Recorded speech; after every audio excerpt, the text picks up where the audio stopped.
Sup, my fellas, don't forget to leave feedback and enjoy the story. Zombies whose bodies were badly damaged were slowly approaching the hospital building.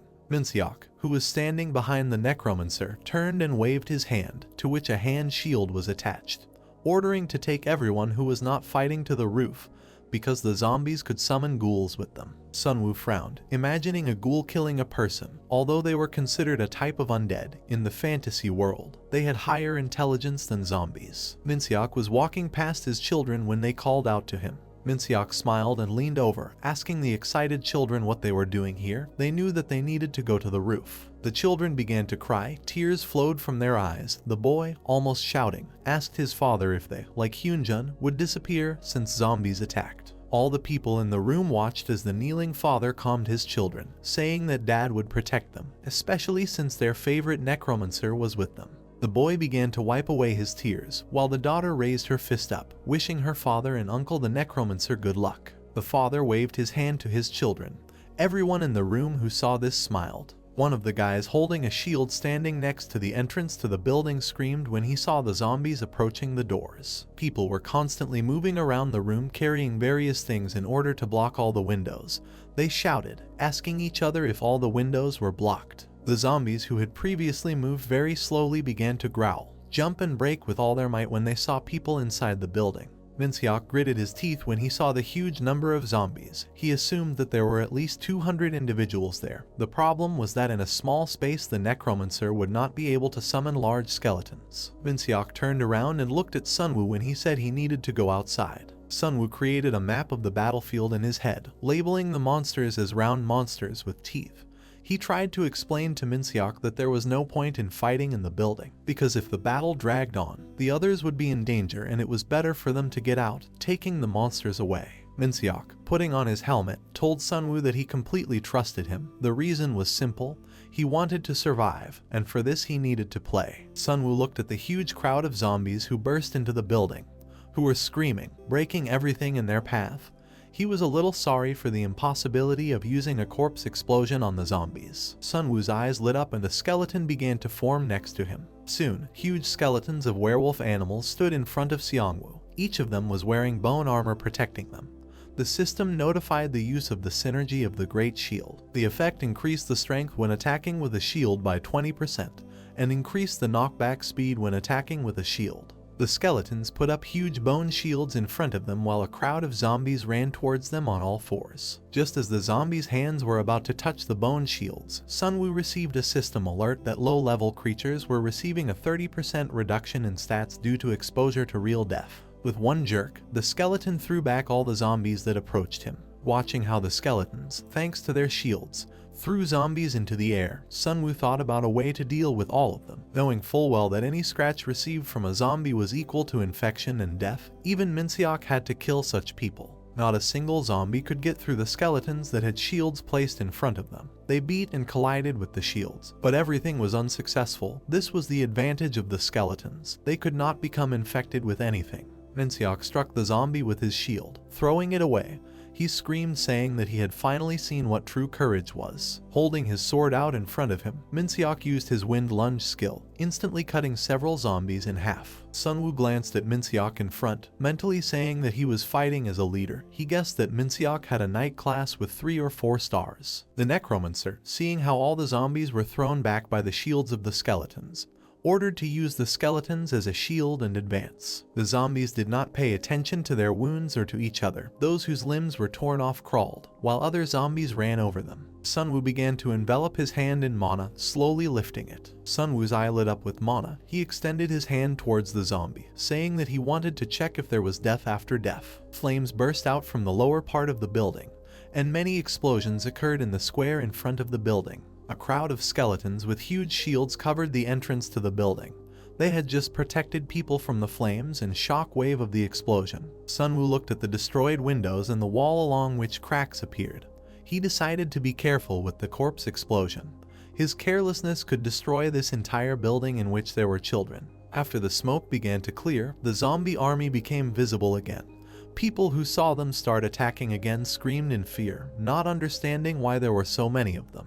Minok, who was standing behind Xiangwu along with Jisoo, called out to the Necromancer, Xiangwu's cloak fluttering in the wind as he said that they needed to use more space outside. Sunwoo's eyes flashed brightly with energy as he said that by doing this they would be able to attack much stronger. A huge skeleton of a drake appeared right in the square. Immediately upon its appearance it opened its mouth wide and growled. A red window of the system appeared in the air, warning Xiangwu that the great plan was being used in the selected territory. The girl and guy standing nearby opened their mouths in shock and joy when they saw the drake. A moment later, the drake stepped on the zombie with its paws and opened its mouth wide. At that second, Xiangwu received many notifications from the system about receiving 300 gold for killing the lower monsters. Drake began to move around the area at great speed, squeezing zombies. People were amazed and did not believe how the drake killed dozens of zombies per step. Sunwoo turned his head and ordered Minseok to get all the people out of the roof. Minseok, who was standing behind, immediately shouted that he had prepared the buses in the basement parking lot. The Necromancer turned sharply and looked towards the battlefield in shock when the system notified him of the death of his skeleton.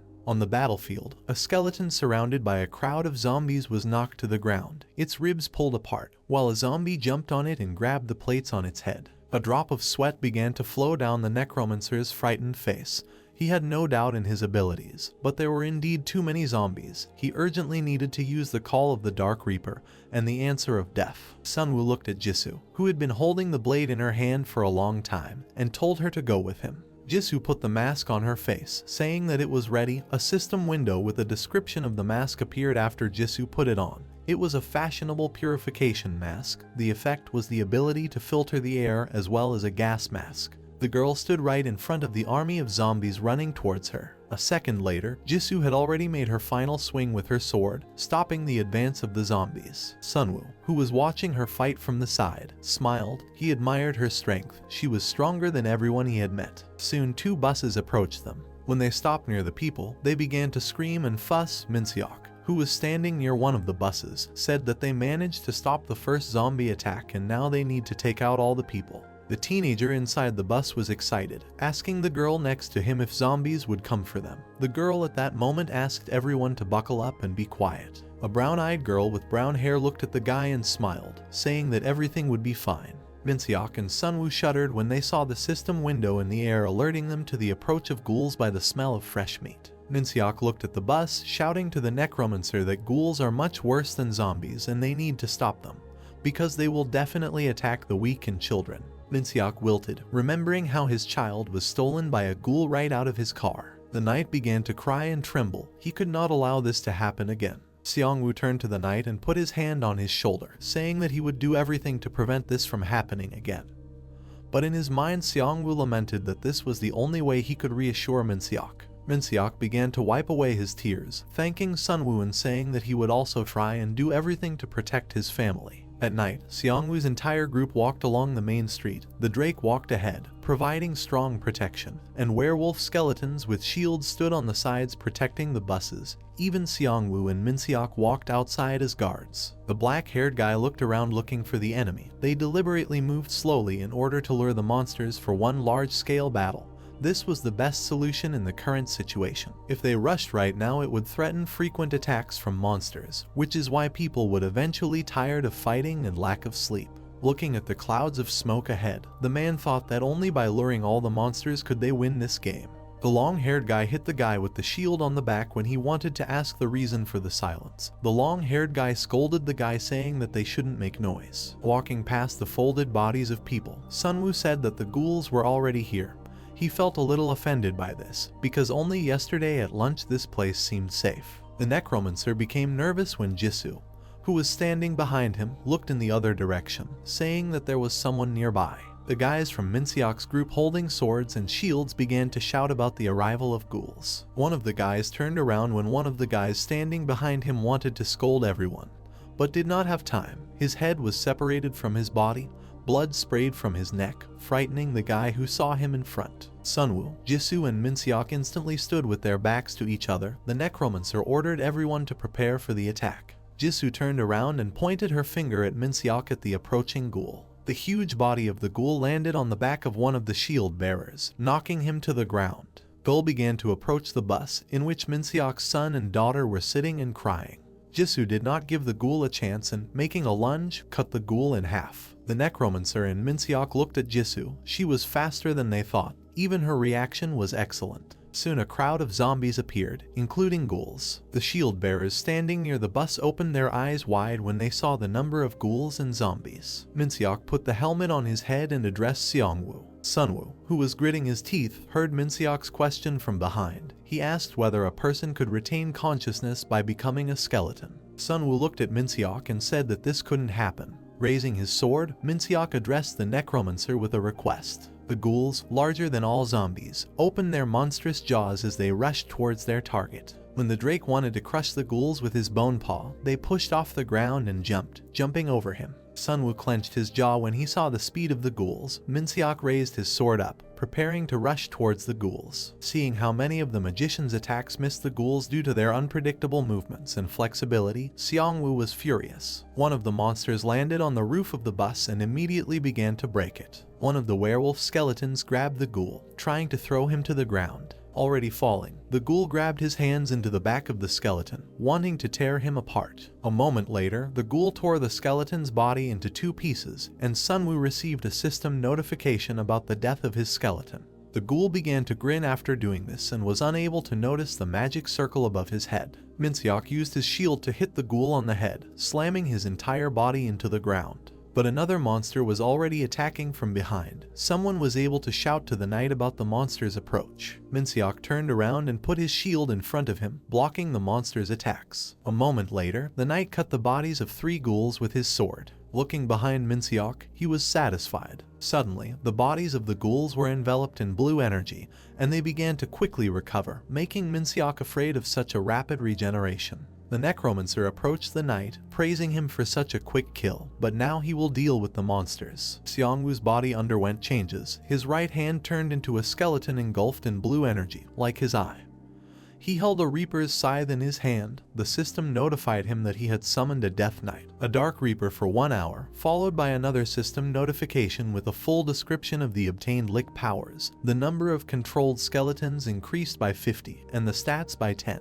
Looking at the ghouls who were dragging people and tearing out their hands with their mouths, Sunwoo thought that he originally wanted to leave this ability as a last resort, but he came too quickly. In one part of the battlefield, 2 ghouls rebelled, becoming Seongwoo's subordinates, and attacked another ghoul. The system notified Seongwoo that the undead who had a master had lost contact with him due to death, so now she was subordinate to him. Using ghouls, the Necromancer began to kill other ghouls and take control of everyone. The system repeatedly informed Seongwoo of receiving 9,000 gold and becoming his subordinate. Using his shield, Minseok rammed 2 ghouls, throwing them into the air. The Necromancer watched as the knight walked past the ghouls, striking with his sword, his precise blows hitting right at the weakest points. Sunwoo imagined a pyramid of power in which he occupied the middle rank in relation to others. He saw Minseok's lack of experience, but even so he could compare with Young-hoon. Minseok shouted, saying that this time he won't let anyone take them away.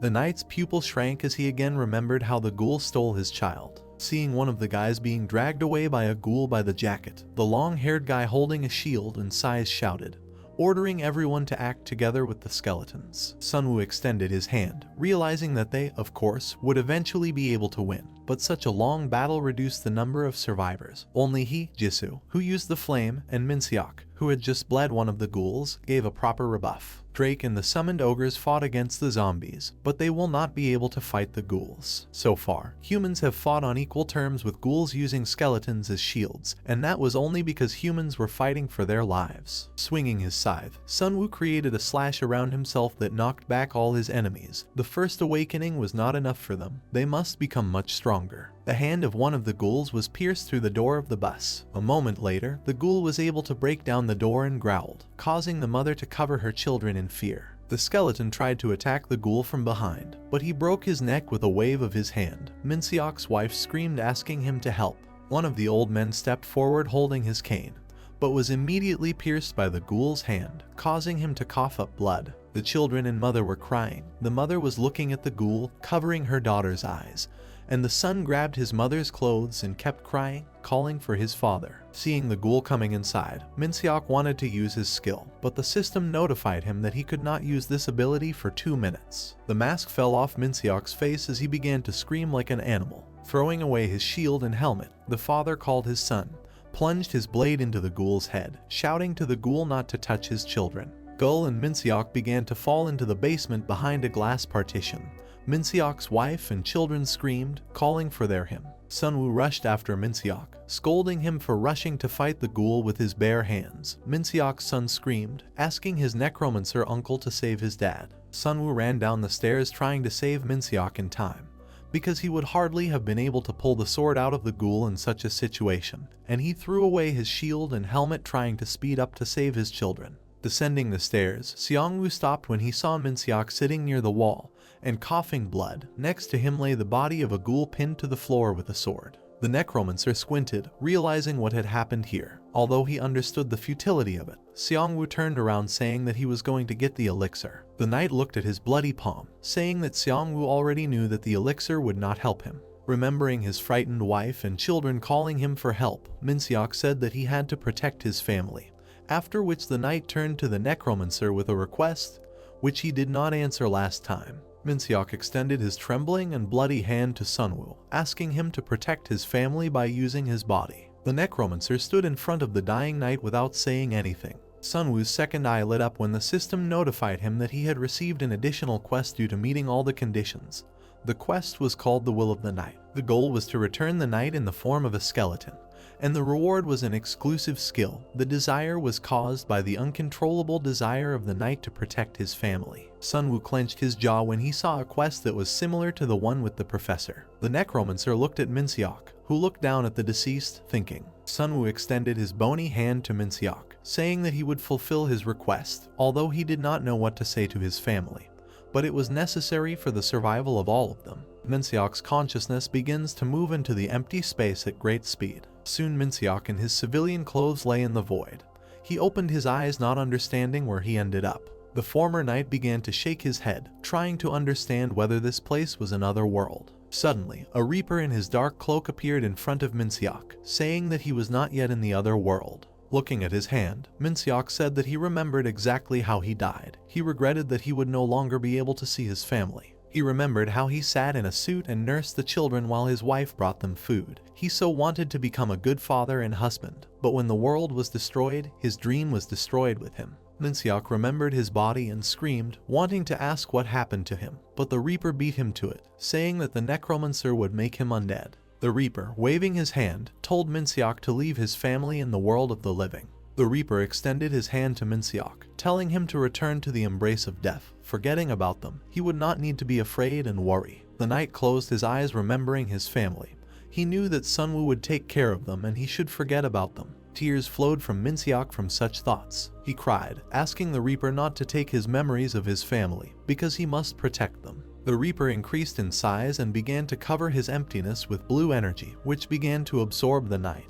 He asked him why he did not give up hope even knowing that Sunwoo was stronger than him. When the Reaper approached Minseok's face, he cried and said that although he knew that Sunwoo was stronger than him, protecting the family was his father's duty. The Reaper touched Minseok's body with his finger, saying that he would see if the knight could handle it this time. The knight's body lit up brightly in the absolute void.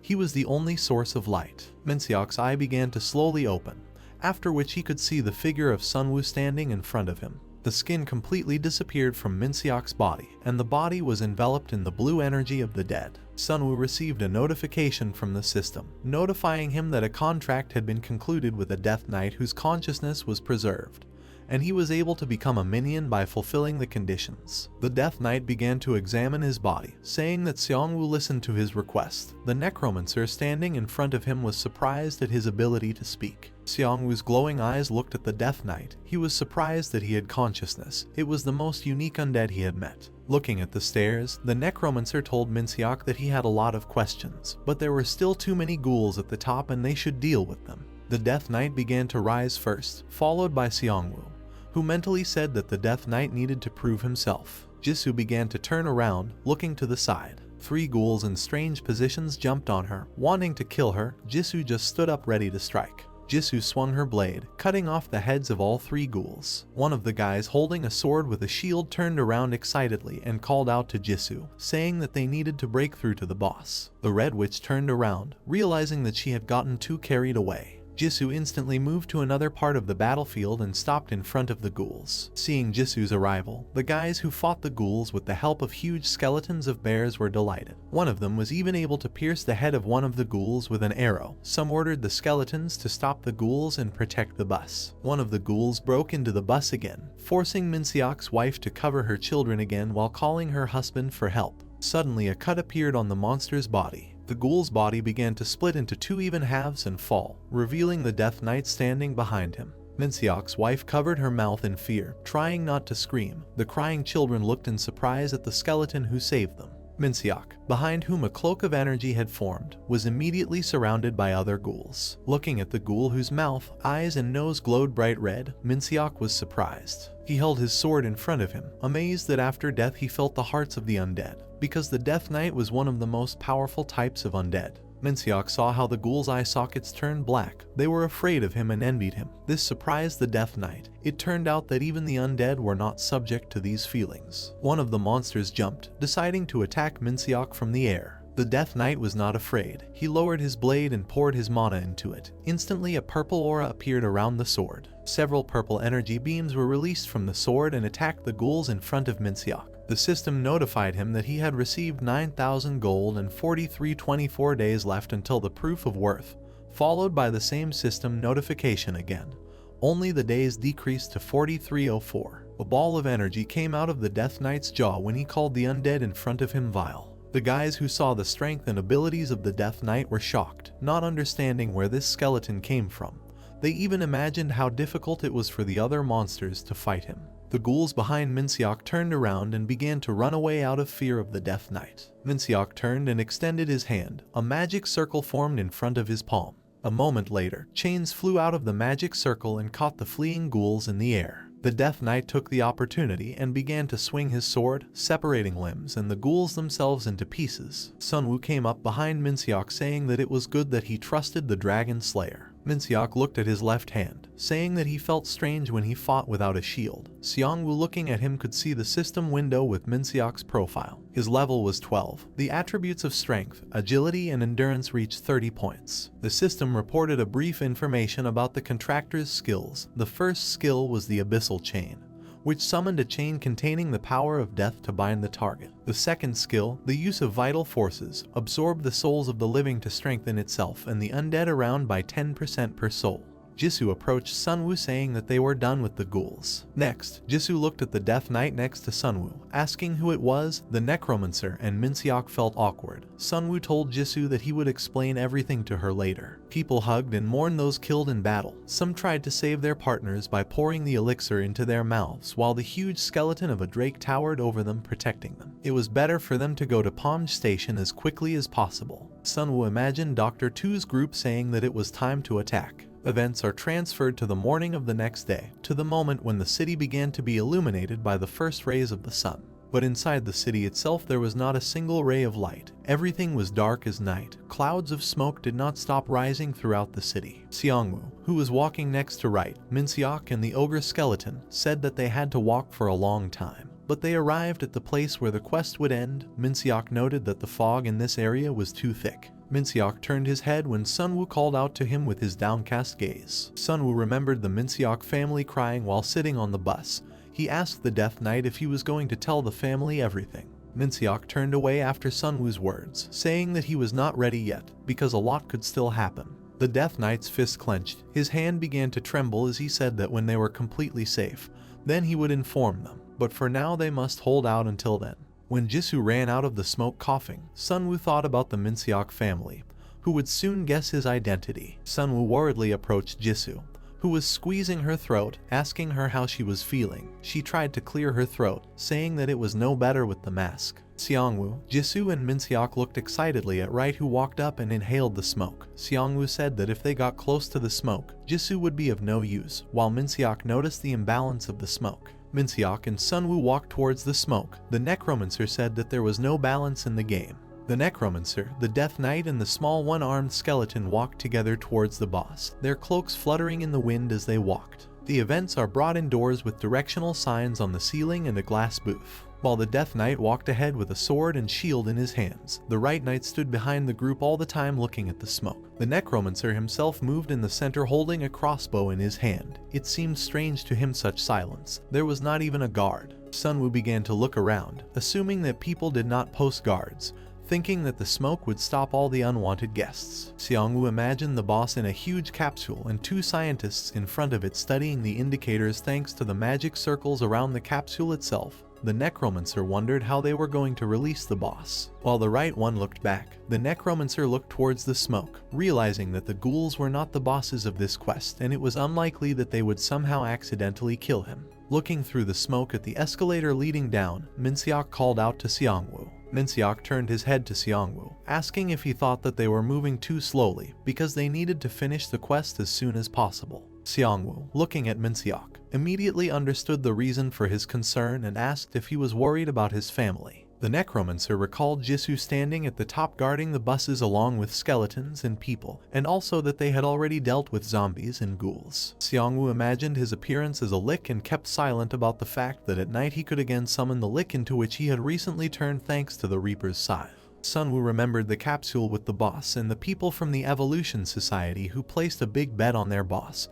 He understood that once they met them, they could not avoid losses. A small group of a Death Knight, a Necromancer, and a small skeleton began to descend the stairs. Soon they approached the entrance to the room, which was closed with curtains. Turning over the sheet attached to the curtain, Minseok said that he saw something like this in a zombie movie. On the sheet it was written that this was the B2 Quarantine Experimental Complex and entry was only allowed for employees. After reading it in full, Minseok was able to understand that the government was involved here. Sunwoo glanced at the piece of paper in the Death Knight's hand. They were both puzzled that the Evolution Society was working with the government. As Minseok began to pull apart the zipper on the canvas, Sunwoo decided that the group, which may have been created in South Korea itself, could not be trusted. Minseok hit the door with his shield and opened it. What he saw made everyone freeze. The huge body of the monster was suspended in the air thanks to magic circles. Its arms and legs were separated from the body. The system notified Seongwoo of the meeting with the boss of the raid, the king of the ghouls. Approaching the glass, Sunwoo widened his eyes at what he saw. He was shocked by the boss's state. When a huge portal appeared in front of the boss's chest, from which zombies began to emerge, a red system window appeared, indicating the appearance of an abyssal crack. The Necromancer leaned his hand against the glass and, looking at the zombies below, finally understood where the zombies were coming from. Minseok watched the scene below without moving, wondering who could have created such a place. Sunwoo and Right turned around when they heard the voice of a man approaching from behind. Dr. Tu's group, led by him, stood near the entrance to the room. A woman with glasses, holding a tablet in her hands, said that they sawed so much smoke just so that her material for the experiment would come to her. The doctor raised his hand and extended his finger, saying that before they got down to business, he wanted to offer a deal to Sunwoo. Dr. Tu narrowed his eyes at Sunwoo and said that he is directly connected with death, and he, being a doctor, studied everything connected with it. Sunwoo, without expressing any emotion on his face, asked how he studied death. Imagining the energy of the abyss, which took the form of an energy grinning monster, the doctor directly said that they studied death with the help of the energy of the abyss, a force that was connected with all living things. The doctor raised his hand and clenched his palm into a fist, saying that this was just a new form of human evolution, a test that they must pass. Dr. Tu in his head imagined a huge magic formula behind the human figure, saying that they believed that this could be done by abandoning the human shell. Seongwoo looked at the group of researchers, realizing that Uido, the new race, the movement was connected to each other. At this time, Dr. Tu said that they could use the system for this. The girl created a hologram using a tablet, saying that the king of the ghouls was able to help them, given that the Necromancer himself came to them. The doctor frowned as he said that the seemingly free game had manipulated them. The doctor's group continued to stand at the entrance until he lowered his hand, saying that Sunwoo had come for a happy ending to this game. The right one held the blade in front of him, and Sunwoo was shocked when he heard that there was a happy ending to the game, which they could find out about through the fortune-telling stone. The doctor's eyes lit up when he asked Sunwoo to join them. Sunwoo smiled when he heard the doctor's proposal. He called them a bunch of fools who used people as they wanted. The Necromancer remembered all his strong opponents, saying that he had never seen a single villain who would hide behind great ghouls, and he did not care about their beliefs, because he was not going to move forward at the cost of innocent lives. Dr. Tu sighed, saying that if this world were normal, he would try to convince him by giving a lecture. Xiangwu closed his eyes, saying that they were in graduate school, and he had enough lectures. The entire group of doctors slapped their foreheads after hearing Xiangwu's words. After the doctor called Sunkuk, a guy in a cloak came out holding the edge of his hood. With one wave of his hand, the former idol took off his cloak and closed his eyes, saying that he was ready to free the Ghoul King at any moment. Xiangwu began summoning skeletons from his space while Wright and Minseok rushed towards Xianguk. All the guys behind Sunkuk took off their cloaks and stood in an identical position that Sunkuk stood in. Sunkuk, who was standing in front, thanks to this, used the skill of perfect formation, forming a magic circle in front of him. The right one was thrown back, the energy in one of his eye sockets almost completely extinguished when the system notified Xiangwu that due to the magnitude of the sacred power, the characteristics of his minions had decreased by 60%.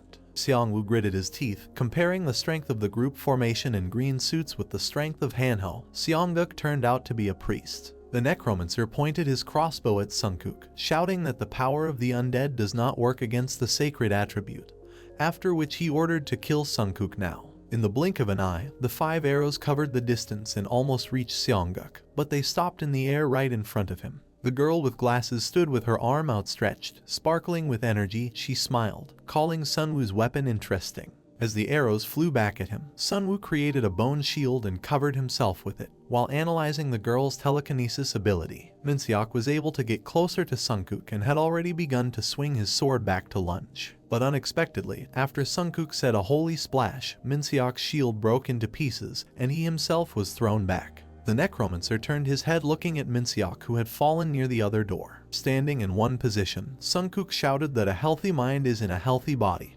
Hearing him, a girl with glasses screamed at him, asking him to be careful. When the doors of the room opened from the inside, 2 ghouls appeared who were held in the air by a magic circle. The girl shouted at Sunkuk, saying that in that room there were materials for her research. Minseok began to rise and looked interestedly into the room with research materials. Inside the room, he saw a huge capsule with liquid, inside of which were the bodies of people. Minseok noticed in the liquid a child's shoe identical to the one his son had. Sunkuk and his group raised their hands up and formed another formation. Sunkuk ordered to attack further and form a formation because they need to remove the undead so that the Necromancer is left alone. Suddenly, a purple chain wrapped around the neck of one of the group, Sunkuk. The 2 guys were thrown into the air by chains that began to drag them into the research room. A moment later, blood splashed in that room and the last screams of the guys were heard. The system notified Minseok about the use of the power of a first-level Death Knight, which is why the characteristics of all undead were increased by 10%.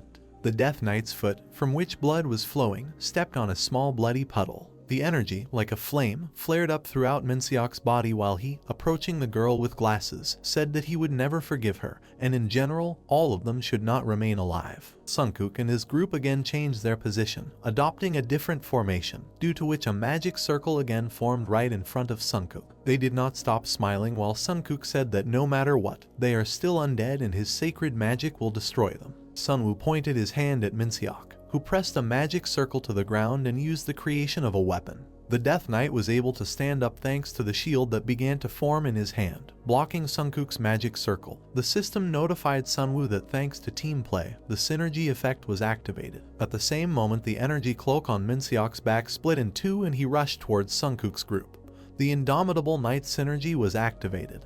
The effect gave immunity to some attacks. The entire Sunkuk group opened their mouths in fear and shock when they realized that the spell did not work. Sunkuk immediately ordered a change in formation. The Death Knight, whose face was covered by armor this time, said that he still felt the damage, but it was not as great, and that was enough for him. The energy in the Death Knight's body flared up, forming a huge through of energy that frightened all opponents. Xianguk began to cry as blood gushed from his neck. Before his death, he managed to call Minseok a bag of bones. The Death Knight stood motionless as the limbs and heads of his opponents fell to the ground. His sword was bloodied. The system notified him that he was using level 2 life force, causing the stats of nearby undead to increase by another 20%, and the sacred power to increase the selected area has disappeared. Sunwu, who had 3 ghoul skeletons next to him, looked at Dr. Tu, whose people began to call for security. But it was too late. Xiangwu's skeletons attacked the enemies, causing them to scream in horror. The girl with glasses threw the skeleton away from her with bursts of energy, denying that Sunwoo was capable of defeating them. Minseok's eyes flashed brightly due to the surge of energy when he saw the girl controlling the ghouls. When Minseok began to approach her, the girl extended her hand and created a burst of energy trying to throw the Death Knight away. Minseok remembered the capsule with people and his son's shoe in it, telling the girls that they were just using his son for an experiment. The girl screamed in horror, demanding Minseok not to come near her. Minseok instantly found himself behind the girl, cutting her into 2 parts with a swing of his sword. He killed a true monster in human form. While falling, the girl called the professor for help, and Minseok, who turned around, received a system notification about receiving 12,000 gold for killing the player. The doctor clapped his hands, calling the fight cool. The professor extended his hand with a strange object in it,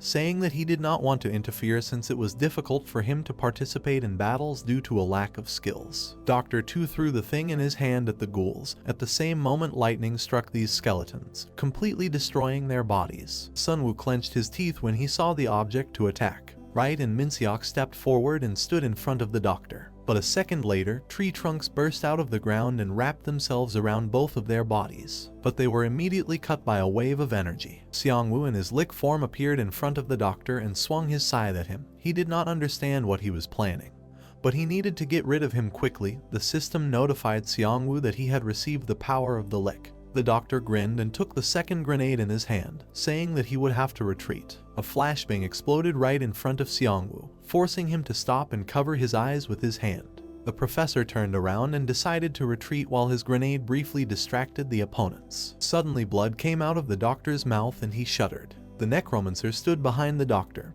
His scythe pierced right through the professor's stomach. Looking at the eye, around which energy was blazing, the doctor said that, as he thought, he could see with his eye even through the smoke. The necromancer pulled his scythe out of the doctor's body, forcing him to fall to one knee. Blood flowed from the doctor's mouth as he closed his eyes and said that Sunwoo had chosen a good card, a card that was ideal for surviving alone. The professor smiled widely for the first time, saying that they had already summoned zombies and ghouls outside, and Sunwoo's desire to protect the others would become nothing. Minseok approached the necromancer, cursing at the doctor while he said that the system was similar to the ordinary world. Imagining a ghoul walking towards a mother and child, the doctor asked if the first weapon was invented by a non-human, and then tested it. Sunwoo was able to notice the hand of the Ghoul King beginning to regenerate, while the smiling doctor said that he wanted to test the Ghoul King. He regretted that he would not be able to see everything with his own eyes. The professor's eyes lit up brightly as he said that he only wanted to see who Sunwoo would fight when everyone was dead. Minseok raised his blade when the necromancer ordered him to kill the scientist. The blade pierced the scientist's throat, and he finally said that they would meet again. When the doctor's upper body burst into flames, Xiangwu received a system notification that he would receive 13,000 gold for killing Clone 2. A second later, the necromancer took out his phone and began to check the identity of the doctor, who in the community was Dr. Zero. Looking at the 5th place, the necromancer saw Dr. Zero, level 13, who took the vacant seat. Sunwoo introduced 4 more people next to Dr. 2. All of them were doctors from the ranking and also the same person. Sunwoo looked at the clone's dissolving body, understanding how they were able to expand their organization so quickly. Minseok approached the glass and called out to Sunwoo, saying that they didn't have time to think. At this time, the Ghoul King fully recovered and began to attack. Events are transferred to the surface, where Jisoo stood near the Drake holding a katana in each hand. She sighed in exhaustion from the previous battle. The guys standing aside looked at Jisoo's back in surprise, not believing that the battle was over. Jisoo closed her eyes and heard the zombies rising towards them, which she immediately informed the others about. The guys started looking around, cursing at the zombies appearing out of nowhere. A huge crowd of zombies reappeared in front of them and was rushing straight towards them. Jisoo raised her sword, telling herself that she couldn't let anyone die here, because her friend trusted her and she had to cope. She imagined Sunwoo and Prava going to fight the boss. While she was catching up with him, she would not stop and would continue to move forward. Jisoo spread her arms with her swords to the sides and rushed towards the crowd of zombies. Many zombies simultaneously attacked the skeleton, causing him to fall on his back. The guys, seeing how the zombies began to attack the skeleton, began to worry because without the necromancer there were fewer skeletons. But contrary to their expectations, the skeleton began to recover, surprising everyone. Jisoo, who made many zombies burn in flames, looked at the skeleton. Realizing that Sunwoo was using lick fire, she decided to take advantage of this and hit with all her might. Ghouls and zombies, she did not distinguish between anyone as she struck with her sword. All the zombies that approached her received a cut and died. She cut off their heads like worms. But this was not enough for Jisoo, she wanted to be even faster. The guy and girl looked at Jisoo with admiration, calling her and the Necromancer the best couple on the Korean peninsula. Jisoo's face turned red when she heard the words of the girl, and the guy, the flame on her blade flared up brightly, killing another zombie. Skeleton bears with shields stood forward and protected the shocked couple from the fire. Jisoo saw several figures fly out of the flames she created. People, seeing the ghouls flying towards them, screamed saying that they could not leave the children in trouble. Jisoo was unable to turn around and go back because 3 ghouls attacked her at the same time. 3 ghouls who landed near the bus began to fight with people, and the skeletons of one of the guys were even thrown high into the air. Bill struck the door of the bus, wanting to break through. A moment later, the monster pushed the hole that had formed in the body, creating a huge hole. But he was prevented from killing people by a chain wrapped around his neck. The ghouls began to scream as 3 chains began to drag away all 3 ghouls standing near the bus. A moment later, the ghouls' limbs and heads were separated from their bodies. Minseok stood in front of the hole in the bus asking about the condition of the people. His children, who had been crying before, were happy to hear their father's familiar voice. But when they saw the skeleton in black armor, they looked at him in bewilderment. Minseok was petrified, unable to leave, when his children began to approach him. His son admiringly asked him if he had changed his form to a skeleton. Minseok patted his son on the head, saying that his uncle, the Necromancer, helped him with this. The children crowded around the Death Knight, admiring and asking them to do the same. Jisoo looked at Sunwoo, who approached her, and was surprised as he smiled and said that he knew that if you trusted her, she would definitely cope. Jisoo looked at Sunwoo and said that he had a harder time than her. Minseok, who approached them, looked at the Necromancer in surprise when Jisoo said admiringly that he defeated the Ghoul King in just 2 minutes. Events go back a little in time, to the moment when the restored Ghoul King wanted to attack Sunwoo and Minseok. The Death Knight jumped out of the window first, followed by Right and Sunwoo, all of them ready to catch the boss. The Ghoul King opened his mouth wide and coughed out blood. A copious amount of blood began to pour out of him. Next, the king simply fell to the floor, starting to cough blood non-stop. The Necromancer and the Death Knight stood nearby, drenched in his blood. Sunwoo said that the scientists did not have time to pump up the king much. Minseok felt strange when he approached the Ghoul King, asking the Necromancer if he just needed to finish him off, to which he received an affirmative answer. Returning to the present, we see the Necromancer squinting and looking to the side without saying anything. But then the Necromancer opened his eyes, saying that it was a difficult battle. Minseok shook his head, looking at Sunwoo in disbelief. All the people in the group raised their heads after receiving a system alert that the main broadcast of the 2nd chapter, the meeting with Great Destiny, was completed ahead of schedule. Chonghun, standing on the corpse of the monster, looked at the system's announcement about the start of the mainstream. The system congratulated all the survivors on the Korean server on what extraordinary instincts they had, because they completed all the raids in less time than allotted. Seeing this, Mensu began to be indignant, demanding a bonus. Taesung and his group looked with surprise at the ranking of victories over raid monsters, where the first place Kansok defeated 4 monsters, Core 157 3 monsters, and from 3rd to 5th places each defeated 2 monsters. Taesung didn't like this. The bosses didn't seem like anything compared to them. Big problem. Another group of people who had just defeated the orcs read the system, saying that this was truly a unique achievement among all the servers, considering that the average level of the Korean server is only 4th. The system hoped that they could prove that their achievements were not accidental in the next battle. Sunwoo, Jisoo, and Minseok read the notification of the system, which notified them about the monster commanders that began to appear in various places of the Korean server, and this event will continue until the attack of the boss commander. Now the group understood the reason for the previous mission ending so quickly. Sunwoo walked away from the group, saying that they needed to move forward. The Necromancer's cloak fluttered in the wind while the owner of the cloak thought about possible variations of the ending, and this event was only the path to one of them. Looking at the rays of the sun began to illuminate the city, Sunwoo thought that although the changes were dangerous, the reward was much greater, and this was a great chance for the Necromancer. Sunwoo turned his head and smiled and suggested moving on. Events take us to another part of the city. The little goblins looked forward with fear. A crowd of goblins attacked one man, who, being surrounded by them, swore. With one blow of his fist, Hanho knocked all the goblins away from him. Hanho clenched his jaw, looking at the goblins with irritation. Hanho, along with his father and the guy with glasses, ran to the safe zone. The girl inside the barrier raised her spear, shouting for them to hurry back. Hanho, Minho and the guy with glasses burst into the barrier. Hanho returned to his normal state, and his father fell to the ground. The goblins collided with the barrier and began to attack it. The system notified them that the shield's strength was decreasing. Minho helped Hanho get up, reminding him how he said that he could kill 100 or 1,000 goblins. Hanho answered him by saying that he had to return so that they would not worry again.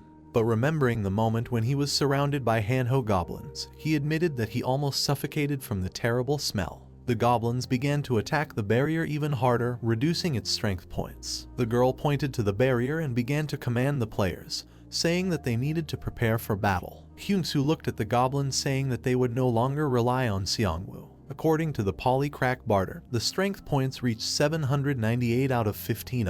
Hanho turned to his father, thanking him for raising him. Minho rubbed his nose and said with a smile that even if they died today, it would be a dignified death. But Hanho looked at his father with irritation, saying that he was not going to die. Minho clenched his fists, beginning to resent the fact that Hanho ruined the moment. The dagger flew into the goblin's head. The system notified Hanho that he had received 30 gold to kill him. Hanho shouted, asking his father to praise his strong son, because he would not allow him to die. Hanho transformed into a giant and with a crazy smile rushed at the goblins, shouting that he would become a legend today. The system notified him about the activation of the Holy Shield skill for 10 seconds. The young man killed goblin soldiers without stopping, receiving 30 gold pieces for each death. He punched his enemies, winning more and more awards. There was a bright light in Hanho's eyes. He looked crazy and was like a wild, uncontrollable lust for killing. Hanho stretched his lips in a creepy smile, opened his eyes so wide that they began to water, and thought with a feeling of joy that he was able to deal with all the goblins with his bare hands. The young man punched upward, destroying several more opponents, and even beamed at the thought that he was the best player in all of Korea, and then called on the goblins to continue attacking. Hanho suddenly heard a squeak behind him, turned around and saw a goblin, but was not surprised that they were attacking from behind again. He gritted his teeth, wrinkled his nose and sighed heavily, shouting that he was confused the first time, which is why this enemy tactic worked. The young man then prepared to attack the goblins and shouted savagely that this time it would be the end of them all. The bespectacled soldier expressed admiration for Minho's son, but the man looked as if he was confused, which was evident from his furrowed brows and sweaty face. Minho then shrieked that he couldn't call Hanho his son while he looked so ugly. The man pointed out that the young man had 3 heads, comparing him to a demon. Hanho was not visible, but you could hear him squealing loudly and scattering goblins around. Suddenly, the protagonist's undead appeared next to the young man, and Hanho asked when it had time to arrive. Huge skeletons burning with blue flames intervened in the battle. A guy in a black cloak and with a crossbow in his hand stood next to a girl in a yellow and red suit, and in front of them the undead were fighting with goblins. Hanho, seeing his friends, was happy and returned to his original form, and then noticed someone else next to Sunwoo and Jisoo.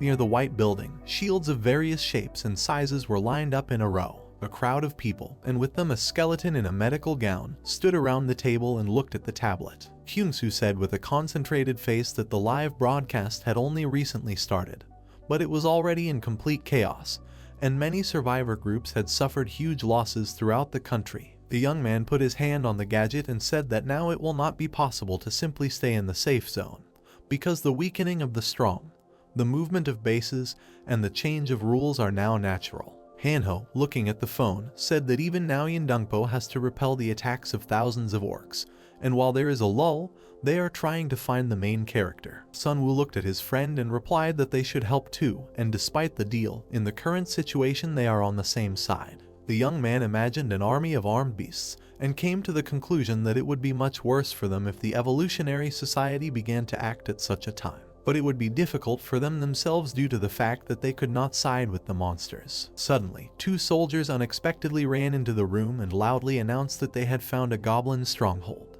The young men in camouflage uniforms shouted that, judging by their movements, the base of these monsters is located on Paldalson Mountain, where there is a tall building. Sergeant Kim frowned and said that it would be difficult if there were not only goblins around the village, but red orcs, like in other areas or Yongyunpo. Then the young man added that according to preliminary calculations there were more than 3,000 enemies, and among them magicians on boars were also seen.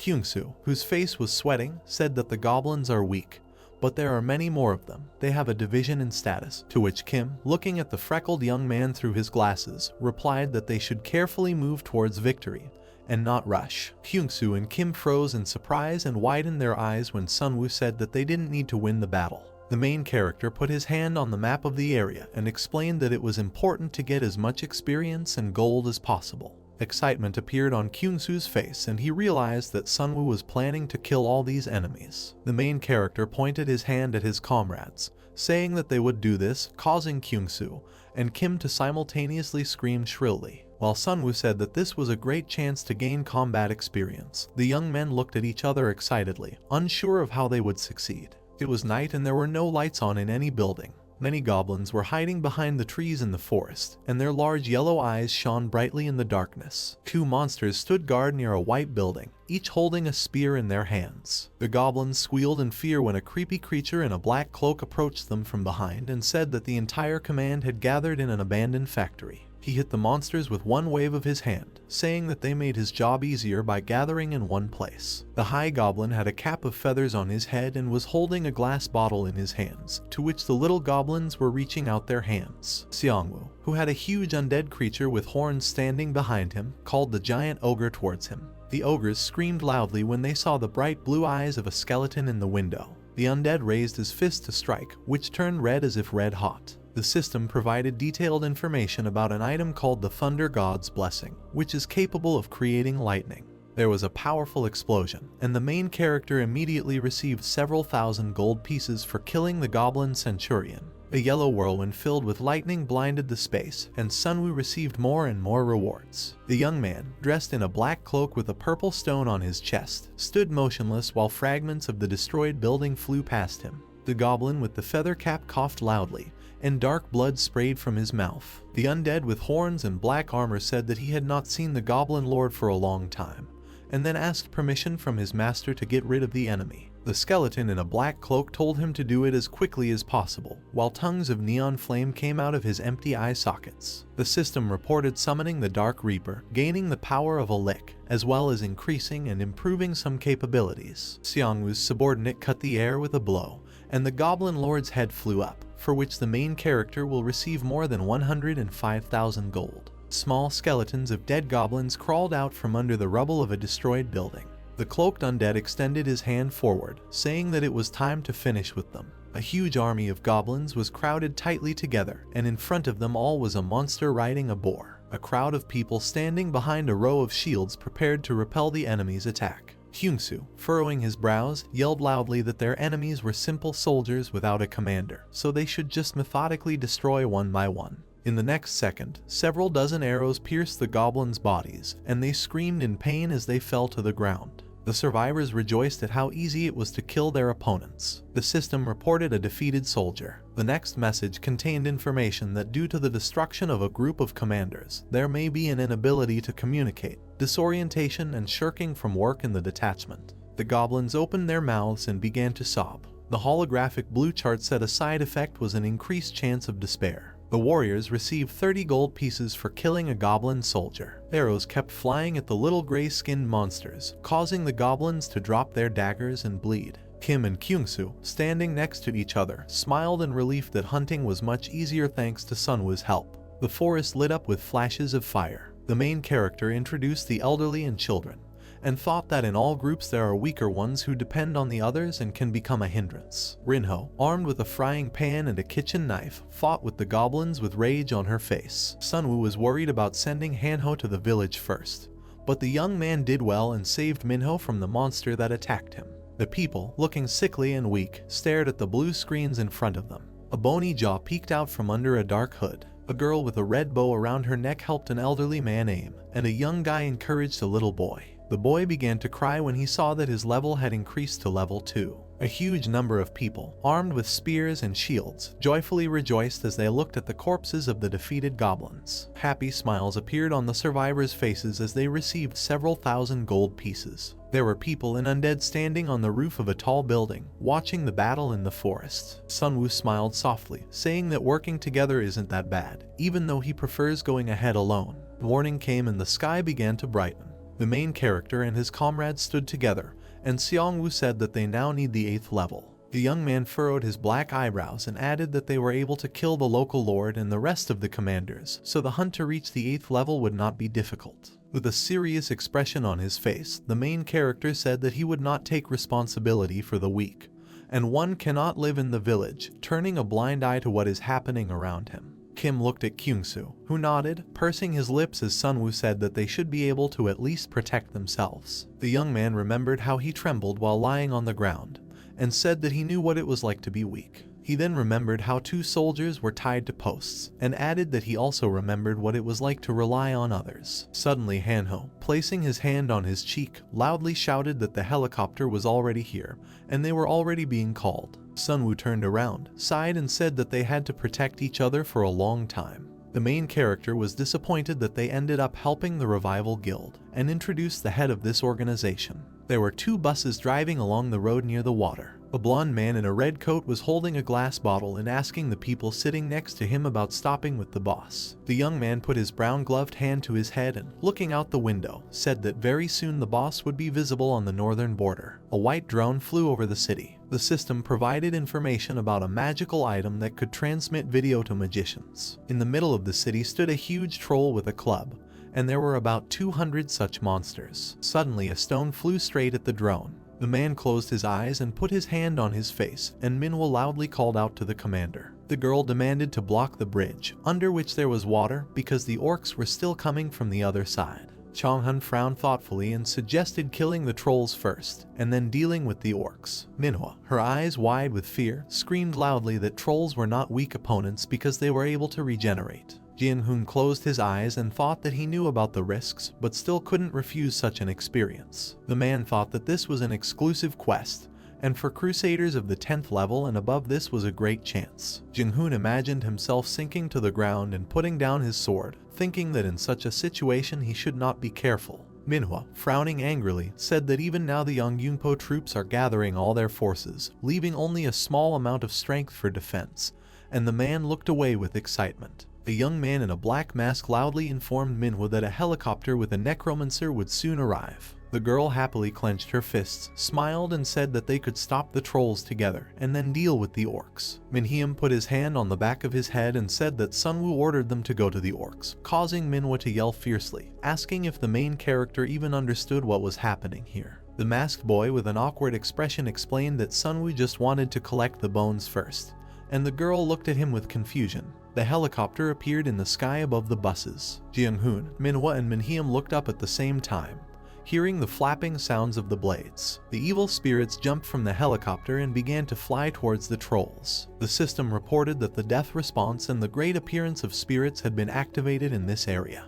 Minhyam pointed his finger at the monsters with a shocked expression on his face, and Jianghun froze, confused. The undead tore the troll knight apart with its teeth, and the main character received 8,000 gold for this. Xiangwu's subordinates continued to fight their enemies. The killed troll turned into a skeleton covered in blue flames and rose from the ground. Minhyam, Minhwa and Jianghun looked at how strong the main character had become with their mouths open in surprise, and the blonde man even doubted that he could beat him. Jianghun sweated and frowned, thinking that after the war ended, the difference between him and Xiangwu would increase so much that he would never be able to catch up with the Necromancer, because in the hands of the Necromancer is death itself, and the power to control the dead, turning them into skeletons. It was a clear day, the sun was shining on the city. The girl in the blue hat looked out the window through binoculars, asking if the Revival Guild asked for the help of a Necromancer, and the man with black hair, looking at the phone, answered that they were in Suwon until last night. Looking at the bright screen of the gadget, he said that because of their message in the community, both sides are in complete chaos. The number of undead subservient to Xiangwu increased and they stood silently. The system reported a synergy called Giant. The dead monster roared loudly as it looked at the crowd of enemies whose red eyes were shining brightly. The battle monster troll chief wrinkled his long nose, and hostility was visible in his wild eyes. The troll screamed loudly and rushed into battle, swinging an axe. The girl with glasses arched her thin eyebrows and screamed deafeningly that the boss had arrived, with whom it would certainly be difficult. Each time the troll boss struck with his axe, beanstalks would grow and bind the enemies. A bald man with rectangular glasses put his fingers to his temple, and the girl asked if Sunwoo could stop this monster. Suddenly something hit the troll's palm, and he dropped the enchanted weapon. Then someone's fist flew into the troll's face. The undead surrounded the huge troll and began to beat him. The monster became a punching bag. He was knocked down with non-stop blows. The main character, holding a scythe in his hand, said that attacking without understanding the difference in strength is a direct path to losing. The undead in black armor struck the troll in the face, and he opened his mouth in pain. When the troll turned into a dead man, subordinate to Xiangwu, the main character said that it was time to go to the revival guild. There was not a single car on the roads except the bus. The young man approached Jinhoon and assumed that he had arrived on time, and the man thanked him. Jinhoon turned around, looked angrily at the main character and thought that he wanted to become stronger using the Necromancer, but he himself managed to level up. The man, looking into the distance, said that the orcs were coming from the west along the bridge. Jinhoon frowned and said that they tried to block the roads with various objects, and Sunwoo put his hand over his mouth thoughtfully. The man bared his teeth angrily and thought that he had to prove that he was worthy of being the commander of this battle. The windows of the tall glass building reflected light as someone talked about receiving a large number of applications. The user commented that he believes Sunwoo is the true symbol of Korea's rebirth, and everyone should unite with him. Another person wrote that no guild can compare to a necromancer. Minho looked at the grinning Hanho with the phone in his hands and thought that it was becoming increasingly difficult to contain the community because so many medium and small guilds were supporting and sharing information about the necromancer. The man in the red cloak informed Minhyam and Minhwa standing nearby that a group of survivors from Ilwon would also be joining, and that people from Namyajinju had already contacted them as well. The masked youth put his hands on his waist, asking what to do now, and Minhwa replied that they would agree, and then lead them to their side. The number of red Gimpo orcs crowded in the middle of the city was difficult to even count, but they had already moved to the east. The girl approached two people in blue cloaks guarding the white door. Minhwa entered the room with a serious expression on her face. She approached Jinghoon, who was sitting at the head of a long table, and the man announced the start of the meeting. A girl with a tablet in her hands reported that the Revival Guild had blocked most of the bridges and was using tracking devices on each of them. A man with blonde hair and rectangular glasses listened intently with his hands clasped together. The man with a thick beard smiled, trying to hide his excitement. The main character, sitting in a black chair, felt awkward from the looks. Minhwa, looking at Sunwoo, thought that he was helping them, but the girl did not like that he worked individually, and all the commanders were still looking at him. Suddenly, a blonde man in a red cloak burst into the room and loudly called out to the commander. He ran up to Minhwa and said that one survivor had arrived from the west. Jinhoon frowned, noticing the wording of this sentence. When the subordinate explained that the survivor had indeed arrived on something unusual, the people sitting at the table looked at each other anxiously. The protagonist furrowed his brows, thinking that this happened at a time when even the Revival Guild was using fewer helicopters due to the wyverns. The man stood up from the table and said that they should all meet this survivor and listen to what he had to say. Loud screams were heard in the middle of the city, someone warning of danger. Jisoo and Sunwoo looked tense, and Hanho's mouth opened in horror. A huge griffin stood in the middle of the buildings. Its eyes shone brightly and they tried to grab it with a rope. A girl with dark hair caught the griffin by the beak and said that the animal does not bite if it is not attacked. The commander came closer to the girl, who was the very survivor. The girl, whose hair was braided, clasped her hands together and screamed loudly, begging for help. Sunwoo looked thoughtfully at the excited stranger and came to the conclusion that there was another group of survivors that was surrounded by red orcs. When the girl screamed that a huge number of players from China had appeared in Gangwagung for several hours, the main character froze and opened his eyes wide while an explosion was heard behind him. The light was on in the tent. Gyeongdongdo Island stood out on the map, connected by a bridge to Ganghwado. Heen was surrounded by people. The guild members listened attentively to her speech. She said that the players had organized a safe zone on the island. It was quite easy. They blocked the routes and destroyed the monsters. The girl sighed and said that she knew that there were strong forces on the mainland like the Liberation Guild, but the people on the island wanted a quiet and peaceful life. Sunwoo listened carefully to the girl. He thought that the attack of monsters on the continent was to blame. People must have been worried about their proximity to Seoul. The guy looked sideways at Hyeon and thought that they had made the right decision under the circumstances. The girl became sad and said that a few hours ago invaders landed on Jayadondo. Dozens of fishing boats entered the island's waters. Heen said that they resisted the invaders, but could not win, and the escape route was also blocked. The guild leader asked about the number of invaders. An alarmed girl was fingering her hair in a braid. She said that there were about 1,000 invaders, but in her opinion, This was only a part. It seemed to her that most of the people remained at sea on boats. Hee-yeon's words excited people. The hooded man said that China's population is very large. The man standing next to him agreed that if the Chinese decide to attack, they will be in trouble. Manhwa intervened in the conversation. She reminded them that they rarely met people hunting players. The woman believed that pirates did not pose a threat. Sunwoo raised his finger and looked around at those present. He said that in the current situation, these guys are more dangerous because they can kill the weakest for gold. The Necromancer's words caused a violent reaction. The Crusaders wanted to intervene in what was happening. Minhwa frowned and said that they had enough problems with the red orcs. The woman suggested waiting until it became clear whether invaders from China had really sailed to the island, and not ordinary marauders. Ansok looked at Chonghun and said that pirates could cross the river and attack the guild. The Crusaders could not fight both orcs and pirates at the same time. The head of the guild closed his eyes thoughtfully. With a determined face, Jin-hoon said that for now their forces would be focused on fighting the orcs. The man explained his decision by saying that the orcs had already occupied several areas, but because of them the pirates could not land on the mainland.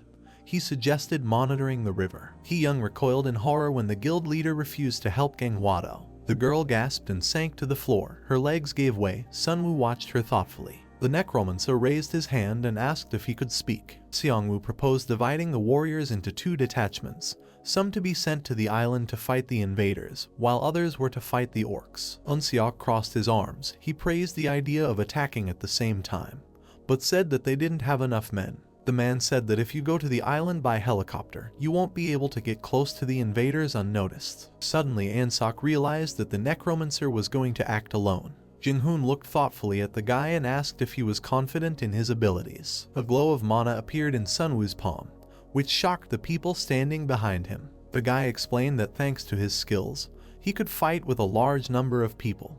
He planned to use the breath of the abyss and the corpse explosion to save the island. The main character decided that they needed to get more information about the players from China, because if they crossed the line, it would be difficult for them to stop them. Seongwoo thought that to defeat the orcs it is enough to kill their leader. The orc lord controls them from a distance, so it is necessary to go to Gangwado. Sunwoo leaned over to Hee-yeon and said that he could fight the invaders himself if they flew on a griffin. The girl was happy. In-hoon agreed to Sunwoo's plan. There was a griffin sitting in the middle of the city streets. People in armor were watching Seongwoo and Hee-yeon depart. Hanho was angry because his friend was going to leave them again and asked him to leave. Right? Jisoo smiled and wished him a good flight. Jisoo put her hand on the guy's shoulder to calm him down. Sunwoo and Hee-yeon were sitting on the griffin. The Necromancer explained to his friend that the griffin couldn't support more than 3 passengers, so the next time they would meet during a fight. The main character told Jisoo that he believed in her and told Hanho not to rely too much on his defense. Hanho pouted and said that he was a thief, not a tank. Hee-yeon adjusted her flight glasses with her hand and suggested they hit the road. Obeying the girl's command, Dolphin pushed off the ground. The griffin flew over the city, wings spread wide, the wind ruffling Seongwoo's cloak. Hee-yeon turned to the guy and shouted that she forgot to say that they would need to wait until it got dark on the beach. Monsters that looked like birds with red eyes arrived with the invaders and were now watching over the island. The vague silhouette of the island, hidden by haze, appeared in the distance. Many boats were moored to the pier, and ammunition was laid out on the shore. The man turned on the flashlight and was glad that he now had light. 3 people sat on boxes around a lantern. One of them assumed that the light was so dim because of old age. Next to the men lay their weapons. They held bottles of alcohol in their hands. One man praised the atmosphere. Another said that it would be better without the prisoners. The shaggy man with a mustache was indignant. He thought that the others were having fun now, and they were stuck here. The man in the hat took a sip from the bottle and said that the others also had many prisoners. The man in the hat grinned. He said that women and gold were waiting for them on mainland Korea. They just needed to be patient. The man in the hat pointed his finger up and reminded them that they needed to avoid birds, because with their help the leader kept an eye on his subordinates. A man with a short haircut sitting next to him sighed and said that they would have died back in Hangzhou if it weren't for the centipede monster. There was light around the corner of the building. Alcohol flowed down the face of the man in the cap. His interlocutor said that he was glad that they left the continent, because he preferred to make money by killing weaklings. The shaggy man became wary. He raised his finger up and ordered his interlocutors to shut up. It seemed to the man that something was hiding in the darkness. They jumped up and took their weapons. The shaggy man reminded his comrades that he was a hunter of people. The man squinted, peering carefully into the darkness, his senses telling him that there was a threat lurking there. Streams of mana appeared behind the men, and the Necromancer raised his sword to strike. The men turned around and looked at the attacker in horror. One of them tried to say something. A chain of mana wrapped around the man's head and shoulders, covering his mouth. The man fell, clutching the chain, and the weapon fell from his hands. The Necromancer squeezed the chain and thought that he needed to be quieter, because there were others on the island. The last thing the man saw was the figure of a Necromancer. He said that he was going to leave this man alive for now. The noise broke the silence of the night. People became wary. The griffin opened its beak and let out a terrible cry, intending to attack the frightened man. He-Yon stroked the animal soothingly and told Dolphin that he could then eat this person. Sunwoo leaned over the man and said that thanks to the system they could communicate without a language barrier. The guy warned that he could view the memories of the dead. The man did not like this news. An ominous glint appeared in Seongwoo's eyes. He pointed his index finger at the man and offered a choice.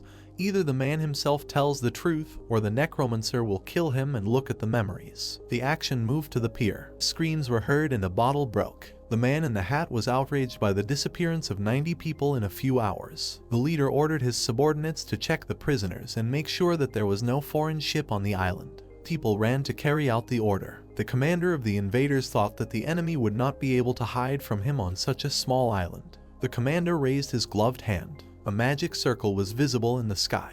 Bird monsters were flying nearby. The man ordered them to find and bring the enemy. The leader of the invaders sat on the deck of the boat and cast magic. Armed people protected him. Monster birds flew over the city. The man smiled ominously. He believed that the intruder would not be able to hide on such a small island. A man appeared from overboard. He said that they had found the missing people. The head was surprised that they managed it faster than him. The head looked at the bodies of people laid out in a row under the sheet. The man explained that he had discovered the bodies on the ship. The leader was angry that someone dared to hide the bodies of his people on his ship. The man assumed that the attacker wanted to challenge him because he could simply throw the bodies of the dead into the sea. The leader did not understand the way of thinking of his opponent. When it became known that there were also corpses on other ships, people ran. The man pointed his finger at the distant ship and said that the first bodies were discovered there. There was an explosion. People recoiled, covering themselves with their hands from the debris flying at them. One man said that the ship started exploding. The head got angry. He wanted to know why this happened. Screams were heard in the dark alley, people shouting that they had to run. The man supported his unconscious comrade. He explained to the leader that gas was coming out of some strange vessel. Black smoke was pouring out of the window of the building. The leader did not like the color of the gas. The man said that this is the breath of the abyss, which is used by black magicians. It should not be inhaled. Another man said that you need to run away, because there may be other bombs here. There were many cars driving along the highway. Birds were circling over the roofs of the cars. The head of the pirates thought that the monsters subordinate to him were transmitting signals from all parts of the island, which meant enemies were everywhere. The face of the leader, riding in the passenger seat, twisted with anger. He thought that someone had launched a large-scale attack wanting to kill them all. People hurried to the bridge, which was their only exit from here. The leader covered his ears with his hands. He decided that the Koreans were using biological and chemical weapons. He was worried that if they were isolated on the island, they would not be able to wait for reinforcements and would die. The leader believed that it was necessary to escape from the island and wait for reinforcements to arrive with the Admiral. At the approach to the bridge, the leader ordered everyone to speed up, because it was necessary to get to the mainland as quickly as possible. The cars accelerated. An obstacle appeared in the path of the cars. The Necromancer riding on the undead blocked the fugitives' path. The passengers were very scared. Sunwoo thought that in front of him were defeated players from the second Chinese server, of which there are only 3 in China. From the memories of the dead, the Necromancer knew that these people were planning to create a large group on the island. He decided that their goal was to capture the mainland. Seongwoo remembered the interrogation where he learned that these people were the first group that should reach the mainland and help the rest arrive. The leader got out of the car. He ordered his people to prepare for battle. The Necromancer bared his teeth. He told the people that nothing would work out for them, because he intended to kill them. The system sent 2 red alerts, one indicating that the Great Spirit effect had been activated in the selected territory, and the second indicating that the death response had been activated in the selected territory. The breath of the abyss made people feel sick. People were frightened by the appearance of an army of skeletons. Skeletons attacked from all sides. The leader was horrified by the huge monsters that appeared before him. The man told his subordinates to run away. He believed that it was better to return to the island than to die on the bridge. It was too late to retreat. The army of the undead cut off the people's path. A magic circle appeared behind the leader. Red-eyed birds flew out of it. The man was outraged that he was the only one who could do something in this situation. The birds attacked the undead. People were happy that the monsters under their boss were destroying the zombies. The Necromancer realized that Heen had warned him about these monsters. The hand grabbed the bird by the throat. Zombies fought with winged monsters. Sunwoo thought that the bird's powers were equal to those of weak zombies. Bird corpses lay on the ground. The leader was furious at how the zombies treated his monsters. The system sent a notification that due to the influence of the Necromancer, the dead obey him. Mana enveloped the bodies of the birds. People looked at the resurrected monsters in horror. They did not know what to do. The leader climbed onto the parapet. He was going to escape and ask for help from the mainland. The giant black bird picked up the leader of the invaders and lifted him into the air. The man told the bird to fly. Streams of mana rushed after the fugitives. The bird was killed by mana, and the leader of the invaders fell down screaming. The earth was getting closer. The man broke his back from hitting the ground and now could not move. Heen flew up to the battle site on a griffin. She told the Necromancer that all the people of the village were safe. They were going to return the weapons and fight. The girl thanked Sunwoo. The leader of the invaders, who was watching this scene, thought that something was wrong with the Koreans. The Necromancer looked at the man lying on the asphalt and decided that in this state he would not be able to answer his questions. Sunwoo waved his scythe. He was interested in the Admiral. He hoped to find answers in the man's memories. A flash appeared. A scream was heard. Blood sprayed. The system reported that the level had been increased to 17. The system window said that the Necromancer could check the memory fragments of the dead. A flash appeared. Sunwoo hovered in the air above the huge ship. The Necromancer noted with surprise that the people gathered on the deck had their own uniform. A long-haired man stood at the bow of the ship with his back to his subordinates. Sunwoo thought that this was the Admiral. The guy was surprised that the Admiral didn't look like mad scientists or vampires. The Admiral said that the second server is loyal to the Elementalist. The first server is ruled by a self-proclaimed emperor. The man clenched his fist and said that the third server had almost obeyed the emperor. He asked the war what they should do. The man suggested asking for help from other countries and lost his head. The Admiral shook off the blood from his hands with disgust. He said that they were running overseas because they had no strength and no power. The man looked at his subordinates and said that if something is missing, then it must be taken away. The Admiral grinned. He was going to take over the entire continent, like real demons. Seongwoo, who watched this scene, thought that everything was as he expected. A normal person would not attack a foreign country. The long-haired invaders stood at the bow of the ship, discussing how there were no more free lands left on the continent. The mustachioed Chinese looked at the general in panic and, covered in cold sweat, proposed to capture the coastal islands in order to thus capture the sea and return to the continent through the Korean peninsula. The man in purple Hanfu patted his joyful subordinate on the shoulder, thanking him for his understanding. The long-haired brunette turned his gaze to the side where General Jigon stood, asking him to conquer all the islands from China. After that, he turned to General Inyan, who folded his hands with a smile, demanding to take a small fleet and create a port on the Korean peninsula. Seongwoo watched the flashback where the Admiral ordered to avoid the main forces of Korea and wait for his arrival. Raising his hand at the screen, the long-haired brunette said that the subordinates should use the pirate synergy to the maximum, and since their main goal is further away, they should collect a lot of gold. The blue window that popped up contained detailed information about the pirate synergy, which nobly increases the number of rewards. Looking at the system notification, the Necromancer with a puzzled face realized why people were being killed for no reason. The leader of the invaders towered above the crowd with glowing eyes, offering his subordinates about all the tasks they had received, from which the best person should emerge in the end. Smirking and knitting his eyebrows, the long-haired man concluded that they had been given a very stupid quest. A loud cry was heard among the Chinese sailors, concluding that their target was not the best person and demanding that they plunder everything without reserve. At this point the memories ended, and a bright flash appeared in space. The Necromancer now towered over the Chinese, surrounded by 5 blue cards, casting a frown at him and coming to the conclusion that one could not trust someone who spoke too well. While the skeleton of the resurrected invader bowed to its owner, he picked up one of the notifications, from which a blue glow emanated, and began to read about the new skill he had learned, Answer Deaf. Sunwoo smiled awkwardly, concluding that he was glad for the increase in strength, but he was starting to get used to using human corpses. Hyeon, standing behind the guy, looked at him worriedly, asking what they would do now. Coming out of the high tower, the main character raised his hand with a concentrated look and, releasing streams of blue mana, declared that they were heading to Gimpo for a real war. A ferocious red orc with protruding fangs on his lower jaw was breathing angrily, casting a warlike glance at those around him. Many people crowded around in the light of the setting sun, and several heroes towered on a pile of stones. Hanho chattered his teeth in a panic and broke out in a cold sweat, looking at the terrible monsters.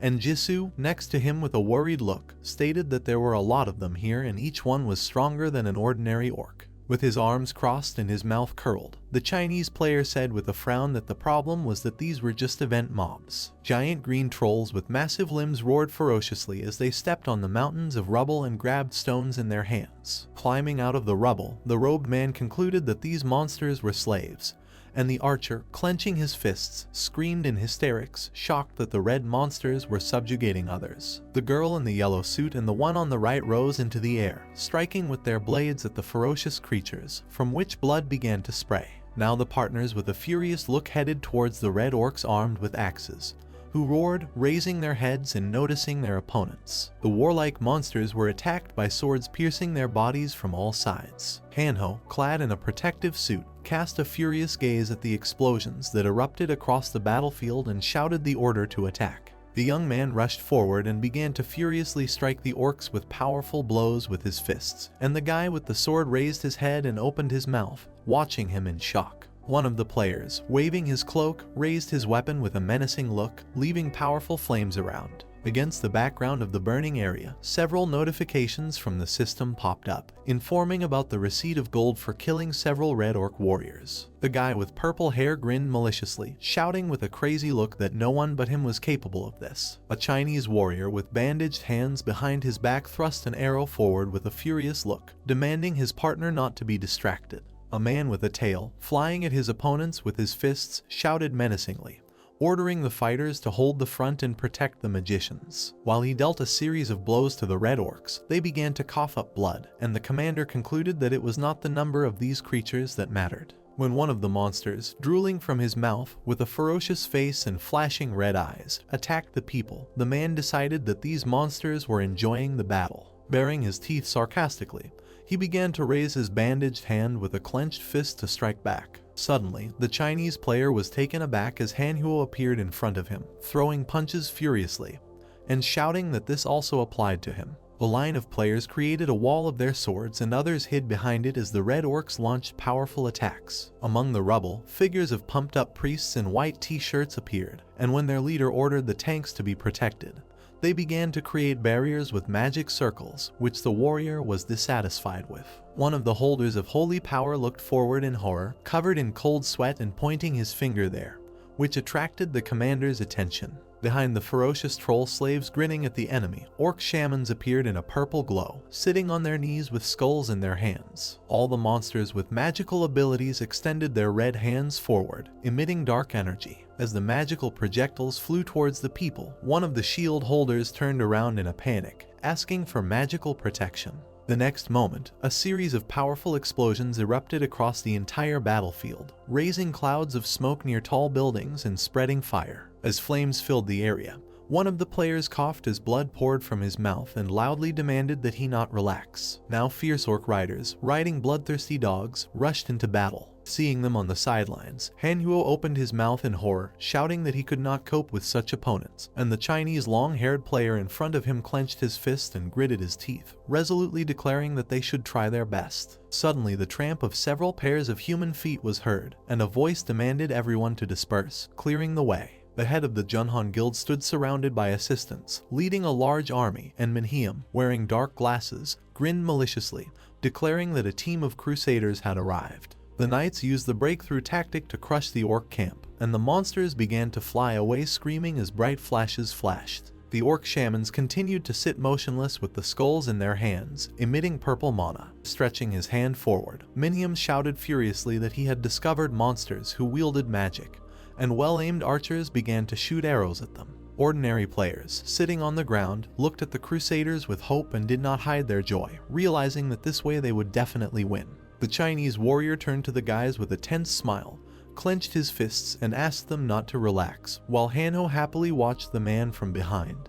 Prosecutor Yongdippo swung his sword with concentration, cutting off the heads of the orcs and leaving bright traces of the blade in the air. The blonde man frowned and twisted his mouth, thinking about completing this quest perfectly while beads of sweat ran down his face. The guild leader activated the cross spear technique, and powerful golden rays stretched across the ground in 4 directions, attacking the red orcs. Junhan frowned as he watched the crusaders pierce the flesh of monsters with their swords, and, waving his blade, concluded that today he would awaken. One of the helmeted knights with his face covered turned to the master, gesturing with his free hand and joyfully announcing that he had reached the 10th level. Junhan, his eyes sparkling, frowned and furiously concluded that he had finally returned. When the system's pop-up window announced the completion of the quest and the receipt of primary awakening as a reward, a beam of bright light descended directly on Prosecutor Yongdippo from above, blinding everyone on the battlefield.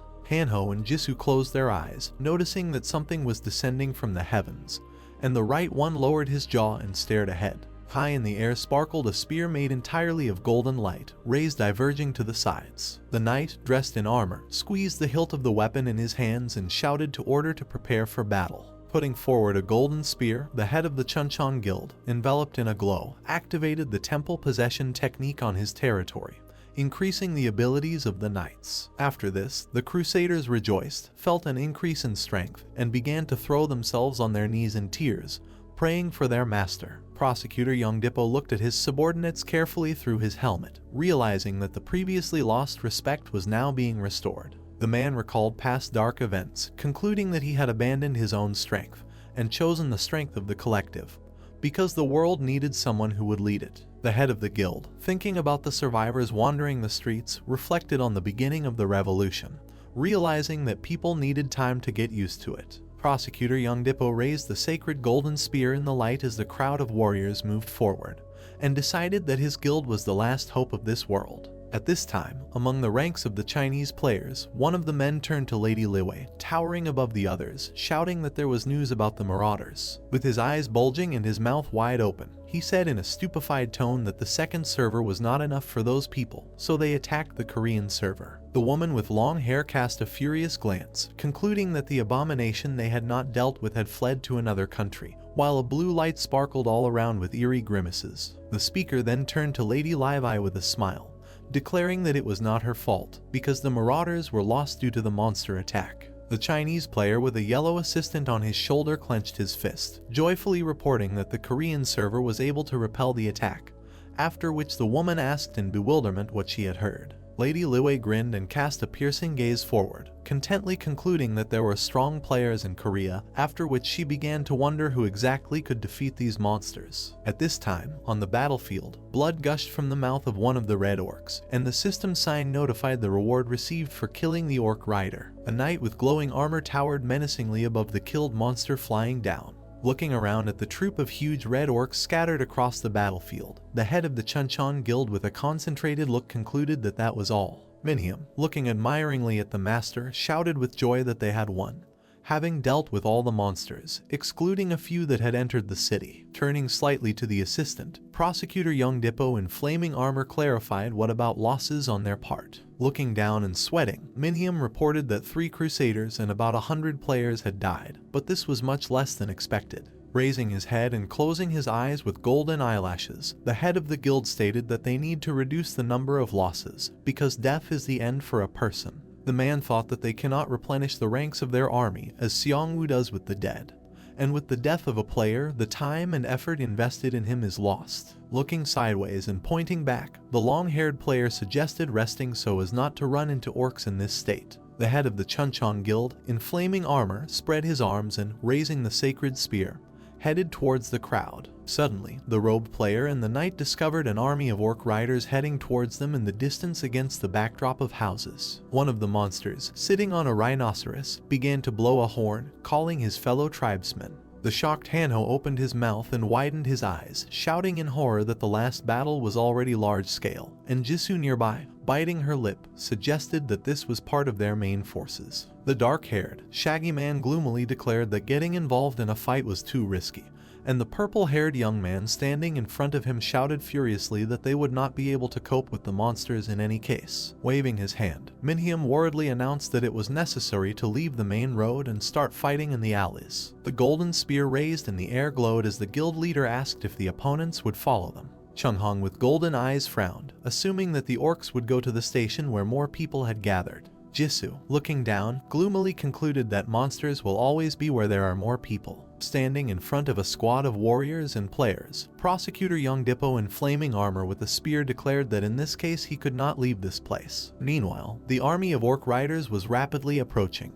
and the fierce eyes of monsters and rhinoceroses sparkled in the raised dust curtain. The man in the robe froze in horror, his eyes wide and his mouth open, and the archer nearby leaned over, worriedly asking whether they should retreat if they could not stop the enemy. Jisoo with a katana, addressing the squad, furiously declared that they could still resist the monsters, and Hanho, standing nearby, pointed forward. An army of ferocious orc riders, riding on rhinoceroses, stopped nearby, and one of the monsters flew into the sky, bleeding. The monsters began to fly apart as powerful explosions filled the space. Players watched in shock as giant birds made of blue mana were carried high among the clouds of smoke and flames of orcs. The red monsters raised their heads with concern, watching as their relatives were taken away and killed right in the air. Another powerful series of explosions rang out, and streams of dark energy flowed through the fire. From behind, joyful exclamations of people were heard, who realized that the Necromancer had arrived. And Jisoo looked forward in surprise when Hanho nearby shouted with enthusiasm that their Sunday had returned. Above the frightened orcs towered a resurrected giant drake, inside of which blue mana glowed, and on top of him sat a skeleton knight, raising his sword to strike. The guild leader in flaming armor happily watched the battle, concluding that the battle of edged weapons had given way to aerial bombardment. The windows of the high-rise buildings reflected the light of the setting sun, and against their background, glowing quadcopters with cameras appeared in the air. The battle was broadcast live on a news channel, where two anchors watched as a skeleton knight, riding a drake, conquered the battlefield. While the magic spotlight was displaying a picture and the possibility of the player using the dead was discussed, a system window appeared next to the device, providing a detailed description of this item, which displays everything captured by the drones. The man in the blue suit glanced sideways at the presenter in bewilderment, noting that her assumption about the player was too bold, and she looked at him in confusion.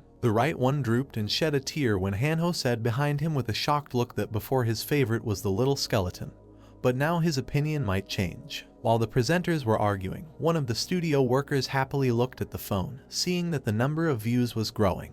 On the screen, against the background of the broadcast news, a chat was displayed where commentators discussed the Crusaders and the Necromancer. Suddenly, an explosion sounded in the glass doors of the studio, and one of the employees pointed a crossbow at the entrance, loudly admonishing the enemy not to approach, otherwise he would shoot. Minhwa, wearing glasses, burst into the building and extended her hand, furiously demanding to lower her weapon, while several guild members stood behind her. The employee looked at the squad with displeasure, clenching his fists and gritting his teeth when the girl demanded to stop the broadcast. The man in the cap put his finger forward and angrily shouted that this was a ban on freedom of speech, and the players have the right to know the truth. Then Minhwa assumed a menacing look and, with sparkling eyes, reminded that such a broadcast had already been used for bad purposes during the terror in Uedo. An employee in a cap raised his hands with an alarmed look and assured that he would stop broadcasting. A voice came from behind Minhwa, who said with a worried look that she already knew it was too late. Biting her lip, the deputy commander tensely suggested that the others would also start broadcasting,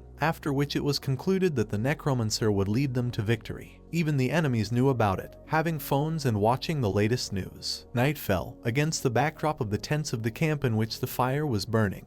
High-rise buildings rose in the darkness. Not far from the burning barrel, the upset right one sat, sitting in a box. Hanho's eyes widened and his mouth opened wide, wondering in shock if beasts and mad scientists had united in the south. An army of orcs was rampaging in the west, and pirates were preparing to attack from the sea. The young man clutched his head in tears, screaming that he had made a mistake in choosing the difficulty at birth. And Sunwoo looked at his friend with a soft smile. Next to Hanho, who was thoughtfully scratching his head, stood Jisoo, spreading her arms and asking what place their team occupied in the world, to which she received the answer that on a global scale they are not yet so strong. Frowning, the girl furiously declared that in this case they should hunt as much as possible. Sunwoo gave his partner a soft look and, smiling slightly, confirmed her words. Hanho pointed to himself in bewilderment when the protagonist said with an enthusiastic look that the path they had chosen had not changed since they left the university. A picture of the planet Earth appeared, where a small Korean server was highlighted, which had limited reserves of gold and experience. Jisoo squeezed her wrist, menacingly declaring that in the upcoming battle their team must kill the most monsters,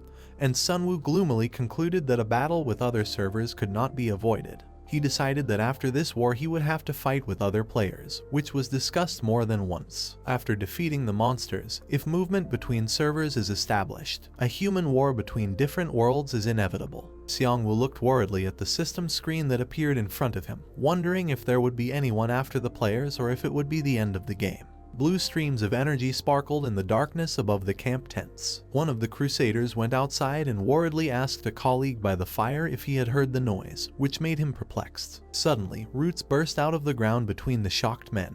The shoots began to stretch high above the tents, which terrified the knights. An alarmed Jisoo burst into Sunwoo's tent with a scream, along with her right one, and the young man looked at her in bewilderment. The girl froze with her eyes wide open when a menacing red orc stood right above her from behind, raising an axe to strike. The monster growled in pain as the girl and the one on the right quickly reacted, rushing with their blades and leaving wounds on the enemy. The knights, hearing the noise, began to leave the tents in horror when the arrival of the orcs was announced. Fierce orcs infested the shelter, holding axes with menacing looks. Hanho anxiously pointed to where the monsters were coming from, while Seongwoo next to him prepared for battle, spreading streams of blue mana. Red orcs with a warlike look climbed out of many portals that opened in the air. The Necromancer, noticing this, widened his eyes in horror and froze. The guy looked at the squad of ferocious monsters rushing towards the camp, regretting that he had recalled his subordinates. When a frightened man in a robe, clutching his staff, hesitantly ordered the tanks to take their positions, one of them clenched his teeth from tension and began to sweat, trying to repair his equipment. At this time, the main red orc pointed to one tent, and the entire army changed direction, deciding to attack the master. Suddenly, a bright beam of light descended from the sky, knocking the opponents back, and a system window popped up notifying that the temple domain technique had been activated. The head of the Junhan Guild, who appeared in a golden glow, glared furiously through his helmet. Looking at him, the red orcs were blinded by the bright light and rubbed their eyes. A shaggy man, rising among the rubble, said that at first he thought that they would die from a powerful attack from the Prosecutor. The player then exhaled furiously, trying to gain strength. Rising, the man with the tail flashed his eyes and shouted furiously, feeling the incoming power. Suddenly the orcs attacked, inflicting many blows on the creatures. The inspired archer shot accurately at his opponents, without stopping, while the dark-haired man watched with enthusiasm, clenching his fist and noting that his partner knew how to do more than just suck up.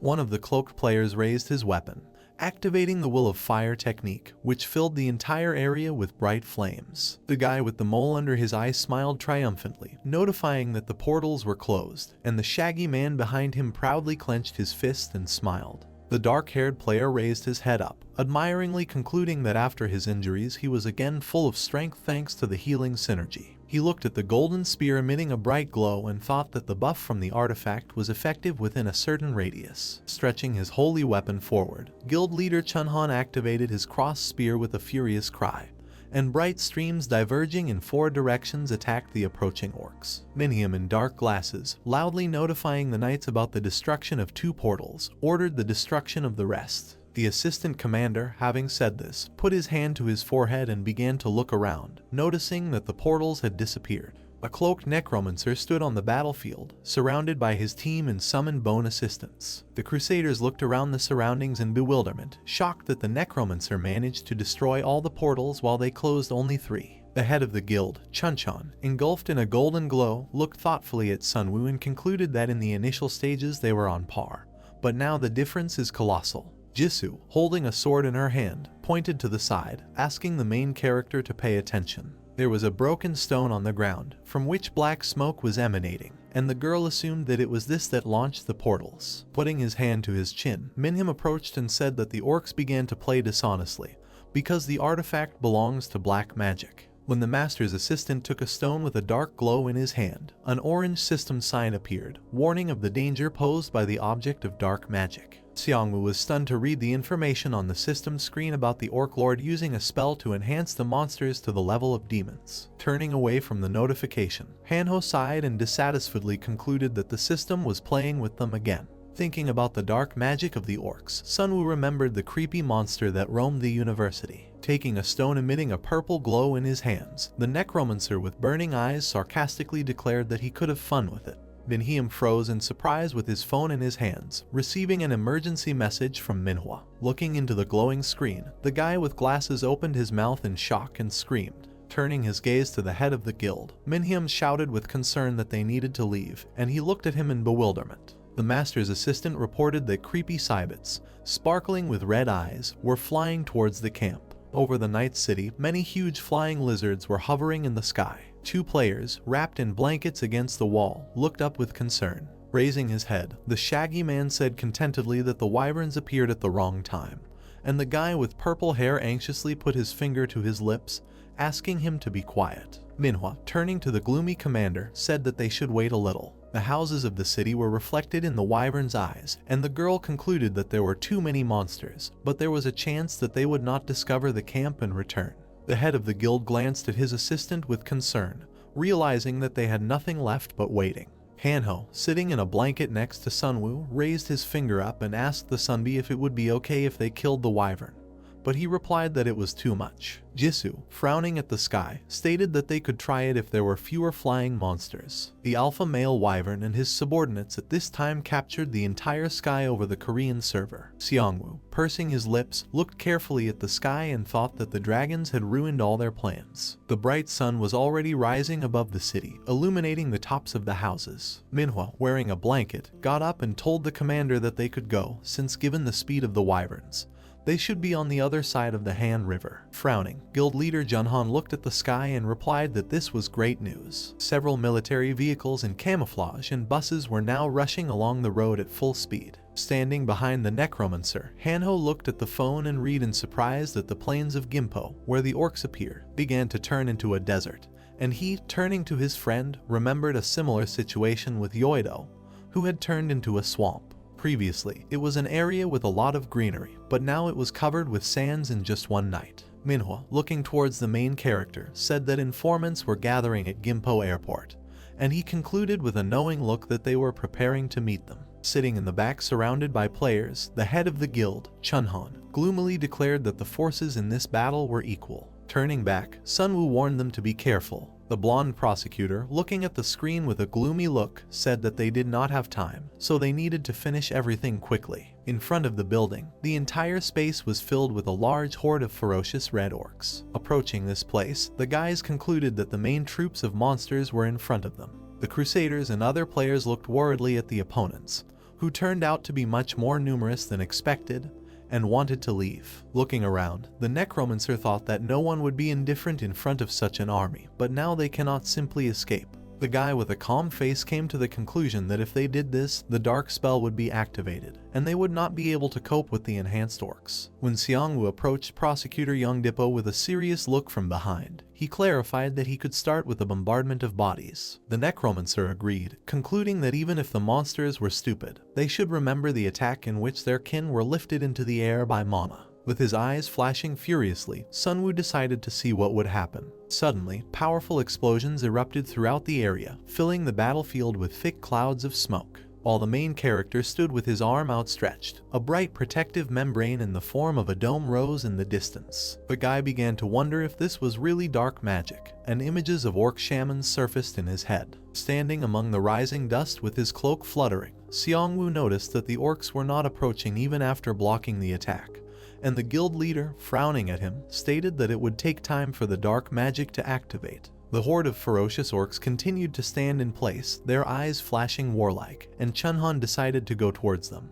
But the necromancer tried to dissuade him. With her mouth open in shock, Manhwa asked if there was a way to minimize their losses. The girl worriedly imagined many maliciously grinning enemies who would begin to act when they sensed weakness. Xiangwu asked behind the blonde master's back whether he was afraid of enemies from other countries, and he veiledly answered in the affirmative. Extending his hand forward with encouragement, the Necromancer, surrounded by his team, asked the Prosecutor not to worry a single point, but to simply focus on managing the alliance. Looking at his interlocutor, Junhan was taken aback and repeated what he had heard. Then the main character just closed his eyes and humbly announced that the time had come. The guy concluded that because of the monsters, the survivors began to form teams themselves, so they need to be united and directed. Frowning, Seongwoo stated that people themselves are weak and can easily die. After that, the guy raised his hand and, clenching his fist, admitted that a large society in these merciless times is all he wants. The head of the guild looked at his interlocutor with doubt, not understanding why he was offering such a thing, but promised to do everything possible. Ships were moving fast across the sea, which meant that the pirates were targeting the Korean peninsula. Sunwoo thought gloomily about the captain's memories, concluding that these guys were not world conquerors, but ordinary losers. They were only third-rate marauders expelled from the country, and if you act immediately, you can destroy the group before it gains strength. Remembering the lick from the prophecy, the protagonist concluded that one day the moment would come when they would face a great adversary. For a big battle, a clear organization of force will be necessary to quickly replenish power and reserves. Seongwoo thought with a serious look that a small city in Suwon would not be enough, a larger group would be needed, bringing in more capital. Frowning, Prosecutor Youngdippo remembered that he had been thinking about a state-level guild for a long time. The blonde commander of the Crusaders looked at the Necromancer with bewilderment, surprised that he was offering his help, and noted that this was not courage, but absolute trust. The head of the guild, Chuncheon, remembering all the players, concluded that no one will surpass Sunwoo, so he will definitely help him achieve his dream. A man with a malicious grin decided to use the guy for his own purposes, even though they were employees, and the main character thought the same thing.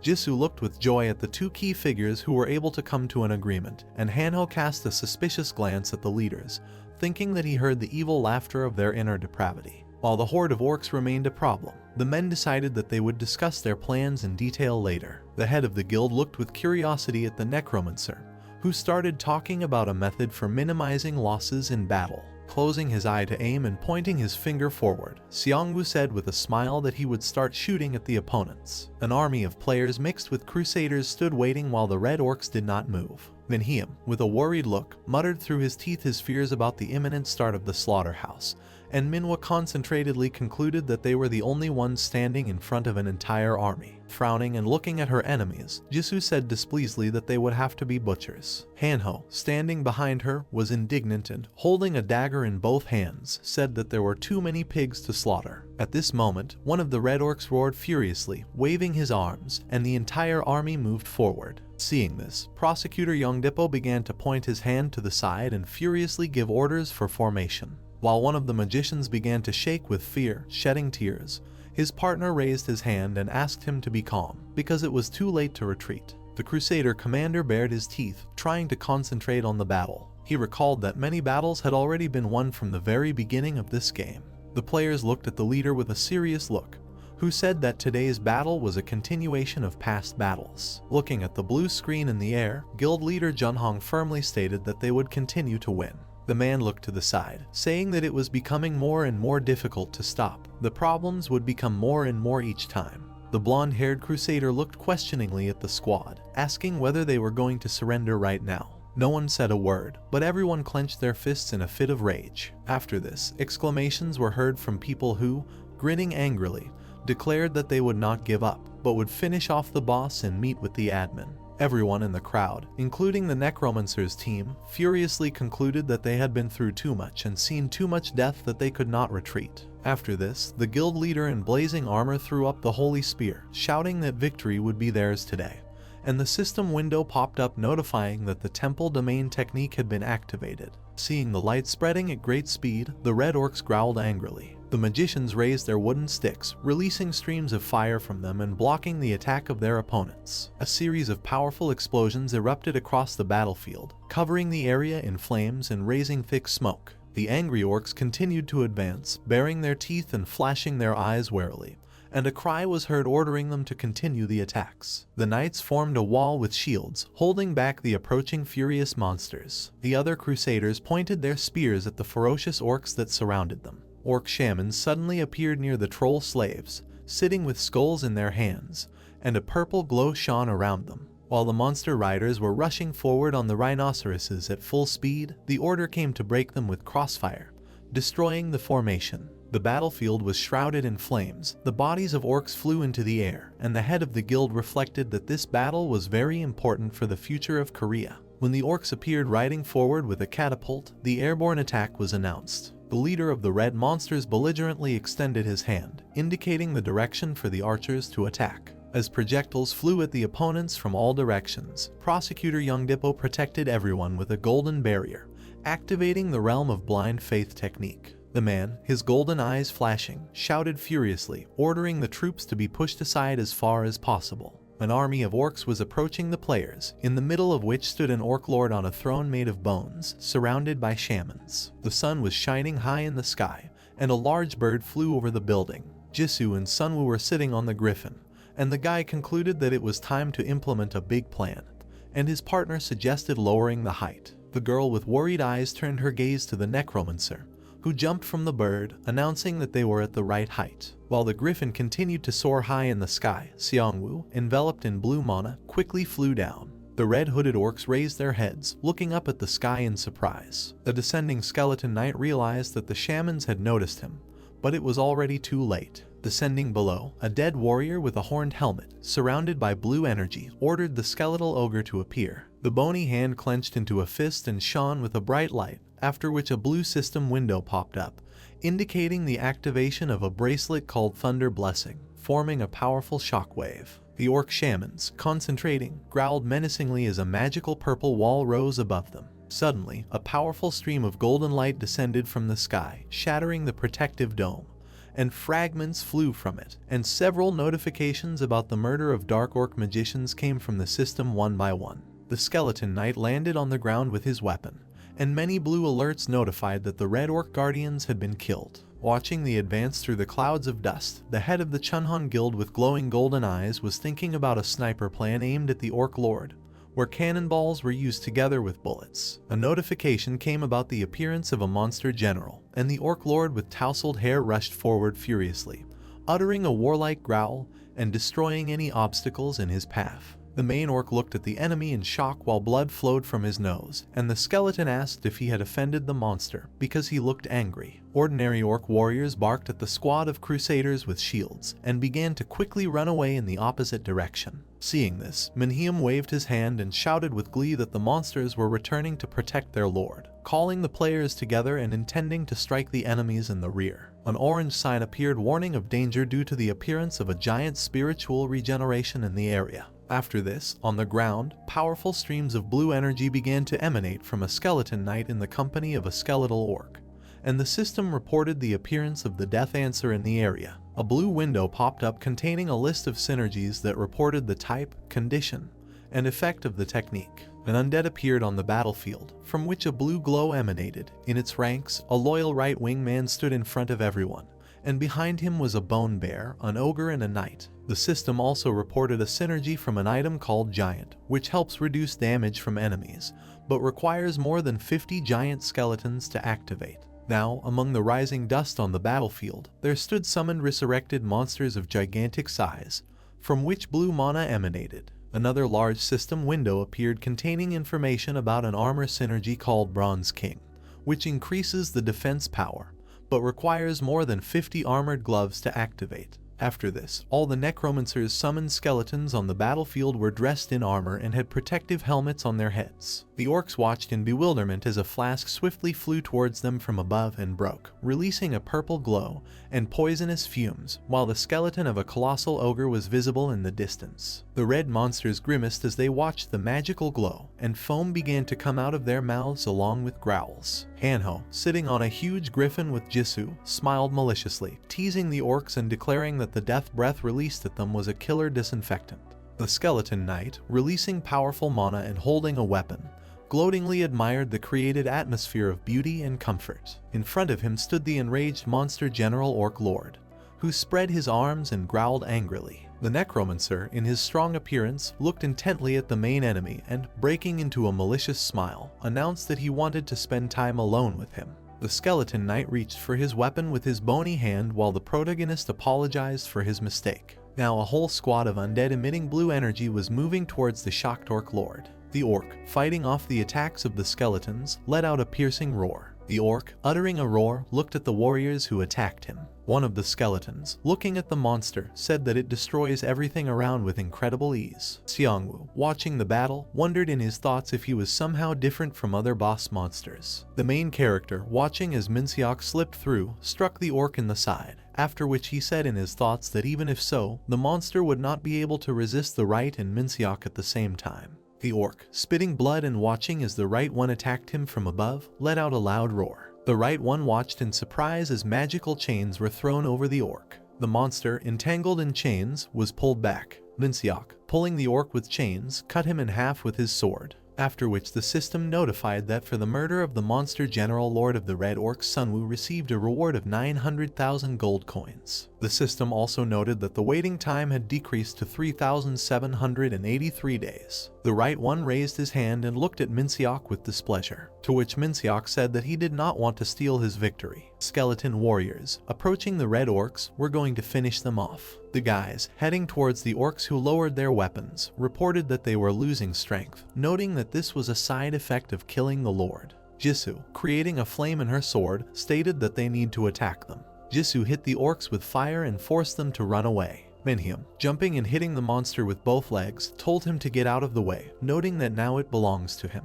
Minhyum, riding a motorcycle with arrows flying overhead, said with a smile on his face that they should reload faster. Jinghoon gritted his teeth and punched one of the monsters, declaring in his thoughts that this was a victory, noting that at this rate they would be able to defeat them. Minhyum, while riding a motorcycle, took out his phone, and then wondered if he had received an urgent call. Minhyum turned towards Jinghoon and called out to him, wondering what that could mean. Minhyum, with a dumbfounded expression on his face, said that the tracking team said that the wyverns were heading here. Jinghoon, turning to face his subordinate, wondered how close they had gotten. Minhyum, remembering the sight of the wyverns with horror in his eyes, said that there were about 3 kilometers left before them, noting that they would be there any minute. With a surprised expression on his face, Jinghoon wondered in his thoughts if the wyverns had tricked them. Further, he also noted in his thoughts that this could not be a coincidence. Jinghoon, imagining the details of the wyverns' plan, stated in his thoughts that they were tracking and waiting until they left the city and ended up in the wasteland, noting that it was all a pre-planned plan. Chonghun, standing up and spreading his arms, said that everyone should retreat to the airport. One of the crusaders, leaning on the orc and looking at the commander, wondered what he was talking about, to which the other guy wondered why they were retreating so suddenly. Jisoo, wiping the blood from her face, heard the system announce that the boss monster alpha male wyvern had appeared. Jinghoon, looking up, declared that it was too late to escape, they were attacking. One of the wyverns, landing, threw everyone away and grabbed one of those present. People, watching how the wyverns destroyed everyone in a group, said that they needed help. Xiangwu, watching what was happening, wondered why this happened right now. Further, the main character noted that of course they had to appear at such a moment. Xiangwu, using his power and calling upon the birds that dragged the corpses of the orcs, said that the wyverns should be taught a lesson that they cannot just fly in and eat everyone at will. The main character ordered the birds to bring the corpses to the wyverns. Xiangwu, looking at the head of the guild, declared that he should order the catapult to be launched immediately, to which Chonghun informed the crusaders that they must reload the catapults faster. The main character, looking into the amber eyes of the wyvern, which reflected the flying undead bird, in his thoughts told her to try the dinner that was in front of them.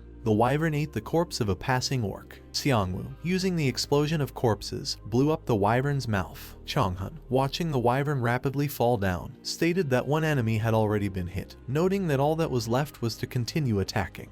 The main character, pointing his finger at the enemies, ordered the drake to finish them off. Drake, flying up to one of the wyverns, bit her on the neck. Sunwoo, watching the drake eat the wyvern, heard the system report that he received 754,000 gold for killing the wyvern.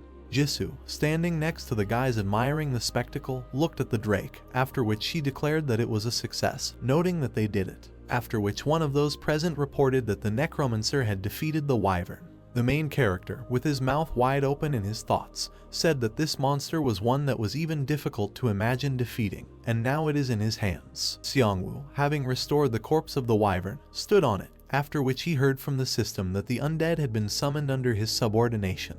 The main character turned to Minseok and told him to join him too, to which Minseok said that he would do so. Seongwoo, taking off on the undead wyvern from the ground, declared that they were flying. The main character, sitting on the back of an undead wyvern, watched other monsters from above. Seongwoo, sitting astride the wyvern, stated in his thoughts that they had finally conquered the skies, noting that compared to the griffin, it shook a little, but its size provided better stability. Simok, looking at the main character's cloak fluttering in the wind, wondered that this time they were hunting for wyverns. Seongwoo, turning to his subordinate, said that wyverns should also play the role of prey. The wyvern, having brought prey to its relatives, tried to explain something to them. The wyvern, looking down, pointed at their dead brother. The wyvern, lowering its head, headed down with a piercing cry. The main character, looking at the wyvern flying nearby, noted in his thoughts that this one had separated from the group. Sunwoo, flying up on his wyvern from below the monster, said that they have no sense of self-preservation, despite the death of one of their relatives. Minseok, releasing boundless chains, heard the main character order to aim at the wings of the wyvern. Minseok flew over the wyvern and grabbed it with chains. The main character, turning back and noticing something, heard Minseok say that he would finish off the wyvern, to which Sunwoo said in his thoughts that there were actually two of them. The wyvern, flying up behind the main character, extended its paw to grab him. Seongwoo, having performed a maneuver on the wyvern, dodged the capture, after which he reported that another one had appeared. While flying on his henchman, Sunwoo noticed a wyvern chasing after them. The main character, turning back, assessing the situation and gritting his teeth, said in his thoughts that the crossbow was useless, noting that they would not be able to finish her off with such attacks. Next, the system notified that Seongwoo received 850,000 gold for killing the wyvern. The system also noted that the waiting time had decreased to 3,702 days. Minseok, hitting the wyvern in the head with his sword, informed the main character that he was falling. Seongwoo, hearing Minseok, resurrected the wyvern he killed, after which the system reported that the undead were called under his command. The main character, looking at how a wyvern with an open mouth was heading towards him, said in his thoughts that this monster is very stubborn and he does not give up until the end. Seongwoo extended his hand and ordered Right to go forward to attack. The main character, watching his subordinate being carried away in an unknown direction, wondered what was happening. Sunwoo watched as Right was pulled into the wyvern's mouth. The main character, watching as the right one caught something in the wyvern's teeth, wondered if the wyvern had accidentally grabbed his spine. One of the skeleton warriors wounded the flying wyvern along its entire body. The wyvern, not understanding the situation, continued to be injured. One of Sunwoo's subordinates bit the wyvern's throat, after which the system reported that the main character received 850,000 gold for killing the wyvern.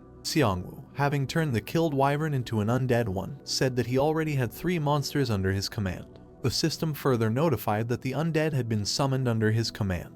The wyvern, flying by, looked at Sunwoo and his subordinates. The huge wyvern continued to watch the main character, after which the system reported that the boss monster alpha male wyvern had appeared. Sunwoo, looking at the monsters, noted in his thoughts that there was a whole group of them here. The main character, sitting on a wyvern and observing the situation, stated in his thoughts that they should attack only those who had separated from the general group. He also noted in his thoughts that it is easier to kill them one by one, because attacking an entire group is comparable to suicide. Seongwoo, looking into the distance, heard someone's piercing roar above him. The wyverns, listening to the roar, raised their heads upward. Seongwoo, flying on his wyvern, watched as the monsters rushed upward. The guys, standing on the ground, watched as all its relatives flew up to one of the wyverns. Alpha, having gathered his relatives around him, headed towards the main character. Minseok, sitting on the wyvern and looking at Sunwoo, wondered if he thought the situation was getting tense, to which the main character noted that, perhaps, Minseok is right. Seongwoo, looking at the group of wyverns, said in his thoughts that there were about 30 of them here, noting that it was simply impossible to tear yourself away from them.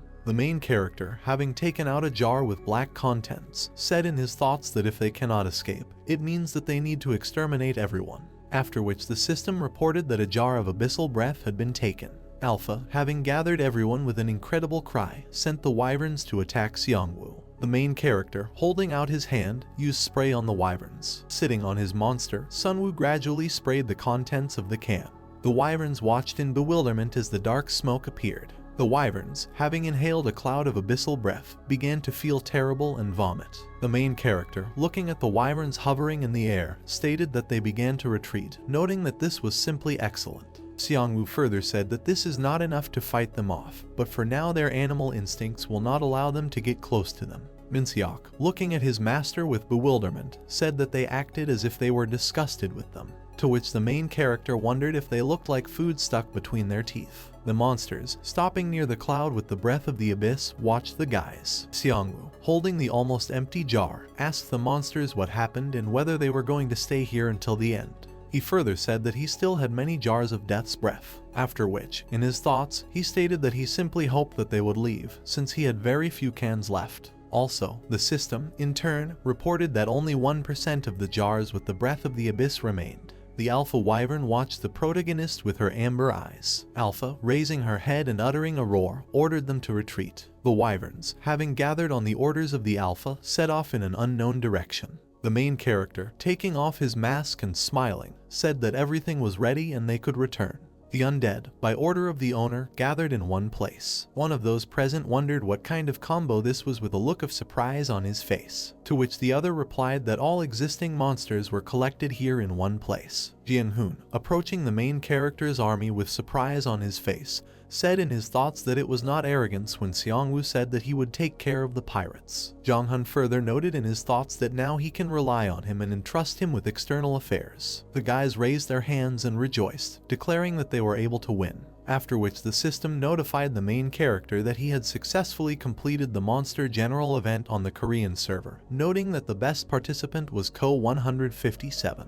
Hanho, looking at the leaderboard, where Han Kang-seok was in first place, Ko 157 in second, Dr. Zero in third, Mechai Kang-gyungpo in fourth, and Choi Yun in fifth, said with displeasure that even though his friend and best participant in the event, but he is still not the first in the top. To which Jisoo said that she thought it would be more shocking for them to fall in rankings. Xiangwu, standing next to his friends who were looking at the system window, held the card that appeared, and then said that the rating is also important, but they need to focus on their skills and experience. The main character also said in his thoughts that the card to increase physical strength by 3, which he chose, would be useful for fighting with other players in the future. Xiangwu, recalling the recent past events, said in his thoughts that there was too much information about his work, noting that from now on, he became everyone's #1 target, and he should keep his skills at their best. The main character, taking out an unknown ring with a purple stone that exuded an aura, said that he got the item during a hunt, after which the system gave a summary that the item called the Black Pearl Ring has a heroic rank, a ring type, and also has the effect of increasing the magic damage from curse magic by 10 units. The system also provided a description of the item, which stated that the ring contained dark energy inside, which could have a harmful effect on a user without immunity. Sunwoo, as he put the ring on, heard Hanho wonder if he had gotten something cool again, after which the main character said in his thoughts that this item would be useful to him, because he has the curse of death and the answer of death. The main character, thinking and remembering how he received the sphere, felt Hanho grab him by the shoulder, who said that they had survived everything together, which means they should share the rewards. To which Xiangwu wondered in his thoughts what would have happened to him if he had completed that dark magic spell. He also noted in his thoughts that he was not sure that he would have received something like the Bloody Devil Stone. The main character, looking at the people grieving for the dead, said in his thoughts that they could not wait for that spell to complete, noting that the best thing to do was to stop before things got worse. The plot moves to one of the guild buildings, in which someone reported that only 492 participants remained alive. The girl, standing in a circle of colleagues, said that this was not even a third of the original amount, to which the guy said that half of their group had died. Further, one of those present reported that the Sundingu team was completely destroyed. Chonghun, having heard the guy's conversations, reported that the remaining survivors had become stronger. The man, with his arms crossed, listened to the head. Jinghoon, looking at the guys with a serious expression on his face, said that similar things would happen in the future. He also noted that based on this battle they should create a larger and stronger organization. Xiangwu, standing behind all the guys, also listened to Jinghoon, after which he said in his thoughts that his words sound harsh, but they are true. The main character, remembering his friends in the heat of battle, said that Jisoo had already reached the 15th level, and Hanho, albeit slowly, was at the 12th level. Xiangwu, looking somewhere to the side, said in his thoughts that Jisoo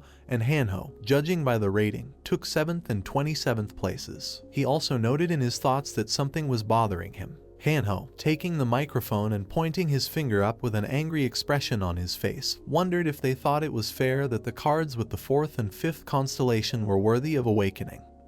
But they did not. Hanho also revealed that he only has a 1-star card because his luck is terrible, after which he wondered what the point was in him changing anything because of this, noting that training was the only way for them. Jisoo further wondered why he was talking to the system. Seongwoo, holding up 2 fingers and looking at an angry Hanho, wondered if he didn't have 2 chances, noting that he was the one who chose the weakest card twice, to which Hanho asked the main character to remain silent, noting that the universe was helping him. The knight, entering the building with his comrades, called the commander. The knight, approaching the commander, said that they had found a store at the airport. The guy in armor, holding out his hand, said that a wall had appeared that prohibited anyone from approaching him. Seongwoo, grinning maliciously, wondered if it was really impossible to approach him, noting that it sounded tempting.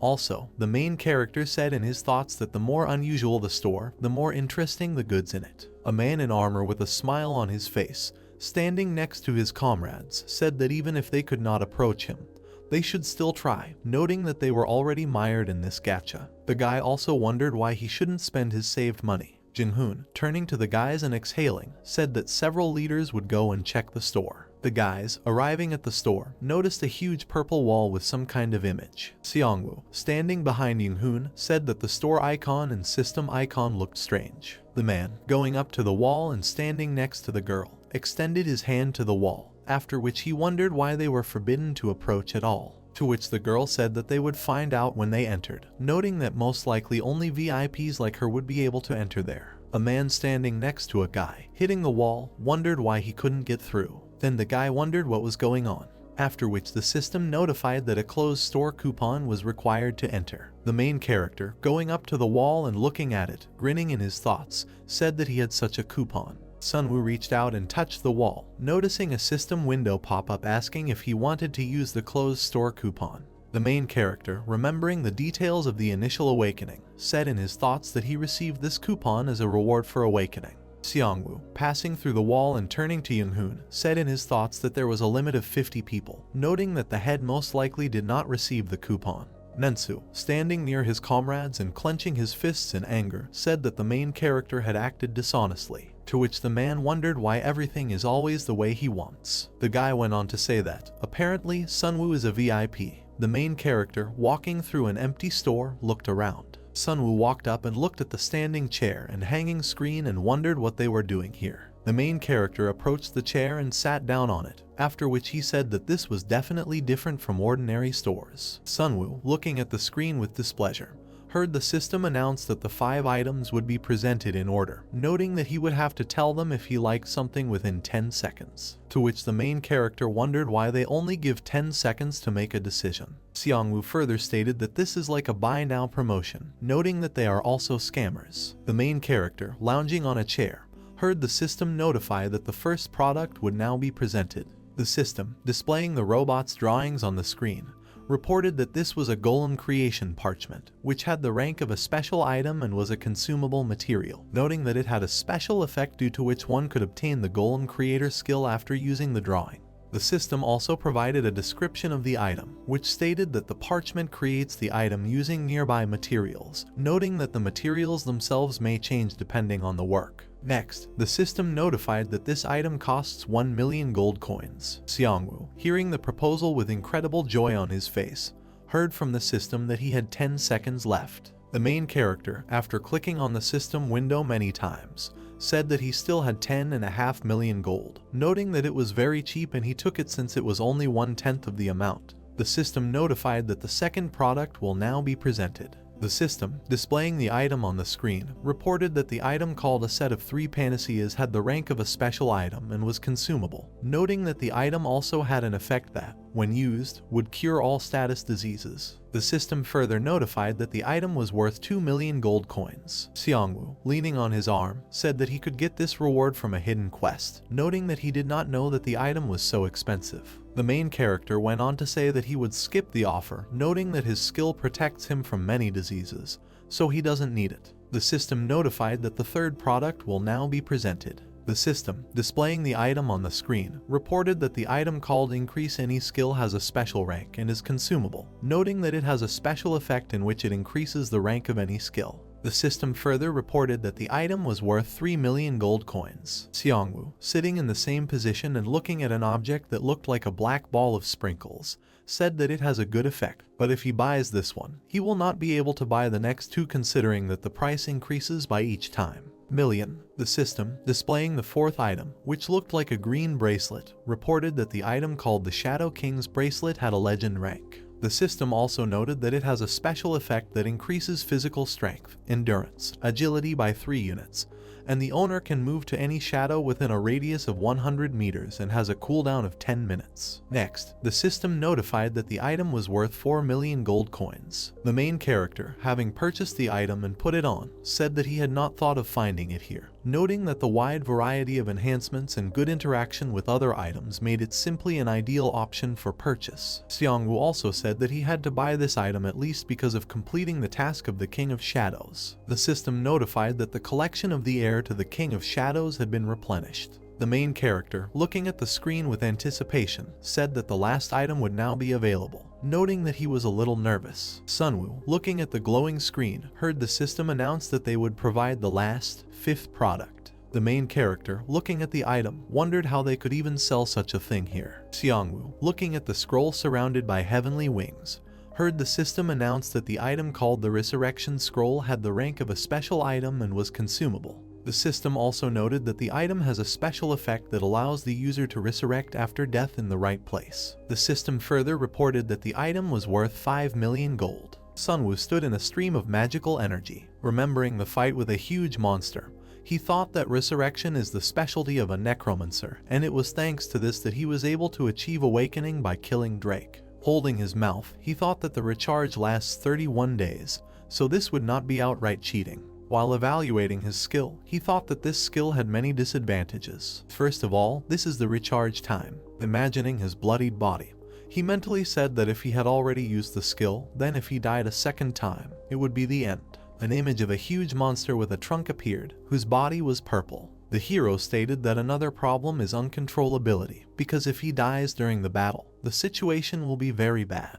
Imagining his resurrection, the protagonist thought that if you were resurrected in the same place, then dying from a strong boss would only prolong his suffering. The third problem was that the main character can only resurrect himself. The protagonist looks at the fictional corpses of Hanho and Jisoo. He thought that he would not be able to resurrect them. Introducing his friends, he stated that these two were the only ones he could completely trust. Thinking about the resurrection scroll, he stated that in order to survive, they must become stronger, and in order to become stronger, they must face dangers. The scroll of resurrection will be an excellent safety net. Sunwoo has 1 second left. He quickly clicked on the window and bought various goods. Turning around, being in the magic circle, he declared that he got everything he wanted. Information appeared that the store would be abandoned in 10 seconds. Young Yunpo spoke to a huge number of people with the idea of creating a zone for a group of players in the metro. On a small rocky area near the city, various hunters fight monsters. They take small monsters hostage and take them on motorcycles to headquarters. The protagonist's team is relaxing on hammocks near the pool. Jisoo stated that they could finally rest. Hanho stated that people should not live by constant hunting. Scratching the back of his head, the protagonist stated that while they were resting, they should not forget about collecting information. While wiping her sword, the girl said that the next battles would be no less large scale. The guy flying on the eagle waved his hand and called the main character. Sunwoo happily said that the pirates had finally arrived. Smiling a little tormentedly, Jisoo said that this was the end of their vacation. While reading the countdown, Young Yunpo stated that he heard news that pirates had appeared in the Eastern Sea and asked the protagonist's crew about their plan of action. Looking at the people bringing reports, the protagonist said that it would be nice to destroy them before they reach the coast. Smiling maliciously, Hanho said that these guys won't go head-on if they have intelligence. The guy carrying a stack of paper in his hand said that they had already defeated them once and they should not interfere with them. Looking at him, Jisoo replied that the enemy's knowledge of Sunwoo did not prevent them from changing tactics. Representing recent broadcasts and attacks on people, the girl said that since the pirates were planning to take over Korea, they must have collected information. And not only through broadcasts, but also with the help of assistants. Smiling, Jisoo asked Sunwoo if he had been collecting information about them. The protagonist said, slightly hesitantly, that yes, he thought that if he reads the memories of the dead, could this be called a more cruel way than kidnapping and torture? Several unusually dressed men and a woman stood in an empty room.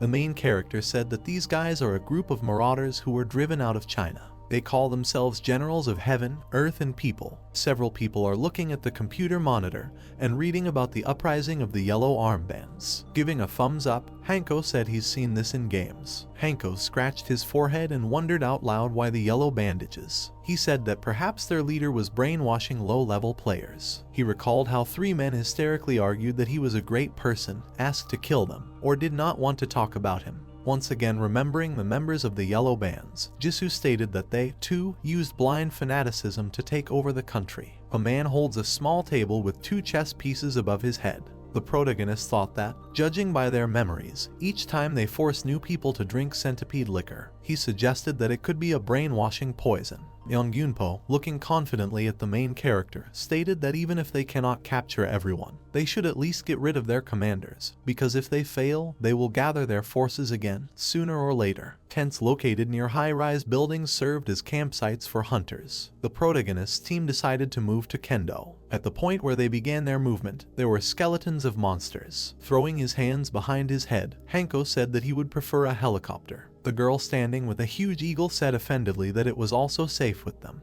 Jisoo and Sunwoo jumped on the birds. Hanho sighed and said that it was easy for the girl, because she was an athlete. Before the departure of the protagonist's team, Yongyunpo said that he trusted them with this job. Looking at the guild master, Sunwoo states that they don't know anything about the Evolution Society's plans, so he should take care of it. The prosecutor's eyes lit up and he confidently stated that he also owed them something. In the darkness of the night, through a slight fog, a slightly illuminated island was visible. The protagonist who landed on the island asked a plump man with a bandage on his forehead if they had actually seen a pirate ship. He, looking at the main character, stated that he saw it with his own eyes and it was definitely a pirate ship. Looking at her father, Jisoo asked a little incredulously if he was sure of what he saw. A little annoyed, the girl's father shouted that the guy who was the leader of the travelers had been eaten by a bird. He asked if they really thought he could joke in such a situation. Turning around, the man thought about the new leader of Kendo, Lee. He also reflected that it was rumored that he had built up so much resentment towards pirates that he gave up monster hunting and became a member of the Coast Guard.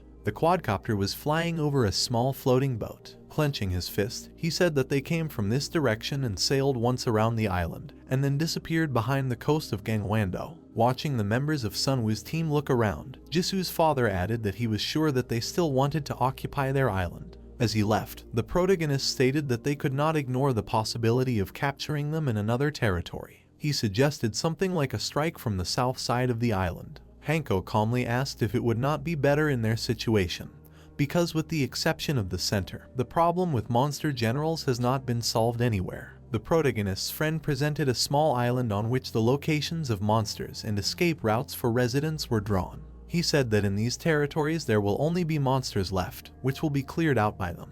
A little sternly, Sunwoo said that this was a bad idea because this zone would be under attack. A large group of soldiers with bandages on their faces stood behind a tall guy in a cloak, with a hidden face and glowing eyes. The protagonist said that they could not take over other servers with the same certainty. The pirate leader smiles madly. Seongwoo assumed that they were planning to conquer the server center and quickly increase their forces. Turning to Jisoo's father, the main character clarified whether everyone planned to stay if the pirates attacked again. Throwing his clenched fist up, the man said that they would naturally stay because they lost to them once and this should not happen again. He said they would repay them double. Looking at the confidence of the residents, the protagonist suggested leaving Kendo and preparing to meet the pirates. He also thought that most likely their next mooring place would be the coast of Gangwon-do or an island. Bowing his head in frustration, the protagonist thought that a much larger fleet would come after the research group he had destroyed, and they should be ready for it. The protagonist's team, with anticipation on their faces, asked the residents where the store or blacksmith was. The man said that there should be a blacksmith shop in the city. The guy in a yellow jacket ran up to the man. With genuine shock, he shouted out new information. Presenting a map of the island, he said that the pirates had already united, crossed the island, and were preparing to attack. Jinsu's father spread his arms in surprise and asked what they would do. Taking his face, Sunwoo fell into thought. He realized that this was not reconnaissance, but reinforcements and that they were in a hurry. Smiling confidently, the hero came to the conclusion that they either did not find enough information about him or did not take his power seriously. Sunwoo said they had to act quickly. Fog covered the sea. A large ship, brightly illuminating the space with searchlights, sailed forward. A guy in sunglasses, with several gold bracelets on his arm, was holding a microphone. He smiled and thanked everyone for waiting. Smiling, he stated that this was the fleet of the General of the Earth, following the General of the Sky. The guy standing on the filled ship said that today they are again in the middle of the ocean. He said not to relax, because terrible monsters are hiding in the depths of the sea. The ship continued to sail. Through the microphone, the guy asked himself a question about where they were heading through these terrible waters. He replied that they were joining in the takeover of the Korean peninsula. Several comments in the live chat made threats and insults. He thought that, as expected, such comments appeared because they were driven away from the second Chinese server. But these commentators will soon find out who the true winner is after Korea is captured and returned to China by pirates. He also stated that the General of the People will also be in Korea. Slightly moderating his ardor, he said that there was a terrible villain called a Necromancer, from whose hands their reconnaissance group fell. He imagined Team Sunwoo as scary monsters in their final forms. Smiling confidently, he declared that they would not lose twice. Several ships led the moving pirate fleet. He ambitiously shouted that they saw in front of them a fleet that would conquer all of Korea. A short man in a dark fur-down jacket, with a small mustache and a menacing gaze, stood with his hands clasped together. Several pirate ships sailed behind him. A guy with piercings on his ears, nose and lips, wearing sunglasses, was thinking about the destruction of General People's intelligence group by Seongwoo's team. He mentally declared that they would not retreat just because some small detachment was destroyed. A girl with long hair, a menacing look, was surrounded by a blue aura. She asked the guy if he was watching. The girl called him Elementalist Lai. He, smiling, said that she should not become arrogant about the seizure of the second server. Smiling madly, he shouted that they would enslave Korea, and from there they would go to Manchuria. He said that if they are not afraid, let them seize the first server and come here. He said that they would meet them in Manchuria. He shouted, sailing into the night on a pirate ship, that he would film how the Necromancer was being killed and let the whole world know about it. He said that word would spread about them. Everyone would know that the Red Revolutionary Army was still alive. He thought that this was exactly what they had planned. Through his glasses, he looked in surprise at the various ships. In an instant, the ships began to explode and burn. Cries for evacuation could be heard from them. Corpses emitting blue magic falling from the sky blew up ships. Shocked, Lee assumed that they intercepted them after killing the birds of the General of the People. A huge dragon-like monster was flying in the sky, emitting a large amount of energy. Lee noticed him. On this large monster, he saw the protagonist, shrouded in dark armor. There were loud explosions in the sea. The Earth General, wrapped in a cloak, took aim with his sniper rifle with glowing eyes. Powerful rifle shots hit the ship. Floating after the sinking of the fleet, the pirates, recognizing their general, said that they had a chance to fight back. Some creatures have begun to resurrect. Pointing his hand at the enemies, the general ordered the magicians to create a shield. A huge blue shield consisting of different sections covered the area of the pirate fleet. The protagonist, flying on a shield with glowing blue eyes, assessed the situation. Birds flew over the site of the pogrom of the ships. The two men, sweat streaming down their faces, shouted joyfully that the pirates were returning. Scratching his bushy beard, the general said that they had suffered huge losses too quickly. Looking into the distance of the sea, the General of the Earth stated that the Necromancer had exploding corpses, and after killing the General of the People, he received birds. He stated that before this situation he thought he had learned enough from the Korean prisoners. His eyes sparkled and his experienced gaze reflected confidence. He thought that sending reconnaissance ahead was the right decision. A little worried, Lee stated that they had lost 8 ships and too many men. Looking coldly at his subordinate, the general said that they could simply recruit new people. The stunned pirates listened to the speech of the Earth General. Looking at the camera lens, he said that it was unreasonable to disseminate such compromising information just because the broadcast was not stopped. He said that in order to return the continent to the Heaven General, one must have an excellent reputation. Angrily squeezing his beard, he remembered the face of Lai Wai, who had already left a vile comment under the broadcast. He said sadly that they had disgraced their general. Continuing to worry about the current situation, Lee stated that they should film how they would destroy them twice as fast. He said they had to show that they were just lucky. Throwing his hand forward, the general declared that Li was thinking correctly. Looking at his subordinate, he confidently declared that they would cut off the Necromancer's head and show it to the whole world. Turning to a guy with a high hairstyle, half of whose body was covered with a white robe, he called him. He addressed him as Huey. Closing his eyes, the general said to prepare the game. His plan was that they would invade Gangwado, start the game, and kill the Necromancer. Continuing to play with his beard, he asked with a little doubt whether they could go to the island. Huey replied that there was no problem. The fleet, led by a large ship, with small ships sailing nearby, began its journey. The guy said that even if he watched them from heaven, he would never see them underwater. At night, the pirates approached prepared ships with spotlights on them. The main character landed on the island amid cheers. As he descended from the undead, he said that they had no time to celebrate. He thought that the pirates were a much larger organization than he thought. Even the intelligence group of the general of the people was at least 1,000 strong, and now there are about 3,000. Looking a little uncertainly into the distance, he thought that at the time of the battle with the orcs, their number was about 800 people. A general is depicted levitating above a flame near Seoul. The protagonist continued to think that if these are not their main forces, then how huge this organization is. After all, even though China has lost an unimaginable number of people since the start of the game, there are still more of them. The men who ran out of the ship said that they had completed preparations for the departure. While they were busy attacking the pirates, several small ships sailed from Ostrava. Jisu's father stated that they are starting to prepare to meet the pirates in Gangwando. Several summoned dragons flew over the island. Flying above the moving cars, the protagonist continued to think. He thought that the group of survivors was only 258 people, and only about 100 were able to fight. Several cars and people gathered near the headquarters. Seongwoo mused that this was because many were captured or killed during the first attack. He mentally stated that it was not that he needed strong support, but the number of opponents was annoying him. Holding the box, Jisu's father asked if they should just watch. Seongwoo said with an encouraging face that yes, because the enemies could attack at any time, just like they did earlier. Looking at the man, he thought that he could handle everything alone, but they needed more people to monitor. Jisu's father, after thinking for a while, said that the coastline of Gangwado is much more extensive than he thought. Turning to the father of the protagonist's girlfriend, the guy said that if they couldn't fight, they should watch the children. Seongwoo said that he couldn't completely block them, but his team had to know when they were coming. Several men, watching the ship sail away, hid behind fences and stones. After the protagonist's words, several people said that they would immediately go ashore to monitor the situation. Hanho was talking to the children. They declared with great confidence that they would also fight and had already reached the 3rd level. The protagonist's friend, leaving, said that they were still too small to fully fight. The main character strictly assessed the situation. The girl behind him, with pity and emotion, stated that they were members of families who died at the hands of pirates. There are even children who personally saw the death of their parents, which is why they are eager to fight.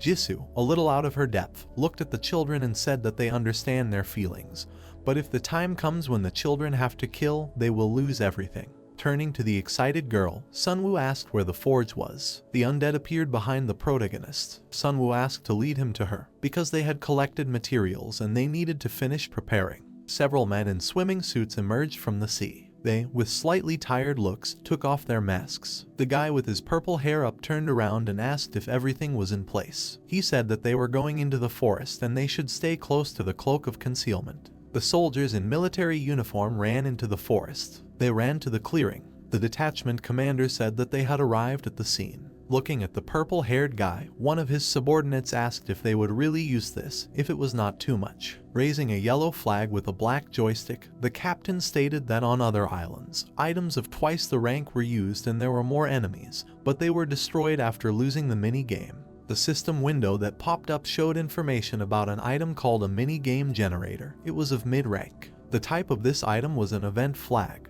and the effect sounded like when the game starts, a certain area is fixed as a mini-game. 3 regions will be created. When you capture territory, various enhancements are given. When you capture all areas, you are given the title of Conqueror and a special buff. Closing his eyes slightly, he seriously stated that they must take advantage of this chance, because it was the best strategy for a small group like theirs against a large opponent. He also noted that they cannot fail their general. Placing the flag in the ground, he shouted the start of the game. The territories of the Korean Gangwado server were being scanned. The server map was displayed on the screen. The Thunder King minigame has been activated. The game area was set at a random location. When territories are completely conquered, a special buff is activated. At the bottom of the information window was information that the zone would close in 15 minutes. The main character's team, together with the girl, ended up in an empty zone. The girl asked in shock what was happening. Sunwoo looked at the limited white area and tried to understand the situation. The radio on the girl's belt said that pirates had appeared on the southern shore. She picked up the walkie-talkie. Shouts could be heard on it indicating that the pirate fleet had appeared again and was approaching the coast. Looking around, the protagonist thought about the strangeness of the fact that the pirates showed up at the same time as the mini-game. He couldn't figure out if it was the system or if it was the pirates' plan. They announced over the radio that there were fishing boats even on the west coast. The hero, listening to the report on the radio, thought that everything was going too smoothly, so the pirates had definitely set it up. The system announced that there was a game area nearby. Jisoo said that the game within the game is nonsense. The protagonist looked a little worried at the system alert. He said that he did not know what was happening, but the goal was to conquer all 3 areas. Sunwoo assumed that the pirates wanted to beat them with numbers. The main character thought that things were bad, because he could not foresee such a development of events. Making a questioning hand gesture, Jisoo asked what they should do in such a situation.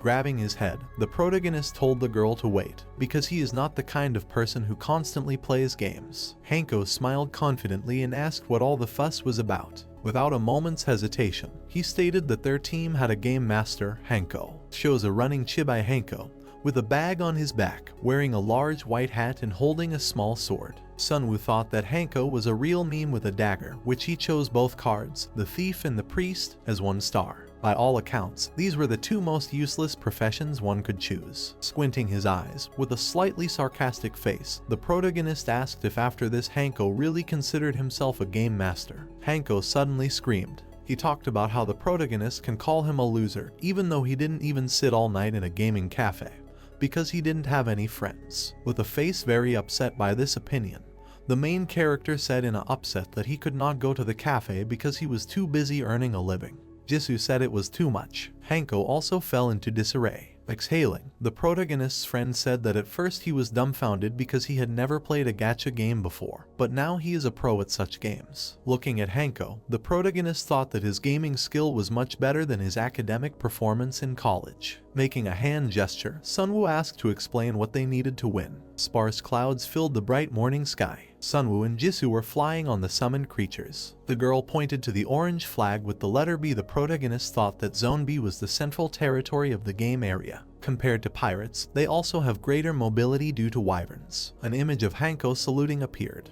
The hero thought that they had decided to first capture the nearby territories. Running up to the flag, the hero thought that there must be monsters here. Jisoo said there were no monsters to be seen. The system notified the beginning of the occupation, a stage that cannot be interrupted. On the information window it was written about the availability of 100 seconds for occupation, as well as the deactivation of the skills of the protagonist's team. During occupation they cannot attack. After touching the flag, huge purple chains came out of the protagonist. Sunwoo smiled as he remembered Hanko's thoughtful face, who said that if there were no monsters there, then we should prepare for some kind of trap or puzzle. The main character said that his friend was right. Apparently, restrictions are placed on the person trying to capture the flag. Holding the sword in her hands, Jisoo said that they should listen to Hanko's predictions in the future. Looking into the distance, she declared that something was approaching. The protagonist's friend remembered Hanho, proud of himself, who said that if there are more pirates, they will probably try to occupy the entire area at the same time. The pirates rejoiced and said that teleportation was an incredibly practical ability. Occupation point. 71 seconds left. The pirates with furious smiles ran towards Jisoo, who spread her arms with swords in different directions. The pirates declared that 71 seconds would be more than enough for them. Starting to run towards the enemies, the girl thought that if the enemies attacked, she would be able to get rid of them. Jisoo, with blazing eyes, cut down 2 pirates at speed. She received 10,000 for each player. The girl killed several more enemies. Fresh blood flowed down the girl's blades. She continued to break through the pirates surrounding her. One of them shouted that no one should try to hurt her, but that everyone should kill her at once. Carrying out natural and carefully executed attacks, she destroyed the pirates who could not keep up with her. The enemies were shaking with fear. One of them, with wide eyes, called her a monster. One of the men pointed at Xiangwu and shouted for the pirates to focus on killing him standing at the occupation point. The cold girl's bloody sword cut people running towards the main character. She told them with pure confidence to try and hold out against her. A group of pirates rushed towards Xiangwu, who was sitting near the flag. Jisoo used surveillance. After analyzing her opponent's movements, she can predict their location. The shocked pirates looked back and saw Jisoo running up to them, with pure coldness and rage in her eyes. Drowning in their own pool of blood, the guys did not understand where she had jumped out from.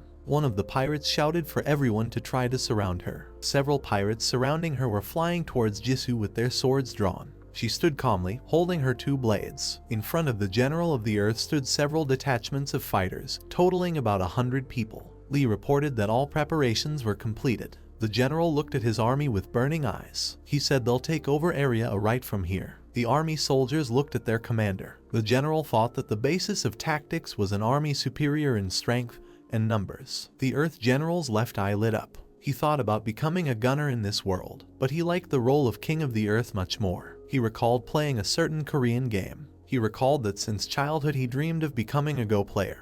He wanted to be the one who would lead the country to victory by fighting small battles. An elderly man holds a Go board in his hands. However, the path of a professional is long and thorny. Who knew that he would remain at the amateur level for 50 years? The future 60-year-old general of the Earth stood and thought about the meaninglessness of his life. He mentally stated that for him, as a person who had lost his best years, the system became a second chance. The General of the Sky has no time for such trifles. The General of Heaven passed behind the General of Earth. He mentally said that he controls everything with his brains. Scratching his beard, he narrowed his eyes slightly and said that people from a small country had survived for so long before meeting him. A system window appeared in front of the general's face, saying that Zone B had been captured by enemies and a buff was being awarded to the enemy. It was also written at the bottom of the window that reoccupation was impossible within 5 minutes. The buff sheet of the minigame is an increase in defense power by 30%, as well as an increase in stamina by 5%. Lee opened his mouth in surprise. The general stated that they were fast and said that he expected them to capture one zone. Closing his eyes, he said that the Korean army's luck would end there. Zona is overrun by enemies. The appearance of new buffs, an increase in attack power by 20% and an increase in physical strength by 5%. Spreading his arms to the sides, with the anger of misunderstanding on his face, the general asked what was going on there. Lee replied that they did not know what was happening on Earth. Furiously playing with his beard, the Earth general, gritting his teeth, thought that they could not know the rules, because this item was received after a special task. Quickly calling out to him, Lee said that they did not have time to think. Looking at the ground with his widening eyes, the general confirmed his words and said that they still had an advantage in numbers. Presenting the minigame map, he told the pirates to send another group to capture the neighboring point while he attacked Zona. He also said to quickly inform them about the capture of Zone C. The pirates, led by Lee, were approaching Jisoo. With a slightly shocked face, Lee said to stop. He was confused by the many corpses of monsters lying on the ground. He suggested that the protagonist's team deliberately placed them here. In an instant, the hard-thinking general realized that this was Xiangwu's trap. He introduced the use of exploding corpses. Pointing to the detour, the Earth general said that he did not think that Xiangwu would be so reckless. But there was no point in taking risks. Having walked around the first pile of corpses, they stumbled upon the second. Clenching his fist and turning veins with rage, the general declared that they were cowards. He, turning to the side, shouted that they could not win like that, because the pirates would burn the corpses on their way. They began cremating the corpses with fire magic. Worried, the girl asked what they should do. The main character stated that he expected such a scenario to develop. Presenting a small tower with a burning eye on top, Hanho stated that these bodies are just a protective barrier to the main observation tower, and they will know the location of the enemy even without drones, tracking them by fire. The general and the rest of the pirates were actively clearing their way. Hanho continued to say that although it was an obvious trick, they would still have to get rid of the corpses if they didn't want them to explode. Remembering several children, he stated that they would use the monsters' corpses, and if all else failed, they would simply retreat using the children. A little surprised by the plan, the girl asked that if they gave up the point, they would not be able to win the game.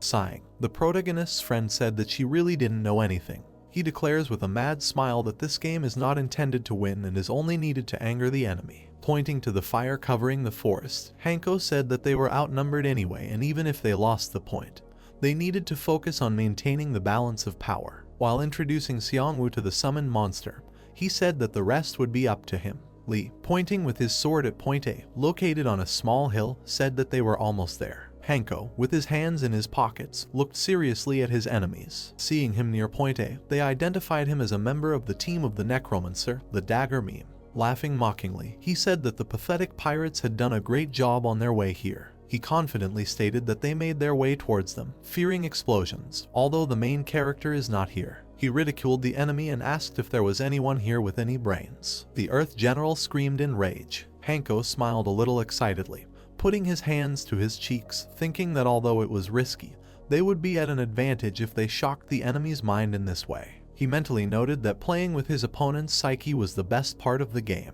Raising his hands up, the general expressively declared that he could not compete with him in intelligence. Making a face and pointing his finger at the enemy, Hanho said what such a loser could do when he was afraid of corpses and angry. The indignant general said that he had heard that their country was very polite, but apparently they lied to him. The protagonist's friend and right began to crawl away from Point A when enemy attacks flew at them. The pirates captured Point A. The general asked Huey over the radio what was happening to Point C. He, looking angrily at the enemy, said that there was a necromancer here. He also said that he would contact them once they had defeated the enemy, destroying the vampires, getting rid of the mutated dragon, stopping the zombie infestation.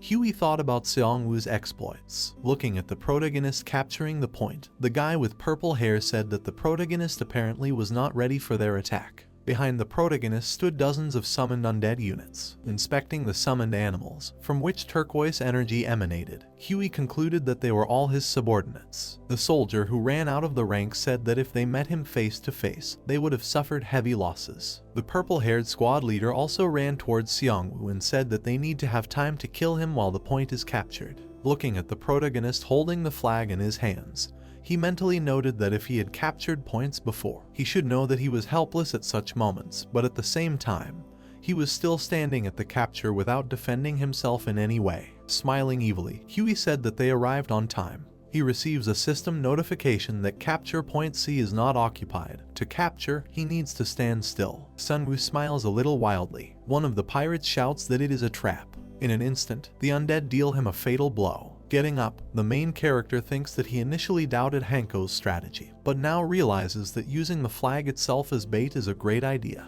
He recalled Hanho, who clearly demonstrated his plan. The protagonist's friend suggested taking the flag as bait, or attacking them from underground. A little ironically, Xiangwu remarks that he would not want to become his enemy. The undead surrounded Huey's squad. The protagonist thought that now everyone could leave the ambush and begin an offensive. It is important to hide and monitor the enemy's reaction. Xiangwu, his eye burning, extends his hand forward, saying that he needs to kill the enemy. The squad leader creates a red magic circle in front of him and says that they have no choice and they will have to use the call of sea beasts. The mouths of huge water monsters appear from the magic circles. With the released stream of water, they wash away several of Xiangwu's soldiers. The entire clearing instantly fills with water, and human-sized fish begin to take up residence in it. Taking off his water mask, he coldly remarks that the Necromancer did not expect to be hit by water among the mountains. Throwing off their cloaks, several pirates approached the dead fish. Huey ordered the destruction of all corpses. He stated that if they were lucky, they could kill Sunwoo. Holding the cape in his hands, he said that he would not have swimsuit synergy like theirs. The synergy called the second level Sea Guys was activated. The condition for her was more than 20 pieces of swimsuit type armor. The effect is a plus of 10 to endurance underwater, as well as free movement underwater or on high humidity land. Water flowed down Huey's face. He ordered the pirates to find Xiangwu's corpse, and if he was alive, to kill him. The commander turned around at the sound. The protagonist flying above him said that he did not need to look for him. The shocked soldiers said that he did not have time for such a maneuver. Clenching his fist with a bracelet emitting green energy, the main character thought that he was saved because he used a skill at the same time as teleportation. He used the legend rank Shadow King bracelet. It increased his physical strength, endurance, and agility by 3. Also, when infusing mana, the user of the bracelet can move to any shadow within a radius of 100 meters with a cooldown of 10 minutes. Huey furiously stated that even though Xiangwu escaped, his undead were destroyed.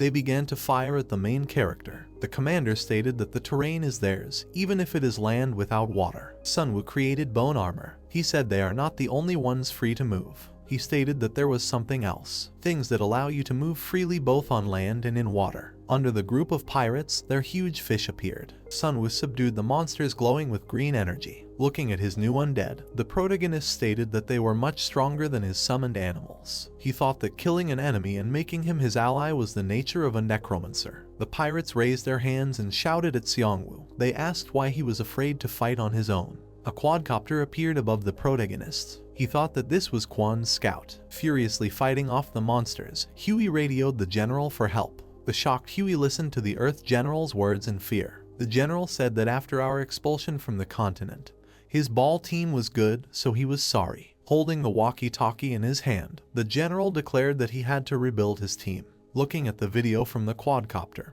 he said that their death would not be in vain, for they would be able to understand the power of the necromancer. Cutting off the words of the purple-haired captain, the general hung up. Playing with his beard, the Earth General reflected on what he had learned more about the necromancer. He mentally said that sacrificing subordinates was bad, but he received valuable information that justified the means. Looking at point C on the map, he thought that the commands could always be dialed again, and also that point C, where the necromancer is located, will be occupied for some time. Looking at the location and his warriors, he mentally stated that having ensured proper defense at point A, having passed point B, they would capture point C, and part of their forces were already capturing point B. Remembering Hanho's frantic face, he thought that for now the necromancer at point C, he need not be afraid of the explosion of corpses. Using this opportunity, he can catch the protagonist's friend.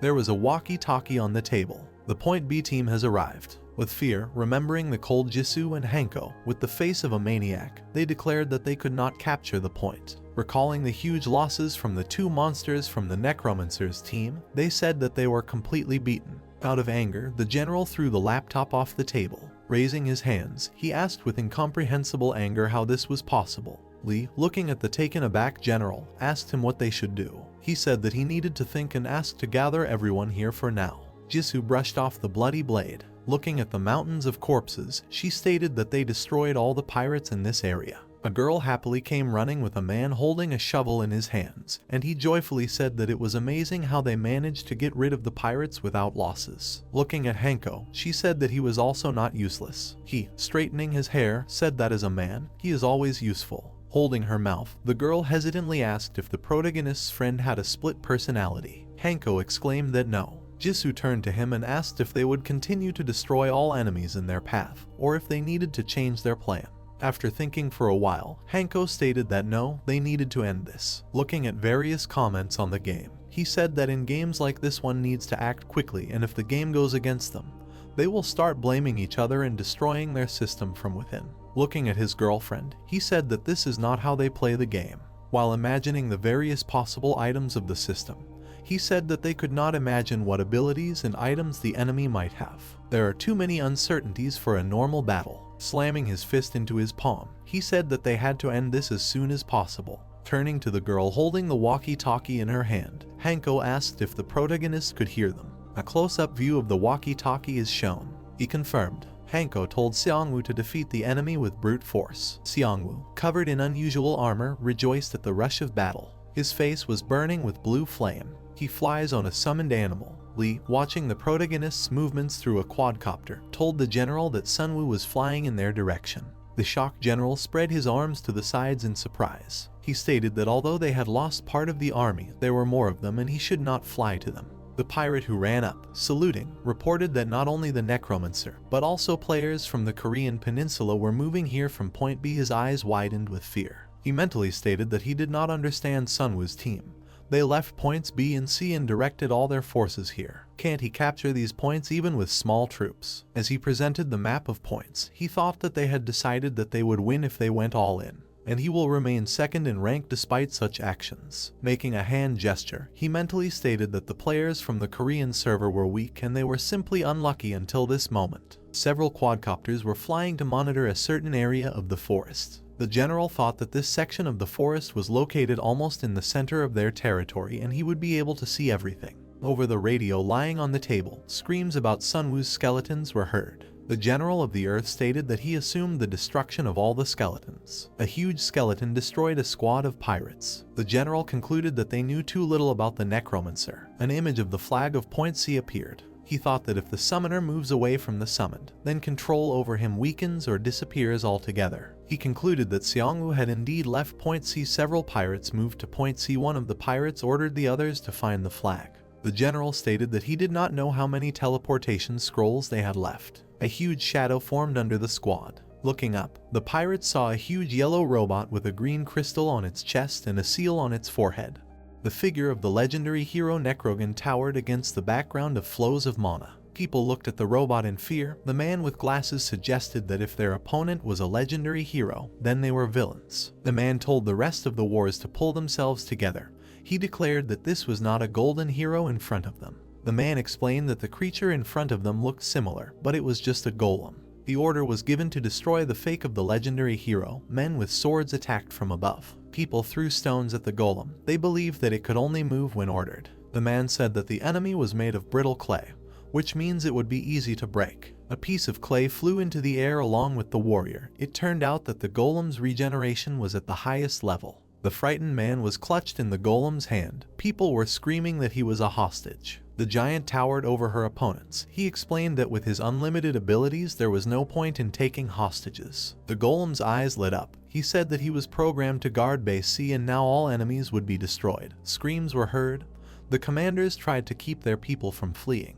A powerful flow of mana from the golem's body swept away the enemy troops. The only drawback of the creature was that it consumed a lot of magical energy. The Necromancer examined his army. The undead attacked people. Sunwoo doubted that the day would come when he would run out of mana on the battlefield. In the system window there was information about a chaos crystal, which assigns the chaos attribute to the wearer, increases the amount of mana by 500 points, and speeds up mana recovery by 250%. The figure of a necromancer was visible on the screen. His cloak flowed behind his back, and he held a scythe in his hands. The man in front of the monitor shook with anger. The necromancer's strength did not match their data. The general thought that if the Korean players did not manipulate the information, then the necromancer had become much stronger in a short period of time. The man was worried that he told the general of the sky that they could win, but everything went wrong. The front was thrown back. The monsters controlled by the necromancer fought with the enemy army. The man shouted an order about the need to make room for the attack of the magicians. The monster's body was frozen in ice. The right one appeared in the streams of mana with a sword in his hand, ready to attack. People ran away screaming from the skeleton's attack. The commander ordered to concentrate all forces on killing the necromancer, because if you defeat him, all the monsters will disappear. A system window appeared, where they talked about the descendants of the martyrs synergy. It increased all characteristics, if you had armor from the same set. The lunar wave effect was activated. This synergy could not be equipped with other armor and could only be activated with melee weapons. People wore traditional Chinese clothes because the leadership planned to defeat the necromancer using synergy. The fighters saw the figure of a necromancer in the distance. The warriors took out their swords and intended to kill the necromancer. Xiangwu killed his attackers with a swing of his scythe. The blood of their comrades fell on the faces of the soldiers. Xiangwu smiled and explained that he was very strong in the Lick state. The system window said that when using the Lick's power, the maximum number of subordinates increases by 50 units. All abilities are enhanced. Undead fallen in battle can be resurrected and regenerated. The necromancer swung his scythe again.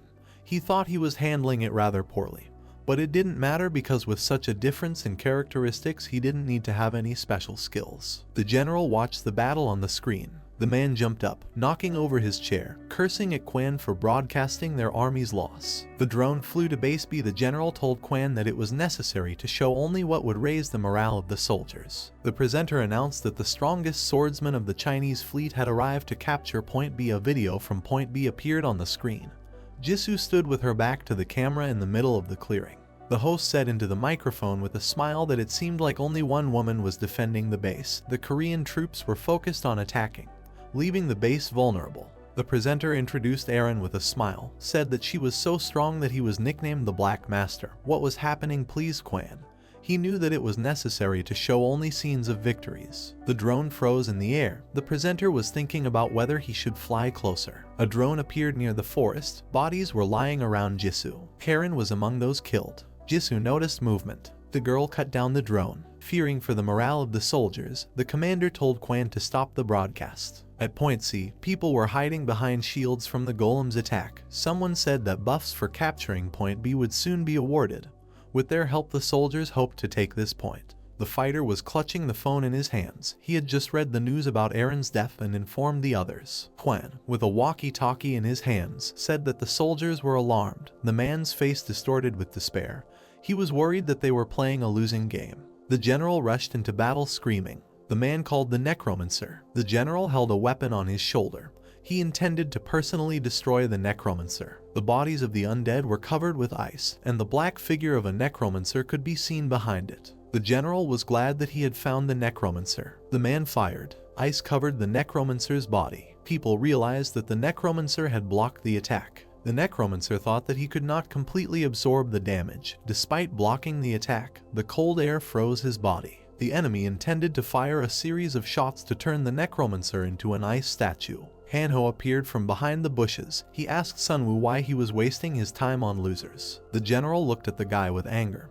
He considered him to blame for everything, because of Hanho, the original strategy was destroyed. The general ordered Hanho to be killed. The guy laughed and avoided the attacks. The general felt that something was wrong. The Necromancer appeared behind the man and said that he should not have taken his eyes off his enemy. The Necromancer swung his scythe. Sunwoo told the general that he should smile despite the pain. The camera filmed the Necromancer bending over the body of the defeated general. Quan, with the walkie-talkie, said he couldn't stop the broadcast. The Necromancer told the general that his plan had failed. The man replied that despite his death, the troops would continue to fight. Chegong, surrounded by his subordinates, was in a dark room. They were listening on the radio to what was happening on the battlefield. The man said that now they have an advantage, because they have received a lot of data about the skills of the Necromancer and his colleagues. The Sky General grinned. He repeated the words that he could move the pawns as he wanted.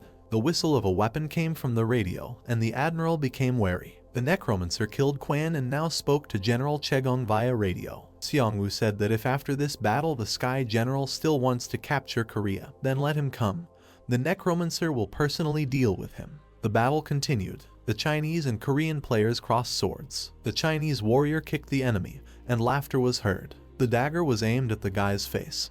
He could not hold back his tears. The Chinese fighters were happy that in the game they could get a reward even for killing a weak player. The system reported that the Korean team captured Point A. A buff is awarded to the winners. In the system window there was information about the buff in the mini-game, so the winning team improved its defense, attack power, physical strength, movement speed, agility, bonuses for all abilities, and health restoration. The Chinese warrior froze with a dagger in his hand. The Korean player clenched his hand with a dagger and asked who his opponent called a weakling.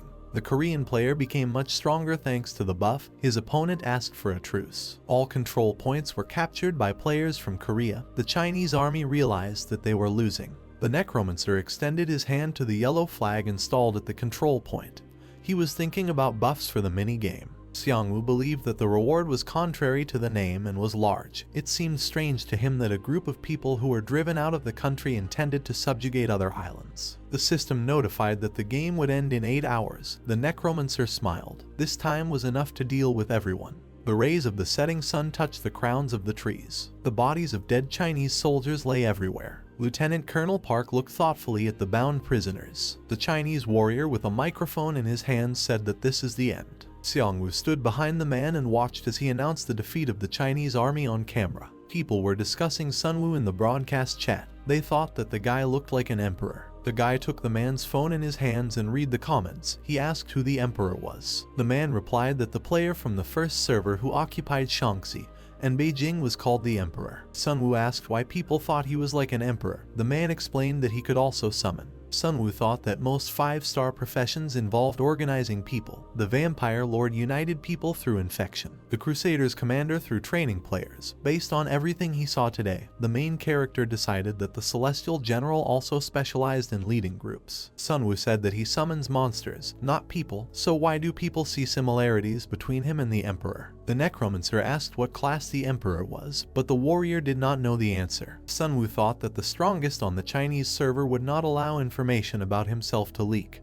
Jisoo, standing behind his shoulder, looked to the side. Hanho was very happy about the items left by the Earth General. They were pistols. In the system window it was said that they were called a gnome cannon.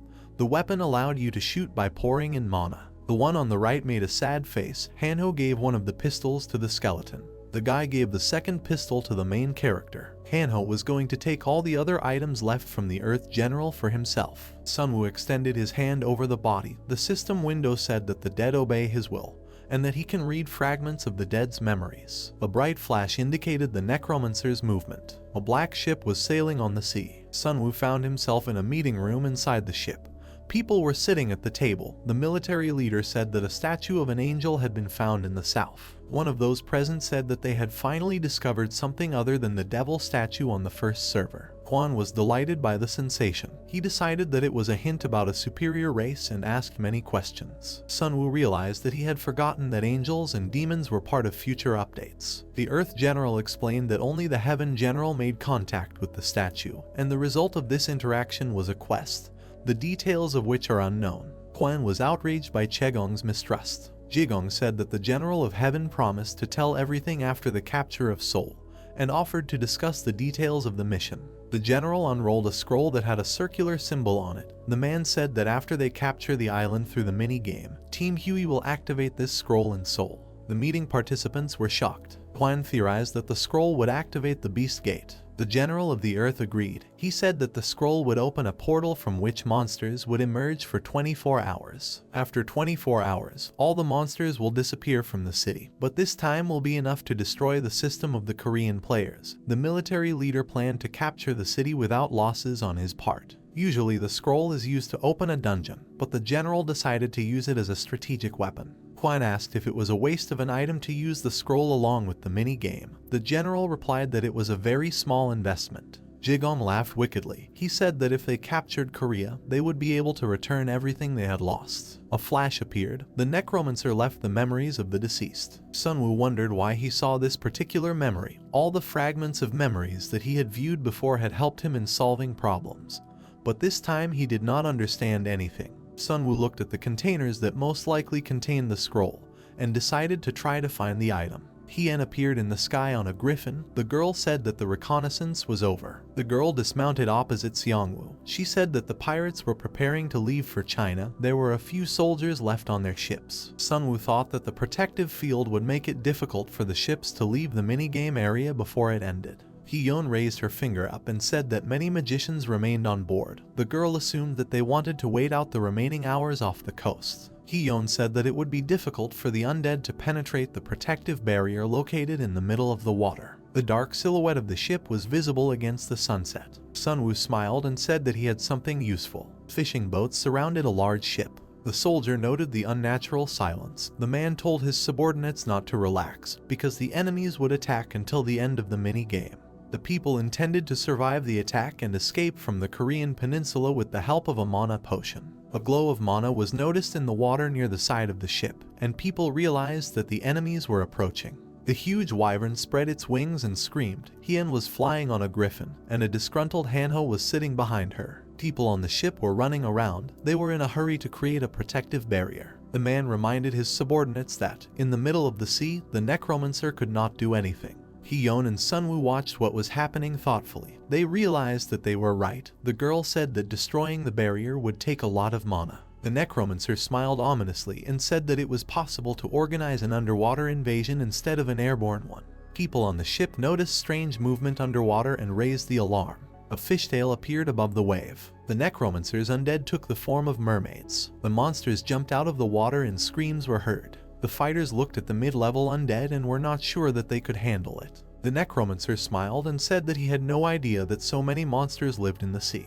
A huge wave rose next to the ship, and the head of a snake could be seen from it. An aggressive sea serpent is depicted, and it is revealed that it is an underwater monster almost 10 meters long. He goes underwater, and it is reported that the hunt for him alone took a whole hour, and during the battle, Xiangwu used all his subordinates, barely defeating him. People look up, noticing that the barrier begins to flicker and realizing that they need to quickly deal with the skeletons and help the magicians. The undead are shown, and people argue that they shouldn't underestimate them when they only see 2 skeletons. Jisoo stands with a weapon behind her back and is called the Red Devil. She rushes to attack, and everyone understands that she is a demon in the body of a woman and they will all come to an end and decide to run away. The girl with glasses notices that the game is almost over, to which the Necromancer tells her to come down. The ship is shown afloat. It shows busy people, holding a certain vessel in her hands. Sunwoo remarks that there are a lot of good things here, and the pleased girl states that since they made this ship a base, there are a whole bunch of basic necessities. Smiling Hanho holds a huge thing in his hands, inviting his friend to look at it, and the system reports that it is a charger and gives some information about it. Turning around, the young man claims that they found it in the engine room and suggests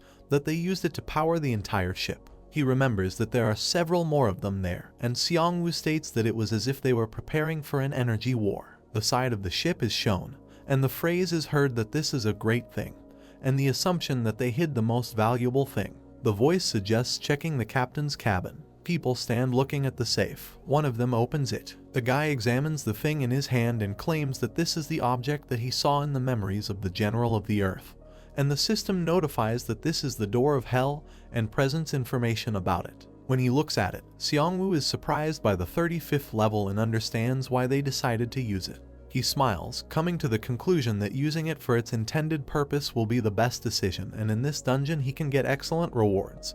And Hanho assumes that he is again thinking about something dangerous. He puts the thing away, thinking that they can't handle it now and he'd better leave it for later, when Jisoo looks into the safe, asking what it is. She finds the contractor's wallet. Sunwoo looks at it in surprise, declaring that this item is ideal for fundraising. A guy with glasses is depicted, and the idea is that they can rent out the wallet or even sell it. A message comes from the system that the land capture mini-game ends with the victory of Tima and the winners receive their rewards. Smiling, Hanho is glad that the game is over, and Jisoo claims that the rewards are incredible when the system notifies them that they received 1.5 million gold for winning. A notification comes that their level has been raised to 19. Sunwoo thinks that he expected this even during the fight with the pirates, but his characteristics have increased. A card with a random skill appears, which makes him happy. The system reports that he has acquired the skill of creating a poisonous cloud. This turns out to create a cloud that produces poisonous rain and consumes 30 mana over the course of 10 minutes. It is shown how this affects living beings, and the Necromancer rejoices that he has finally received the skill for a black magician.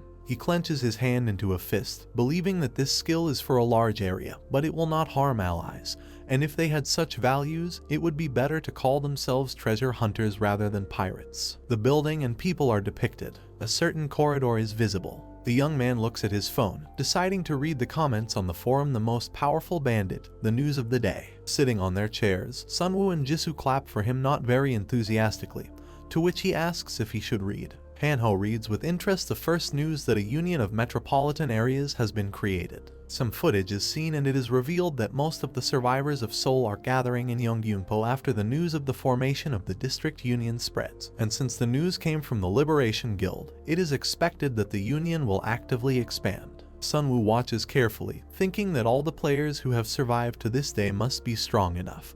But now the question arises of how they can unite and guide everyone. The young man is focused and reads the second news about Kyungsoo's secret letter, concluding that it seems that the average population of Seoul is 8. Sighing, he states that Kyungsoo is bragging about reaching level 11, while he, despite working so hard, is at level 14.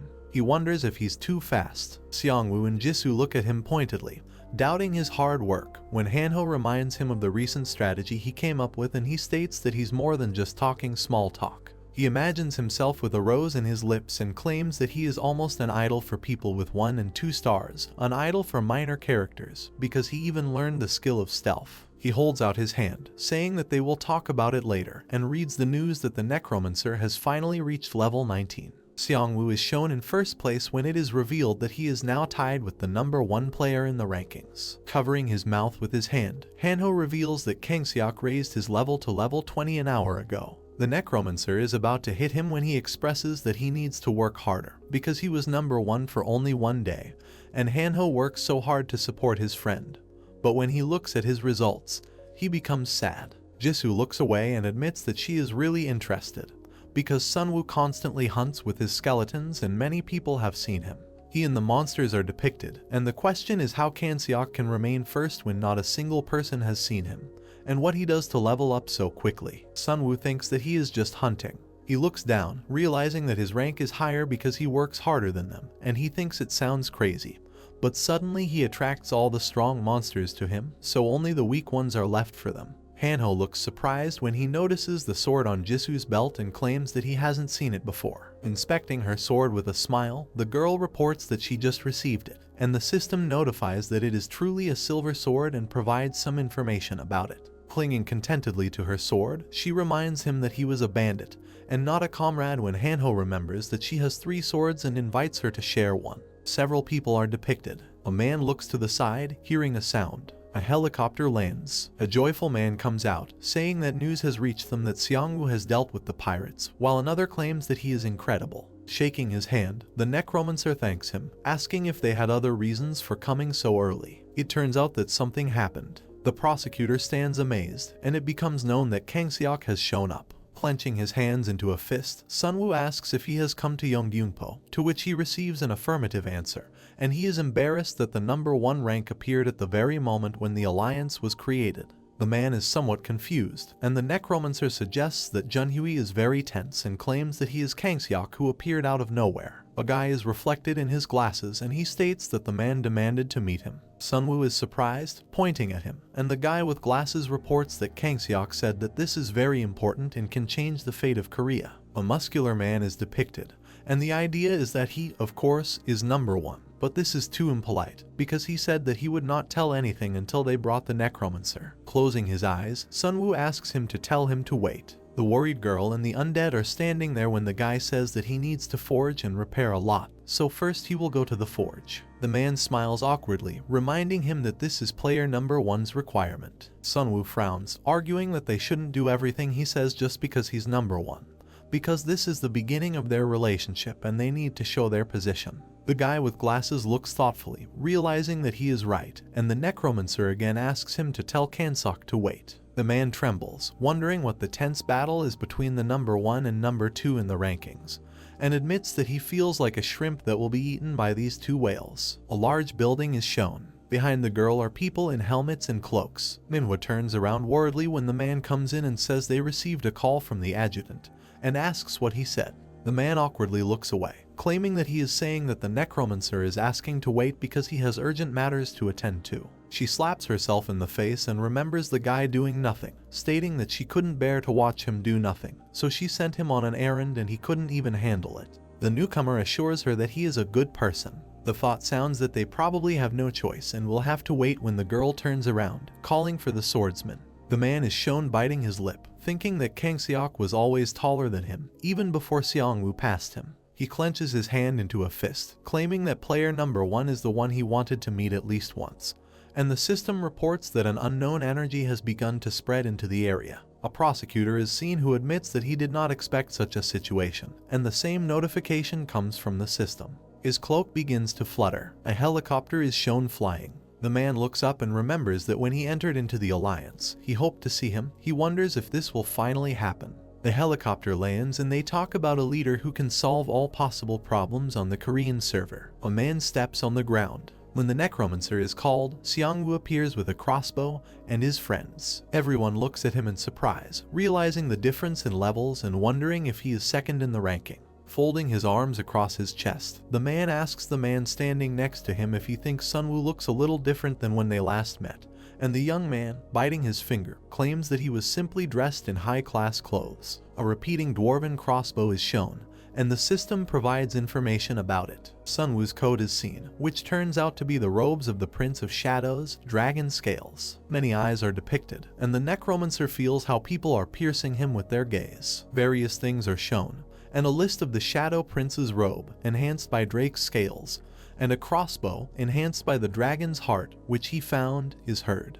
The guy also remembers that he strengthened all this with a sea-level enhancement stone, which he received in the Golden Dungeon. He looks at his profile, thinking that he has met the number 1 player. 3 cars are driving along the road. Looking out the window, Hanho notices that everything has changed, and Jisoo claims that not so much, but there are significantly more players. Smiling, the guy with glasses reports that in just a few days, 6,000 people joined them and some joined groups. A crowd of people is depicted, and the phrase is heard that most of them are only representatives of groups, so that gradually the number of allies will only grow. Sunwoo looks out the window, noticing that there are a lot of people here and Junhui must be having a hard time, and he concludes that once they form a base, such a population will only benefit them. The guy points his finger somewhere. Tents and people in military uniform are visible. Frowning, he claims that they are called the Reform Alliance and they are extremely annoying. A man is shown holding a walkie-talkie when Xiangwu asks if they are all soldiers, to which he is answered in the negative. Several people are depicted, and it becomes known that these are players from Uijiangbu and Nemyangju,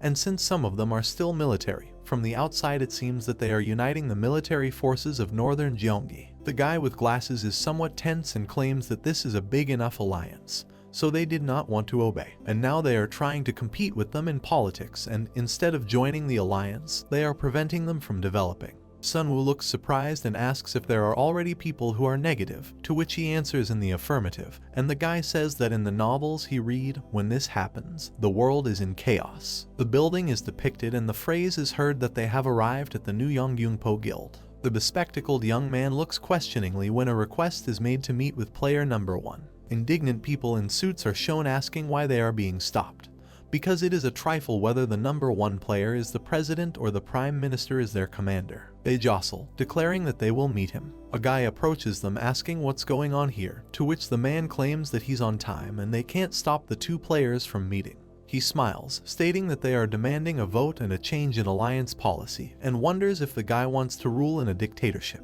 The bespectacled young man looks questioningly, asking why they would forbid him to see Kangseok when he himself said that he didn't want to see anyone. The man tells him to stop making a fool of himself. He frowns, claiming that they want to get not only the Necromancer, but also the number 1 player, and they sent him to a showdown with the pirates so that they could meet the number 1 themselves. He gets scared when a Necromancer approaches and asks who is trying to get who. Everyone is confused and wondering what happened and when he came, because they didn't think he would be here. Xiangwu, with a serious expression on his face, says that he joined of his own free will and was not forced by anyone. And Hanho is of the opinion that he is the one using the guild for his own purposes. The man smiles awkwardly, suggesting that the Necromancer may be in some kind of delusion.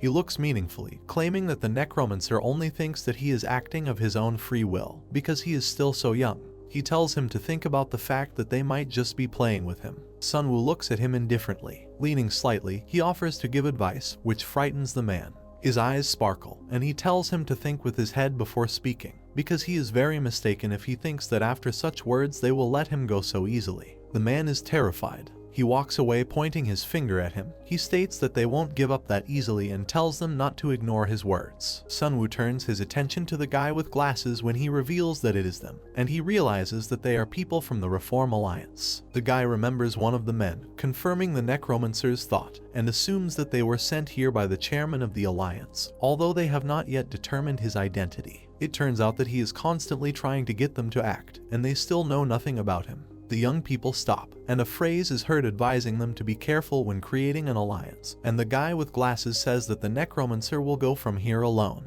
with which he agrees, because someone from the Evolutionary Society can penetrate through them. Sunwoo looks ahead with interest. The shabby prosecutor waves at him, claiming that he was waiting for him. The Necromancer is confused and wants to talk about Chonghun's appearance, to which he dejectedly replies that there was a little more to do than planned.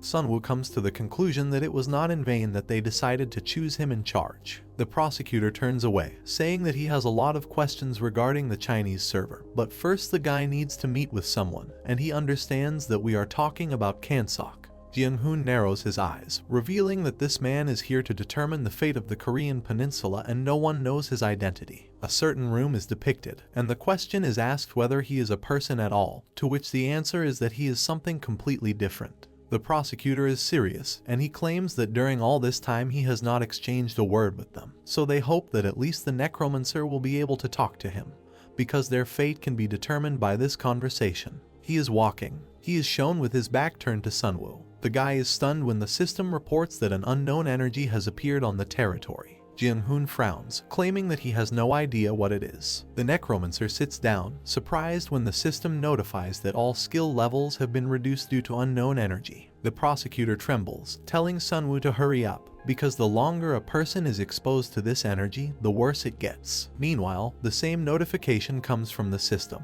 Jiang-hoon opens the door, informing him that what he needs is here. Something is shining on the table. A contented creature is depicted eating, and the Necromancer assumes that it is a fairy. A glowing something flies around, noticing the guests, and the Prosecutor asks where Kang Seok is. The fairy immediately flies off in a hurry, telling number 1 that the right person has arrived. The door opens and the message from the system is repeated a third time. A man appears in a way that is unexpected for Sunwoo, so that he even wonders if it is Kang Seok.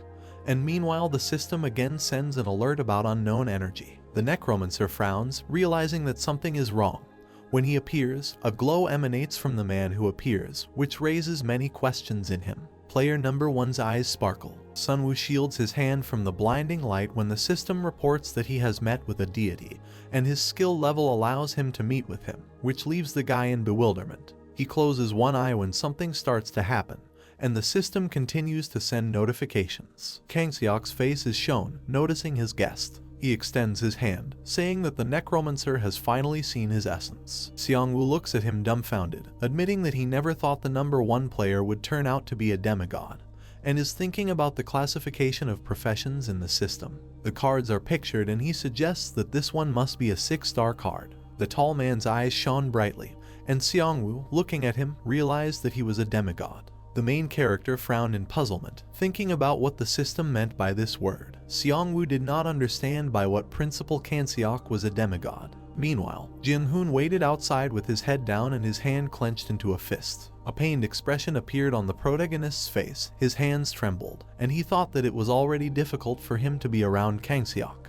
A man in a black coat opened the refrigerator and offered the guest a Coke or Sprite, arguing that he would take care of Sunwoo while he paid the rent for this house. After a short pause, the young man asked for water, and Bibai, raising her small hands, shouted loudly that she wanted a Sprite. Kang Seok gave the drinks to the guests, and Bibai smiled happily, but the man told her not to drink too much. He, looking carefully at the fairy with dark eyes, said that she would not be able to fly.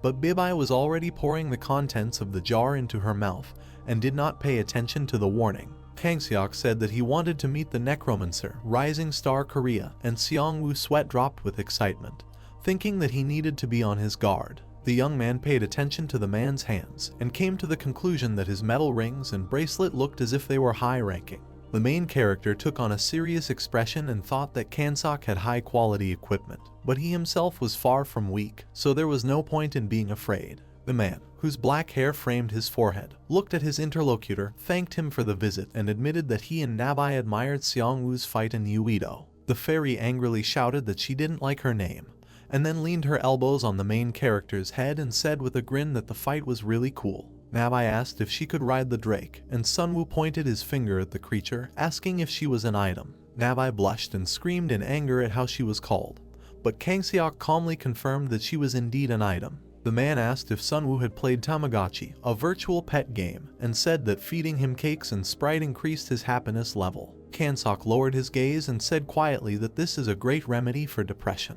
While the main character was thinking about these words, Nabai attacked the owner with her fists, shouting loudly that without her he would be left completely alone, and the man explained that this is why she is helping him cope with depression. Sunwoo fixed his green eyes on his interlocutor and said that he had heard that something was coming that could destroy the fate of their island. Nabai turned away, pouting her lips offendedly, and Kang Seok, with a barely noticeable smile, suggested that the main character was the type of person who gets right down to business. Sunwoo began to sweat with excitement when the man raised his hand and said that while hunting, he accidentally saw a prophecy through a crystal, which was called Bad Ending Number 15.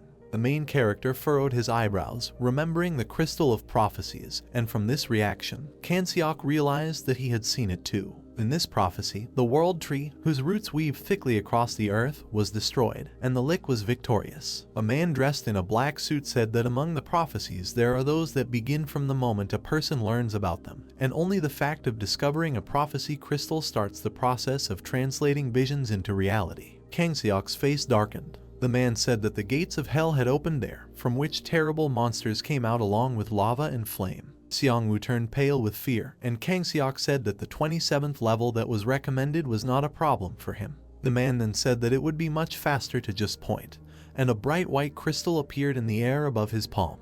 The main character frowned and carefully raised his hand to the mineral, immediately coming into contact with the prophecy crystal. A bright blue sphere appeared in space, illuminating everything around. Sunwoo found himself floating high in the air, his cloak flying in all directions. The young man flinched and opened his eyes wide in fear when a bright flash appeared behind him, which meant that the door was opening.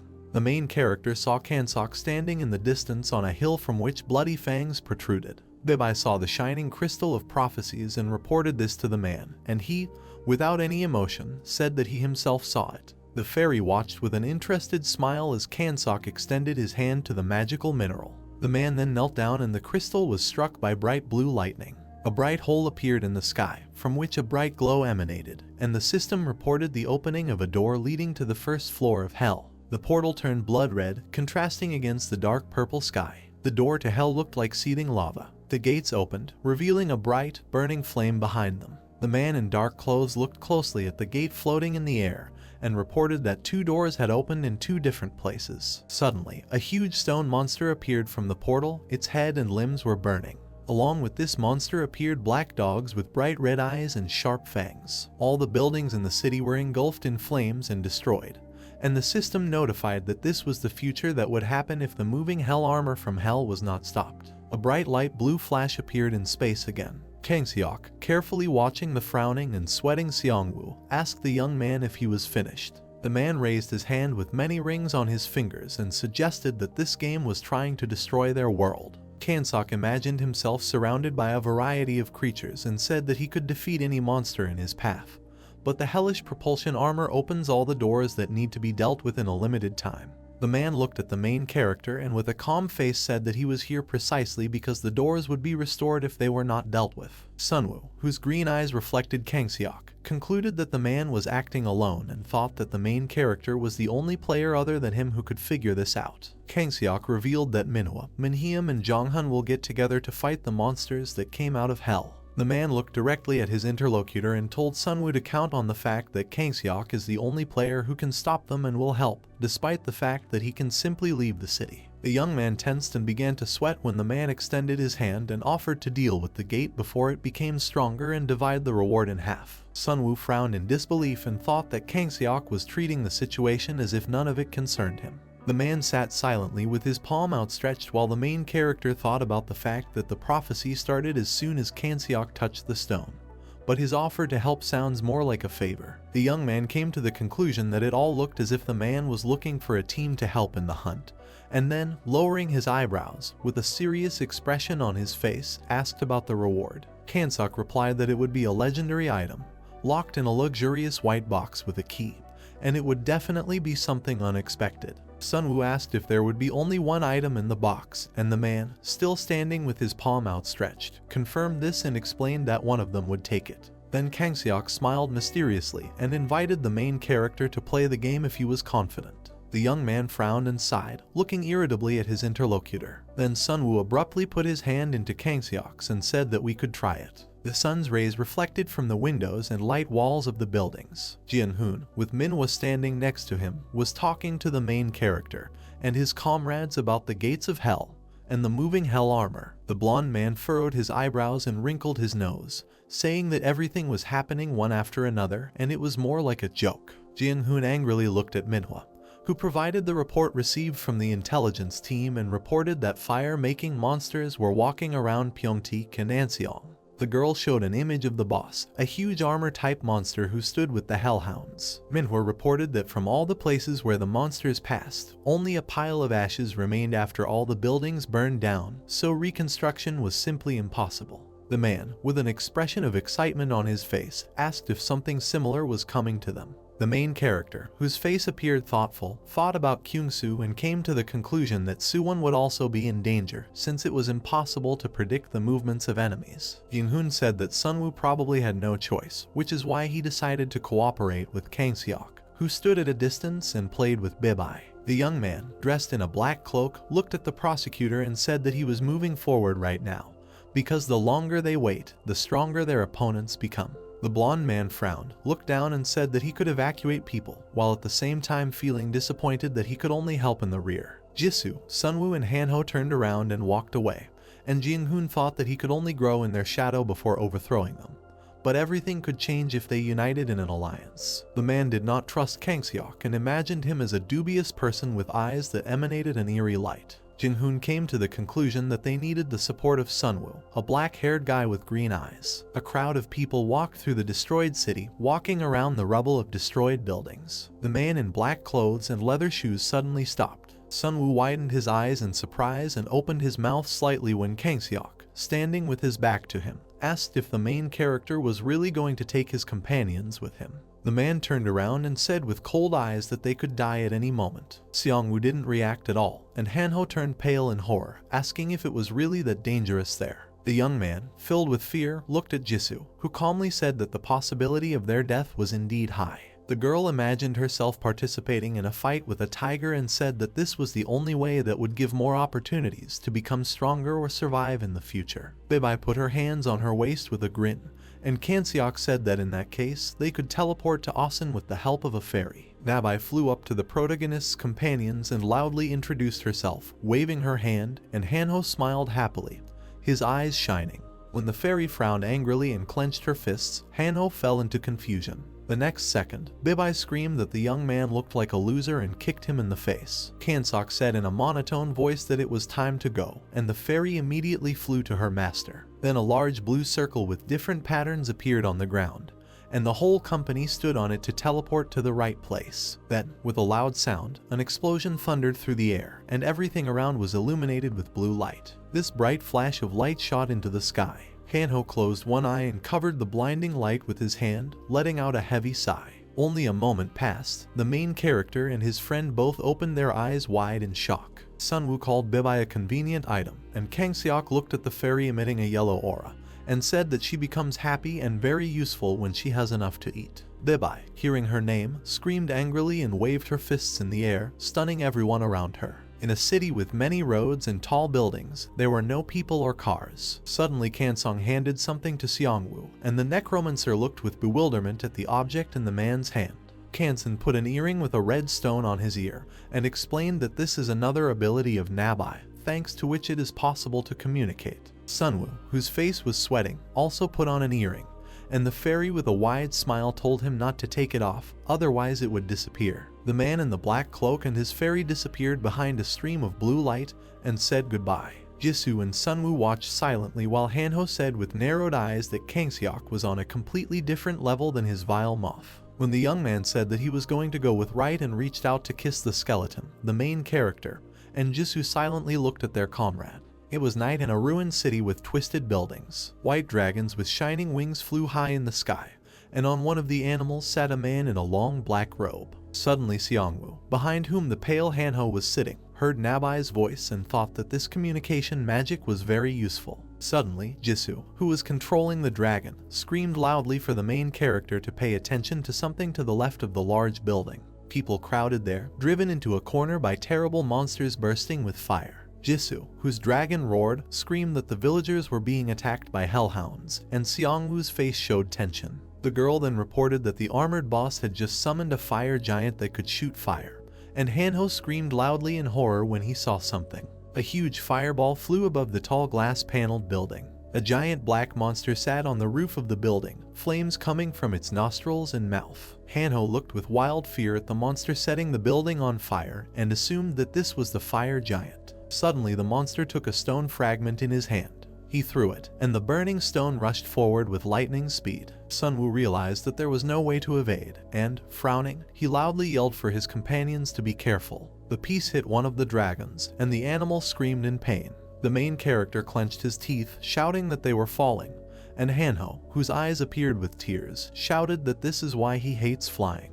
Jisoo, with a skeleton sitting on the dragon, controlled the animal with one hand and extended the other to the side. The girl grabbed Sunwoo's hand, preventing him from falling, and Hanho, who was clinging to the fangs in the dragon's mouth, shouted that Jisoo was just super. The girl saw a wall ahead and screamed loudly that they couldn't turn, so they would crash into it. The next moment the animal collided with the wall, and a powerful explosion occurred. The main character sat with his head down, Hanho lay with his mouth open, and Jisoo remained sitting on the dragon. The hellhounds growled loudly as they quickly approached their victims. Jisoo saw the enemies and grabbed her weapon, informing her comrades about the enemies. Then the girl attacked the hellhounds with a sweeping blow of her sword. One of the enemies fell to the ground, and the others, seeing this, growled aggressively. Then one of the dogs was hit right in the face, and the system reported receiving more than 10,000 gold for killing him. Sunwoo summoned Minseok, a huge warrior in black armor. The undead, seeing the hellhounds on fire, said that this was a complete mess and they needed to prepare. Suddenly, Wright, who was sitting behind Jisoo, jumped into the air,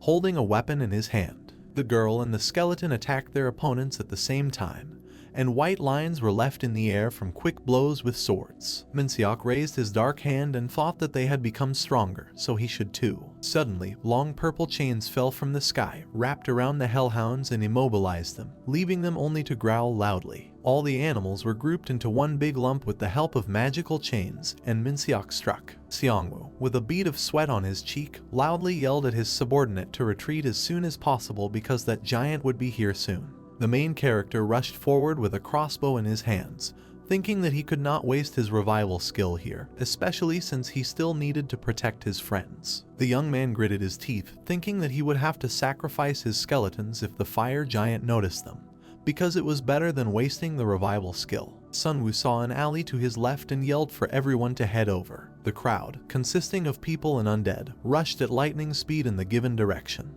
The fire giant, whose skin was black, silently observed the situation. Through the thick fire, the outlines of the monster's face were barely visible. The creature walked on the roofs of buildings while Sunwoo thought that this monster could easily destroy the wyverns, so now it was better to find a place where he could hide. The main character touched the stone, summoning the troll skeleton. The young man clenched his teeth and frowned, shouting that it would be difficult to find someone like him, but there was no other way out. Meanwhile, the hellhounds became furious and screamed loudly, plunging everything around into fire. The city was plunged into explosions and flames, and the attacks continued. Seongwoo, stretching out his hand, summoned 2 troll skeletons, and they immediately went towards the enemies. When the main character saw the fireball flying, he ordered Minseok to stop. The fiery giant, stretching one arm forward, was rapidly approaching the heroes. Hanho turned pale and narrowed his eyes, not understanding where they were, and asked if he could pass out again. Among the buildings, the figure of the boss monster moving hell armor appeared, from which flames emanated, and the main character, noticing him, thought that he planned to save up his strength before their meeting. Several powerful explosions were heard, and the entire area was engulfed in fire. Raising his head and grinning, Seongwoo looked decisively at his opponent, realizing that he would have to work hard in battle. As the boss monster, engulfed in flames, advanced, a scream was heard from the building, and the Necromancer was taken aback, realizing that there was someone in the building. A bus pulled out from the burning neighborhood onto the road, and the guy decided that it contained survivors who urgently needed to hide. The window in the high-rise broke, flying into small fragments, and loud voices of children and their father were heard from there. When the head of the guild, Chunhan, with the holy spear, began to climb up to get into the building and save people, he apologized to the puzzled necromancer standing behind. Sunwoo watched with wide-eyed horror as the fire reflected in his iris, and a bead of sweat ran down his cheek. At the sight of a burning house, memories of the fire in which the guy's parents died involuntarily arose in the protagonist's memory, and he now regretted that he had not tried to save them.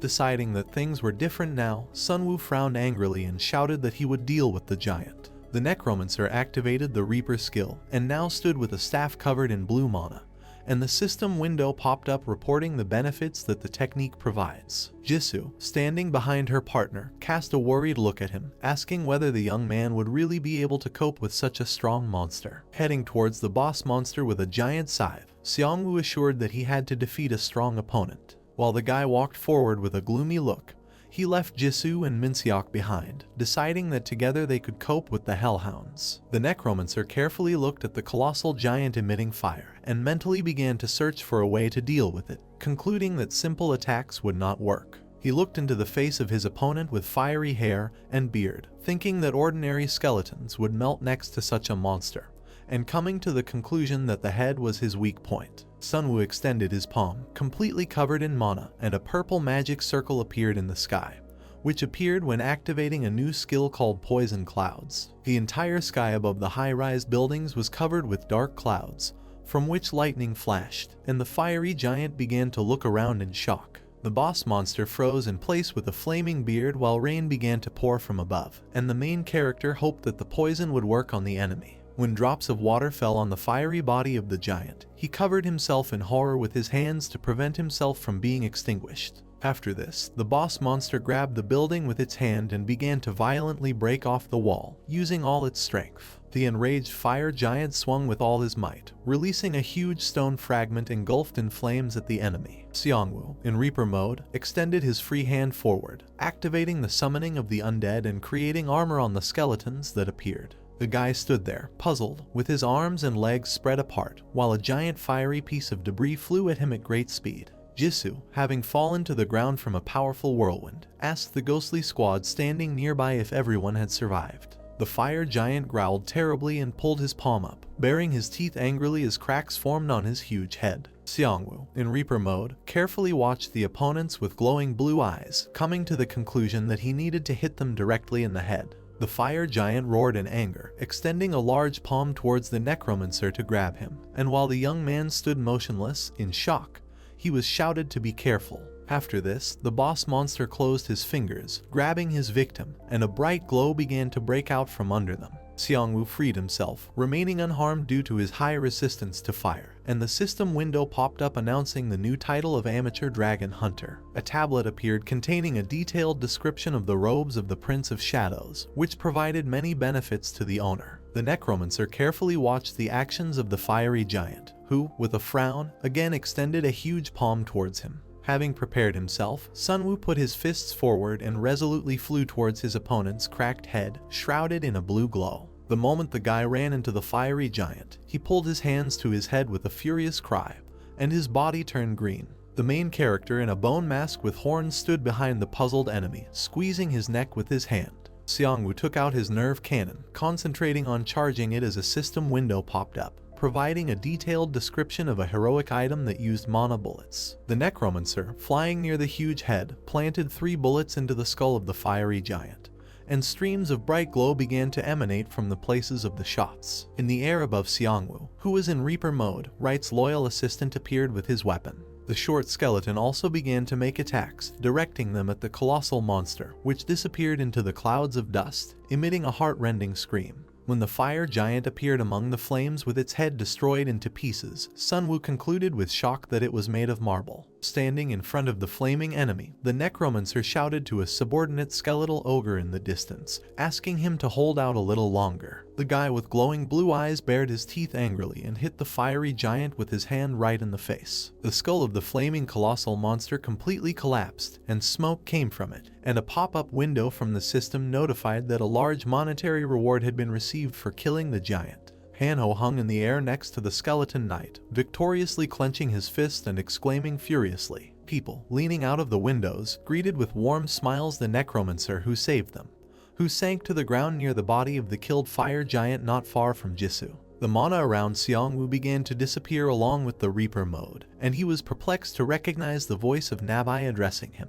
A creature with yellow tails and antennae hovered in the air, eating a piece of pie and telling him that to defeat the giant, you need to destroy the core in his head. The fairy, surrounded by sweets, made a displeased grimace and folded her hands when the main character, turning away, declared that he knew it. Xiangwu, in a flowing cloak, standing among the fragments, held a flaming stone in his hands and announced that he had just destroyed the enemy's head. Hearing voices complaining that the Necromancer's team was faster, the guy glanced sideways and sighed. Continuing to stare, Sunwoo concluded that he could challenge Kangseok. The guy put forward his hand with a flaming stone from which smoke was emanating, and a system window popped up providing detailed information about a crafting material called Essence of Fire. After this, Xiangwu frowned when, upon examining the armor, he discovered a burnt mark, which, according to the notification from the system, is a curse from hell, because of which all monsters persecute its owner. The main character walked forward towards a huge pile of ashes, deciding to take advantage of this chance. He looked at the guys from his team and winked with a smile, deciding to give the monsters a fight in an area with advantages and set traps. Night had fallen, and the disk of the moon rose in the sky above the dark houses of the city. Several pits were dug in the school playground, where there was nothing flammable, and the open space allowed for free combat with enemies. One guy in a hood with a worried look approached Xiangwu, carrying all the fire extinguishers he found in his hands. The guys with inspired smiles thanked Sunwoo for saving them, because they did not expect that the gates of hell would open. The main character looked at his interlocutors with interest, telling them that they had a better chance of winning if they fought with the enemies rather than start retreating to the north. One beefy guy was wiping sweat from his face with his hand while pushing a cart filled with the corpses of hellish monsters. Hanho, illuminated by a golden glow, looked around carefully, deciding that he could start hiding, because they had set all the traps. The young man standing next to Jisoo put his hand to his forehead, perplexedly noticing lightning in the clear sky. Hanho, stunned, turned to the other guys looking at the sky, asking if he was imagining things. A huge cloud hovered in the air, from which many electrical discharges emanated.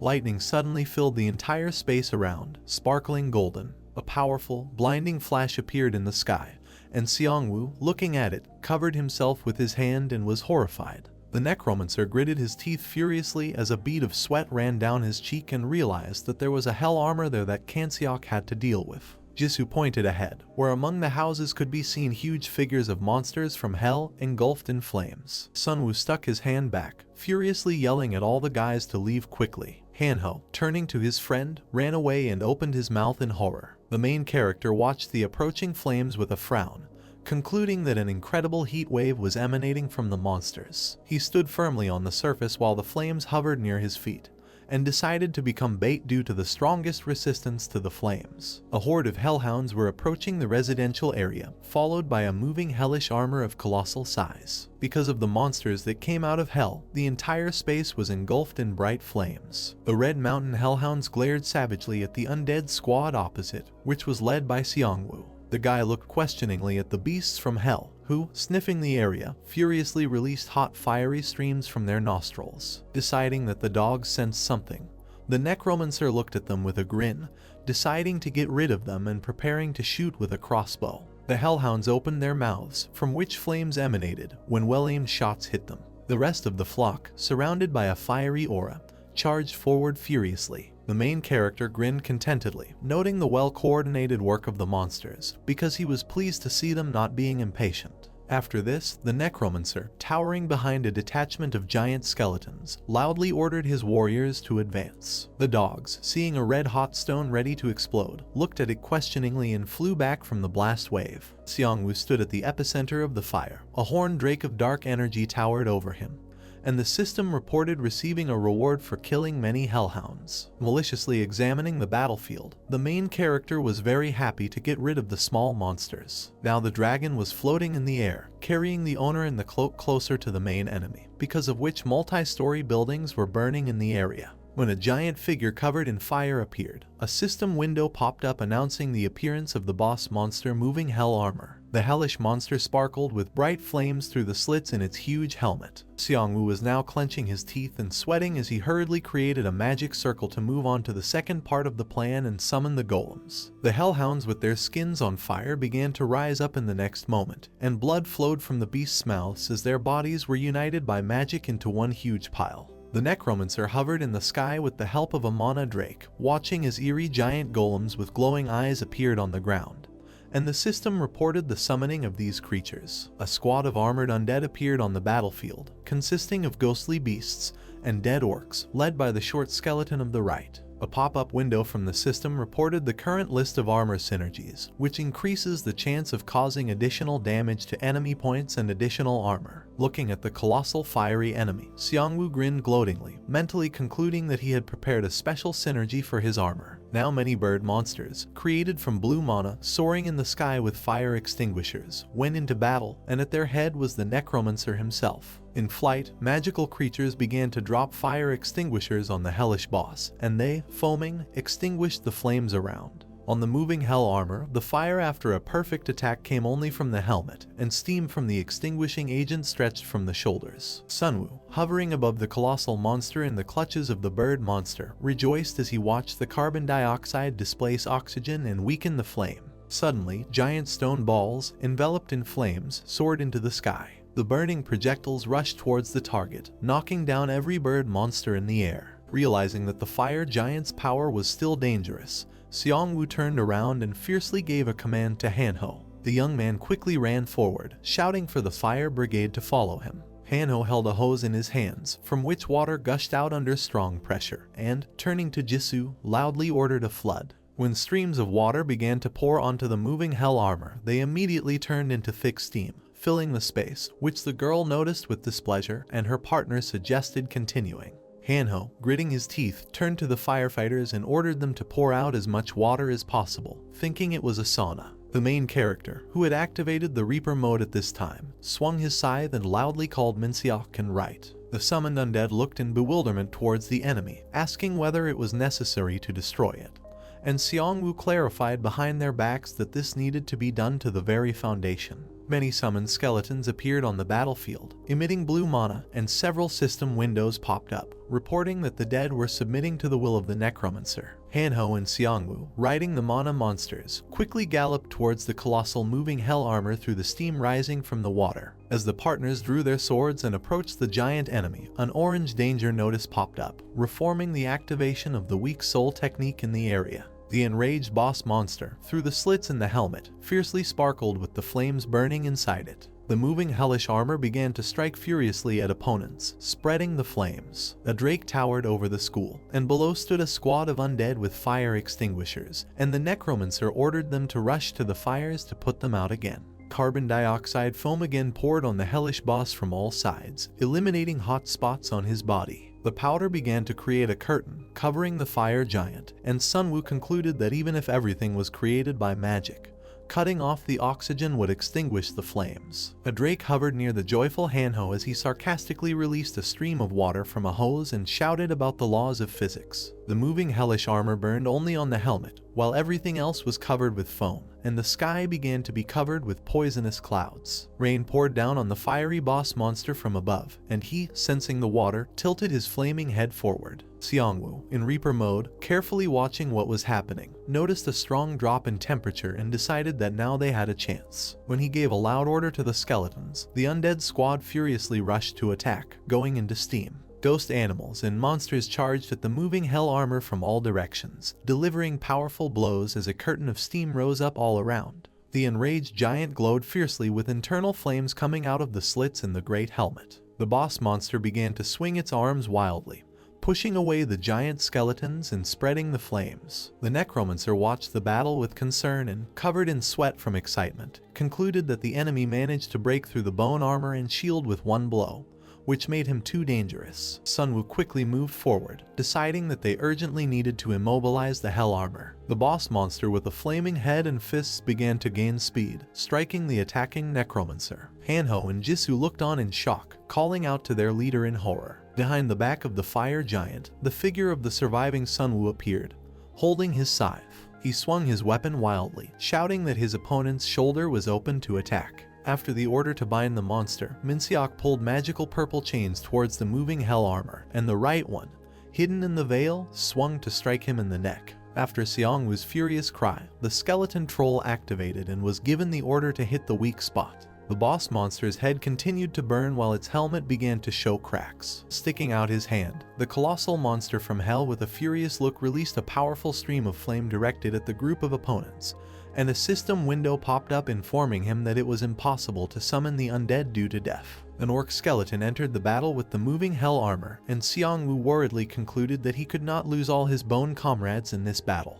Jisoo and Hanho panicked and got angry when a guy in a robe arrived, reporting that the water had run out. The giant monster continued to be bound by purple magical chains, and the Necromancer decided that he could not be allowed to free himself, because if they stopped, the fire would begin to gain strength. The drake skeleton clenched his jaw furiously, placing magical shackles on it as a loud order was given to him to restrain the boss monster. When the colossal fire giant began to fall sharply, Xiangwu shouted to immobilize the enemy. Golems rushed to attack the flaming monster, raising their arms, and zombies began to break out of the ground. Concentratedly watching the progress of the battle, the main character felt that he had spent all his mana on this blow, and asked the undead squad to hold the enemy for as long as possible. A powerful corpse explosion thundered throughout the area, covering the area in flames, while the skeleton of a drake hovered in the air above it. When a bright flash appeared, Hanho screamed, demanding that everyone duck down. Admiral armor could be seen beneath the explosions sweeping across the battlefield, and system notifications began to appear in huge numbers, giving numerous rewards for killing the boss monster. Now Xiangwu calmly concluded that the quest was completed,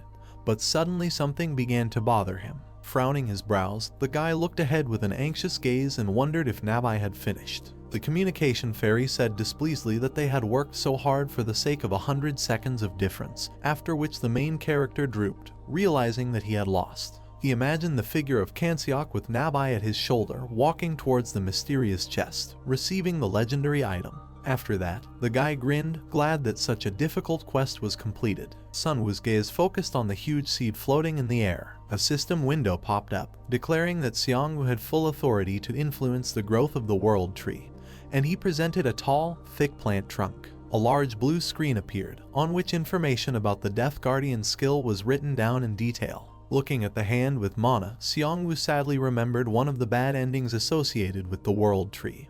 But the plant itself is needed for protection, not destruction. Looking down at his burning blue eyes, the main character in Reaper mode concluded that this was a chance given only to him. He imagined Hanseok with the fairy Nabai hovering next to him, sarcastically suggesting that even his opponent did not get such a chance. The guy began to breathe deeply, deciding that he needed to calm down, because there was no reason to rush with this important task. Standing behind the undead squad, the Necromancer furiously concluded that it was time for a change, and although he did not receive the legendary item, he was pleased with the current situation. The hellish armor on fire, left over from the monster, floated in the air, and the system window that popped up provided detailed information about a unique item that provides many benefits and is automatically adjusted to the owner. Holding a blue screen in his hand with translucent bones, the main character noticed that his level had risen to 20 and decided to pump up a corpse explosion. Xiangwu, in Reaper mode, stood with a serious expression as detailed information about the skill he had upgraded appeared on the screen. Exposing his hand filled with blue mana, the guy decided to immediately try out the improved corpse blast. Xiangwu, standing surrounded by skeletons, watched the resulting explosion, noting that such a simple skill gives an advantage and also adds strength to the undead.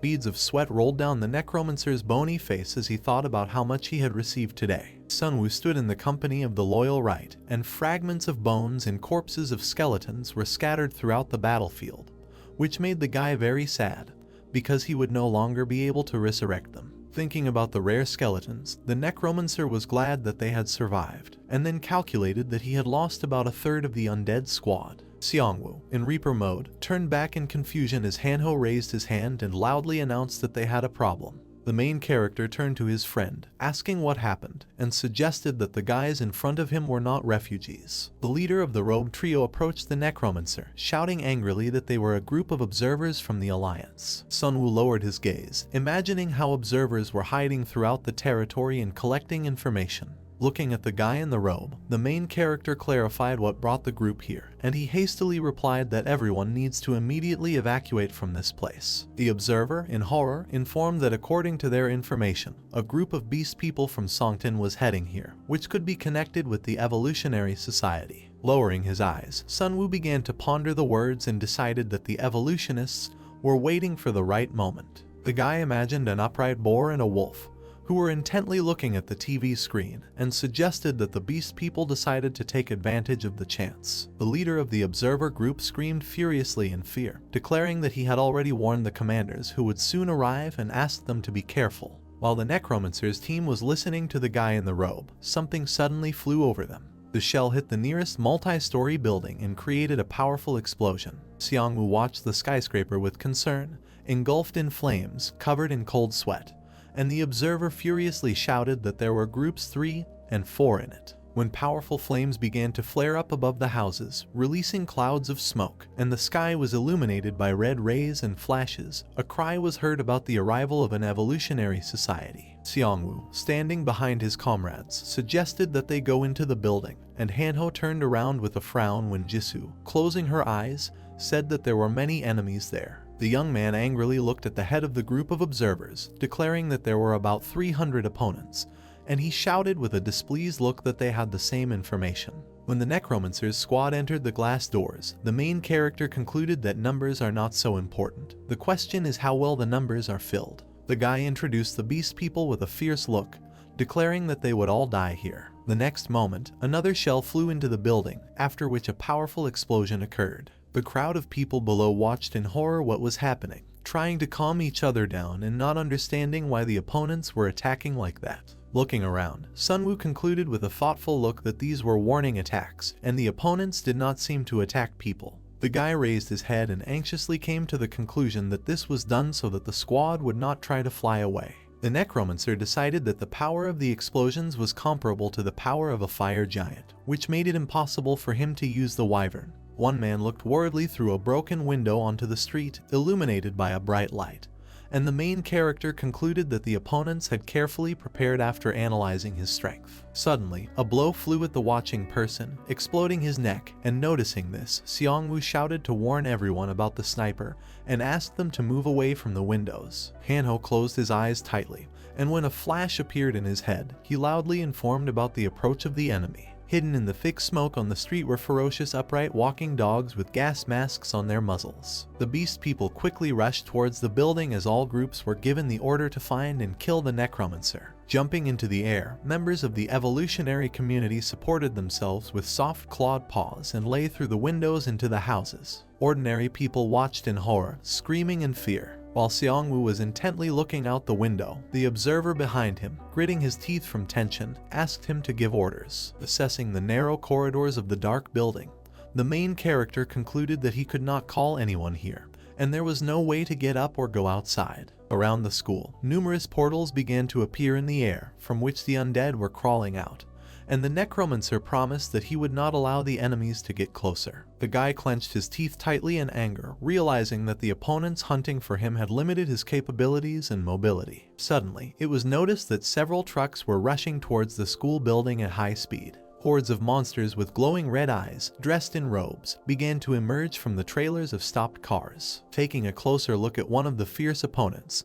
Seongwoo came to the conclusion that terrible monsters had arrived. The guy carefully watched what was happening and, covered in sweat, assumed that perhaps this was the result of experiments by an evolutionary society. The Necromancer rushed forward, waving his cloak, after instructing Jisoo and Hanho to protect the people. The guy with the phantom scythe was unpleasantly surprised when the system window popped up informing him that there were only 14 minutes left until the end of the Dead Reaper mode. Seongwoo wandered down the corridor with the armed lick and the right one, concluding that all of his skills were now on cooldown.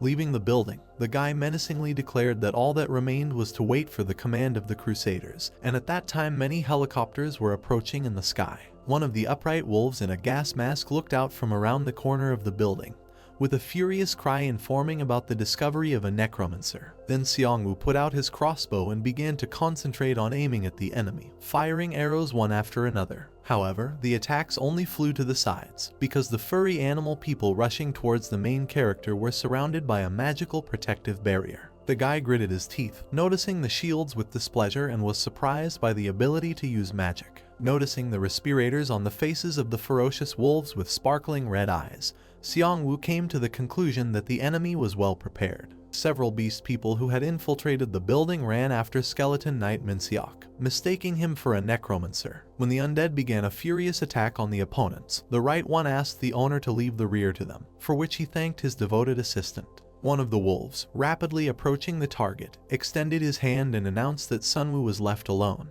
The guy suddenly rushed to the attack, not wanting to be killed. The necromancer swung his scythe, leaving bright traces of the blade in the air, and striking the enemy. The main character quickly ran forward, cutting off the werewolves along the way, for which he received rewards from the system. Turning around, Sunwoo thought that even without skeletons he could not be defeated by a simple beast man.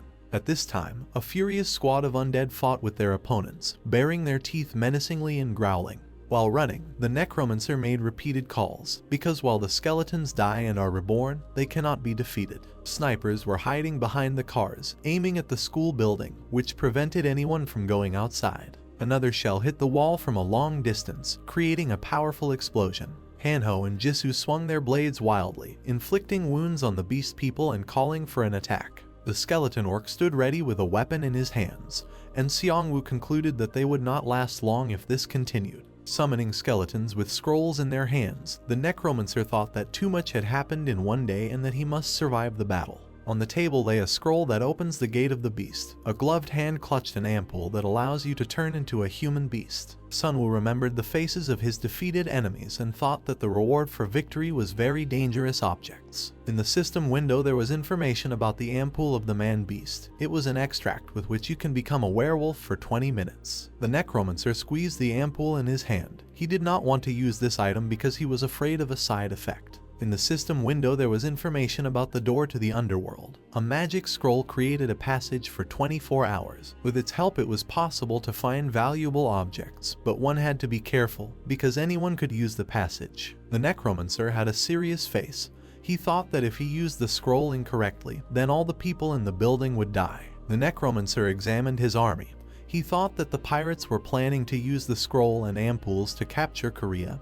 He would like to save these items, but was forced to use them in a future battle. Sunwoo imagined using the ampoule to disguise himself as a werewolf and open a portal to the underworld behind enemy lines. The guy was about to leave the battlefield riding on the skeleton of a wyvern. The Necromancer and his army were leaving. Sunwoo looked back at Minseok and said that he would act according to plan and asked him to keep an eye on this place. The Necromancer stopped. Seongwoo and his army encountered experiments. The Necromancer and the right one shot at the opponents with pistols. The system sent a notification about receiving 100 gold for killing experimental numbers. Holes from the shots were visible in the bodies of the experimental samples. Seongwoo was unpleasantly surprised by the reward, because the enemy was stronger than the goblins. People and monsters watched the corpse explosion in the window of the building. The Necromancer's face appeared in the clouds of smoke. He thought that now was the best time to attack, because the snipers could not see anything because of the smoke. In the red window of the system there was a message that blades had begun to fall in a certain area. Seongwoo and the right one froze in their jump. There was poisonous gas around them. Behind the werewolves and respirators stood a bullman. The redhead realized that the Necromancer was using his ability and ordered not to take off the masks. Sunwoo squeezed the ampoule in his hand. He was about to use it. The werewolf hit right. The impact sent the skeleton flying towards the Necromancer. Sunwoo accidentally stuck the ampoule into himself. The ampoule was sticking out of the Necromancer's chest. He looked displeased at the upset skeleton. The streams of mana in the Necromancer's face trembled. The transformation began. He was surprised that the drug worked while he was in the form of a lick. The Necromancer's body twisted in pain. Seongwoo looked at the system window, where it said that he had fulfilled a special condition by combining the lick form with the human beast form. The poisonous gas rushed towards the shining sphere. The werewolves and respirators watched in surprise as the gas evaporated. They did not understand what was happening. In the center of the luminous ring there was a black circle. Streams of poisonous gas rushed towards it. There was an explosion above the werewolves' heads. The system window said that the main character had gained the power of the death god Anubis and temporarily entered the state of a demigod. Seongwoo took the form of a man with a wolf's head. He held a golden sickle in his hands. Right changed his appearance and became like an ancient Egyptian god. The system sent several messages. It said that the stats had increased sharply and that the ability Soul Blast, Demonic Bombardment, and Twilight Raid could be used. The werewolves were surprised that the Necromancer had turned into a human beast. The army of werewolves were confused by the system's message that due to unknown energy their bodies were weakened and their stats were reduced by 2. The wolf turned to the rats and demanded an explanation. The red leader assumed that this was due to the shadow projection of the Necromancer and ordered him to be shot. Clawed Paws reached out to the place where the Necromancer should be, but there was no one there. Sunwoo and Right stood behind the attackers. Blood sprayed and the Necromancer cut off the werewolves' heads with a swing of his scythe. Behind the Necromancer, bodies lay in a pool of blood. He thought that this transformation was different from his previous growth. Sunwoo looked at his hand clenched into a fist and thought that he felt as if he had taken off human skin. He assumed that this was due to the fact that he improved his skills and summons, and the forms of the Lick and Anubis increased their stats. Streams of magical energy rushed towards the Necromancer. The system window said that 11 souls had been taken. The system reported that the Necromancer strengthened his undead with the confiscated souls. The damage was increased by 10%. The skeletons subordinate to the Necromancer became like mummies. A Necromancer in the form of a demigod clutched a scythe in his hands. Skulls made of mana could be seen in the background. The bullman ordered the snipers to attack. He demanded to catch the Necromancer. The rats fired their crossbows. The arrows pierced the ground at the feet of the right one, because the Necromancer disappeared again. Xiangwu appeared behind the snipers. He raised his scythe to strike. Blood splattered. Heads were separated from the bodies. The system sent a notification that 21,000 gold was received for killing werats of the second stage.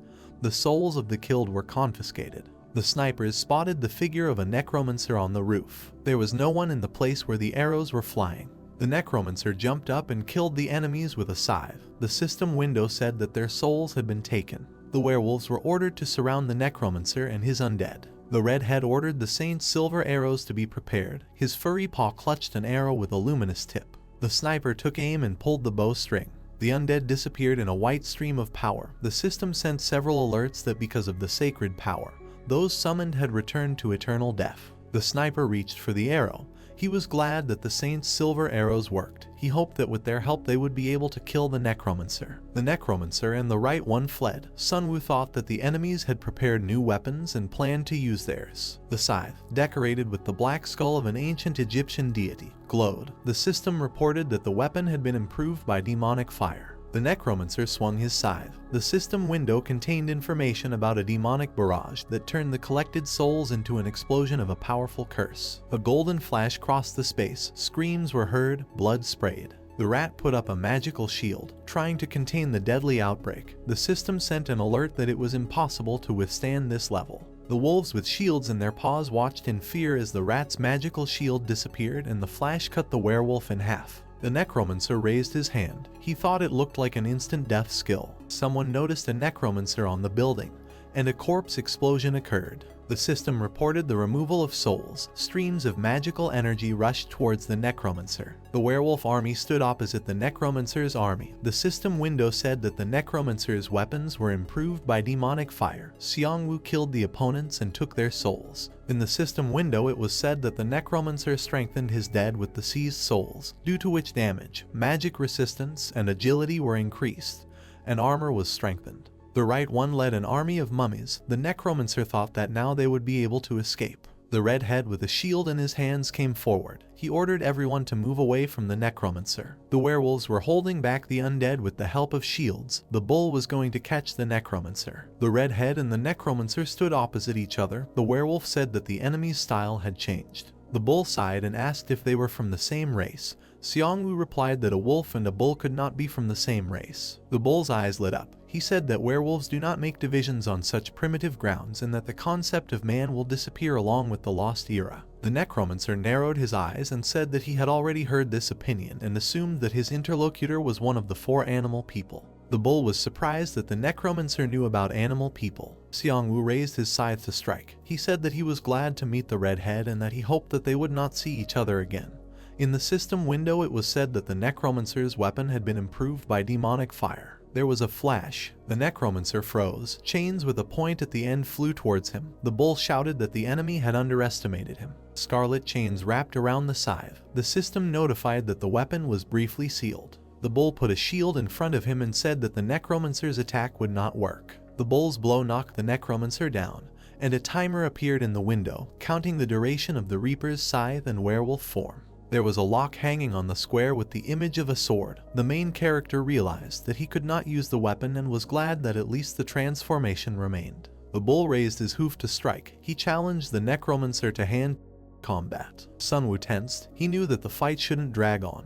The necromancer dodged the bull's blows. The werewolf noticed that the enemy was in a hurry and realized that he had put him in a difficult position. Sunwoo looked at his opponent and was surprised that he could read emotions from an animal's face. The fight continued as the bull revealed that he worked as a veterinarian when he was human and said that reading the minds of animals is a basic skill. Sunwoo continued to dodge the blows. He said that such veterinarians did not exist in the world. He thought that if his skeletons were here, he could win due to numerical superiority. Behind the necromancer, the undead fought with werewolves. The main character realized that this was planned. Sunwoo moved behind his opponent and mockingly said that the bull probably thought a one-on-one fight was the best way to catch him. The bull turned around and said that doing mean things was his style. The shield hit the ground. The werewolf said that he did not like to fight with weapons. The red leader said that he did not need a shield if the enemy was unarmed, and delivered a series of blows with his hooves. The necromancer accused him of cowardice. The bull raised his hand for another blow and said that the enemy was talking a lot, as expected from such a cunning person. The bull kicked, the necromancer gasped. Sunwoo froze, looking at the hoof approaching his head. He realized that he had fallen for a trick. A strong blow knocked the necromancer off his feet. Blood ran down Seongwoo's face. Holding the enemy by the neck, the bull raised the necromancer's body above the ground and said that without weapons and minions he was nothing.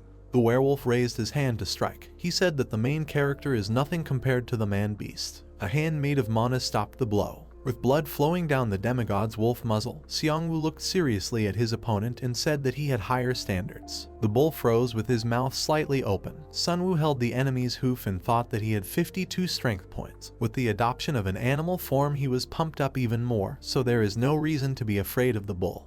Even though he is larger, Sunwoo squeezed his enemy's paw and the bull screamed. The necromancer dealt several blows to the enemy. He thought with satisfaction that he was stronger than a bull even without a weapon. The bull roared in pain. The werewolf fell on all fours. The ground cracked from the impact of his hooves. The necromancer watched in surprise what was happening.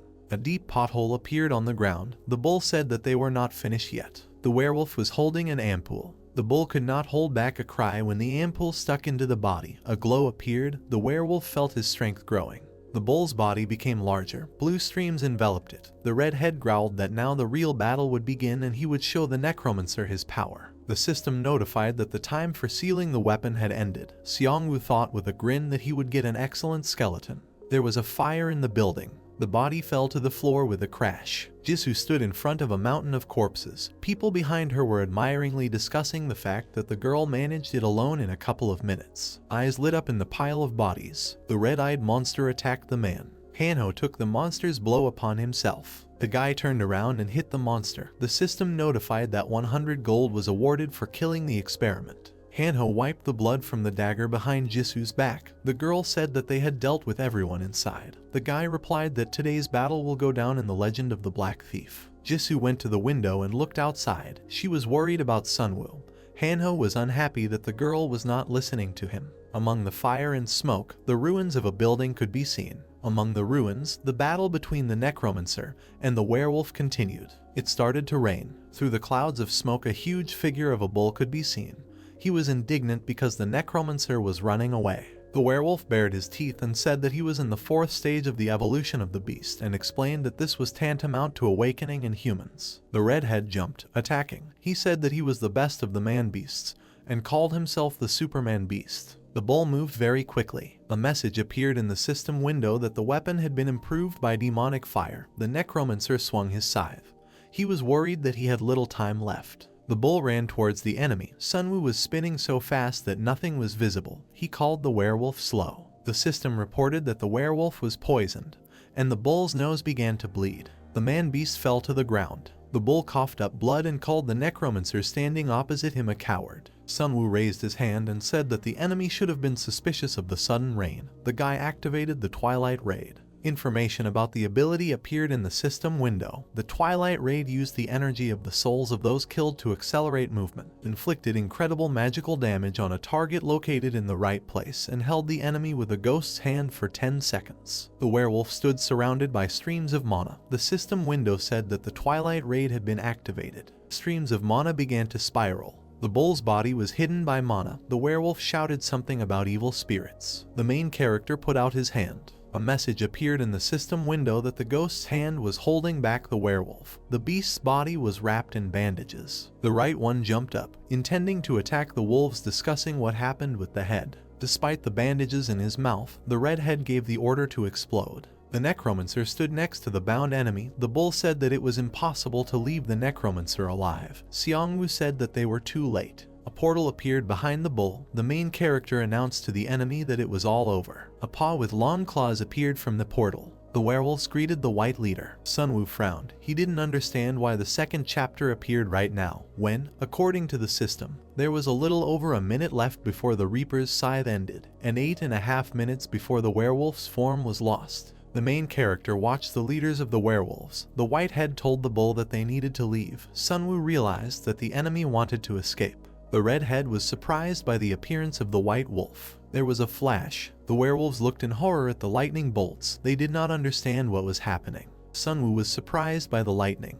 The system reported that due to unknown energy, the necromancer's body functions weaker. All stats were reduced by 5. Behind the backs of the werewolf leaders, lightning formed into some kind of figure. A man appeared in a flash of lightning. He said that it looked like he would have to wait longer to meet the Necromancer. Lightning created a gap in space. Kansok appeared in it. Nabai was hovering at his shoulder. Sunwoo admitted that the man in front of him was the strongest player on the Korean server. Kangseok's dark figure was surrounded by lightning. Nabai, with her arms crossed over her chest, looked displeased at the combatants. She said that the united weaklings continued to harass them from afar. Kangseok waved his hand. The bull watched as the blue head fell to the ground behind his shoulder, blood flowing from the beast's mouth. Kansok stood in front of a pile of stones. Nabai hovered next to his shoulder, and some kind of light appeared on the roof of the buildings behind them. There was a huge cannon behind the wolf man's shoulder. The order was given to use the weapon of the Thunder God. The leadership was ready to sacrifice archers to kill enemies. 2 shots rang out. The cannon charge flew towards Kangseok very quickly. The man calmly took the blow. The shocked redhead watched as the large cannonball hovered in front of Kangseok. The werewolf did not understand how this was possible. The man put his staff in front of him. He told his opponents that they had chosen the wrong weapon. Lightning split the cannonball. The explosions destroyed the Thunder God's weapon. With a calm face, Kangseok said that he needed to catch the fleeing prey. The man put his staff forward, streams of magical energy emanating from it. The white wolf put his hammer in front of him and created a psychological barrier for protection. The white leader was breathing heavily. The bull asked his comrade what kind of monster was in front of them. The wolf explained that it was the player in first place. Kangseok and Sunwoo surrounded the werewolf leaders. A portal opened next to the white head. The wolf admitted that they had lost the battle. The beast people entered the portal. They promised to return. Kangseok raised his staff to attack. He was outraged that the werewolves ran away without his permission. Lightning struck the red head. The wolf pulled its paws towards him from the portal. The portal has closed. Kangseok stood next to the body of the werewolf. The man was unhappy that he had missed his prey. There was a fire on the battlefield. A message appeared in the system window that the human beast form was cancelled. With a cry, Sunwoo returned to his normal state. The guy thought that the transformation was more painful than he thought, and that his body was very heavy. The main character winced. His face was covered with sweat. He thought that the punishment for being in the form of a demigod was too high. The system notified that all stats were reduced for 24 hours, since a huge amount of power had dissipated. Kangseok and Nabai looked at Sunwoo. The man realized that the transformation into a werewolf is the form of a demigod and called the guy secretive. The main character was breathing heavily. He thought that Kangseok was also a demigod, but his power was not limited in time. The guy thanked the other player for his help and asked how he ended up on the battlefield. The man said that he came to greet the Necromancer, but instead stumbled upon werewolves. Kangseok looked thoughtfully at his interlocutor. The man pointed his finger at the Necromancer and said that his reputation was justified, and that he would like to continue working with him. Kangseok looked at his hand and said that he was surprised that Sunwoo fought on the same level as him. Kangseok extended his hand to the main character, and said that it is good to have the support of an experienced friend. Seongwoo recalled the battle involving the Crusaders and said that the system often forces players to come into contact with each other. The interlocutor agreed. Sunwoo looked at his trembling hand with irritation and asked what demigod meant. Kangseok was surprised by the question. The man smiled slightly. Kangseok said that demigods are not a class, but a power that the player gains when certain conditions are met. The man looked at his mana and said that he received the power as a reward for completing the task. He said that Sunwoo became a demigod for a short time, but he knows how to get this power forever. Sunwoo looked blankly at the outstretched palm. Kangseok said that the guy would have to figure it out himself. Kangseok and Nabai said goodbye and disappeared. Sunwoo twisted the bracelet on his hand and thought about what happened. The guy frowned when he realized that the best player on the Korean server could have come not to help, but to find out whether the Necromancer had received the form of a demigod. Many helicopters were flying in the sky over the roofs of buildings. Minhwa apologized for being late and not providing assistance. Sunwoo smiled at the guy and said that the information from the group of survivors helped them a lot, and besides, the Necromancer was very tired and expected to return by helicopter. Behind Minhwa, the Crusaders stood upset about something. The guy scratched his head and said that they had unpleasant news. The guy looked at Sunwoo and said that an angel statue was found in Seoul. Many helicopters were flying back, some of them carrying guns. A high fence surrounded the territory of the Evolution Society. Jisoo, Sunwoo and Hanho were looking at some object. The guy waved his hand and happily said that the Evolutionary Society left behind many valuable things. In the system window, information appeared about the Thunder God's weapon, which could create a strong light strike in a barrel made from a spiritual core. The cannon was surrounded by crusaders. Jisoo said that they received another siege weapon in addition to ballistas, although it consumes a lot of mana. Manhwa stood next to the truck with a tablet in her hands. She turned around and said that the Evolution Society left so many weapons that there was enough for an entire military camp. Seongwoo asked the deputy guild head to send the 3 Thunder God weapons to Suwon and distribute the rest of the spoils fairly. Sunwoo knew that the most important items belonged to the Red Leader, for example, the fighter's shackles. According to the system's message, the metal bracelet allowed him to seal all the opponent's weapons for a short period of time. Also, from the defeated werewolf there was a mountain goblin shield, which, according to the system, deprives the power of 3 magical attacks. Sunwoo squeezed the ampoules in his hand and thought that he could now turn into Anubis 3 times. In addition, the Necromancer's army of undead was replenished by a level 4 bull werewolf. Sunwoo turned around when Manhwa said that the statue was found in the Namsan area. The woman looked seriously at the main character and said that they would be able to move the statue within a day from the moment of discovery. The investigators were waiting on the spot. The friends exchanged glances. Hanho asked how much time was left. Manhwa looked at her watch and said that they had 17 hours. They were currently monitoring information and preparing to move the object. Sunwoo looked displeasedly at Hanho hugging his right one. He was going to sleep all day with the skeleton. Jisoo said that they worked hard and deserved a rest. The sky turned pink. It was sunset over the former base of the Evolution Society. Jisoo stood in the middle of the room with a sword. Wright was dozing in a box. Sunwoo and Hanho were sitting on the sofa opposite each other with phones in their hands. Hanho said that the level of all the residents of Suwon village is above 8. The news made Sunwoo happy. Hanho looked sadly at the smartphone screen. He said that there was a party in the village and they couldn't join. Seongwoo smiled. He thought that Suwon could become a city if its residents continued to consider the synergies between the skills of different professions. Seongwoo thought about Jisoo's father and said that although the pirate movement seems unusual, the frequency of their raids along the Gangwon coastline is increasing. The Necromancer remembered the end of the battle with the players from China and thought that thanks to the captured pirates, they realized that the players of the second server would not give up the idea of capturing Korea, so they needed to predict their moves. Hanho looked at his friend in surprise and asked if the pirates would really sail again. Seongwoo agreed, but reassured his friend that it would not be soon. Jisoo frowned. She said that although they had defeated experienced pirates, the others would take into account their mistakes and reconsider their strength. Sunwoo looked up and said that they need to prepare for a big fight, and for this they need to complete the unification and become stronger. The main character looked with surprise at the system message, which said about the completion of the main part of Chapter 2-1, which was called, "A balance patch is urgently needed." Looking at the message with the top kills, Sunwoo realized that the warlord's monsters had been destroyed, and that it was not only him and his friends who were working hard. Hanho looked at the system window with delight. He couldn't believe that the chapter would end like this. Sunwoo turned around and told his friend that this was the beginning of a new part. The main character read the manual sent by the system for the launch of the 3rd chapter. It was said that the surviving players need to make a choice between the demon race and the angel race. Hanho looked suspiciously at his friend's back and said that all players should join the angels, because no one would want to get involved with demons. A message appeared in the system window that the contract was concluded through a statue of the race. From it you can receive an advanced task. Each group will receive a group task. New large dungeons will appear. The event will last 7 days presumably. The heroes read the system's warning and realized that they would have a competition between groups. Sunwoo introduced the people gathered at the angel statue and the people gathered at the demon statue, and said that both of them were just playing with humanity.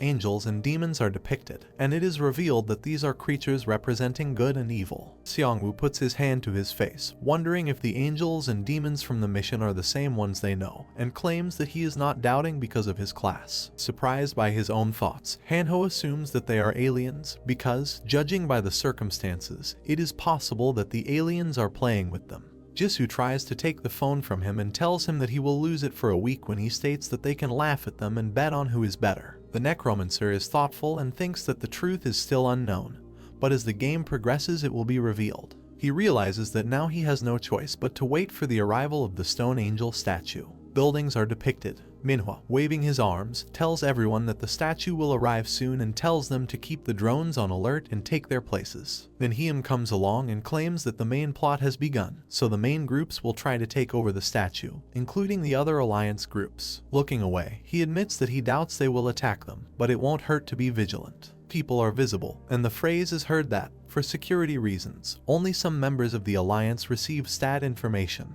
There is no one left on the front line, so Hanho and Jisoo need to wait here. Sunwoo assumes that Yoonghun trusts him a lot. A helicopter is flying with some cargo. It lands on wheels. The prosecutor looks at the Necromancer, saying that he heard how much difficulty he went through. He looks away, admitting that he would like to talk to him about it, and suggests that he check on her first. A stone statue is depicted, and the system reports that the guy has stumbled upon the trace of an absolute race, a stone statue of an angel. Sunwoo looks at her awkwardly, noting that she really does look like an angel, and the prosecutor replies that she is an angel with a sword and a crown on her head. The Necromancer has a statue reflected in his eyes, and he thinks that the sword and crown must mean something, but there is no way to immediately understand. The angel is shown again and the system tells him that he needs to touch it. When Seongwoo does what is necessary, the system presents him with information about the contract with the angel group. Ji-Hoon looks at the statue doubtfully, believing that it is necessary to divide the players and force them to fight each other, and the guy states that no one will doubt the choice if the buff is immediately given. The prosecutor touches the statue, and the system asks if he wants to choose the angel group, and he understands that he will have to make a choice. He looks thoughtful and wonders if it would be right to join the angel. The angel, the demon, and their groups are shown, and Yoonghun thinks that it is easier because they found his statue first. But he wonders if people will suffer for joining the group, not knowing whether it is for good or for evil. The prosecutor looks at Sunwoo, remembering that he had already agreed to choose the same group as him. The Necromancer frowns when the system reports that he cannot select an angel group, and he wonders why he is doing this to him. He touches the Chaos Crystal when the system provides information about it, and thinks about the fact that he is being asked to give it up because of an incomprehensible angel group. He looks at the statue doubtfully, realizing that he does not feel that good comes from it. A Necromancer stands between an angel and a demon when the system offers him the secret mission third choice. When a window appears in front of him asking if he agrees, he understands that he needs to agree. The angel and demon are angry, which is what the system notifies. Lowering his head, Jin-Hoon asks what the Necromancer did. He frowns as the status window tells him to kill him now. Sunwoo looks at him awkwardly, realizing that it looks like he has already chosen the angel group, and claims that the situation has become more complicated. The eyes of the statue and the prosecutor sparkle, and he states that the guy should have told him about this and he cannot ignore the system message. The Necromancer appears with a weapon and offers to simplify the task. He strikes. Ji-Hoon looks on in shock as Sunwoo breaks the statue, and the system alerts him that he has destroyed one of the 3 statues. The angel collapses, and the prosecutor asks what the Necromancer did, to which he reports that this is the third choice. Ji-Hoon looks at him questioningly and he states that there is always a third option in this game.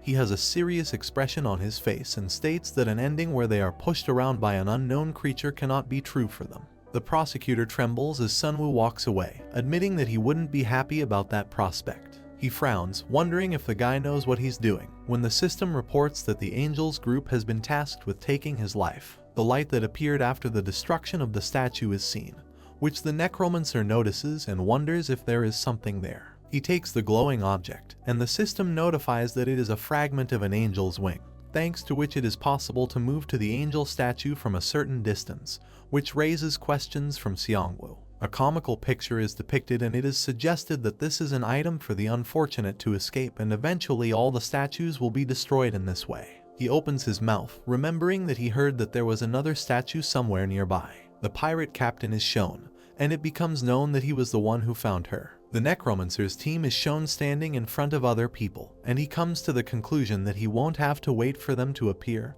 and will get rid of them all at once. The sky and buildings are visible. Sunwoo lowers his head to address Hanho. The young man looks down on him, asking if they know each other, and declares that he is a guy from his senior year who made powerful enemies without discussing anything with his friends beforehand. He decides that the time has finally come to break ties with him. Hanho excitedly points his finger at the message from the system about the server task. He frowns, declaring that the Necromancer couldn't see him, that's why he did it, and if it weren't for his shred of self-awareness, he too would have coveted the reward. He smiles nervously, assuming the reward is big, and looks at Jisoo, who prepares her weapon and reveals that they were promised 50 million gold. She says she will wait to make a decision. She smiles unkindly, asking the Necromancer to listen to their opinions the next time he makes an important decision.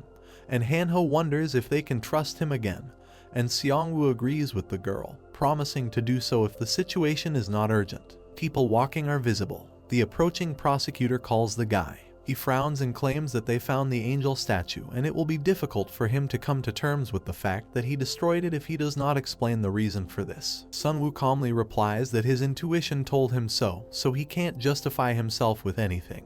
And he himself thinks that if he talks about the task he received, it's unlikely that Junghoon will understand. The prosecutor is strict and says that he trusts the Necromancer's intuition. But in this situation, his trust alone is not enough. People are interested and surprised. They wonder what the secret reward is, whether everyone's stats will increase. Some claim that it is as if their level has gone up 6 or 7 steps and every offer is incredible, even despite the monetary reward. Seongwoo's team is surrounded by gazes and notices this, and Hanho clarifies whether they are allies. Junghoon's face darkens and he states that he controls the alliance, and if they make an enemy of someone they can't handle, it will mean the end of their alliance. Looking down, the Necromancer claims that he understands him, thinking that for the prosecutor this is like a sudden blow. He recalls that they had a conditional agreement to act together, and then this happened. Hanho hides behind a startled Seongwoo as Junghoon reveals that they might even start a fight right here. All the people seem to be serious. The man in the helmet is ready to draw his sword. A sobbing Hanho asks the Necromancer to tell the prosecutor something and suggests that he should have cut off contact with his friend earlier. Junghoon and Seongwoo stand opposite each other, and the guy wonders if he can win the fight with the Crusader commander who completed the first awakening. The prosecutor raises his hand, declaring that for now the Young Yungpo Guild will choose the path of neutrality. Confused, the Necromancer thanks him, realizing that he had done something wrong.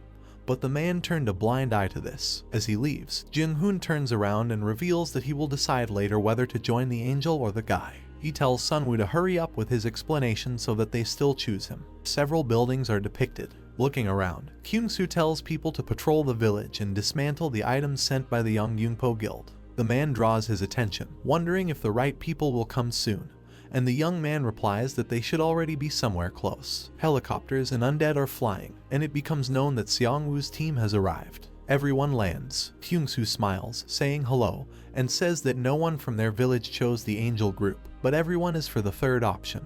He shakes hands with the Necromancer, who understands that this is happening, despite the fact that there is now a huge reward on his head, and this is the safest place in the world. Standing opposite Seongwoo's team, the young man says that just in case they have strengthened security in order to avoid surprises, and the phrase is heard that it was unexpected that the Alliance would give them a helicopter. The undead are shown holding humans and the guy sighs, claiming it's a trophy. He remembers how on the way here they were attacked by the Reconstruction Alliance. He is serious and says that an alliance is an alliance of several guilds, and if Chonghun chose the third option, it is the decision of only one guild. A guy with glasses is shown, and the idea is that he said that they received a penalty for their choice, although few would agree to suffer losses and give up benefits. The man holds the phone in his hands, declaring that the community is also a mess because there are a lot of attention seekers screaming that they will kill the Necromancer. A man is shown swinging a bat, and it becomes known that even broadcasts are launched to attract attention, and they praise Sunwoo as a hero,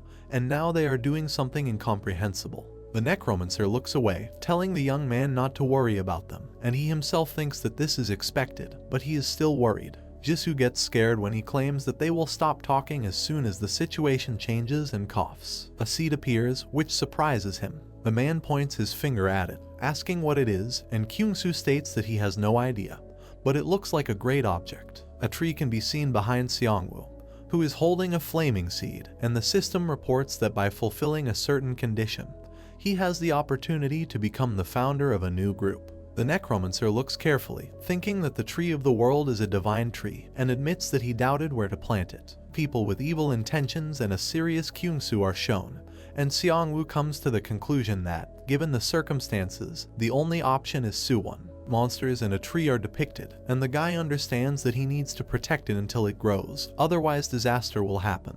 but he is unclear how big it will be and whether he can hide it. A building and cars are depicted, and the Necromancer thinks that he needs a secure place where he can completely trust people, and the square in front of Suwon should do the job. People in military uniform and a ladle are visible. A wide pit is shown. Hanho, with his mouth wide open, shouts to the workers to leave some empty space, because it will serve as a helipad. Sunwoo sighs, realizing that there is still not enough space. Pointing to himself, the young man declares that if he has already taken up the matter, he will not stop until he establishes the process here. Hyung-soo draws the Necromancer's attention by telling him that he thinks they should set up an observation tower near the tree. Active work is shown being carried out, and the young man talks about siege weapons and thunder god cannons, and that the young Yunpo guild sent them 2 of them. A man turns to him and offers to put one of them on top of the temple, claiming that it will be possible to camouflage it. Hyung-soo thinks it's a good idea. People are racing on motorcycles. The determined guy tells the captain that there are no monsters nearby. Shining eyes are visible, and it becomes known that kobolds are still roaming around underground and in the building, but the direwolf monsters have disappeared. A man lifts a car that someone was under, and the idea is that a gang of motorcyclists have collected abandoned motorcycles and even repaired the road, and they are also guarding a store near Suwon. A man with a contractor's wallet in his hands smiles as it is reported that money is gradually being collected to rebuild the infrastructure. Hanho looks meaningfully at the men as they shake hands, and the statement is made that all the residents of Suwon signed the contract of their own free will, and all the work has already been paid for. Picking up a huge stone, Jisoo believes that life here is getting better, and Seongwoo, sighing, admits that he is sorry that they cannot enjoy it due to constant challenges. People in a fenced area are shown. The Necromancer takes the flaming seed. It rises, raising questions, and some claim that it even emanates a kind of energy. The seed falls to the ground, and the system reports that Seongwoo will plant the seed of the tree of the world, and the magical creature has begun to take root in these lands. Something is seen stretching upward, and a notification about a hidden task arrives. The Necromancer smiles when the system notifies that this task has been issued to all group members, and he declares that it could not be easier. Hyung-soo looks at the people who ask whether he needs to be protected, whether they will be attacked. On the towers you can see people with crossbows. Monsters are depicted rushing forward. The guy, looking around, tells everyone that a pack of monsters is attacking and is on the right. Aggressive creatures are shown, and it becomes clear that these are ogres and crazed kobolds. Hyung-soo is focused and tells everyone to go into battle, and the idea that the type of task is defense is heard. Holding a spear in his hands, he orders the riflemen to take a position on the observation tower, and the tanks to move forward. Moving objects are shown. Looking at this in surprise, Hanho asks what it is, and is told that it is a machine shaft. Smirking, the man claims that if they connect them, they will be able to protect a larger area. People climb the tower when spearmen, archers, and magicians are told to climb. Raising his head proudly, the man declares that this is how a moving shaft can become a turret, and the dumbfounded Hanho thinks that this is cheating and wonders who came up with this. Confidently clenching his hand into a fist, the man claims that they have many talented people in the village and they have prepared something after the attack in Yonggyunpo. Sunwoo looks down, noticing that every class is involved. Everything is on fire, and people are screaming that a pack of goblins is approaching and they need to destroy them with area spells. Those on the towers attack the attackers while they are informed that the kobolds are in front, and they need to remove them from the rampart. Undead are visible. People from a high building watch the explosion. They rejoice that the Necromancer is nearby. He remembers him and the Prosecutor, claiming that he did the right thing by coming to the place where Sunwoo first met Yunhoon. The man begins filming, reporting that monsters have suddenly appeared and a fight has begun, and he wonders what is going on there. The Necromancer's team is fighting monsters, and the phrase is heard that the guy went against the absolute race, and this is amazing, but now they promise a big reward for his head. The man is agitated and says that they have chosen the option to remain on the sidelines, but self-proclaimed money hunters are scouring the entire server. A huge explosion is seen and the operator says that he has an announcement that a Necromancer is in Suwon. He invites people to come and fight him. He says into the microphone that they are masters of surveillance, and the hunt for the Necromancer will be left to the killers. Seongwoo appears with his cape flowing. His eyes sparkle as the man realizes that he noticed them. The undead burst through the door, scaring the people, who immediately begin to apologize. The undead holds the man by the collar, bringing him to Seongwoo's team. Holding the phone in his hands, Hanho claims that the matter is bad, because there are as many as 5 broadcasts about him and there is a person who has officially declared that he will kill him. A man and people next to him are depicted, and he declares that he will undermine the Necromancer and his followers. He turns to the guy. He points his finger, announcing that he is a level 16 terrorist Kim, ranked 10th in the Seon region, and will destroy them all with a nuclear bomb. With a malicious grin on his face, the man froze in one position, having thrown some object. Turning to the main character, he tried to find out if he liked bombs. Throwing the object aside, the man stated that it seemed to him that Sunwoo liked to blow up corpses. Suddenly, a powerful explosion thundered behind him. Huge stone blocks scattered in different directions. Smiling maliciously, the man said that he was the best expert in explosions, adding that his class was terrorist. Turning his attention to the small bomb, he stated that it was the weakest skill he had. His cloak fluttered in the wind. The man noticed that he could create some bombs every 24 hours, talking about the idea of where he could go with them. Next, he wondered what the main character thought he had come up with. Smirking. Turning to the main character, the man noted that even he would not be able to survive his attack. Raising his hand, he called all the people who follow Seongwoo worms, advising them to run away, saying that otherwise they would simply die from his bombs. Turning his attention to the skyscrapers, the man declared that he would destroy the entire area where Seongwoo was located, noting that the reward would be his. Taken aback, Hanho wondered if the man had decided to provoke them, adding that he was trying to offend as many people as possible, which is why he was bluffing, saying that otherwise he would have just quietly dropped the bomb. Wary, Jisoo tried to find out that if the man was not bluffing, then how would they stop the bomb? Noticing the hail of explosions, Jisoo announced that their base could no longer be moved. Baring his teeth in thought, the main character noted that the man was targeting not only him, saying that he needed experience and rewards, believing that he was going to destroy the entire village and residents. Behind Seongwoo were his comrades. Smiling, turning to the main character, Kyungsoo stated that they were not in danger right now. Further, he said that several mobs appeared, noting that this was even a plus for them. Turning around, Seongwoo pointed out that they should still be careful, saying that it wasn't just monsters targeting them now. An image of a man appeared in his head, whose face was shrouded in genuine madness. The main character stated that usually all provocations in society are just a bluff, noting that for some, on the contrary, this is an opportunity. In the depths of the earth, only a nascent plant could be seen. At that moment, Sunwoo thought that this was a problem for them. The system notified the main character that the world tree was growing by 11%. Lowering his gaze, Sunwoo was lost in his own thoughts. Continuing to think, the main character noticed that 11% is not much. Turning to Sunwoo, Jisoo tried to find out what would happen after the third team was created. Staring at the plant, the protagonist stated that he himself did not know, saying that they could only believe that they had made the right choice that would lead them to a good end. Around Seongwoo there were many crystals that were shrouded in bright light. The protagonist thought about how even this game has an ending, stating that he didn't see any demons or angels in the fortune-telling crystals, noting that he doesn't think they will lead them to a good ending.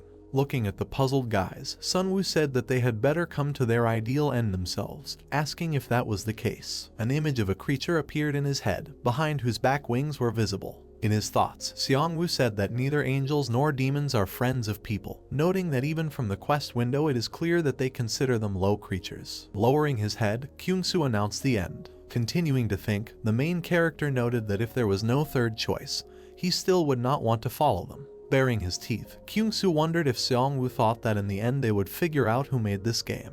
The stranger's body was placed in a chair around which there were many screens. Kyungsoo said that he really wondered who created a game where people are killed without warning.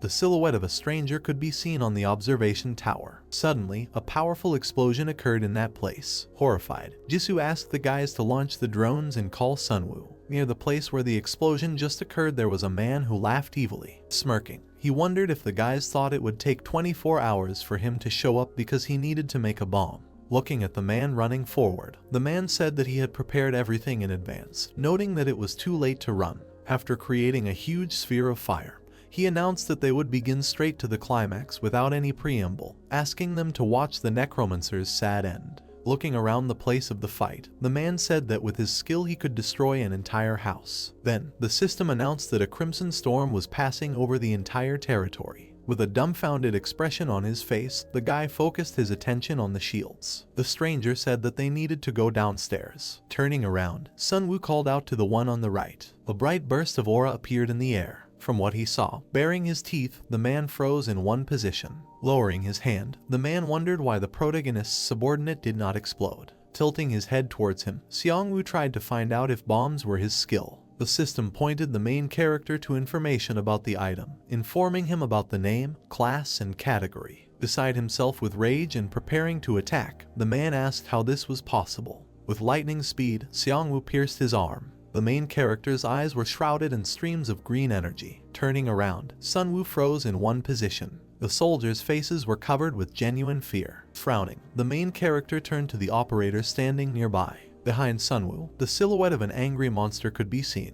At that moment, Sunwu said that he wanted to make a statement by asking the cameraman to film him. Staring ahead, the main character said that he promised 3 things to the players of the Korean server. Looking at the stunned man, Xiangwu said that he would kill everyone who predicted his death and personally came to kill him. Suddenly, a hail of colossally powerful attacks fell towards the man. Pointing the staff in his direction, the main character said that he would kill everyone who took oaths to demons and angels. The people standing around Xiangwu started screaming. Looking at the bodies of people that were lying on the ground, the main character stated that they should know that death is the end. Summoning an army of his subordinates, Xiangwu noted that if they joined his third team, then everything would change. The operator standing nearby began to shake with fear. In his thoughts, the main character said that he did not know how to lead so many people, adding that for this reason he needed to show his strength. Clenching his fist as he continued to think, Xiangwu declared that the hyenas should no longer even think about harming his friends. A cloud of smoke hung over the city. Falling face down on the ground, the guys began to ask Sunwu for forgiveness. The screen indicated that it was an apology broadcast to the Necromancer, adding that they were just joking.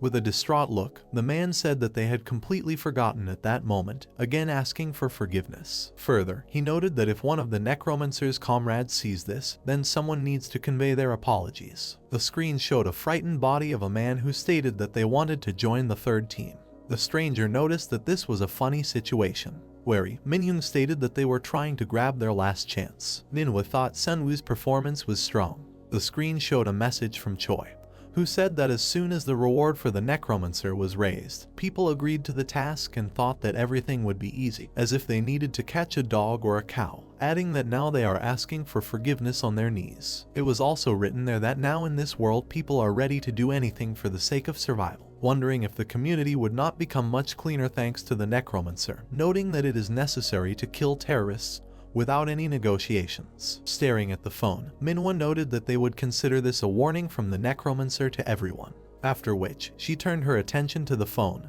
which showed many messages from Korean players. Minhwa noted that all the accused had already disappeared. With his hands folded, Yoongyunpo stated that it was a difficult time for all the groups that went against Xiangwu. In his thoughts, the prosecutor noticed that now he was also ashamed. An image of a divine statue appeared in his head. Continuing his thoughts, he reported that he had to be separated from the main character after choosing the angel faction, noting that he did not want this, but it turned out that way. Lowering his head, Yoongyunpo asked the guys to take the members of the reconnaissance team and find a new statue. Taken aback, Minhyung wondered if the prosecutor had decided to go against the Necromancer, adding that Sunwoo only said that he would kill all the minions of the angel and demon factions. Wary, Yoongyunpo stated that he did not want to become an enemy of the protagonist, noting that they could not be allies either. Clenching his fist, he talked about the idea that he would be able to negotiate with Sunwoo. In his thoughts, he noted that he needed to be careful and not rush into making decisions. Baring his teeth and continuing to think, Yoongyunpo stated that in order to protect the others, he himself first needed to become strong.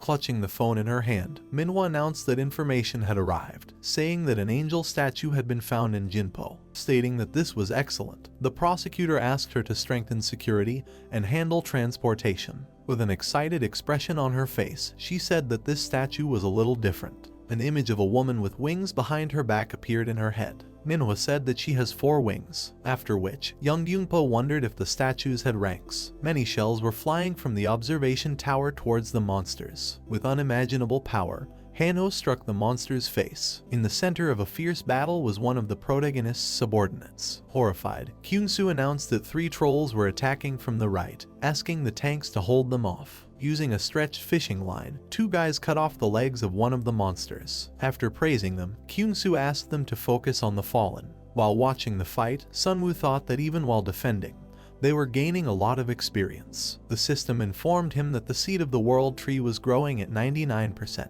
Paying attention to the satisfied Kensu, who was absorbing a healing potion. Continuing to think, the main character noted that it was important for them to become stronger in order to protect the Tree of the World. Kyungsoo stated that at this rate the average level in the village will reach 9, adding that some are already even at 15. Smiling, the main character praised the guys, saying that he could see how hard they were working, thinking that the Tree of the World had almost finished growing. Sunwoo's gaze fell on a tree, behind the foliage of which the rays of the setting sun could be seen. The system reported that the world tree had reached the first stage of growth, adding that all players participating in the task had been given a blessing for 24 hours, noting an increase in the leveling speed of all stats by 20%. Turning around, Sunwoo noticed that to others the tree might seem completely ordinary. Placing his hand on the tree, the main character wrapped it in magical seals. At that moment, Sunwoo thought that he clearly felt that a special energy was emanating from him. An apple appeared next to the magical seals. The main character thought about the fruit. The system stated that the Tree of Peace had grown its first fruit, adding that only the worthy could take it. Taking a bite of the fruit, Sunwoo declared that he wouldn't even doubt it. At that moment, the system notified the main character about the name of the fruit, its rating and class, telling about the description. Suddenly, Sunwoo's body was covered in a bright stream of blue energy. The system notified him that by consuming the fruit, he became connected to the World Tree, declaring the information ability. The system informed Seongwoo that he was connected to the World Tree, noting that whenever the World Tree grew, he could receive a certain amount of stat increase. Further, the system talked about the return, saying that wherever the main character is, he can return to the World Tree, noting that the recharge will last 24 hours. Raising his head, Seongwoo announced an increase in stats and a return, adding that he would need to seriously address the growth of the World Tree since the improvements were so good. Wary, the main character remembered the image of people whose faces were shrouded in darkness. While in his thoughts, Seongwoo stated that he was afraid to attack the pirates due to the fact that it would be difficult to escape from them, noting that once the World Tree became stable, this problem would no longer be a problem.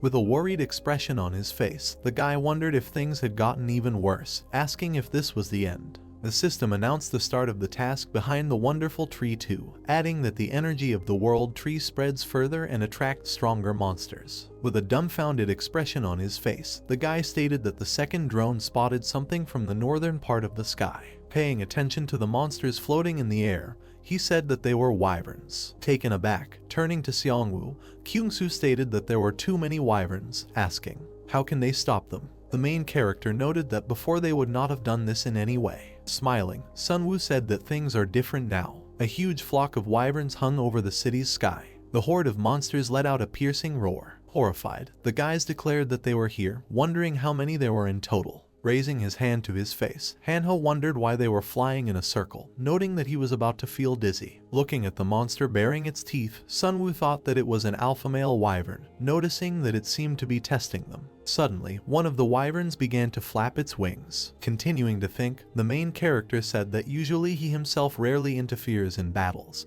but only looks after and controls other wyverns. A memory flashed into Seongwoo's head, where a huge horde of wyverns flies back. The main character stated that if the enemy is too difficult, then Alpha Male will simply order everyone to fly away. The body of the unknown person standing next to the tree was shrouded in a mantle. In his thoughts, Seongwoo noted that this time he needed to kill all the wyverns, adding that they would become fertilizer for the trees. Spreading his wings, Alpha Male let out a loud roar. Frightened, Kyungsoo reported that monsters were attacking, ordering everyone to get ready. A lot of drool flew out of the wyvern's mouth. A powerful explosion occurred at the site of a fierce battle. Kyungsoo ordered the guys to use the lightning god's explosion. With the help of a colossally powerful blow, one of the guys pierced the bodies of the wyverns. Lowering his hands, Kyungsoo reported that the wyverns were dying, noting that they had caught them all. Enveloping his hand in a powerful stream of aura, Sunwoo rushed into battle, thinking about releasing the skeleton ogre. Due to the unimaginable pain, Alpha Male let out a terrifying scream.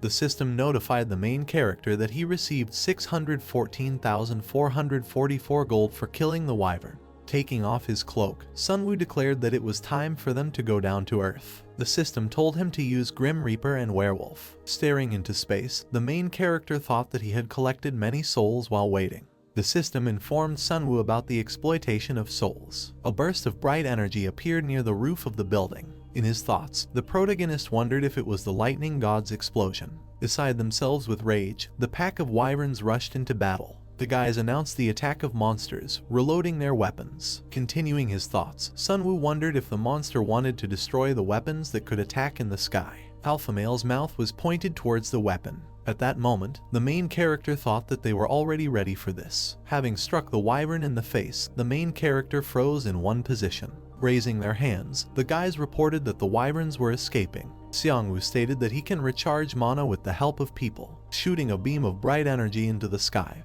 he used the Necromancer's Hyper Strike. Baring his teeth, Alpha Male dodged the powerful projectile. As the wyverns continued to float in the air, the protagonist wondered if they were no longer worried about the lightning god's explosion. Horrified, Kyungsoo tried to find out if the monsters were attacking them. The man noted that they want to quickly destroy the tree of the world. Gradually, zombies began to emerge from the bowels of the earth. The system warned that a great spirit was operating in the territory, adding that a death response was also operating in the territory. Staring ahead, Alpha Male let out a high-pitched roar. In his thoughts, the main character noted that this would block the wyvern's view and protect the world tree. After which, fiery clots of energy began to fly towards the horde of wyverns. Seongwoo ordered the guys to attack them with magic. Raising his staff, the main character thought that he needed to hit them at once, using as many souls as possible. The system stated that his weapon was enhanced by demonic bombardment. Covering his body with a special mask, Sunwoo ordered the monsters to disappear, thinking that he had succeeded. A huge sphere of fire formed behind the wyverns. The remains of monsters began to fall from the sky. At that moment, Hanho stated that now was their chance. The system informed the main character that he had received 556,454 gold for killing the wyvern. Watching the wyverns die with magical attacks, Hanho said that they could win by asking the guys to attack single monsters. In his thoughts, Sunwoo wondered where Alpha was. Pointing at the wyvern hovering in the air, Jisoo stated that it was going to shoot something. A large amount of acid splashed out from the wyvern's mouth. With his body, one of Sunwoo's subordinates protected the guys from the wyvern's attack. Suddenly, that same acid began to corrode his body. The main character stated that it was an acid attack, ordering the guys to move away from the skeleton. Raising his hand, Sunwoo began to pull the remains of his subordinate up, noting that it was time to change him anyway. Pushing off the ground, Seongwoo prepared to strike. Staring at the sky, the guy wondered if this battle was for people. Alpha Male's eyes were shrouded in bright yellow. Turning around and addressing the main character, Jisoo said that Alpha was going to escape. As the wyvern began to pick up speed, Jisoo noted that they might miss it, adding that they needed to follow it. Covering his body with a green aura, Seongwoo used the Twilight Raid. At that moment, the main character bound Alpha Male with many bandages. Wary, Jisoo tried to call out to the main character. Beside himself with rage, Alpha Male let out a piercing roar. Particles of blue energy were visible in the air. A huge cloud of dust formed over the roofs of the buildings. Looking at Alpha Male, frozen in one position, the main character wondered if it was the first time someone was looking down at him. Holding the magical weapon behind his back, Sunwoo declared that the sky now belonged to them. Blood gushed from the wyvern's mouth. Staring at one point, Alpha Male froze in one position. Having pierced the monster's head, the main character jumped to the side. While in his thoughts, he reported that even after the death of the limiting skill, the monster still holds on. Heading towards the main character, Jisoo asked him to move away. Her face was covered in bright bursts of energy. Due to unbearable pain, Alpha Male began to scream. Red stripes formed on his body. With lightning speed, Jisoo launched numerous colossal attacks, after which, the monster collapsed to the ground. Moving her weapon forward, Jisoo announced that everything was now ready, noting that the monster would not move at the moment. After he was done, Sunwoo thanked her. Turning around, the main character called out to Minseok. Having apologized, Minseok felt that he was only in the way. Taking the weapon with both hands, he plunged it into the monster's head. The system stated that 4,334,500 gold were received for killing the territory boss monster, Alpha Male Wyvern. The system noted that he was given a special reward for killing the leader monster, telling him about the secret store coupon. The system reported receiving the title of Patron of the Sky. Minseok's blade was covered in red energy. The system stated that there were 2,733 days left until his worth was proven. Minseok noted that 700 days have passed, adding that if he catches 4 more of them, he can prove that he is worthy. Hanging his head in thought, the protagonist stated that this was not all, noting that he had also activated the B-class experience card obtained from storing the infernal armor. The system informed him that he had enough experience to level up, asking if he really wanted to use the coupon. A coupon was visible in Sunwoo's hand. The system reported that the main character's level had been raised to 21. Continuing his thoughts, Xiangwu wondered if the reward was tripling his followers, noting that he was certainly able to restore them endlessly, adding that the reward seemed too small. Smiling, Jisoo said that everything had been settled from above, saying that they had contained the wyverns. A bright beam of light appeared in the sky. Streams of bright energy continued to emanate from the tree. The system stated that the world tree had reached the second stage of growth, noting that since he was connected to the world tree, his stat was increased. Raising his head, Kyungsoo was surprised, asking if it happened right away. The man suggested that it would soon pierce the clouds. Frowning, the protagonist wondered if he thought the color was too white. Raising his head, he tried to find out if it was a matter of worldview. The system stated that the world tree is under its influence and forms a worldview. Bright rays of light could be seen behind the standing world tree. The system revealed that the world tree had received a new ability, Shadow of the Divine Tree, adding that the magic of the divine tree would form a strong barrier in a certain area. The system noticed that it could act as a strong shield and at the same time keep unwanted people at bay. The system reported that the world tree had received a new ability, indicating the abilities of those who own souls. She stated that every time those who were blessed by the tree take another life and their souls are bound by the world tree. Raising his head, the man said that it looked more like a demonic tree that absorbed souls. Smiling, turning to his father, Hanho noticed that he would survive. After which, his father noted that Hanho boasted about the village's defense system, and now the tree also protects them.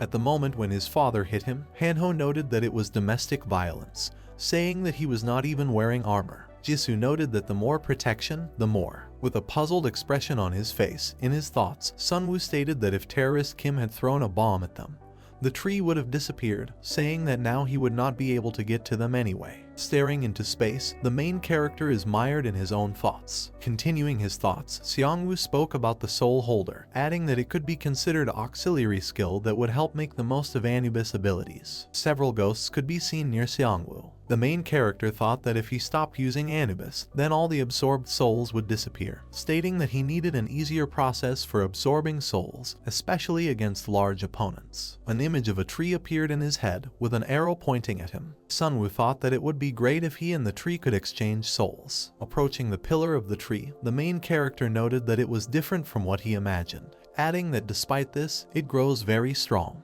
Gradually, the aura emanating from the tree enveloped the city. The silhouette of an angel and a demon hung over Seongwoo, frozen in one position. The system reported that the angel faction had increased the reward for the main character, adding that the angel faction's reward was 70 million gold. The system noted that the demon faction had increased the reward for Seongwoo, adding that the demon faction's reward was 25 million gold. Many bright rays of energy rushed into the ground. The system reported that due to the increase in the influence of the main character, his tasks will change from the north to the world level, adding that now players from all over the world want to kill him. Horrified, Hanho wondered what it was, noting that Sunwoo was now a resident of the world. Wary in his thoughts, the main character wondered if he could not solve everything on the Korean server, and would be forcibly moved to the world one. Surprised, Hanho reported that the pirates were now activated. Leaning on the blade, Jisoo stated that they already hated them, adding that the reward would only reinforce this feeling. Looking at the phone, the main character said that Hyung from Gangwoo-do wrote that the pirates were only talking about him,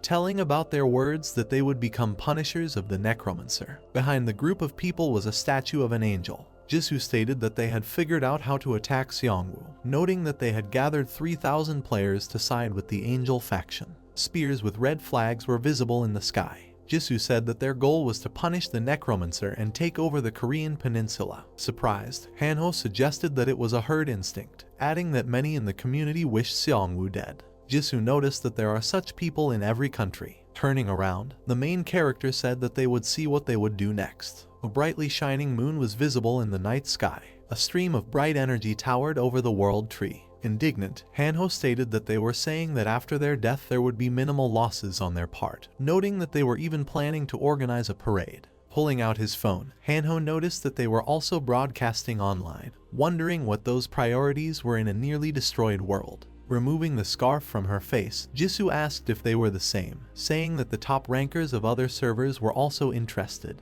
Placing his hand on the table, the protagonist said that he understood their interest, wondering who would attack the Absolute camp. Lowering his head in thought, Seongwoo noted that they needed him, guessing that their target was the Korean server. Clenching his fist as he continued to think, Seongwoo wondered if there must be a benefit to having angels and demons interested in him. Suddenly, the guys heard some kind of roar. The system reported that the World Tree had paid attention to them, indicating that he had received a new task. After which, the system told Sunwoo about the faction's task, indicating the goal, which was to broadcast a scene that would cause great damage to other camps. She further stated that the rewards consisted of camp skills, items, and established powers, stating that the absolute races were afraid of new ones emerging, noting that they taunted Seongwoo in various ways, declaring war on him even before his faction was created, and they are using every method to contain it. The system noted that this would have a negative impact on the reputation of the protagonist's faction, saying that it was for this reason that he needed to respond, adding that he needed to prove his enemies wrong and let more people witness this through the broadcast. With an excited expression on his face. In his thoughts, Sunwoo wondered if it was a broadcast, wondering if the system wanted to make the game more difficult. A cloud of bright energy formed in the protagonist's hand.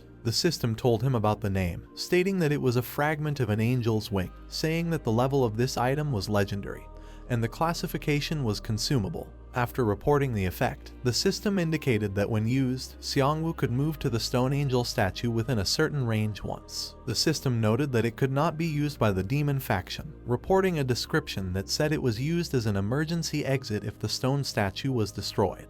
Looking at the night sky, the main character believed that he would have to contact the pirates. With his hand on his side, Kyungsoo froze in one position. The system reported the shield, adding that they were allowed entry. Staring in Kyungsoo's direction, the protagonist wondered if the barrier was valid within 2 kilometers. After reporting that this was the case, Kyungsoo noted that all of their players could move freely here. Approaching Hanho's father, Seongwoo asked if he was using the storage facility for the village's needs. Hanho's father replied that it was so. Grinning, he stated that 10% of what he earns in the village is always replenished, adding that they have enough batteries and water purifiers, which is why he is looking forward to seeing drones in stores. Smiling maliciously, the man noted that this also concerns details, saying that they will be able to make drawings and siege weapons. Extending his hand, Sunwoo stated, "This is great," saying that Hanho's father can freely spend the money on the parts he needs. Lowering his gaze and turning to the main character, Hanho said that he had received a message from Ganhwado. There were many drones visible above the roof of the building. Hanho said that tomorrow at 3 o'clock the pirates will begin a parade near the base at the memorial. Staring into space, the stranger was lost in his own thoughts. After which, Hanho noted that they would also be joined by animals that were driven out in disgrace. Smirking, Jisoo wondered if they decided to call even the animals for help, adding that this was not the smartest thing to do. A couple of his subordinates rose above the main character. Sunwoo assumed that they would have to get there in secret and take a good look around. The glare of the sun enveloped the wall of one of the buildings. A stream of aura emanated from someone's finger. A statue of an angel was visible against the background of the setting sun. The system reported the title, indicating that they needed to destroy the devil camp in the metropolis. Next, she indicated the type of task, the purpose, and talked about the conditions. Averting his gaze, Minyoung stated that these 4 winged statues wanted to send them into battle. Manhwa noted that it would be difficult for them to refuse this fight, despite the fact that there are few rewards. Wary, young Gyungpo wondered what was wrong with the northern statue. At that moment, Minhwa reported the idea that she was being controlled by the Alliance. Frowning in thought, the prosecutor noted that they blamed them for the failure of the raid on Seongwoo, figuring that it would be difficult to bypass the fight if she was on the side of the demon faction. Opening the door and turning to Young Gyungpo, the man said that Dasen's post had been attacked. Watching the defeated guy, blood flowing from his chest, the unknown man froze in one position. The man said that a nearby surveillance group noticed this and reported that it was players, not monsters, who attacked. Baring his teeth, Young Gyungpo wondered if it really was. There were a huge number of cars and military helicopters in the city center. The system announced a military mission,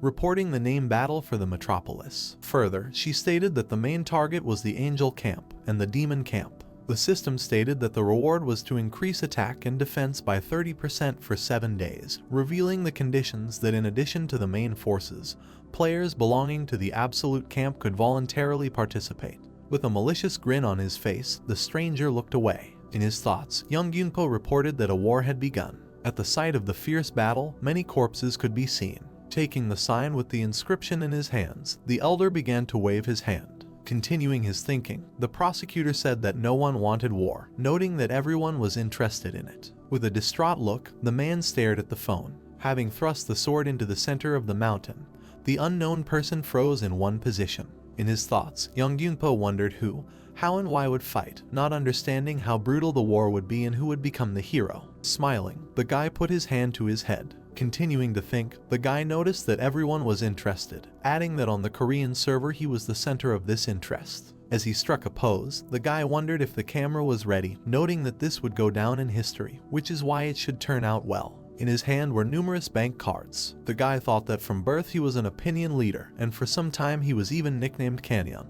Smiling maliciously, he asked how many spectators there would be today, hoping that there would be at least 50,000. The guy thought that even at such a time, popularity is his main goal. Putting a megaphone to his mouth, the man said that there was a minute left before the start of the stream. Behind the guy's back was a cloak that fluttered in the wind. In his thoughts, he said that during war it is very dangerous to report, because you can reveal the enemy's positions, military power, and tactical plans. Extending his hand to the stunned guy, Young Yunpo stared forward. Continuing to think, the guy noted that Jung-hoon personally asked him to do this. On the unknown person's special device, a phone was visible on which there was a live broadcast. The guy thought that in other areas streamers already broadcast completely free of charge, adding that his stream was being conducted on behalf of a huge faction. Pointing his finger forward, the guy grinned. At that moment, he wondered if he could convince many to take part in the war, declaring that he could definitely do it. Raising his hands, he said that he was now much more important than the Necromancer himself, talking about the hope that everyone who looked at him would understand this. The face of the stranger standing next to him was shrouded in discontent. Squinting, the guy thought about the war between the absolute races, declaring that they were much more important than the Necromancer. In the head of the alarmed guy, an image of the main character appeared, in whose hand a magic staff could be seen. Pointing the cameras at him, the man said that there were 3 seconds left before the start. In his thoughts, the guy said that people would lose interest in the Necromancer if things continued like this. Biting his finger, the guy thought about the third faction, noting that it was funny, adding that they would see how far it would go. Putting his hand to his face, the guy greeted everyone, saying that he was Kanyon. At that moment, the man announced the start of filming. Turning around, Kanyon addressed the followers from the demon faction, asking if she had seen the Hellfire scene. Heading towards Kanyon, the man asked him to look. After asking what was wrong, Kanyon wondered if something was wrong with the broadcast. With a worried expression on his face, the man said that they only had 19 spectators, after which Kanyon tried to find out what was possible. Frowning, the man noted that this was all because of the Necromancer's broadcast, suggesting that the audience had gone to him. Beside himself with rage, Kanyon declared that the Necromancer was to blame for everything, wondering how anyone could pay attention to him during the war. Taking the man by the shirt, Kanyon heard from him that the main character was moving right now. Next, Kanyon tried to find out what he was talking about. He was shocked by what he heard.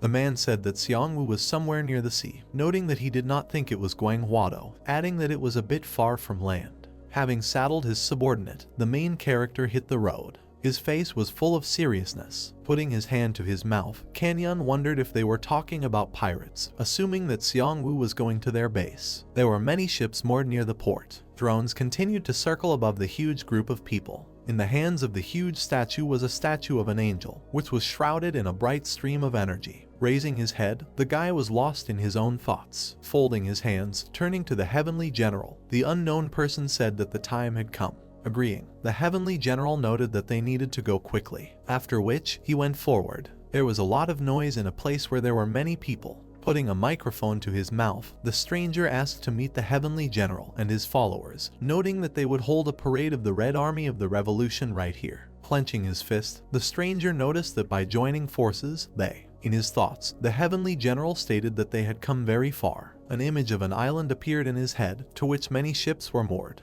Continuing his thoughts, he noted that after the defeat on the Chinese island they were driven out to the open sea, adding that now all the islands belonged to them. Phones were visible in people's hands. The Heavenly General thought that many servers had sent their representatives here, assuming that the entire continent had their eyes on them. With a distraught look, the Heavenly General was thinking about showing them how he would mercilessly kill the rest of the players. Putting his hand forward, the stranger noted that they would now give the floor to the Heavenly General. Then, he handed him the microphone. Raising his head, the Heavenly General reported that when the disaster began, he saw an ocean of blood, saying that for this reason, all the forces of the continent had gathered here today. Looking at the frowning people, the heavenly general stated that he understood that many were wary of him, asking them not to worry, saying that he had no plans to return for now. One of the small ships sailed to the shore. The heavenly general said that tomorrow they will leave for the Korean peninsula, adding that when they occupy it completely. Suddenly, shaking began at the place where the heavenly general spoke.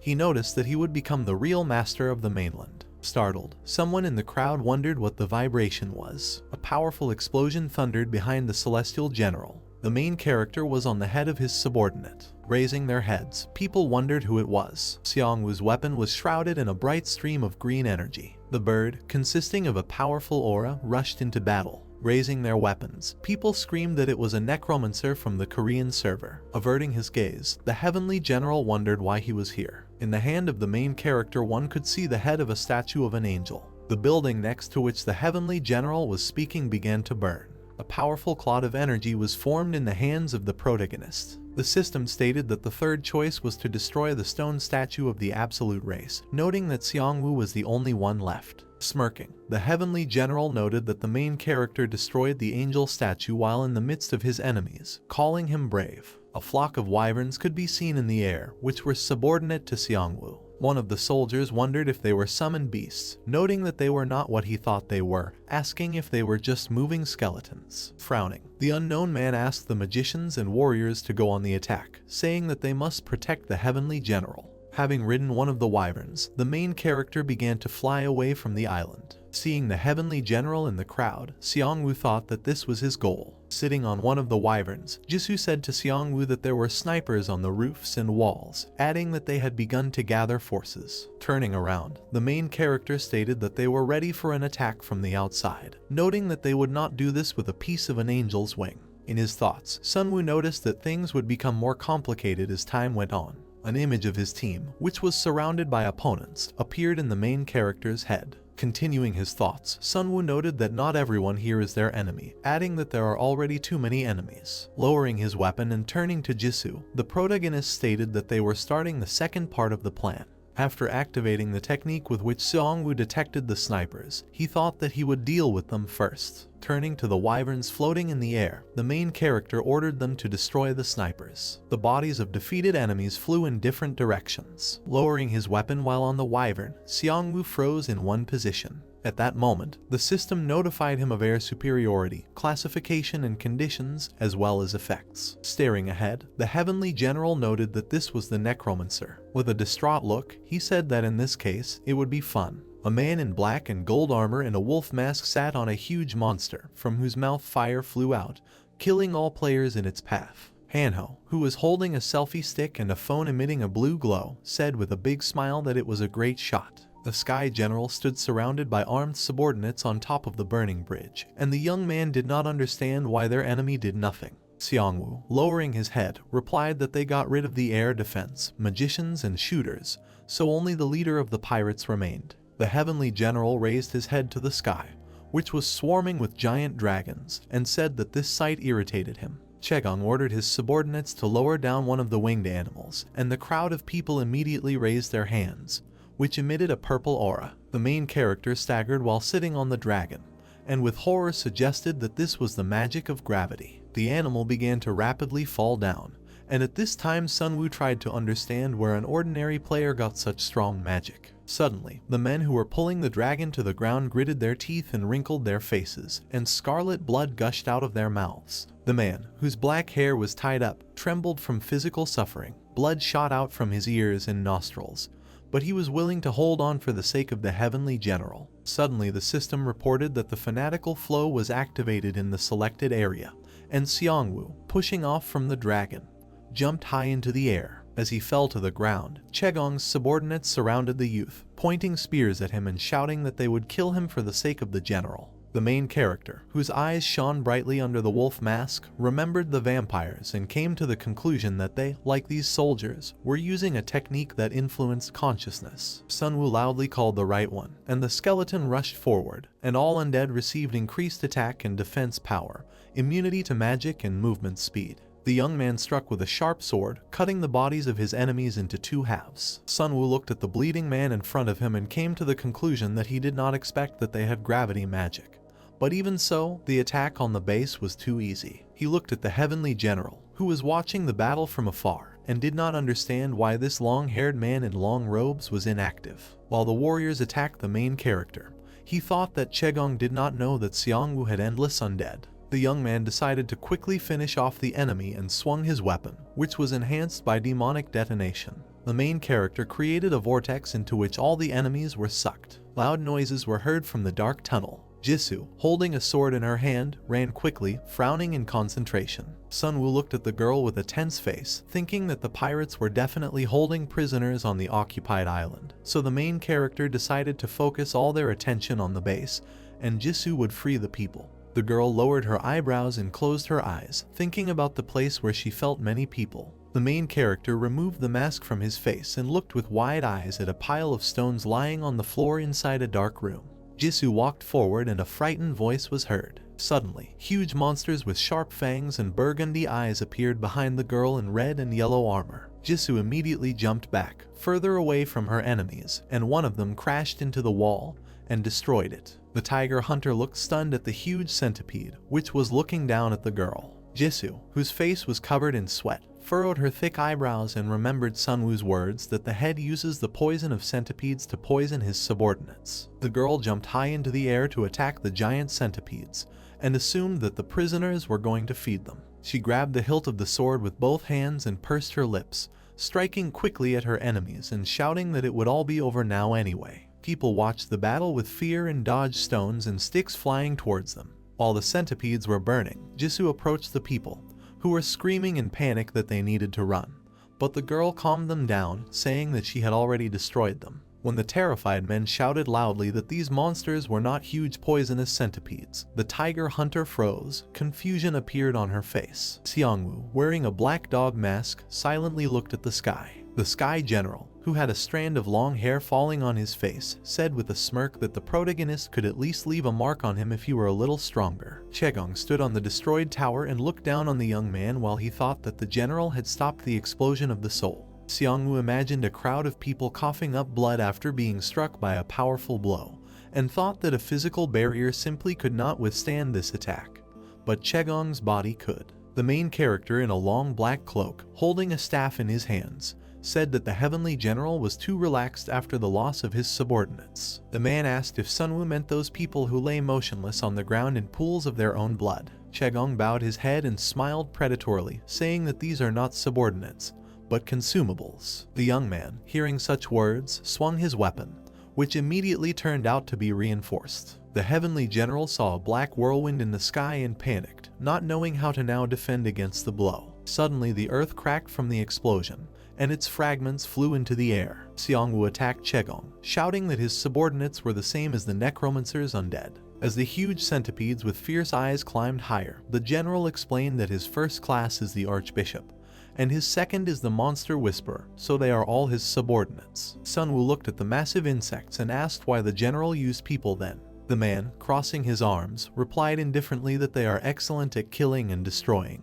but controlling their power is problematic, and without control they will simply eat each other. Chaegong pulled out a black bottle with a red label from his bosom and asked if using such power in a destroyed world was something unnatural. Suddenly, the warriors with swords saw Seongwoo and his undead in the distance and shouted that the heavenly general was in danger. The main character saw the pirates who attacked him, shouting to each other that Seongwoo should not be allowed to approach Chaegong. The man jumped on one of the centipedes and said that these are nice words from those who are ready to go to the end. The young man, seeing Chaegong walking away, clenched his teeth furiously, not understanding why he did not fight with such strength at all. The pirates, their eyes white with madness, screamed deafeningly that Seongwoo would not be able to leave until he killed them all. The main character rushed forward and revealed his glowing hand, commanding these puppets to disappear. The undead crowded together, and a powerful explosion thundered around them, the ground bursting into flames. Sunwoo and the undead ran through the smoke, trying to find the heavenly general. Chaegong stood between two black centipedes. The man, lowering his head, quietly thanked the Necromancer. The next second, the general took out a scroll on which a bright red seal was burning, and a crazy smile appeared on his face. The system provided information about an item that is capable of creating gates leading to the demon cave. Then a text appeared saying that you can increase the level of the gate by sacrificing the corpses and blood of your allies. The heavenly general, whose eyes glowed with a scarlet light, smiled widely and said that he had been holding back all this time in vain. But he was unpleasant that all the people died because of him. Xiangwu, seeing Chegong transform, screamed loudly in anger, insulting the man.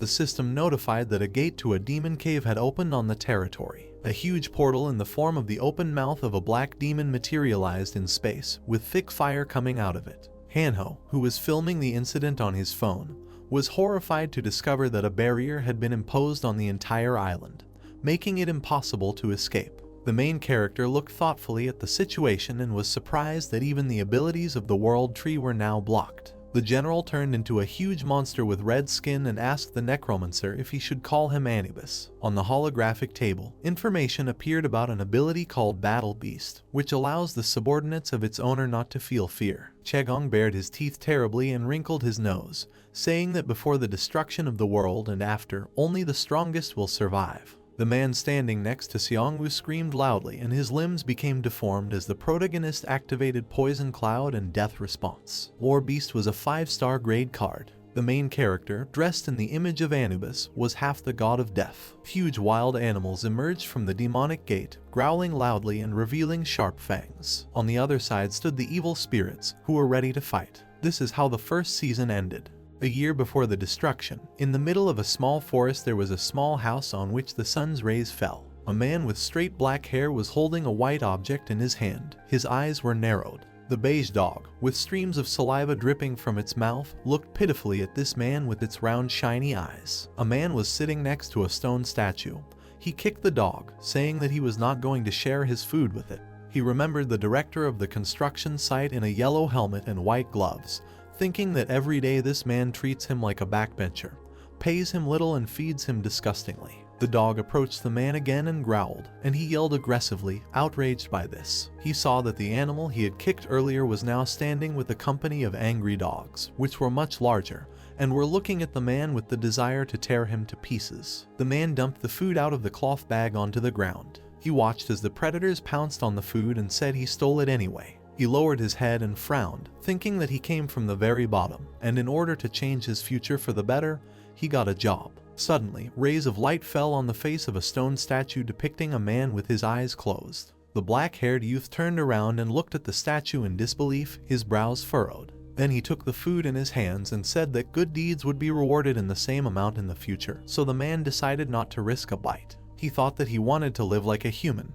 and even though they were just animals, he hoped that these dogs would repay the kindness shown to them. Workers in blue jackets and black pants carried boards. Suddenly, one man hit the girl with her hair in a ponytail hard on the head, causing her yellow helmet to fly off. The young man sat on the steps at the entrance to the building and watched the dogs eat. He bared his teeth and wrinkled his face in anger, indignant that a normal life was some kind of luxury. He looked at the girl lifting a heavy bag and came to the conclusion that the pay for hard work is ridiculous. Colleagues don't care about each other, but at the same time, it only takes one mistake for them to immediately attack. The man imagined himself extending his hand to someone with a joyful smile, and wondered if people should not help each other in difficult times, and why no one really does this. Suddenly, a square-faced worker threatened that the young man might be left without a salary today, and he clenched his teeth furiously and sighed heavily. Suddenly a blue table appeared, on which one could read a question about which class would be best suited to survive in a destroyed world.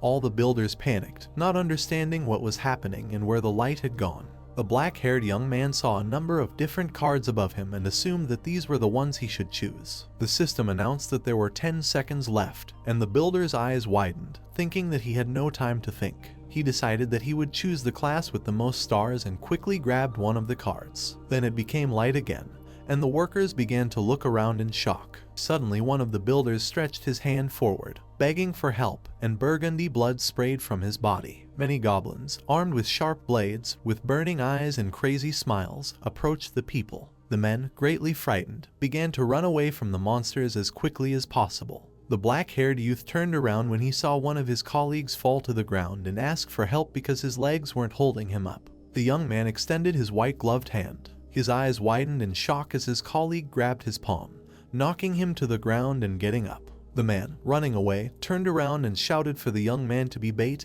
and buy time for him. While the young man rose to his knees and thought about how he responded to the outstretched helping hand, a goblin approached him from above, ready to plunge a dagger into the builder's back. However, the monster was knocked down by a man with short hair and thereby saved the young man. The savior, holding a sword in his hands, shouted for everyone to calm down, because he had chosen the warrior card, so his colleagues could not be afraid and stand behind him. Then he turned around and, frowning, shouted for the young man to also protect everyone on the front line. However, with his eyes wild with rage, he held another builder by the hair, stabbing a dagger into his neck, and asked if he was going to use him as cannon fodder. The young man pulled the weapon out of his colleague's body and smiled contentedly, coming to the conclusion that normal human life does not exist. He then gave the goblins a dozen slashing blows, thinking that the weak person will die, and those who help others will be taken advantage of, and this world has always been a battlefield of killing and dying. He approached a low building with a sword in his hands, deciding for himself that he could only survive by absorbing the weak and becoming stronger. He opened the door to the room and saw how dogs with wildly burning eyes tore apart the goblins. The young man walked deeper into the room and said that it was amazing that the animals caught the monsters. The dogs turned around at the voice and aggressively bared their teeth and growled. The young man gritted his teeth, bright sparks shot out from his eyes, and the face of a monster appeared behind him. The system provided information about a skill that allows you to suppress the enemy's spirit with bloodlust, and if successful, the enemy receives physical and mental punishment. The dogs fell to the floor and whined pitifully in fear. The black-haired youth narrowed his eyes, his gaze looked crazy, and he said that now these animals know who is in charge here. A monster with long ears and sharp fangs sighed heavily and looked at the young man with aggression, standing behind him. While the hero was thinking about his plans for the world, upright monsters with pink skin gathered in front of a building with a green roof. The main character under the robe of Anubis stood silently. The heavenly general, who had transformed into a huge muscular monster, clenched his fists furiously and said that the Necromancer was truly amazing. Chegong said that he did not expect Xiangwu to block the gate in this way, and now there was no more fire coming from there. The head of a monster with bright blue eyes and white fangs appeared in the air. Bony palms squeezed the monster tightly, and a crowd of undead from below began to attack him. The main character, looking at the gate in the form of a monster with scarlet eyes, used the skeletons as a bottle cap. They are not easy to destroy because they are strengthened by souls and endless resurrection. Sunwoo picked up the weapon and thought that time was not on his side, and the time left before the first awakening would be longer on the other side. The young man, whose eyes glowed under the mask, imagined the different warriors and thought that the first awakening would evolve into a legion form. The main character quickly ran to the heavenly general. Holding his weapon at the ready, he decided that he would blow off the enemy's head before time ran out. Xiangwu jumped and swung, thinking that the demigod's characteristics would increase after the first awakening, and according to calculations, he would surpass him in physical terms. The heavenly general frowned fiercely as the protagonist approached him. The young man froze in surprise when Chegong deflected his blow, and his body began to sparkle. These lightning bolts struck the undead and the creature screamed loudly in great pain. The general threw Xiangwu back with a blow, and he rolled on the ground. As thick blood gushed from the protagonist's mouth, the man asked if he really wanted to defeat him one-on-one. Bright yellow lightning emanated from the creature with a black and yellow face as Chegong asked if the youth thought that he gave all the gold and items stolen from the continent and island to the people he sacrificed. The heavenly general placed his hand on his chest and asked how much Xiangwu thought he had invested in creating this body. The main character, meanwhile, rose to one knee, holding his spear, and coughed heavily. The man saw this and narrowed his eyes, confused. He couldn't understand how Xiangwu could still move after the blow that sounded like broken ribs. The young man, holding a chaos crystal in his hand, thought that without this item, which restored stamina and mana, he would have been taken out with one blow. An angry look appeared on Chegong's face when he asked if the protagonist was restored using an item or a demigod's ability. However, the man decided that it did not matter, and with the help of the Hand of War, he created a bright sphere from which lightning emanated. Sunwoo let out a painful groan as blood gushed out of his mouth again. The general jumped higher and said that he would simply continue to strike until the young man died. The main character gritted his teeth from tension and thought that the calculations he had made were useless against Chegong, and escaping was also impossible due to the closure of the area. Xiangwu, bleeding non-stop, realized with horror that the situation was critical, and he had never been driven into a corner like this.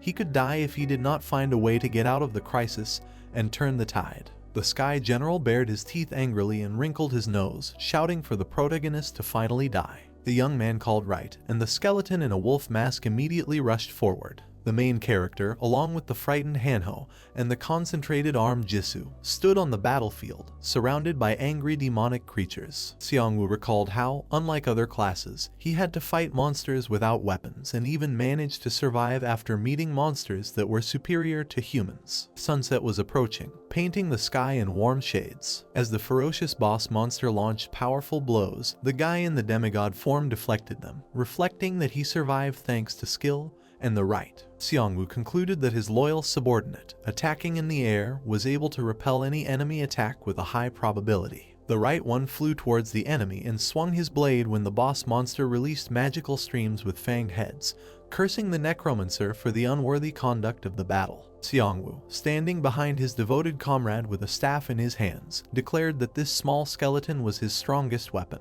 The enraged demonic boss directed the technique with the skull at right, deciding to destroy him, causing him to drop his sword. The Necromancer, taken aback, froze when he saw the head of a monster with huge fangs hissing at him. Now Minok entered the battlefield, blocking the powerful attack of the demonic gatekeeper with his shield, folding his hands in concentration, while Xiangwu behind continued to reflect on the reasons why he survived and noted the team play. The boss monster, surrounded by lightning, began to grin angrily and move back when his opponent began to swing his sword, and the main character concluded that if he and Right were attacking, then the second summoned assistant was a tank, while the demon gatekeeper with tousled hair cast a furious gaze of burning eyes at Minok. A short skeleton stood behind him, raising his sword to strike, and the Necromancer was thinking about the distribution of roles in the team.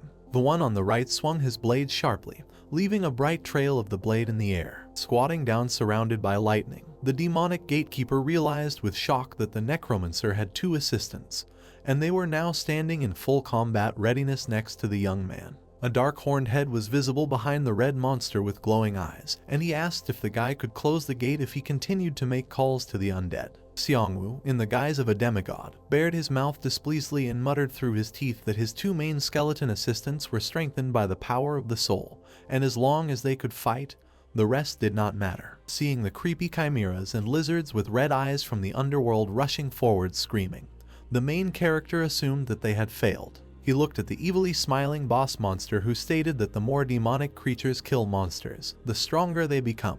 While the vile beasts from hell were eating internal organs and opening their fanged mouths wide with blood, the enemy reported that this rule applies even if the creatures are on the same side. One of the hellish monsters with tentacles at the mouth cast a furious look, and the demon gatekeeper declared that the big monsters could not do anything because they were restrained by the owner, but the small ones ate each other to become stronger. Standing surrounded by creepy monsters with fangs, the boss monster emitted lightning, and Sunwoo declared that he was missing people. Opening his mouth and sighing, the Necromancer in demigod mode said that there was another reason why he managed to survive, which was strategy and tactics. At this moment, the demonic gatekeeper frowned and bared his fangs, giving his opponent a fierce look before letting out a roar. To deal with the monsters that got out, a whole squad of players armed with all kinds of weapons advanced, who decided to block the gate instead of the heavenly general. Seeing the hordes of people, the monster boss suggested with bewilderment that they were all slaves, and Xiangwu thought that originally this was an operation to combat pirates. A huge system sign appeared, informing about the appearance of a hidden task in which you need to survive for 24 hours. Several players turned around, mouths open in shock, while others held their shields, preventing the red-eyed demonic amphibian from passing. Watching the guys carefully, Xiangwu gloomily concluded that thanks to their enthusiasm, he had received a personal quest. A window popped up detailing a quest called Guardian's Duty, which involved killing the boss monster demonic gatekeeper. While Sunwoo was next to Minok, pondering the possibility of becoming a full-fledged god from a demigod, a worried Jisoo, standing behind, loudly shouted that she would come with them. The boss monster emitted lightning and extended its arms while ferocious demonic beasts approached it from one side. The demonic gatekeeper reported that he felt deceived. When Minok began to approach him, the Necromancer asked whether the demonic enemy was afraid, but he answered in the negative. The demonic gatekeeper clenched his red fist tightly so that a vein stood out on it, and concluded that nothing could be changed. Now the boss monster was furiously rushing towards the enemy, raising his hand to strike and leaving a trail of fire behind his back, and furiously announced that the strongest survive. The demonic gatekeeper opened his mouth wide, revealing his fangs, and Xiangwu, in demigod mode, gave him a concentrated look,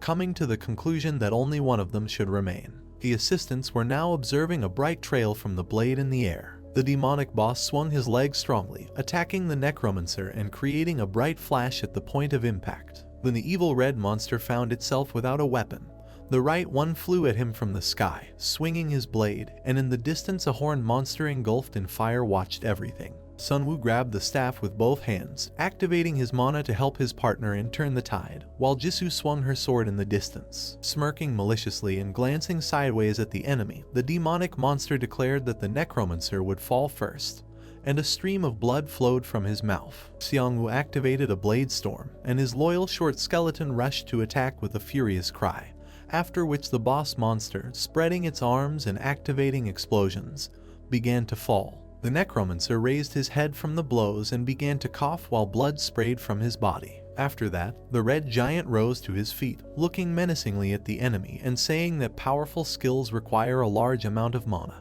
and the guy opposite him in demigod mode stood with his cloak and scythe full of holes. Stretching his hand forward, the demonic creature released a powerful stream of fire from his palm and gloomily stated that due to the summoning of the undead, he had no other choice. While the pumped-up monster was reaching for the fallen Sunwoo, Minseok and Jisoo simultaneously flew at him from different directions. A powerful whirlwind swept around the red giant while he tightly clenched his fist in rage, and the main character, retreating along with his allies, came to the conclusion that he was being pushed back. The guy's body, standing in a cloud of dust, was almost completely covered with through holes, and he wondered if he would lose. At that moment, Hanho appeared in the sky, flying astride a crying dragon and releasing many blades with furious screams. Suddenly, the young man began to descend, crashing into the ground with a powerful blow, while Jisoo watched with concern. Hanho, sitting in a curtain of rising dust, tried to rise to his feet. With a thumbs up, he coolly announced that he was fine. The people fighting the fish raised their heads in shock when daggers flew from above and stuck right into the monster's head,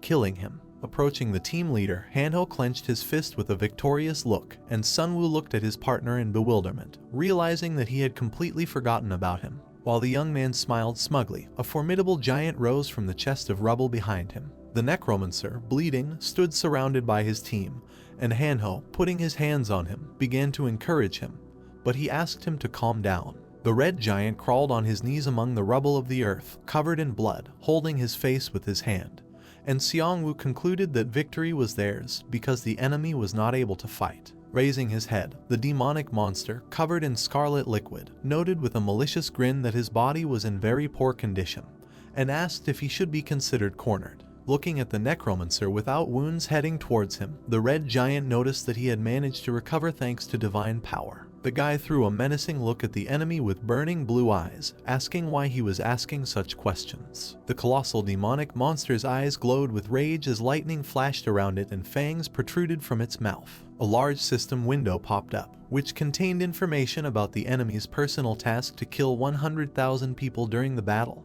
and become the god of war. At this time, crazy hellish creatures attacked the armed people screaming in fear and devoured them right during the attack. A notification has appeared informing you that a personal quest for the god of war has been completed. Now the giant, who had received new strength, stood with a menacing look on the battlefield, clenching his four hands into fists, and shouting that the war was not over yet, and behind him stood a terrible purple monster. Watching with concern the appearance of divinity in the enemy, Sunwoo concluded that he was also completing a quest, and then shouted that he was ready to strike. Suddenly, a bright ray of light descended from the sky, striking the demonic creature, causing it to scream heart-rendingly and begin to twitch. The red giant looked confused, not understanding what had just happened. The Necromancer in half-box mode looked at his opponent with alarm, covered in perspiration, and assumed that Kansok had fired a powerful lightning bolt. On the edge of a cliff by the sea, in the rays of the setting sun, a figure of a man could be seen, near which something large was hovering.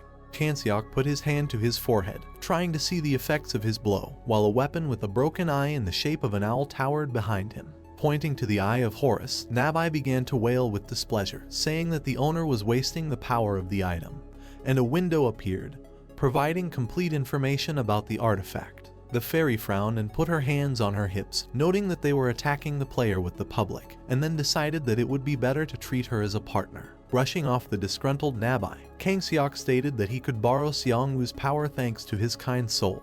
The dark-haired guy turned around and with a gloomy look asked whether the animals understood the words. After that, he waved his hand, and another powerful discharge flashed over his head, emitting a bright glow. Many lightning bolts flashed in the sunset sky while a dark cloaked figure standing on the cliff held his hand up. As the launch discharge rushed through the water among the ships, Kangseok concluded that this was why he needed to destroy the god of war. Another powerful stream of lightning struck the demonic giant, destroying its body and raising pieces of the earth around it. Kangseok continued to stand on the edge of the cliff in the sun, watching from afar. The guy with a thoughtful look raised his hand with a claw ring, and blood flowed down his palm. Nabai, who appeared at the shoulder, joyfully clenched her fists, smiled widely and began to ask if they had really managed it. Sharply clenching his palm, the magician gloomily stated that a large amount of mana had been invested in the attack, but they only provided the Necromancer with a favor, after which the fairy drooped. Xiangwu was now standing on the battlefield, standing with his squad, carefully observing the space engulfed in fire in which the enemy was located. The scorched giant opened his mouth wide with ash, and smoke came out. Jisoo frowned with displeasure and grinned, glancing at the poured-out enemy, and Hanho, turning to her, suggested with bewilderment that he had not yet died because of 1 health point. At this time, the red-burnt giant with severed limbs screamed heart-rendingly, asking if he was defeated. Xiangwu walked towards him, powerful mana emanating from his feet, and the young man clarified whether such an outcome was fair, given the interference of others. Closing his eyes, the demonic giant agreed with a grin, declaring that he simply wasn't strong enough. The Necromancer in the form of a demigod towered in a menacing silhouette over the defeated enemy, who, trembling, repented that he had never shown mercy to people. He opened his eye, which reflected the outline of Xiangwu, and, deciding not to beg for mercy, asked to finish him off. After the giant admitted defeat, the main character swung his scythe, from which a bright glow emanated. Several notifications from the system appeared, informing about the receipt of a large reward for killing the player leader, as well as an increase for the head of the Necromancer from the Angels faction. Pulling out the bloody blade, the guy was surprised that his opponent held a leadership position. After this, Xiangwu raised his head up and, turning to the Angels, contemptuously declared that they considered themselves a perfect species, but after the death of their leader they could only increase the reward. Hanho, turning to the boss, showed the key to the Devil's Gate, sparkling in the rays of the sun, and the system provided detailed information about this pendant that increases mana. Now the artifact hung from Xiangwu's blue hand, who with a thoughtful look remembered the fierce red-eyed creatures and noted that the enemy did not use the pendant. The city began to shake with a whirlwind that kicked up dust as a bright blue beam appeared in the air. People, hidden in robes, moved quickly across the sky, pushing off tall buildings with their feet. The blue beam continued to sparkle in the distance as the men approached the rooftop to the leader, who reported that they had almost reached Suwon Fortress. The big guy, throwing off the hood from his head, looked at the head with bewilderment, asking whether it was true that the group would receive a decent amount for this assignment. The bespectacled man with a chiseled face stuck his pipe out of his mouth and replied that it was because their target was the Necromancer's headquarters. The manager walked by, glancing sideways at his subordinates, who were dripping with sweat, and gloomily noted that despite the large fee, a lot of work would have to be done. The sunglasses reflected the bright sky, and the man stated that all they had to do was destroy the small village before the Necromancer returned. Smirking maliciously, the head of the mercenaries looked at the hand in which lay the mana reverse flow device provided by the Evolutionary Society. The sunset sky glowed with bright colors, and the rays of the sun fell on the bright houses, and the detachment decided to move on. At this time, a horned demonic gatekeeper stood on the battlefield, emitting powerful flames, which covered the monsters and mummies around. Hanho ran around with his phone, enthusiastically taking many pictures of Sunwoo and Jisoo in cool poses. The cameraman raised his finger up and, imitating ghouls, said that the video recording was interrupted at the moment when the leader was fighting with the Heavenly General, adding that everything could be photoshopped as if they were winning from the beginning. Confused, Xiangwu and Jisoo turned in different directions as Hanho shouted that it was all about the quests. A huge window of the system popped up with the faction's task, which consisted of covert expansion and propaganda. Hellish monsters crawled on top of each other as mummies surrounded them, and a blue alert came in indicating the end of one of the 3 waves of devilish gates, and the beginning of the next in 20 seconds. Concernedly looking back at the dead body of the creepy fish, Jisoo concluded that the demonic creatures under the control of the Heavenly General were just the first wave, and it would get worse. The one on the right furiously raised his blade upward, while behind him a horde of undead glared with their eyes. A sign appeared with a current list of synergies, which consisted in the formation of a company. The defensive echelon was a weapon synergy that increased all types of defense. Now huge skeletons stood, dressed in golden armor, and behind them were resurrected beasts wrapped in bandages. Giant was an attribute synergy that reduced damage. A huge skeleton in a golden helmet and an iron knight towered over tiny Jisoo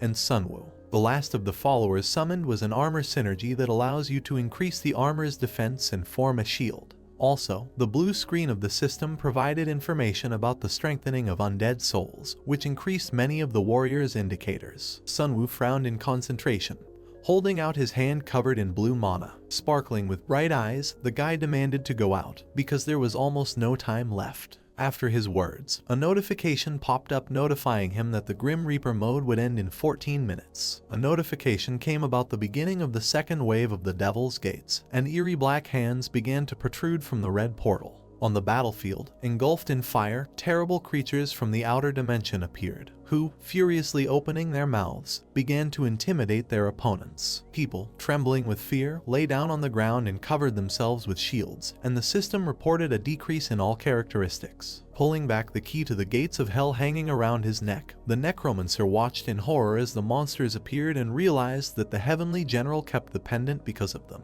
Huge creatures from the outer dimension with many red eyes growled angrily and advanced on the squad of mummies. Then Seongwoo, in the form of a demigod, towered over the monsters with a menacing look, and they looked up in fear, and the system announced a decrease in their characteristics due to divinity. Holding a scythe in his hand and casting a puzzled glance into the distance, the main character declared that the status of a demigod worked perfectly. A giant black worm rose above the other creatures, and saliva began to flow from its toothy mouth at the sight of a squad of mummies. The next moment, Seongwoo was already flying towards the frightened hellish opponents, slashing them with the Reaper's scythe, and the system notified a large reward for the kill. From afar, people watched in shock as the Necromancer cut the worm into 2 parts in one blow. The main character stopped at the monster's corpse, blazing with mana, and a system window popped up notifying him that he could make a family member out of the creature of the outer dimension. Looking at the gate in the shape of the devil's mouth, Sunwoo wondered what this outer dimension was. The squad of mummies carefully watched as the Necromancer,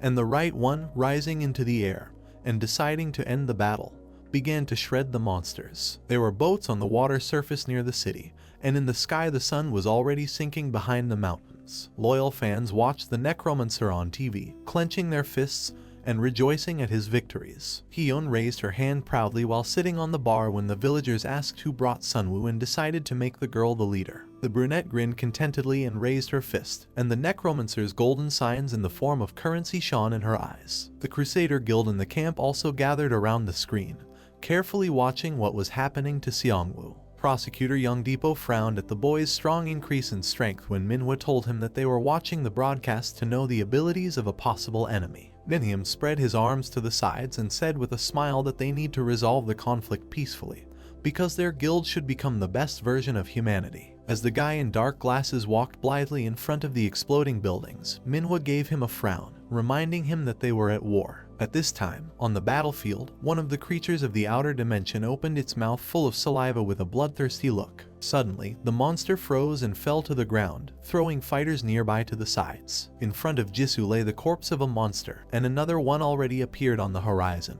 and the girl furiously screamed for everyone to go back. She furiously swung the sword, from which flames emanated, and the system notified that the level had increased. Hanho stood to the side, holding his phone on a tripod and filming the battlefield, which was engulfed in fire and screaming monsters. 2 giants from the undead squad were strangling the last demonic creatures at the Devil's Gate when the system announced the end of the second wave and the imminent start of the third. People missed wounds and helped others, starting to rebuild, and the commander shouted not to let down his guard. Jisoo looked at Sunwoo with concern, asking how much time they had left, when a table appeared warning about the imminent end of the Dead Reaper regime. the guy concluded that he needed to do it in 8 minutes. The Necromancer glanced at the hellish portal, where 2 resurrected giants were running, and thought that it was time for the demonic gatekeeper to appear so that the attack could begin. The Horned Devil's eyes sparkled as the system notified the start of the latest wave of demonic gates. Strange particles glowed from the statue's mouth, and the entire ground was strewn with the corpses of monsters. Xiangwu watched the gate anxiously,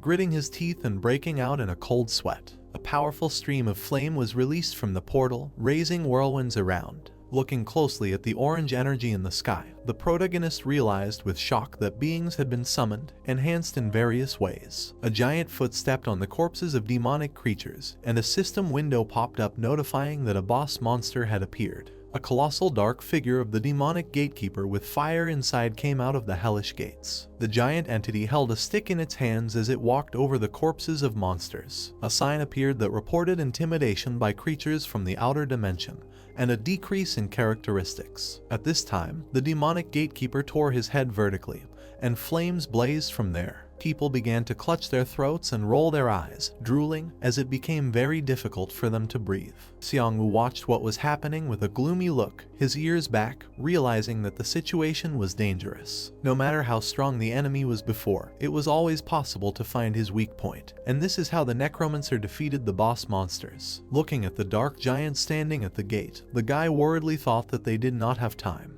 At this moment, an Iron Knight rushed into battle, emitting powerful mana. He slammed his hands together and yellowish smoke appeared in the air. Now the demonic gatekeeper, extending his hand, could not cause harm, since a magical shield was activated along the entire perimeter. The colossal drake towered over the trapped creatures of the outer dimension and frightened them with its menacing grin while the Iron Knight reached out to them. The demonic gatekeeper, with his subordinates in his arms, found himself surrounded by colossal undead, who stretched their arms towards him and bared their teeth, uttering a growl. The flames inside the boss monster began to burn hotter, creating explosions. A huge amount of bright orange energy began to emanate from the demonic gatekeeper's head, scattering the resurrected skeletons to the sides. People, covering themselves with shields, watched in horror what was happening and screamed. Hanho, continuing to broadcast live, opened his mouth in shock and, placing his fingers in the sky, realized the enormous strength of the current opponent. Meanwhile, the chat began to animatedly discuss the defeat of the Necromancer's army, where the opinions of commentators were divided.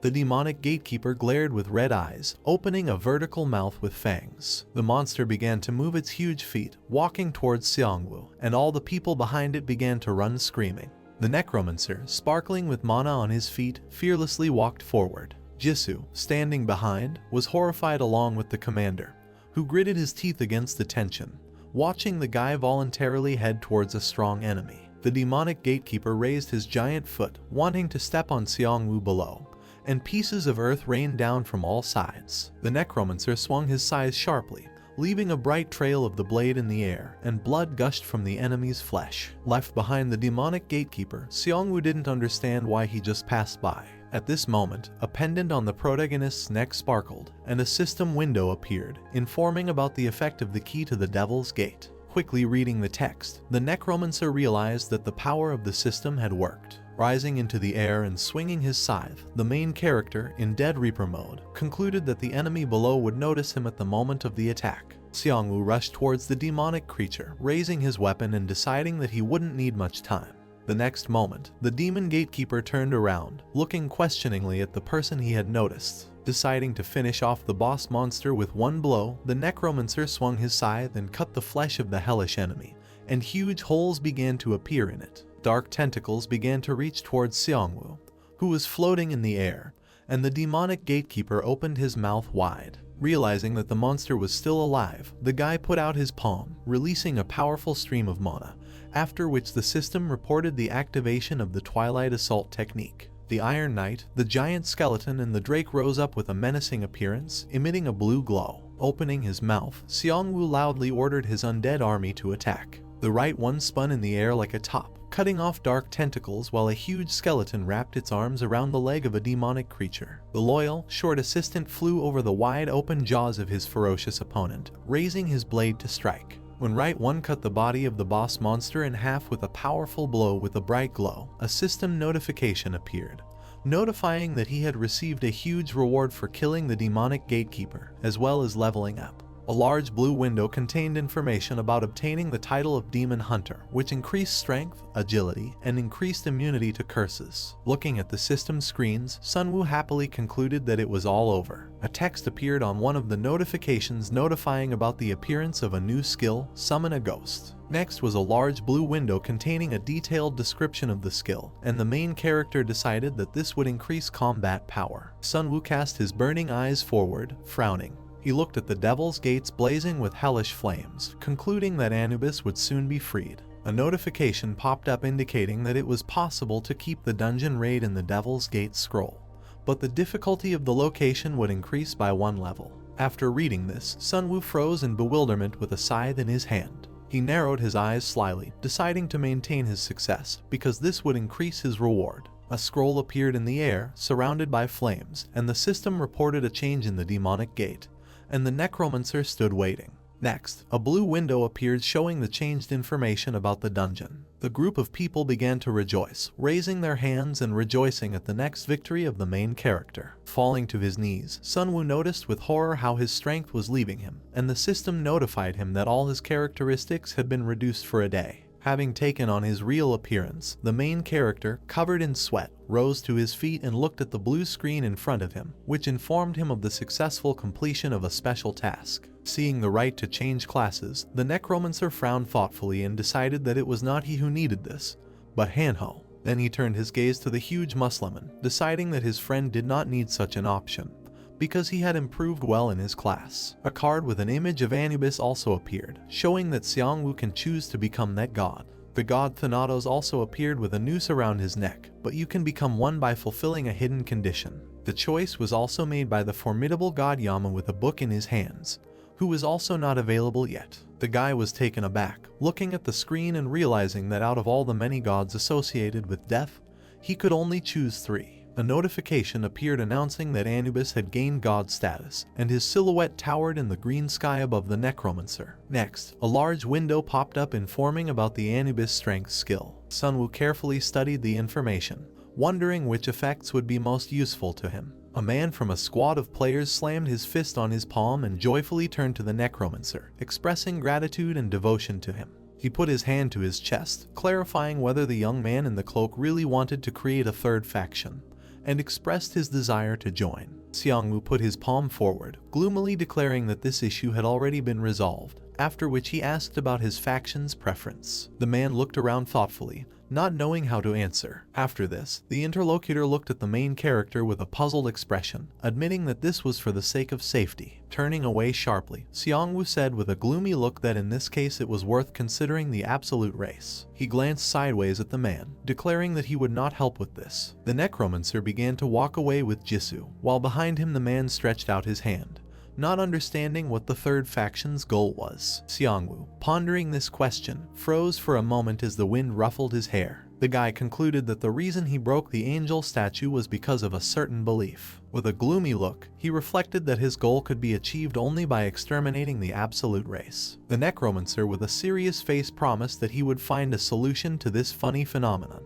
A mana bird monster hovered in the air, and Wright stood on the ground, holding his hat as his master decided to see the game through to the end with like-minded people. After such speeches, a squad of players looked at the Necromancer with a puzzled look. The man, clenching his fist tightly, came to the conclusion that they were not suitable for such a purpose. As the trio walked, a system notification announced the successful completion of the faction's mission. Flying into the air, a worried Hanho notified his boss that an emergency message had arrived from the village. The guy loudly said that while they were away, the settlement was attacked. Stretching out his hand and activating his mana, Seongwoo furiously declared that they were returning now. After this, the guy froze in puzzlement, because Hanho read with bewilderment on his phone about the capture of the enemy. The real world has become a game with pixelated characters. The main character wondered who was responsible for this, the devil, a great power, or just a dream. Now no one cared about the answer to this question. Everyone fought fiercely. It was important how to complete the quests and continue to live, because on the battlefield there was no doubt about the risk of dying. The man, squatting among the rubble, read the text on the phone screen and gloomily asked if the Necromancer really wanted to resolve this phenomenon. A post appeared from Kanbuk, who supported Sunwoo's endeavors and decided to make every effort to implement his plan. The guy continued to look at the phone, grinning angrily and reading numerous comments in support of the Necromancer. Explosions thundered around, and the man was distracted, turning to his squad. The live chat discussed Sunwoo's amazing team in the war. The man on the roof scratched his head, thoughtfully saying that he was not sure of the correctness of his path, and people were climbing the walls. A crowd of mourners gathered at the pier with boats, waving their hands goodbye. Raising her fists, Heen furiously yelled that they too were going hunting, otherwise they would be left far behind. The man in the blindfold pouted and, waving his hands, asked his daughter to calm down. She frowned at her interlocutor when he pointed to the crowd, asking them not to jump to conclusions in order to protect each other. The uncle adjusted his glasses as Heen's brother said with a grin that their sister was not so reckless, and they had already decided on a plan a long time ago. The brunette took the puzzled father by the shoulders and shouted that the time had come. People from the village proudly supported the girl, deciding that they must repay the Necromancer for everything he does. Heen's eyes widened, and she brazenly asked her father to give up the throne, deciding, together with the village, to become a proud pillar of the third faction. A white corridor stretched through the arched doorway, partially illuminated by the sun. Hanho, smiling widely, raised his hands with the blades up, rejoicing at receiving the ghostly dagger, about which detailed information appeared in the pop-up window. The guy rejoiced with his hands raised, concluding that he had suffered for a long time without an exclusive weapon, and Sunwoo annoyedly reminded that his punches had become stronger. Then Hanho pouted his lips displeasantly and, lowering his ghostly daggers, asked how hands could compare with blades. Two friends and right stood on the tiles, and in front of them stood a mountain of treasures and various jewelry in chests. Sunwoo smiled and extended his hand, which contained the wallet, declaring that he couldn't refuse it, and the system window popped up and provided information about the Vault of Oaths. Jisoo clenched her fist in satisfaction, concluding that thanks to the quest and the experience coupon, she was able to enter the top 5, and now her name hung in the ranking along with the legendary warriors of the server. They looked at the phone screen. Hanho clenched his fist and said with glee that the 2 members of the third faction at the top of the best would help promote the advertisement. The trio stood at the portal made of branches, deciding to return to the village where the world tree grows. A bunch of weapons and shields were thrown on the ground, and sand scattered nearby in different directions. Several people thoughtfully examined the objects, and opposite stood resurrected skeletons dressed in golden armor. When a brunette with glasses, curiously examining the weapon, asked what it was, Kyungsoo said that the crew had robbed pirates. The guys, with an admiring look, bent over a mountain of good things in battle, stretching out their hands to them. One of the men put a helmet on his head and, placing his hands on his sides, declared that soon their guards would become stronger than the Crusaders, to which the blonde man, looking at the colorful shield, replied with a smile that this was possible. Seongwoo looked at the villagers with a worried look, asking how they managed to capture the intruders. Then Kensoo, remembering, grinned maliciously. That day, when dusk fell, villagers in armor walked along the street, and a witch walked next to them. One of the knights asked, puzzled, what was the point of going on patrol if the world tree was fenced off, and then the plump guy turned around, declaring that one should not blindly rely on protection. He drew attention to the barrier, saying that it could be resisted, and cited current actions as an example. The knight in the horned helmet shouted loudly, putting his hand on his interlocutor's head and asking everyone to hide. At this time, the mercenaries were trying to cut a circle in the barrier to enter, and the plump guy watched this in bewilderment. He took out his phone and started typing, deciding to notify them of the problem if they couldn't handle it themselves. The head in glasses gloomily asked the subordinate, who was cutting a hole in the barrier, how much longer, and he, covered in sweat, replied that he was almost finished. The mana-absorbing artifact was inserted into the protective field and began to deactivate it. The entire squad of mercenaries rushed into the gap that had appeared, one by one, when the leader began to urge them on. The squad in robes quietly crept under the village with weapons, approaching sticks with lightning. As they got closer, the men realized that there was a high-voltage electric fence in front of them. Archers appeared from the roof and aimed their crossbows at the enemies with a concentrated look. Jumping over an electric fence, the leader shouted that it was a trap and ordered the squad to repeat after him as arrows crashed into the walls of the buildings. A man in sunglasses looked behind him with concern, warning of the crossbowmen and not noticing the fiery projectile flying at him. When the attack hit the intruder, his entire body was surrounded by a powerful stream of fire. Kyungsoo smiled happily as he told Seongwoo that half of the squad died from one attack, and the rest were surrounded and forced to surrender. The main character, listening to this, was greatly stunned and praised the guys for their good preparation, and Kyungsu proudly put his hands on his hips. The brunette happily said that they divided the prisoners into 2 groups and placed them in the warehouses of the art gallery. Currently they were being treated, wrapped in bandages. Stretching his finger towards the system screen, Seongwoo excitedly decided to look at the faction rewards, and information about the skill appeared. The one on the right stood on the roof, holding a waving, holy flag in his bony hand, and the system provided information about the temporary flag of the 3rd faction. Looking up, the guy with a serious look concluded that the skill was different from ordinary skills and was temporary. He compared the faction to the ultimate race, darkly declaring that it was insignificant and imperfect. Seongwoo looked ahead sadly as the wind blew past, lifting up the leaves. The world tree rose high in the sun's rays, and the system reported the 2nd stage of growth. The Necromancer looked down worriedly, deciding that it would not be easy to compete, and it was necessary to create a stronger organization. Night had fallen. The disk of the moon shone over the mountains, surrounded by stars. Seongwoo, Hanho, and Jisoo came to the prisoners with their heads wrapped, interrogating them while they were shaking in fear. One of the men, breaking out in a cold sweat, provided information about the hunter's company. The Necromancer grinned angrily, his green eyes flashing menacingly, and announced that their heyday was over. The crippled and bound prisoners screamed heart-rendingly, declaring that they had nothing against the village. Jisoo's leg appeared in front of one of the kneeling men. The girl stood up furiously, grabbing her katana, and asked if the guys wanted forgiveness. The man screamed in fear, admitting that he knew little, because he was just a field commander. The guy became very gloomy when he heard about the negotiations, because they are impossible after something like this. Hanho looked back at the mercenaries with displeasure, calling them funny because of their business. The team decided to wait to see if the negotiators would show up. A man in a beige trench coat arrived, straightened his tie, and, with a malicious smile, introduced himself as a negotiator. The 2 people were escorted along the village street, surrounded by several guards. The man frowned, thinking that robbing an empty place would be easy. Thinking about the mistake, he began to break out in a cold sweat.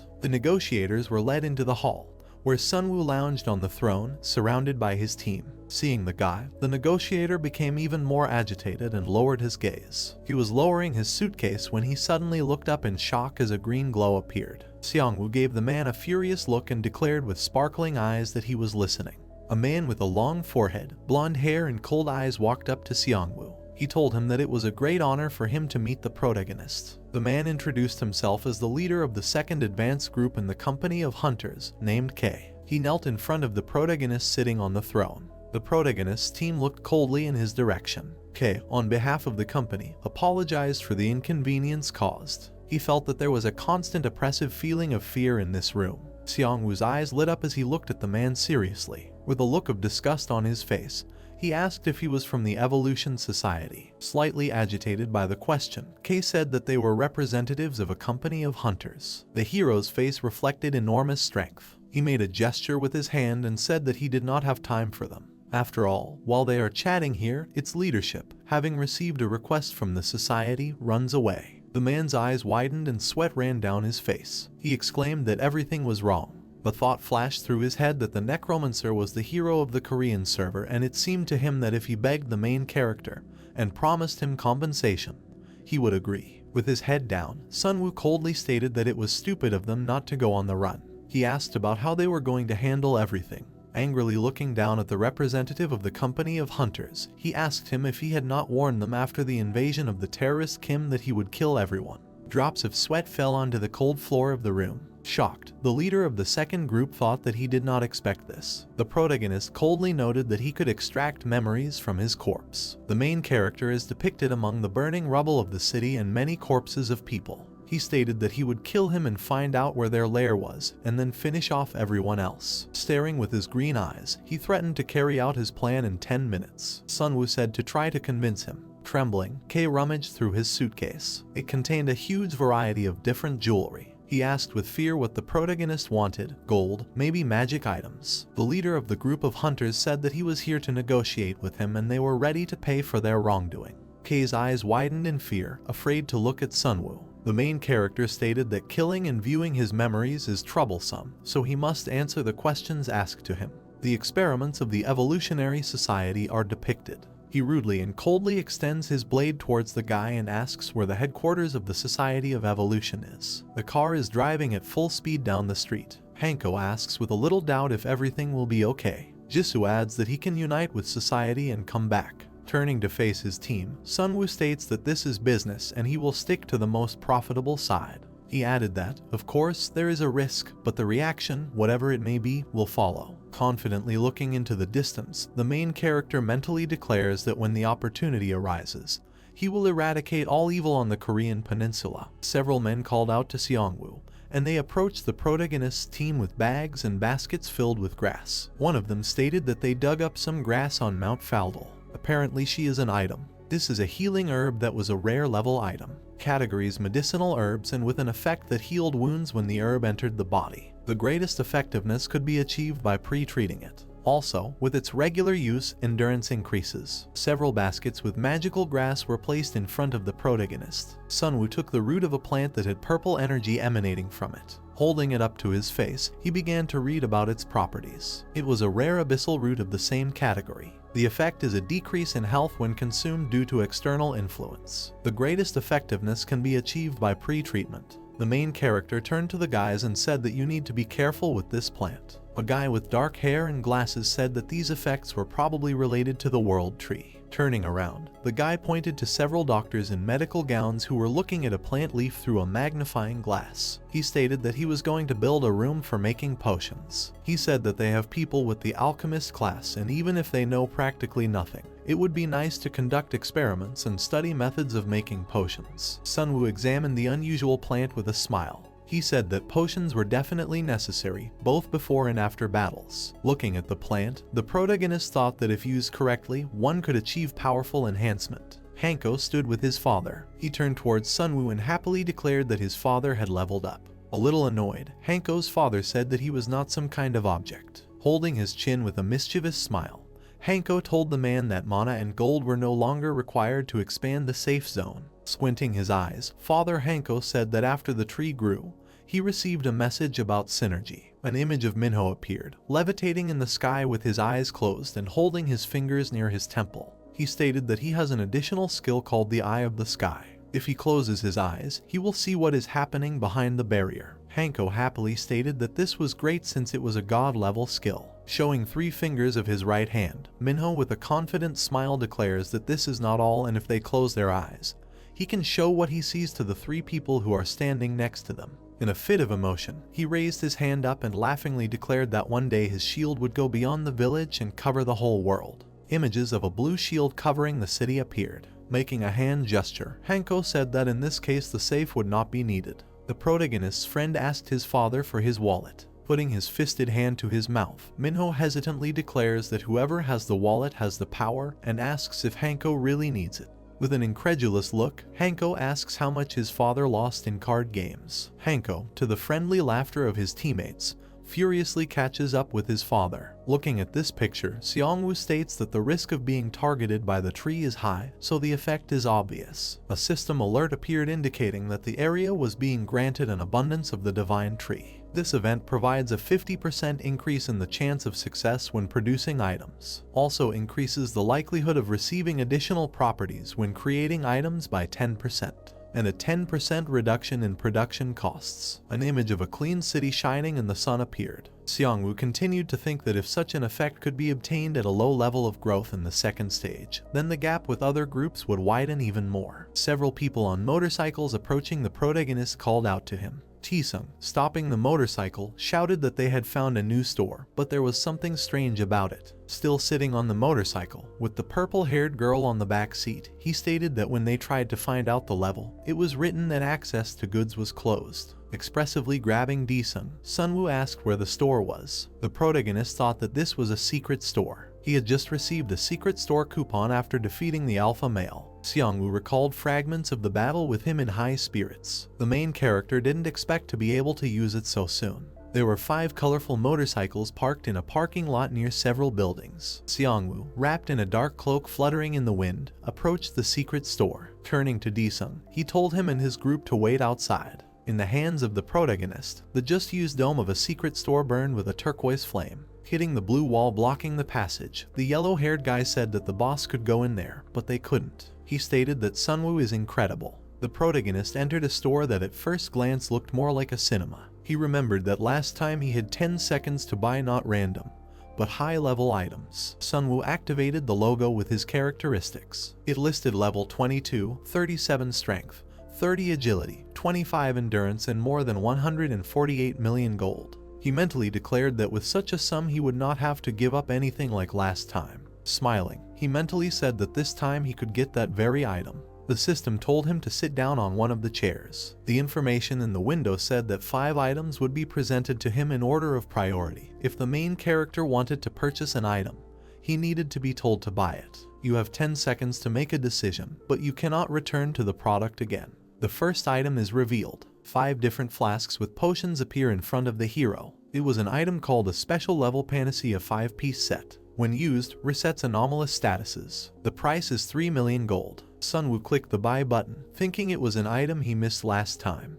The second item is revealed. An unusual dark cloak appears before the hero's gaze. The item is called Legendary Level Asura Robe. The effect is an increase in agility by 2, endurance by 3, and also, if you put your palms together, 4 hands will appear on the mantle. The skill lasts 10 minutes. Recharge time is 1 hour. Price 6 million gold. Smirking, the protagonist remembered the Sky General's skill when he created 4 arms. He suggested that this skill mimics that of a general. Scratching his chin, the protagonist thought that although the price was twice as high as the previous lot, it was much better than the robe of the King of Shadows. Sunwoo clicked buy, thinking that he would give them to Hanho because they looked terrible. The third item is revealed. A golden key with a red gem in the center appeared in front of the protagonist's face. The name of the item is a master key, a special level. It allows you to open all locks and disappears after use. Price 9 million gold. An image of a bloodthirsty chest with teeth and a tongue appeared. The protagonist looked thoughtfully at the lot.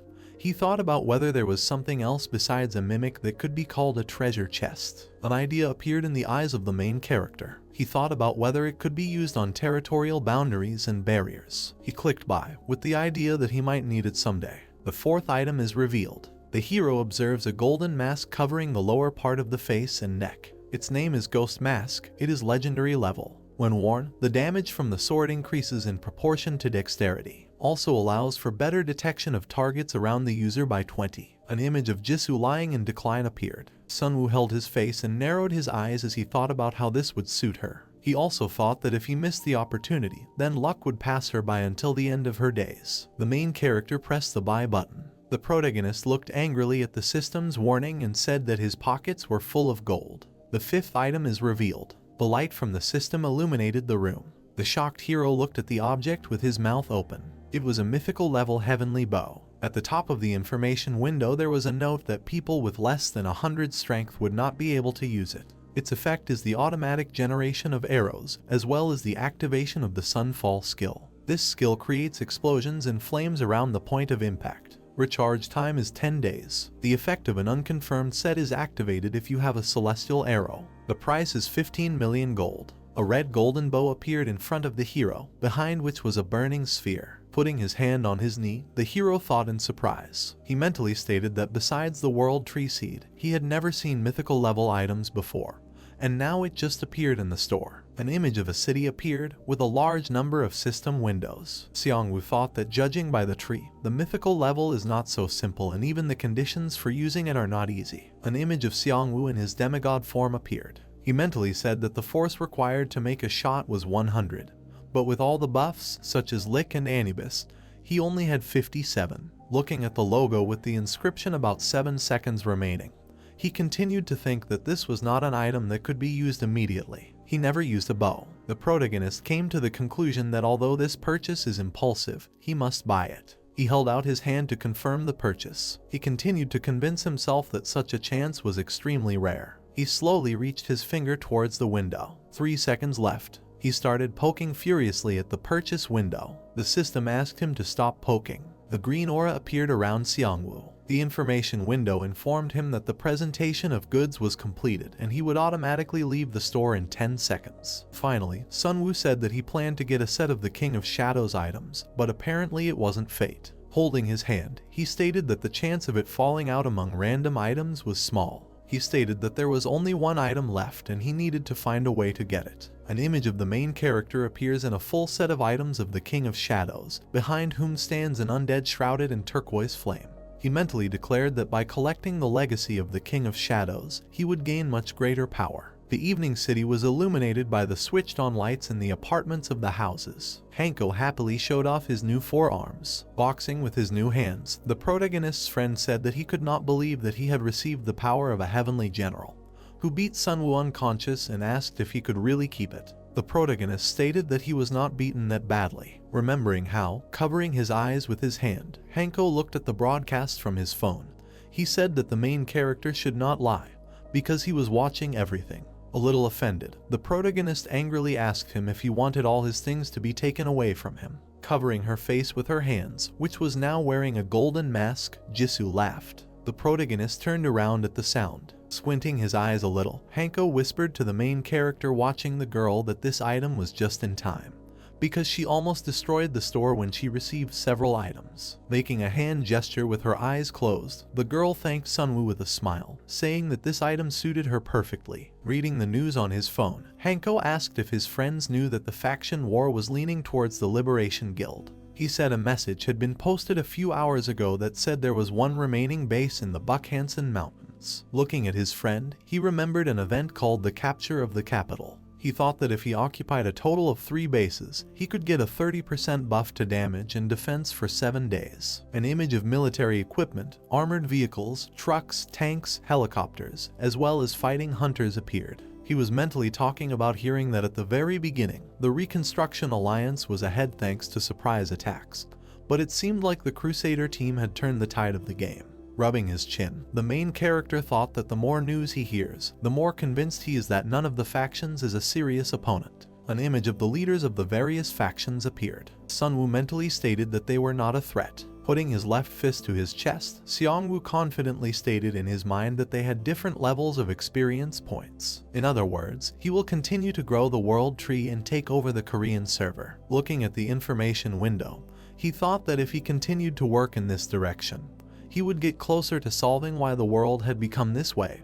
and how to fix it. He mentally affirmed that he needed strength to find out the truth. An image of a city with destroyed burning buildings appeared. Standing on the rubble of buildings, Minhyam planted the flag in the ground. He joyfully shouted that victory belonged to the Liberation Guild. Young Gyunpo stood with his teammates and spoke in front of the cameras and the public. His official statement received more than 45,000 views. He stated that those who are part of any faction must know everything thanks to the system. But we hasten to report that the Angel faction led by the Liberation Guild won, capturing the capital. However, their guild strives for peace and unity rather than coercion through military force. The message to the demon camp was that if they were ready to give up the pointless fight, then let them announce their surrender through an official statement, and then they would receive instructions for further actions from the Liberation Guild. They gave them 24 hours. There were 101 comments under the post. Seongwoo, behind whom the massacre was taking place, stated that they were able to handle it in a day. Seongwoo approached him and said that if everything ends here, they will create a union of capitals. Making a gesture with his index finger, the protagonist stated that there was a number at the end of the quest. Behind the protagonist's team, the battle with monsters continued. There was information from the system about the task called the Battle for the Capital number 2. There were 3 key individuals such as the Angel faction, the Demon faction, and the third faction. The reward was 5 boxes with legendary items. The condition was to clear the Amugi Cave dungeon on Mount Buckhansen before other factions. It will be possible to enter the dungeon in 36 hours. Also at the bottom of the information window it was written that each faction has a separate entry time. Standing near dozens of monster corpses, Jisoo said that the system simply cannot be fooled. Hanho fearfully stated that they were also involved in this. Recalling the faction leaders, Seongwoo confidently stated that this 3-way battle would soon end. The forest gave way to low hills illuminated by the evening sun. There was an explosion, the sound of which reverberated throughout the area. The shockwave slightly shook the trees. A girl reporter and a guy ran up to Mount Buckhansen. She broadcast and stated that something incredible was happening on the mountain. She, looking at the quadcopter, pointed to several dozen multi-story gray houses in the middle of the forest. She said that this is the second location in the capture of the capital. A detailed picture of this unusual city emerges. She states that it is like a demonic forest where the rays of the sun cannot penetrate. Another explosion caused shaking. An image of a huge green snake appears, opening its mouth. The reporter states that this is the Amugi's cave and looks like the boss's lair. Raising his hand clenched into a fist, Reporter On declares that in 34 hours, the three factions will take part in a competition and fight against each other. Minhwa held the phone with the broadcast in his hands. He annoyedly stated that they would have to fight Seongwoo. Placing his hands together, Young Gyungpo stated that perhaps a fight with him was inevitable. He thought that even if he managed to avoid it, no one knew what would happen next. Looking at the information window, he stated that as long as they were at the mercy of the system, there was a high chance that they would have to fight the protagonist. The girl with brown hair and glasses said that this was bothering everyone. People from the factions were preparing for battle. The prosecutor said that this worries him too. Slamming both hands on the table, he confidently declared that they were not going to lose. Minhwa, with his hand on his waist, stated that the demon faction had lost its power, so they only needed to focus on the Necromancer. The guild leader said that they could win. The girl, with cold eyes, stated that they would do everything possible to defeat the undead army. Opening his mouth in surprise, Minhwa handed the phone to the guild leader, saying that a support group had joined the demon faction. A man with dark hair, wrapped in a dark cloak, announced that the Gangwon Fighting Guild was joining the demon camp, numbering 12,454 people. The man, with several scars on his face, said that 254 members of his guild, including Master Bayam Yol, would take part in this battle. He stated that they would work together with the Reconstruction Alliance to lead the demon faction to victory. Recalling the area's terrible conditions, he said that they were warriors who survived the hell-called Tibik mountain range. An image of a snowy forest appeared with various monsters, one of which was a 100-meter monster with horns, covered with dense fur. The head of the guild said that this is a region that is infested with countless monsters and their leaders. He said that lately they had been fighting endless battles without a break for rest. Throwing his fist in the air, he declared that as a result they would win. Hitting the table with a slightly furious face, he said that they were not going to stop there and were planning to go to a new battle and, of course, win. An information window appeared in front of all server players with bets on the victory of a certain faction. When placing a bet, everyone will be given a token. The winning faction will receive 1% of the total bet amount as prize money. If the forecast is confirmed, the dividend is paid in accordance with the odds, with the exception of 1% of the prize money to the winner. The Yongyunpo faction looked at the system's information in surprise. Gritting his teeth with anger, the prosecutor said that the crazy system first pushed for war, and now organizes gambling in the dungeon. An image of the guild headquarters appeared. The protagonist said that the reward is 1% of the total bet amount. Standing in the middle of the store, he stated that they needed to pretend to be weak. Hanho, sitting down, said that no one would believe in their defeat. Placing a supportive hand on the shoulder of his squinting friend, the protagonist said that this would cause concern and it was time for Goebbels of Suwon to solve the problems. Hanho said that he would do everything, but warned that if the protagonist continues to get the hang of it, he will finish him off. Jisoo approached the rest of the team and asked if it was okay to use provocation and falsification.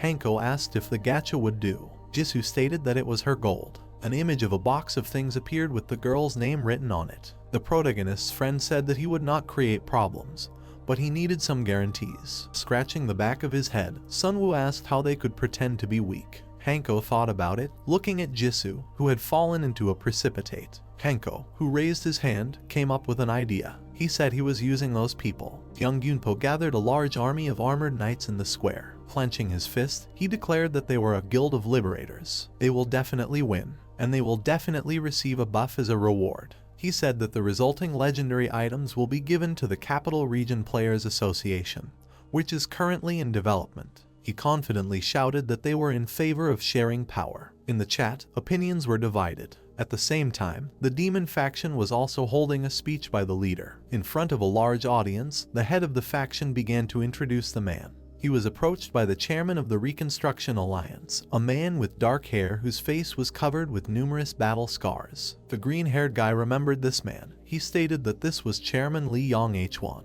They also recognized him in the real-time chat. Looking at the large audience, he said that everyone knows how he helped the country. He said that just as they developed the country through business, they would lead the revival of the demon faction and lead it to victory. An image appeared of the destruction of demons by faction fiefs. He said that they are not the only ones who are part of the faction. He stated that he knew that there were many players from the demon faction in Busan. Looking at the audience with a serious look, he expressed a desire to unite with them, and also to provide 2 items from the themes that were supposed to be a reward. Various hunters are depicted expressing joy. Faction I said that one legendary item will be given to an independent player who decides to join their faction. Smiling, holding the phone in his hands, he asked to carefully keep the bet tokens and join the demon faction. He also added that they will post all the details on the community page. The chat was buzzing with interest over the subject. Several special services officers guarded the stage of the Prosecutor's faction. Third faction. Smoke rose from the Necromancer's headquarters in Suwon.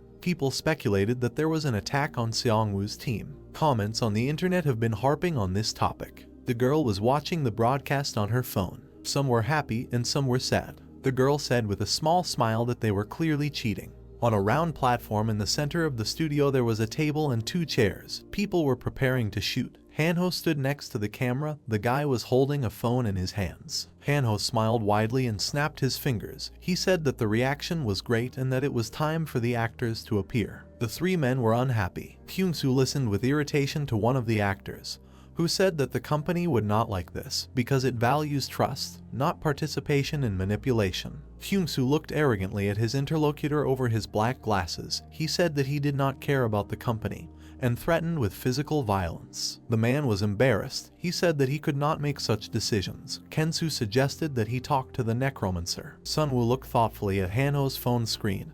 Kyung-soo said that he is the type of person who uses his brain first and then his words. The actor decided to immediately start filming. The men in gray shirts looked determined. The Liberation Guild released an official statement about the capture of the capital. It said that the Angel faction had won the first capture of the capital and was giving the Demon faction 24 hours to decide on surrender. In the system window there was information about bets on the second capture of the capital. According to this data, more than 50% believed in the victory of the Angel faction, 46% bet on the Demon faction, and 3% supported the third faction.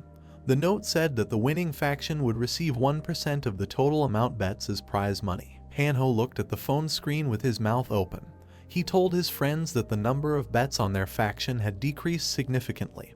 Jisoo answered sadly that not everyone believed the news. Sunwoo smiled slightly at his friends. He said that few people invest in something risky, so they need to wait until the end and invest money. Seongwoo thought about the arena for the second battle for the city and said that they would go to Mount Pukhassan as late as possible so that everyone would think that they were eliminated from the battle. Hanho clenched his palms at chest level. 2 pairs of hands appeared from behind his back. The guy happily agreed with his friend's plan and said that the time had come for the Asura. Helicopters were flying against the background of a blue sky. The boots of the head of the Liberation Guild clattered on the ground. The system reported that the Angel faction had entered a competition zone where killing opponents was prohibited. Jeonghan walked resolutely in front, followed by Minhwa, Manhwa and the rest of the Crusaders. Members of enemy factions began to insult each other. Opposite the Crusaders stood people in black cloaks. In front of them they held black shields.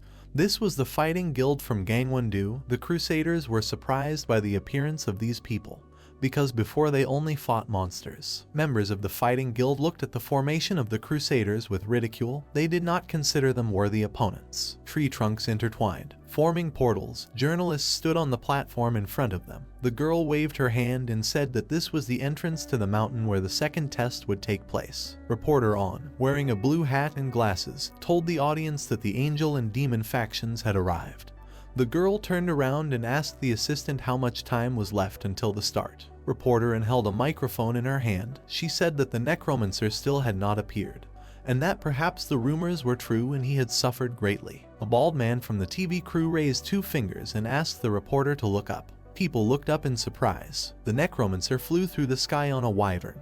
Hanho, Jisoo and Sunwoo jumped onto the platform in front of the portal. The members of the Demon faction looked at the back of the Necromancer's team and discussed plans. The journalist blocked the Necromancer's path. She asked him to give an interview. Sunwoo silently walked by, ignoring the girl. The reporter turned around and shouted after the Necromancer. The presenter squeezed the microphone tightly. Her assistant saw the Necromancer off with dissatisfied glances. One of the men said that even in this world the media are a terrible force. Seongwoo approached Chonghan and greeted him. The opponents looked determinedly into each other's eyes. The head of the guild said that the sworn enemies had finally met face to face. The men looked at the portals and thought that although anything could happen during the test, as long as they did not cross each other's paths, there was no need to fight. Sunwoo and Chonghan turned away from each other. The Necromancer thought that because of their shared past, He was not going to fight to the death with the Prosecutor. Junhoon and Seongwoo had a determined expression on their faces. They had no intention of backing down if they had to kill their opponent. Far from all the events, there was a black car. Next to it there was a man in the clothes of the wrestling guild. He was watching the meeting of the faction leaders. He was wondering what Sunwoo and Jeonghan were talking about. The chairman of the Reconstruction Alliance was sitting in the car. The leader of the wrestling guild was standing next to him. He said that it looked like no one had attacked the Necromancer. A man in a black suit stood behind the car with a suitcase in his hand. Yonghwa put his hand out the window and said that the Necromancer must have a plan. He called him a slippery guy obsessed with money. In the suitcase on the red upholstery were 4 arrows with gold tips and feathers. The system window said that these were arrows of divine blood. Enormous energy was concentrated in them, which gave additional damage to the undead, activated the purification effect, and killed the Necromancer when it hit the heart. The chairman furrowed his eyebrows and said that they only had 4 arrows, so they needed to do it right. The leader of the fighting guild looked at the golden arrow with delight. He said that without it they would not have had the weapon to defeat the Necromancer. He imagined Seongwoo in a pool of blood and said that although they have 4 arrows, they will try to kill the Necromancer the first time, because if he misses, he will understand the power of the weapon. Yonghwa looked at his subordinate contentedly. A member of the struggle party said that the chairman could rely on them and asked where he got the weapons to destroy necromancers. Yonghwa turned away and said that the other person didn't need to know about this. The head of the guild stood with his hand on his side. He laughed and said that the chairman had many secrets. The man replied that the necromancer was not the only one to beware of. He thought about Jisoo and said that the necromancer's colleague was good with a dagger. The man remembered that the girl was among the top 5 players on the Korean server. He assumed that she achieved such results with the help of a necromancer. He remembered the video from the battle with the pirates, where Jisoo alone dealt with the monster that killed Tank. Grins appeared on the faces of the men. Yonghwa told his subordinate to get rid of Jisoo first. The head of the guild said that it would be a loss because she was the type that the subordinates liked. Another portal appeared. It was intended for the 3rd faction. Seongwoo looked in surprise at the dissatisfied Hanho. The necromancer was glad that each faction had a separate entrance.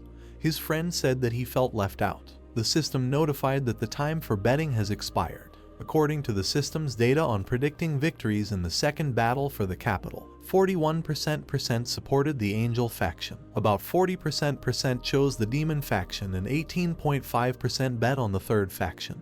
Hanho and Jisoo looked at the system message with smiles. The guy was happy that if they win, the winnings will increase, the girl said. Unlike the gacha, their efforts will pay off. Information about the status of the bet appeared in the system window. It said that the bet amount was 70 million gold.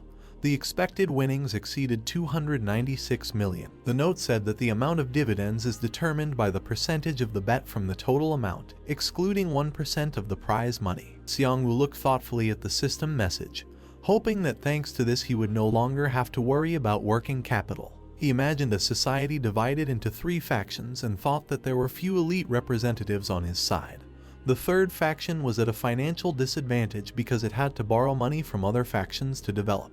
The system notified that participants in the 2nd battle for the capital could enter the Amugi cave dungeon. Hanho, Jisoo and Sunwoo, accompanied by Right, headed towards the portal. There was a flash. Hanho cautiously opened one eye. The system reported that the players entered the Amugi cave dungeon, which they cannot leave until the end of the raid. Hanho looked around in panic, worried about the lack of sunlight. Hanho looked at the huge tree in surprise and asked if they were really in Korea. The system window said that to complete stage 1 you need to catch the Sphinx and find the key. The Necromancer's team walked through the forest. Hanho did not understand why the bald cat became part of the test. Jisoo turned to her friend. Part of her face was hidden by armor. She said that most likely the task was about a monkey. Hanho didn't understand what the monkey had to do with it. Sunwoo thought that his friend did not study well at the university. Hanho watched the treetops intently. Jisoo looked around. Seongwoo said that he doesn't know what the Sphinx looks like, but fighting a monkey in such a place will not be easy. Sunwoo turned to his friends and told them to be careful, and a scream was heard. The Necromancer's team listened to a cry from the territory of another faction.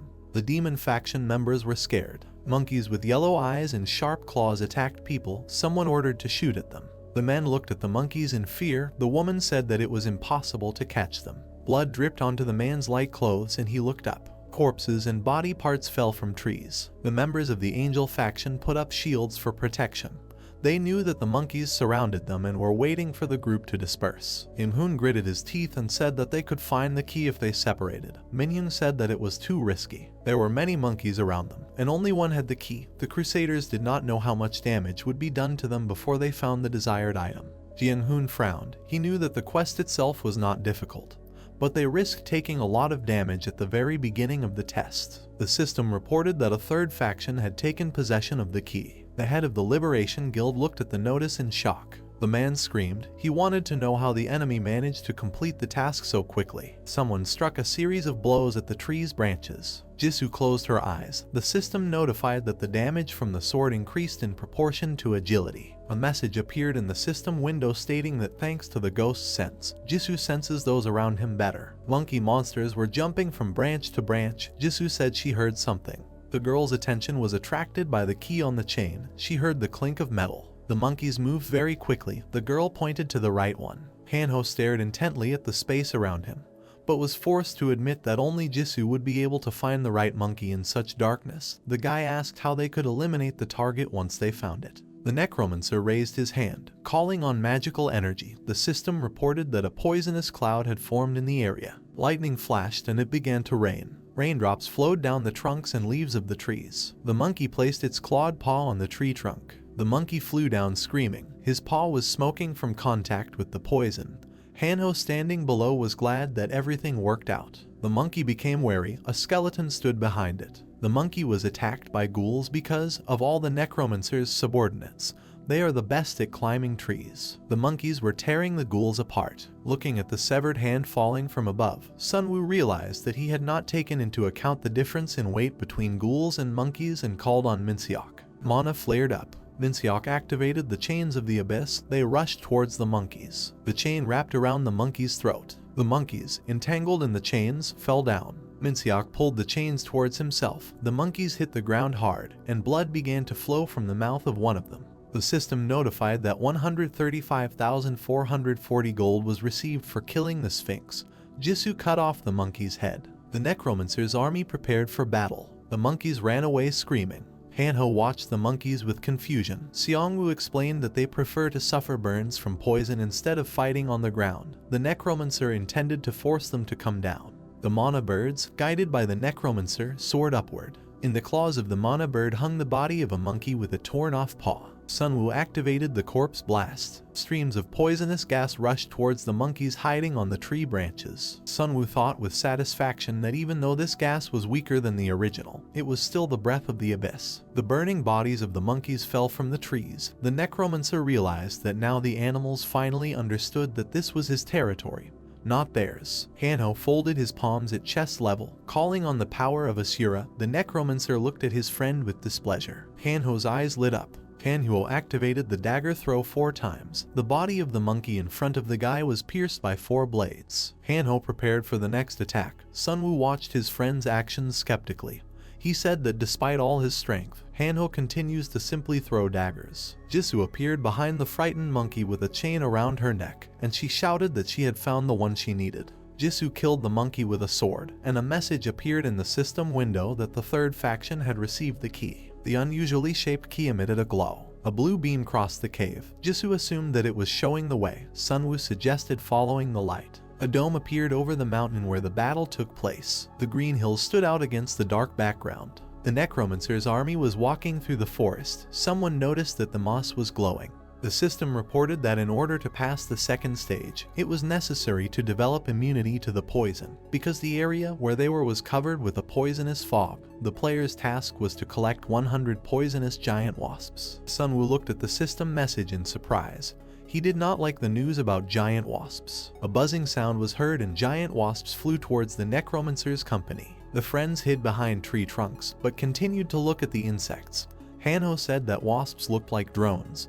Jisoo replied that they were too big, so they looked unrealistic. Jisoo looked carefully at the hive, from which wasps were flying out. A strong hum was heard. Hanho laughed and said that only a madman would touch a hive. Seongwoo looked thoughtful. The Necromancer grinned. Hanho looked at the boss in fear. Sunwoo realized that catching insects one at a time was ineffective, and with a flash, a red crossbow appeared. In the system's item information window, it was stated that the flame dwarven repeating crossbow increases agility. When equipped with a magazine connected to the subspace arsenal, it increases damage, and also allows you to activate the ignition arrow. Xiangwu shot flames from his crossbow. He was about to burn the hive. A protective field appeared around the hive. Angry wasps rushed towards the players. Hanho was surprised that the insects had a divine skill. Dark figures rushed upward. The Necromancer used the skeletons of dark mandrills in order to throw off the hive. The wasps put out their sting. One skeleton was broken from the attack of the wasps. Xiangwu thought that insects were strong, but if they became immune to poison, their attacks would be no different from ordinary physical ones. The monkeys reached the protective field around the hive. The Necromancer ordered them to throw the hive down. Skeletons and a few wasps watched the hive fall. Sunwu summoned werewolf skeletons. The wasps watched with displeasure as the bears struck the shield around the hive from 4 sides. The bears broke the shield. Xiangwu pulled the crossbow string, preparing to fire. An explosion was heard. The system sent several alerts about receiving 5,000 gold for killing the larvae of poisonous giant wasps, about receiving 200,000 gold for destroying the hive, and also that they killed 34 giant poisonous wasps out of the required 100. Hanho watched the burning hive from behind Xiangwu's shoulder.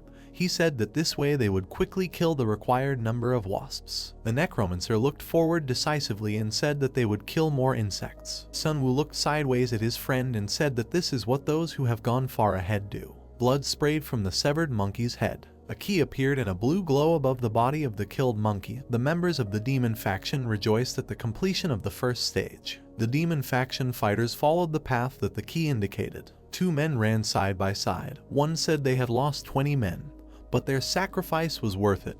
The man with the scarred face was angry. The bodies of monkeys and the bodies of dead fighters lay on the ground. The head of the fighting guild knew that it would be difficult to complete the quest with several classes. Despite this, they formed a raid of warriors and rangers. The man regretted that, wanting to complete the raid as soon as possible, they did not allocate people to protect the priests and magicians. The face of the head of the fighting guild was distorted with anger. He was angry that despite all his efforts, his faction was inferior to the Necromancer. The men followed the key and discussed the chairman. A system window appeared in front of the man.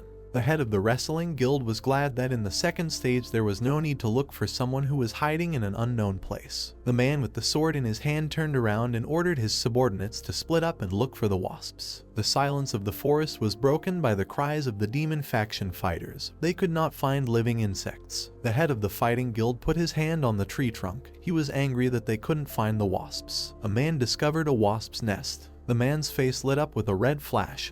He couldn't believe what he was seeing. Several hives lay on the ground, and a fire was raging around. The man became furious when he realized that the Necromancer was preventing other players from completing the task. 116. People crowded into the square next to the 3 portals. Reporter and said into the microphone that more than an hour had passed since the 3 factions went on the quest. Wanting to be the first to know information about the winners, the media were waiting at the entrance to the dungeon. Above the journalist's head there was a system window with information about what stage the factions were. The girl waved her hand and said that the Necromancer's faction continued to lead. A guy with a lot of piercings on his face was clutching money in his hand. He laughed and said that he believed in a Necromancer. The guy with the piercing explained to another viewer that he had bet a large sum on the victory of the 3rd faction, having previously analyzed all the Necromancer's previous achievements. The man with silver hair smiled and said that his interlocutor would face great losses. The guy was horrified at the thought that the Necromancer could lose. The man replied with a smile that he did not deny the player's achievements. The man introduced Xiangwu standing in front of members of the Angel faction and the Demon faction. He explained to the guy that the Necromancer was alone against the armies of the 2 factions. The man smiled and raised his finger up. He said that the factions were competing to see who would be the first to complete the raid in the dungeon. But the true essence of the quest lay in the war. Chairman Yangwen could not be wrong. The man introduced Yangwen standing opposite the members of the wrestling guild and said that the chairman was a great man because he was able to analyze the situation in a short time and create enormous power that has influence in the new world. On the game map, the icons of players Hanho, Xiangwu and Jisoo were visible. In front of them was a snake, and behind them was a faction of demons. The man explained that the Necromancer alone could not defeat the boss, so the faction of demons would surround him and encircle him. The man laughed. The guy with the piercing looked sideways at his interlocutor. He was thinking about what kind of person was in front of him. The man remembered watching the horses race. He said that he felt that victory in the battle would be with the demon faction, and this feeling was similar to what he experienced when he bet on the right horse 7 years ago. The guy looked at his interlocutor with displeasure. He decided that this man was suffering from gambling addiction. A man shouted over a burning wasp hive. The man called this sound a cry foreshadowing the victory of the fighting guild. The snake bared its mouth. Members of the third faction walked down the corridor, clouds of smoke visible around their feet. The system reported the application of an immunity to poison buff, which disappeared after leaving the dungeon. Xiangwu and his undead looked at the system window, where it was said that the third stage required defeating the boss monster. There was a drawing of a snake on the wall. Hanho touched the picture with his gloved hand and said that judging by the atmosphere, this is definitely the boss's room. Jisoo stood behind the Necromancer, closing her eyes, and the guy called her. Jisoo's astral body was in a dark cube. The girl said that she did not feel anything because something was bothering her. The Necromancer looked at the girl who closed her eyes and thought that the boss could block Jisoo's feelings, and said out loud that the level of the amugi was very high. Sunwoo imagined a yellow snake and thought that the difficulty was that amugi was a spirit who was preparing to reincarnate into a dragon. Currents of air rushed past the statues of seated women towards the door. Hanho and Jisoo walked behind the Necromancer. The guy complained about the air temperature. Sunwoo thought that they were experiencing a feeling similar to the pressure of divine power, which means they were almost there. A flash appeared at the end of the corridor. Surrounded by the skeletons of the Necromancer, Hanho shouted in horror that the amugi was already here. Something dark was sliding along the ground. Red eyes flashed in the darkness of the room. The system reported the appearance of the boss monster amugi of the first phase. The red eyes of the huge black snake looked at the Necromancer and his army. Sunwoo thoughtfully studied the snake. He realized that in addition to his size and strength, the enemy had high speed and flexibility. Steam came out of the snake's nose. The monster called the members of the third faction the masters of this land and greeted them. People were shocked that this creature had intelligence and could speak. The amugi looked down on the army. The Necromancer praised the monster's speech skills. The snake was indignant that after such a long journey people wanted to discuss this particular topic. The serpent thought about the monsters that inhabit the world and said that without language there is no world, and that those who only know how to scream perceive the world in a very limited way. A narrow strip of the pupil was visible in the snake's scarlet eye. The monster explained that it was aware of its involvement in the world. Sunwoo watched his opponent intensely. He thought that amugi's speech sounded plausible, and assumed that this was all some kind of presentation designed to create the right atmosphere before the fight. Amugi sniffed. He was surprised that only 3 people came to him, because he felt the presence of more people earlier. The snake assumed that the rest were wandering somewhere. The Necromancer looked intensely at the enemy and asked if he wanted to fight them. The snake hissed, showing a forked tongue. He asked if this is not what people came here for and accused the main character of speaking as if the amugi was starting a fight. The members of the third faction were speechless when the serpent said that regardless of whether they came of their own free will or someone else's, if they are interested in his wealth and offal, then they are thieves. The snake's body towered over the Necromancer's army. The monster said that silence was a sign of consent. The amugi opened his mouth and said that people will be held accountable for their choices. The Necromancer ran up to the skeletons.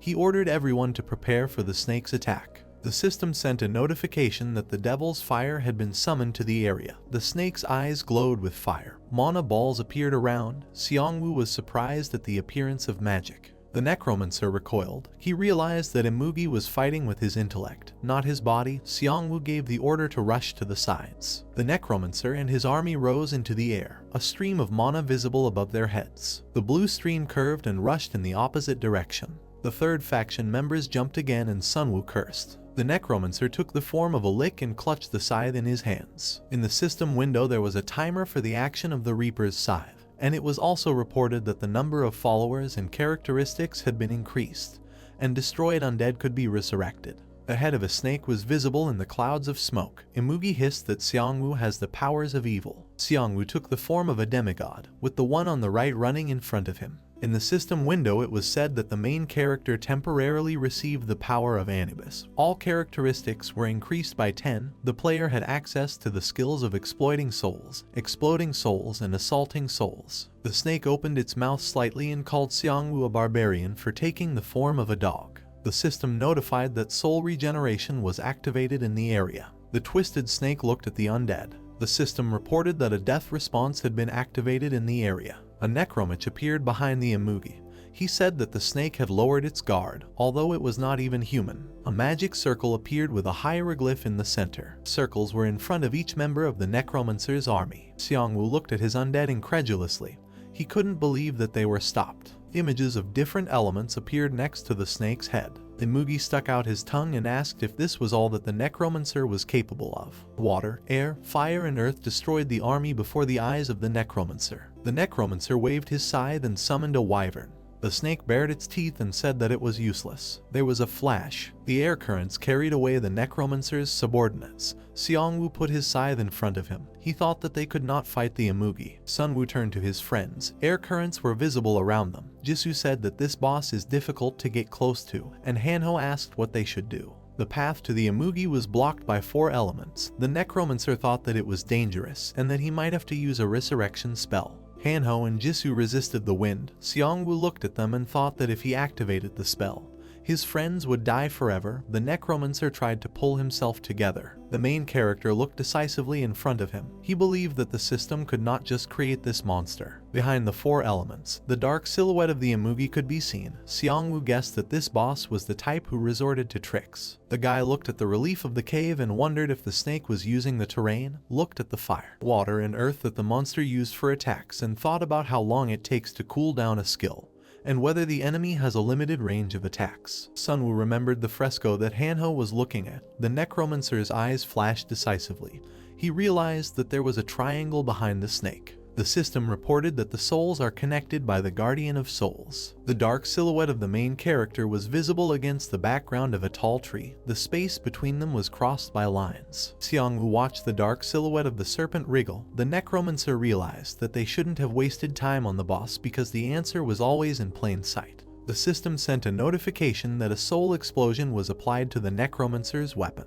A triangle was visible in the wall behind the snake. Sunwu thought that he needed to destroy it. Strange symbols appeared in the system window. Against the background of the flash, a dark figure of a snake with an open mouth was visible. The image was blocked by colored squares. In the system window, under strange symbols, it was written that the client-server connection was interrupted due to an error. Colored squares disturbed the image of Hanho and Jisoo, frozen in horror. They did not understand what was happening. The snake froze with its mouth open, ready to attack the necromancer. The image of the monster was broken by colored squares. Sunwu assumed that the game had turned off. Xiangwu, in Anubis form, twitched when he saw the amugi stopped. He wondered if the game itself had turned off. He glanced at his skeleton, who had crouched down a second ago, beginning to order him to attack.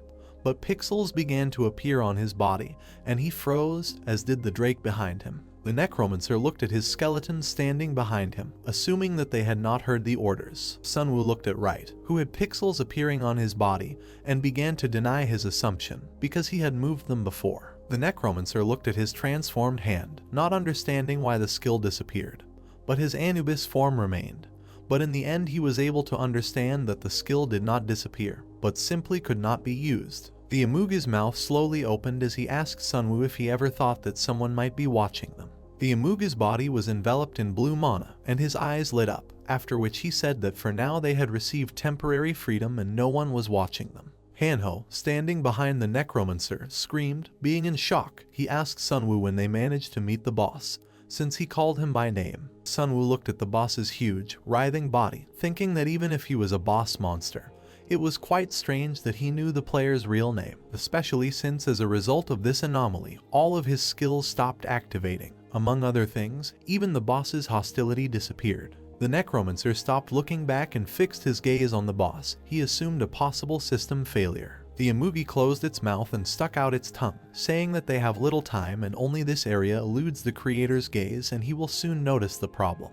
Jisoo, standing next to Hanho, who was trembling with fear and misunderstanding, asked him which creator he was talking about, and Hanho began to guess, pronouncing different names of the gods known to him. The amugi's pupils shrank as he told Hanho that it was not their creator. Imagining all the monsters, from the weakest to himself, Amugi said that he was talking about his own creator. Amugi then looked at the ceiling of his cave, saying that he was the creator of this place. Next, the snake looked at Xiangwu in the form of Anubis and his skeletons behind him, saying that his creator was the creator of the power that he possessed. The Necromancer squinted, realizing that amugi was talking about the one who brought the system to this world, an invader who played with the world with the help of the system. The Necromancer turned a little and moved his weapon forward, asking the amugi who its creator was. The amugi slowly opened his mouth, saying that he did not know this, because he was not given the opportunity to know about the existence of the creator. The Necromancer raised his hand and pointed to the inside of the cave, asking whether he should not have known about his creator, being the boss of this dungeon and part of the system. The serpent began to remember and tell how the hand of an energy being of enormous power approached him, giving a revelation. Approaching Xiangwu, amugi said that in the past moment he could only comprehend a small part, so the Necromancer had to listen carefully from now on. Jisoo jumped up excitedly and wanted to rush straight at amugi, but Sunwoo extended his hand, offering to listen to the boss. Standing right in front of Xiangwu amugi, he told how someone wanted to meet him. The boss remembered the energy forms of these humanoid-like creatures as his creator. He told everything to the Necromancer, saying that they could not appear in front of him in person, so they used him to convey a message to Xiangwu. The Necromancer's eyes narrowed, after which he asked the boss what those creatures wanted, but mentally he exclaimed, realizing that the system was created by more than one creature. The boss imagined a column of system windows that began to collapse. He decided to say that the creatures were eager for the collapse of the system. Sunwoo spread his hands, asking amugi why they chose him. The boss tried to explain to Sunwoo that the creatures were always watching the system's screens and watching everything, looking for someone who constantly deviates from the route set by the system. And among the many figures on the screens, they chose him. They gazed at the screens, studying every moment of his life. When amugi told Sunwoo to survive and destroy the system, a system window appeared in front of him, notifying him that disaster recovery had reached 13%. Seeing this, amugi said that the creatures themselves would contact him and call him by name. Drops of tears fell to the ground while amugi spoke, expressing his regret and sorrow. He realized that his existence was meaningless, all memories, history, all of it was a lie. The Necromancer's group watched as the powerful boss bowed his head and cried, saying that he was an entity created for senseless killing.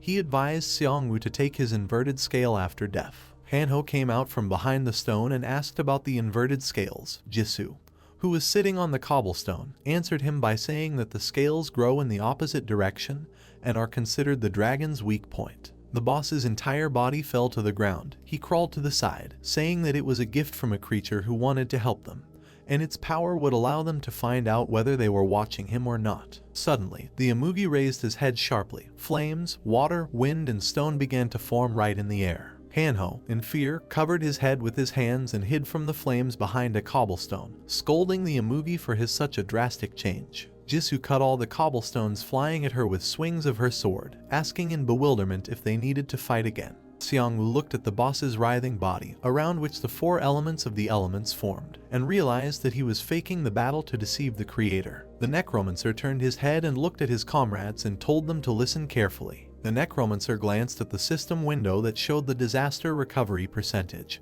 and told Jisoo and Hanho that once the system recovery was completed, they would need to pretend that the battle continued as if nothing had happened. The snake, around which the flames swayed, looked at Xiangwu, warned him about the start of the battle, after which he wished Xiangwu to live to the very end by killing him. The amugi opened its mouth wide and rushed to attack, shouting to Sunwoo to destroy the system and take back his world, at which time the process reached 99% on the disaster recovery screen. Huge boulders flew towards Xiangwu.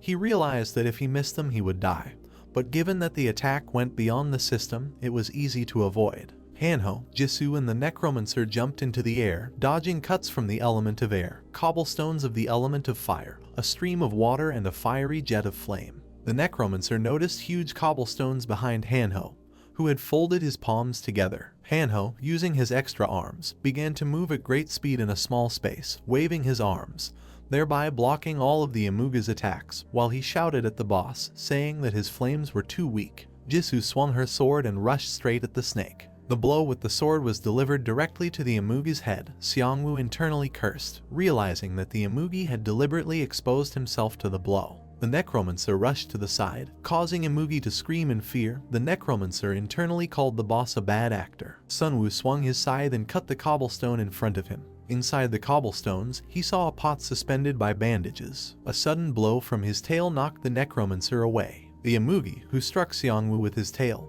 opened his mouth wide, shouting that they could not so easily destroy the sacred vessel. But the Necromancer himself, sliding along the ground in an attempt to stop, realized that the amugi was hinting to them that if they easily cope with the task, it will cause suspicions. Suddenly, a huge sphere of darkness and flame formed around Xiangwu. A magic circle appeared in front of the serpent, blocking the Necromancer's attack. Although his attacks could not cause damage, they blocked the view, allowing Minok, riding the drake, to approach the snake. But one roar of the amugi destroyed the body of the bone drake into pieces. Right, who was standing on the drake's back, pushed away from him and rushed straight at the snake. The right one, enhanced by the transformation into Anubis, slipped past the amugi's head. The skeleton began to spin around the enemy's body, striking him. But his final goal was the pot, which he destroyed as soon as he reached it, causing the amugi to scream. The system notified Sunwoo about the destruction of the amugi's vessel, causing him to lose his magical power. The amugi, like a madman, began to squirm, shouting that pathetic people had coveted his sacred vessel. Sunwoo stretched out his hand and opened his palm, thinking that the snake's acting skills were wonderful and something like this should not have aroused suspicion from the creator. The attacks of the Necromancer and others fell on the snake's body, forcing it to open its mouth wide and scream in pain. Many skeletons began to crawl onto the snake's body and began to torment every part of his body. Minok appeared right above the monster's head with a blade in his hand. A moment later, Minok walked past the snake's head and cut it off, after which system windows appeared, notifying that he had received 11,550,000 gold for killing the boss, and the remaining days until certification. The next system window notified that the title of Amateur Dragon Hunter had been replaced by Expert Dragon Hunter, which is why some of the characteristics and immunities increased their effect and strength. The huge head of the amugi fell to the ground. Tears flowed from Amugi's eye as he spoke about the injustice towards him, although Xiangwu thought that Amugi was pretending to the end. But in fact, at that moment the snake was not playing. His fate was indeed unfair. All three of the group stood in front of the body of the trembling monster, who said that he could not believe that such weak creatures defeated him. Xiangwu, Jisoo, and Hanho felt that the snake was serious when he said this. The right one walked up to Xiangwu with the glowing scales in his hand. Sunwoo took in his hand the object that the snake himself advised to take. The system window that appeared next showed 0 information in all points. The Necromancer squinted, puzzled by the lack of information. Suddenly, a gray system window appeared above him saying that he was on the air. The Necromancer felt a strange energy behind him, realizing that the creator was watching him. The Necromancer froze, motionless, feeling the enormous energy behind him. It was the creator in energy form who was watching this place. The Necromancer's skeletons began to look around, while Sunwoo himself froze in place, realizing that they were being followed. Sunwoo glanced at the gray system window and assumed that the creator simply could not see it. But this made him wonder if it was possible to avoid the creator's gaze. Sunwoo couldn't stop looking at the gray system window with the inscription on the air, not understanding how this was possible. The Necromancer imagined energy beings similar to the creator, wondering who they were since they disagreed with the creator of the system. Afterwards, Xiangwu imagined Hanho and the skeletons in front of him on the playing board, again asking himself why the creatures were playing this game. Along with the system notification that the third faction had won the battle for the capital, treasure chests began to appear in front of Xiangwu, after which the system notified that the payment of prize money to the winner was 1% of the total bet amount, 4,086,570 gold. Next, the system notified the payment of dividends for accurately determining the winner, which amounted to 296,954,696 gold. Xiangwu began to dispel his Anubis form and smiled and clenched his fist in joy after receiving 300 million gold. But suddenly an earthquake began. The bridge leading to the dungeon began to shake violently. Hanho began to laugh loudly, folding his arms over his chest, about to look at the beggars. Xiangwu, along with a group of skeletons carrying chests of gold, began to emerge from the dungeon. Xiangwu frowned as he realized that due to the completion of the quest, the zone prohibiting the killing of other players on Mount Bukhan had also been cancelled. The trees in the forest began to tremble due to the resulting storm of wind. People from the Struggle Guild gritted their teeth and screamed in anger as they looked at us at the system window that notified them of the capture of the dungeon, the Amugi Cave. At this time, the head of the guild clenched the hilt of his sword and began to tremble, remembering how out of the 742 people who entered the dungeon, 211 died, a humiliating defeat as a result of which they received nothing and lost a lot. The guild leader grabbed the hilt of his weapon with one hand, saying that this is not all. The people of the wrestling clan looked at their leader, listening as he said that despite the loss, they survived. The guild leader raised his sword above his head, shouting that they would turn Mount Puckhen into the tomb of a necromancer. At this time, he himself remembered the figure of the chairman and the 320 soldiers on the outskirts of whom he had prepared in case of an emergency. The guild leader raised his head and shouted, announcing the start of an exorcism operation to capture the devil named Seongwoo.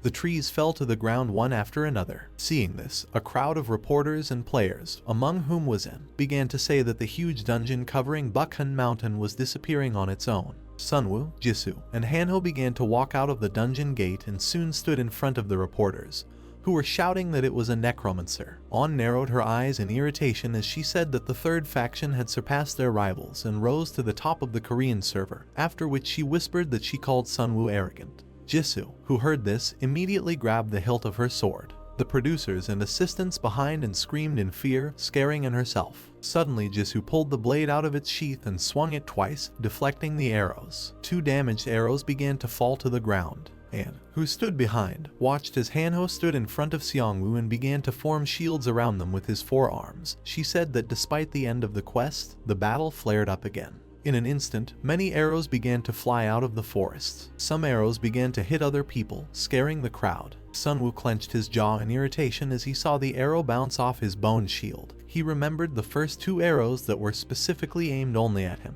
Jisoo, blocking all the arrows with her sword, screamed, calling out to Sunwoo. Jisoo stopped screaming and told the necromancer that whoever fired the arrows was preparing to attack again, so she would go and eliminate him. Jisoo put a mask on her face and ran straight into the forest. Instantly she approached the archers and with a wave of her sword eliminated many of them, and screamed in shock when she saw many sparkling lines of energy from Jisoo's sword swing. She called her the only one of the third faction. Seongwoo and Hanho, who were protected by bone shields, were a little surprised that the journalists were risking their lives for the broadcast.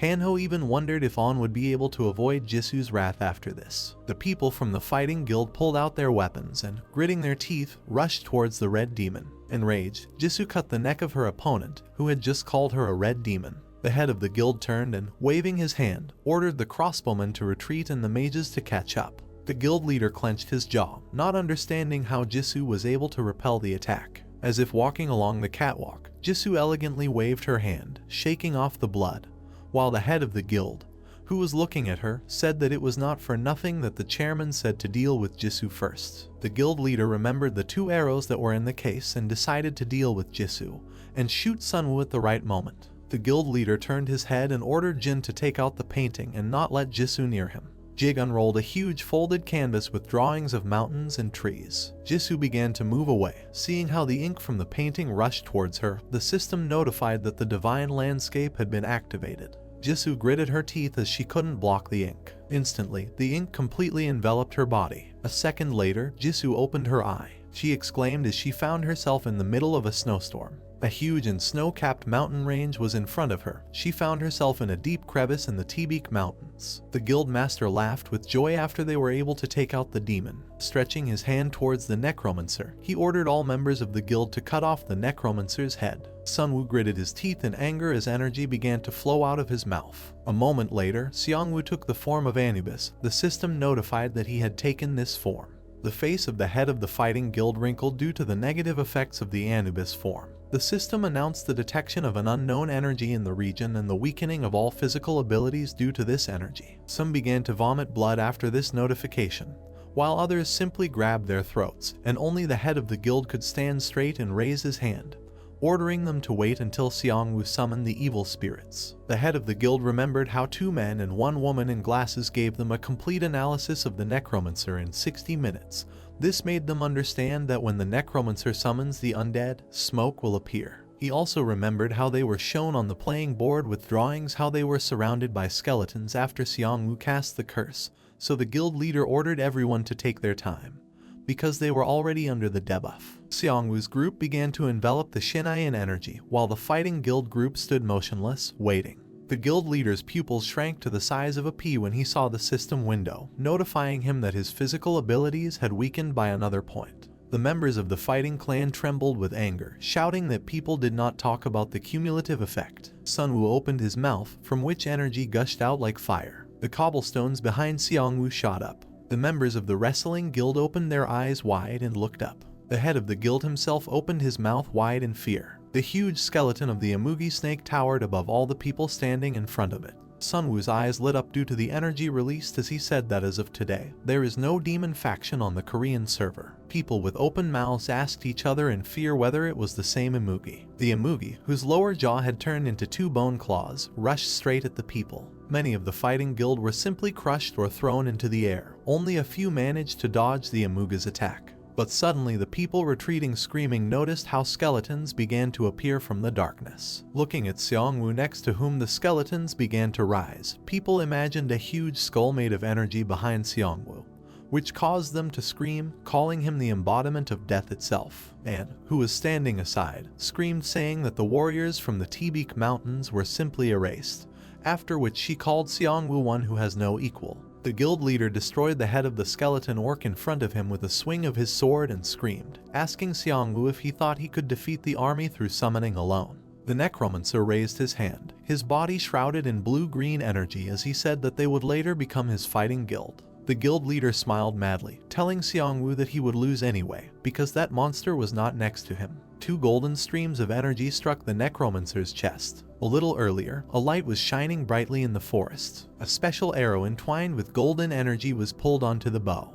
Kim closed one of her eyes, trying to focus on her breathing. She began to remember how her teacher stood near the target and held her by the shoulder, praised her, smiled and rejoiced at her achievements. She came from the school archery club, so she was a very accurate shooter. Like her, she first appeared in Korea for 50 years. She began to remember how she stood on the sidelines after she lost, and the teacher praised another student. Every month her place was taken by talents that appeared once every 100 or 200 years, but she did not despair then and devoted herself to archery. Kim let go of the bowstring and the arrow, creating a small gust of wind, rushed towards its target. She was going to hit it exactly this time due to the previous failure. Eventually, 2 arrows pierced Xiangwu's chest. The Necromancer's eyes narrowed unnaturally, becoming like the eyes of a werewolf. A moment later, the Necromancer's head was struck by another arrow. Kim sighed, saying that now the Necromancer would not be able to look angrily in her direction. But then Kim exclaimed when she saw a bone instead of Sunwoo's skin and head. The real Xiangwu stood behind his orc skeletons at that time, saying that the last shot to the head was made with an ordinary arrow. The energy in the Necromancer's body flared up like a flame when he realized that there were only 4 arrows. Kim opened his mouth in shock and got scared. Hanho smiled and elbowed Sunwoo, asking if he was happy after using the mannequin he offered. He began to remember the moment when Jisoo was consumed by ink and he was shouting in concern about her disappearance. Sunwoo remembered how the head of the fighting guild smiled while looking at Jin and said that no matter how strong the item was, it simply sealed her away or teleported her somewhere. Hanho squinted and asked Xiangwu, who had closed his eyes, what they would do with the shooter. One of the skeleton werewolves flinched when Hanho, who was standing nearby, suggested that Xiangwu use him as his double. The Necromancer looked at the people in front who were watching him and reminded his friend about this, to which he said that he could use magic in the presence of others. Hanho winked at his friend, reminding him of their trump card. The result was a huge skeleton of a snake, wriggling onto the battlefield and killing all its enemies. Sunwoo extended his hand towards the special arrow lying on the ground. The Necromancer squeezed the arrow, realizing who was behind all this. A system window with a full description of the item appeared in the air. The arrow had a name, Arrow of Divine Blood. The level was unknown. The effect gave an additional 2000% damage to undead and imposed a cleansing effect on hit. Kim's legs gave way. She, holding her hat, screamed that she did not want to die here and she would have to run away. But before Kim could start running, Right appeared in front of her. The one on the right took a gun in his hand and shot at Kim, who screamed in pain. The girl extended her trembling hand towards Right, saying that she was his fan. One of the guys from the wrestling guild, seeing a huge bone snake whose head became visible even above the treetops, said that dispersing was a bad idea, and no matter how they hid, they would still find them. The guild leader gritted his teeth in anger, asking whether this was possible in such a dense forest. Unusual creatures made of smoke flew through the air like ghosts. The system notified people that they had fallen under the curse of the spectrum, which is why their movement speed decreased by 30%.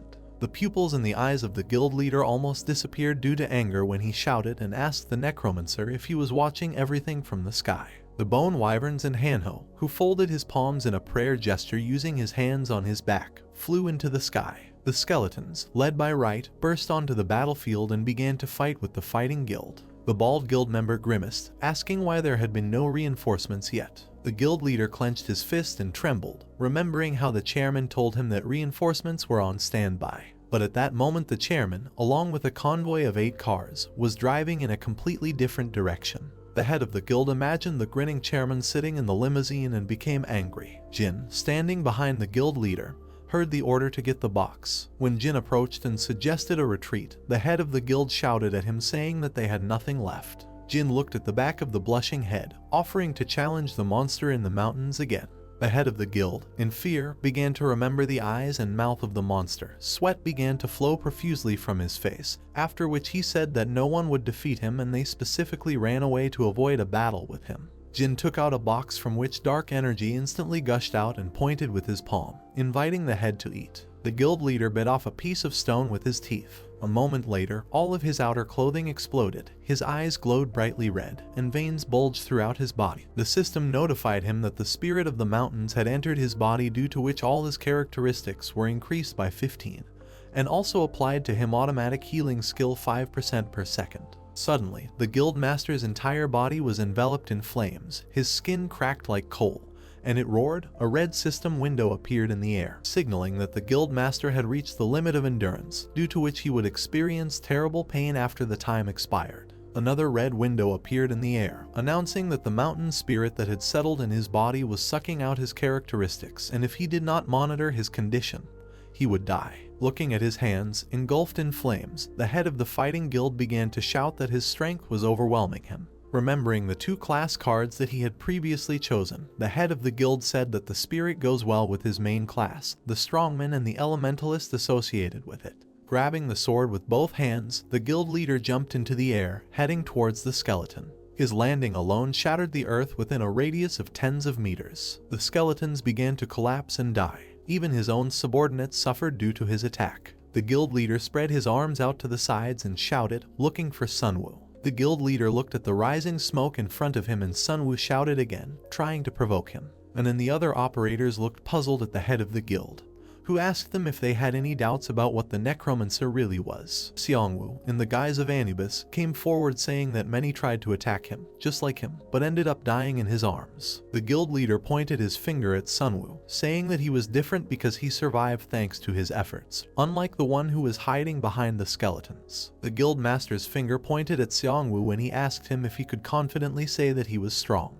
The Necromancer narrowed his eyes and smiled and asked if he should really say this. Jin looked at his guild members lying on the ground and ordered that the wounded be taken care of. Jin grabbed the hand of one of his partners and began to help him, but soon they realized they froze, looking at each other. Hanho reacted faster and swung his giant hands at Jin's face. The guild members jumped up when they saw Jin fall next to them and rushed at Hanho, saying that he was the weakest among the Necromancer's group and they could handle him. Hanho narrowed his eyes and said angrily that today he would change their opinion of him. Hanho extended his clasped hands upward and flew into the air thanks to 4 golden streams of energy behind him.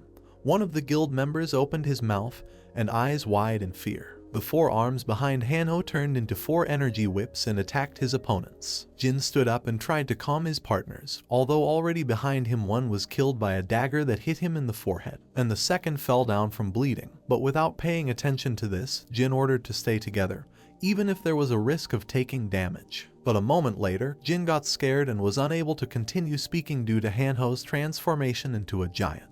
Hanho remembered the image of the heavenly general and decided to use the power that he showed him.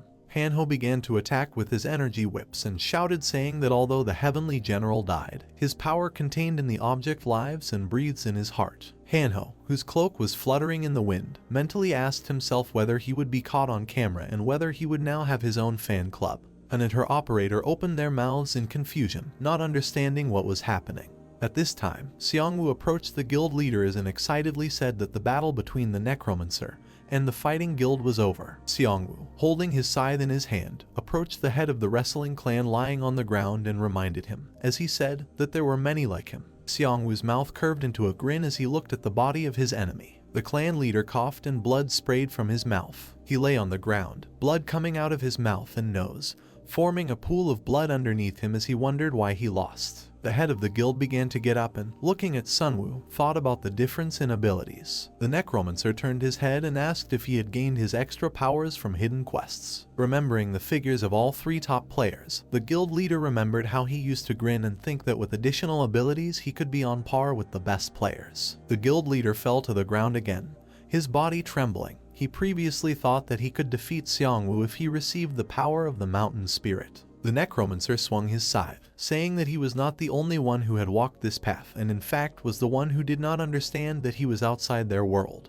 The guild leader screamed and began to raise his hand out of unwillingness to die. But a moment later, his head and arm were cut off by Xiangwu's scythe, after which he received a system alert about receiving 145,000 gold for killing the player. The members of the fighting guild trembled when they saw this, and they dropped their weapons that they were holding in their hands. The members of the fighting guild fell to the ground and began to cry and tremble after the death of their leader. They even stopped resisting Hanho, who was holding the two guild members in his huge hands. Jin fell to his knees and bowed his head, asking Sunwoo to spare all the survivors. Xiangwu did not pay attention to Jin and took the red sphere in his hand. The system window appeared the next moment with a full description of the item. It turned out that it was the energy of the Tibik mountain range. It had a legendary level. The effects were the same as from the mountain spirit ore that the head of the guild used struggle. Xiangwu held the sphere in his hand, engulfed in flames, realizing that since there was no message about the conflict of the deities, it means that all the conditions were met. Jin looked up when Sunwoo asked him where she was. Jin raised his head even higher and asked Xiangwu, who was standing in front of him, what he was talking about, to which Xiangwu said the name Jisoo. Jin raised his hand and extended his finger, while covering his mouth with his other hand because of the image of Jisoo that he remembered. A girl with two blades, looking like a butcher. Jin pointed his finger on the map where he sent it. The system reported complete information about the card that Jin was holding. It turned out that it was a divine landscape that had a legendary level. The effect was to teleport the target to any place indicated on the map. Xiangwu began to evolve his Anubis form and approached Jin asking where exactly this place was, to which Jin replied that it was the deepest cave in the Tibik mountains. The Necromancer sighed, asking about the safety in that area, since the fighting guild claimed to have cleared out everyone there. But suddenly Jin began to tremble, saying that they had not cleared the mountains completely. Remembering the mountain range full of monsters, Jin began to tell Sunwoo about how they tried their best to exterminate the monsters, but the mountains were so high, and the monsters were getting stronger every day and even their numbers were growing. The narrator closed his eyes and bowed his head as he continued to talk about how the monsters fought, and in the end, one monster subjugated everyone on the mountain range. The creature stood on the top of the mountain, on which lay many limbs and bodies of the dead. It looked like a huge gorilla with white fur and long hair. This creature was called the Mountain King. The Necromancer looked at Jin trembling in front of him. He could not believe that outside the Legion there was a monster with the title of King. At this time Jin said that they could not verify this for themselves and only saw the quest message. Therefore, their entire group then gathered their things, led by the head of the guild, and left them with bags on their backs. Hanho approached and exclaimed, saying that this was the reason why they joined the demon faction. Because the demon faction needed people, and the guild needed a place to reach. Sunwoo bit his lip in irritation. He couldn't leave the developing monster alone. Hanho crouched down with a grin on his face and asked Jin if he had any other information. Because even if he was a prisoner, he would be treated much better than others' normal food, alcohol. But Jin immediately put his palm in front of him and refused alcohol, because he was only 18 and he did not want to break the law. Sunwoo and Hanho narrowed their eyes, realizing that Jin was a high school student. Hanho grabbed Jin by each of his limbs with his energy hands and lifted him into the air, scolding him for the rags he was wearing, stealing which he tried to appear important while being an ugly high school student. The Necromancer felt a group of people approaching them from behind. It turned out to be Jung-hoon and his guild. Sunwoo asked him what happened, internally hoping that he would not resort to tricks as the head of the guild. Chom-hun began to talk. It turned out that his people discovered and neutralized the minions from the demon faction who were in ambush. Jung-hoon frowned, saying that the chairman had escaped, and they were planning to deal with the main forces. But looking at the bodies of the fighting guild members behind Xiangwu, Jung-hoon said that, as expected, the Necromancer had already settled everything. Jung-hoon raised his hand and gave an order while telling Xiangwu that they would take care of the rest. He didn't intend to lose, but he wasn't going to sacrifice the guild members either, but he also wasn't going to miss the opportunity to crush the demon faction.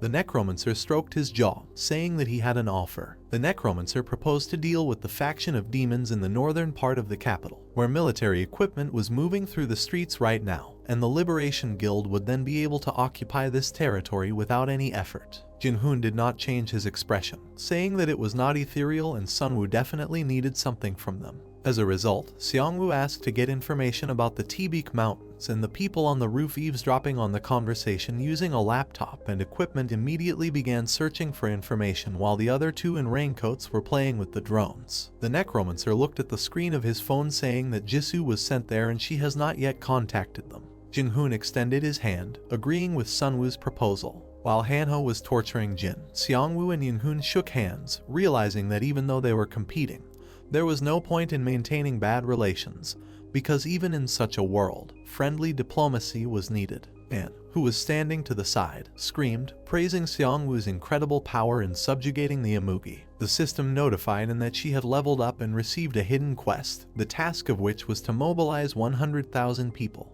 Anne opened her mouth wide and clenched her fists with happiness. Anne started biting her thumb, swearing at not being able to interview Sunwoo. But unexpectedly, the Necromancer approached her and asked her to say a few words live, which made Anne very happy. All the people holding phones or watching the TV broadcast looked at the figure of the Necromancer that appeared on the screen. Even people at important meetings jumped up, looking at the screens, and the beastmen opened their mouths when they saw their enemy. Seongwoo's eyes flashed with energy as he said that within today, they would destroy the stronghold of the demon faction in Uijeongbu. The Necromancer looked at his skeletons, saying that the undead do not distinguish between people, they distinguish between the living and the dead. An image of a skull appeared behind Sunwoo as he warned everyone, saying that if they didn't want to die, they had to run and evacuate their family. People looked at the screens, listening to the Necromancer say that he would not leave anyone alive there tomorrow, then began to cry and scream, telling all the people in Uijeongbu to run away. A bald man looking at the smartphone screen called out to the screaming, and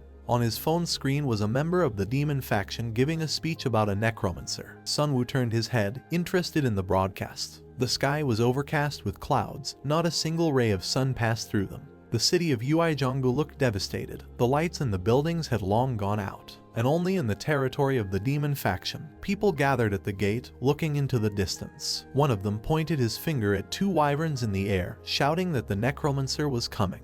The wyvern's bone paw almost touched the ground, but before that happened, Sunwoo jumped down from her. A man about 40 years old in a blue shirt stood in front of Seongwoo. He put his hand to his heart and greeted Seongwoo and introduced himself as the manager of the area. Sunwoo began to approach him and asked if the words they said on air were true. Lemon clenched his teeth and, remembering the cowardly escape of the chairman, said that they were giving up, talking about the departure of the leadership. He remembered how the chairman, pointing with his hand, directed everyone. But he told Seongwoo something else. He said that the players who were here unwittingly fell under the influence of the Alliance. Lemon closed his eyes and bowed his head, saying that this was why he was forced to partially participate in what was happening.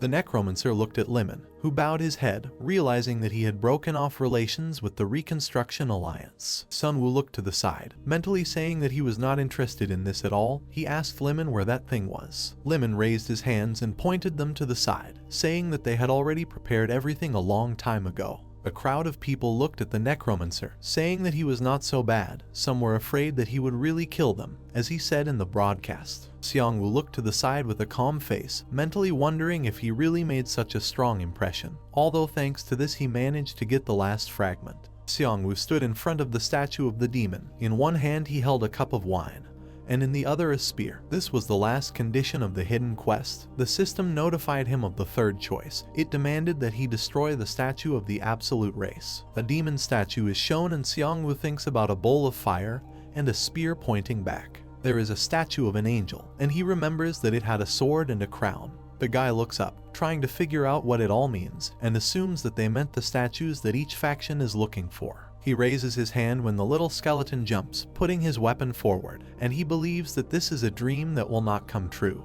The satisfied undead cuts the statue, and the system reports that the demon faction is increasing the reward for the Necromancer to 50 million gold. People seem to be worried because their level has dropped and some have simply been forced to join them. Xiangwu clenches his hand into a fist, and the system reports that he has successfully completed the secret quest third choice and has received a reward, namely the opportunity to create a third faction. It turns out that the first task when creating a faction is to determine the main point of the faction, and the guy must find a place for his main base within 72 hours. Hanho holds a fragment of the devil's horn in his hands and reports that an object resembling an angel's wing has fallen off the stone statue. The Necromancer turns his head, claiming that they indicated that the third faction could not use, and they found a weak point in the system and took advantage of it.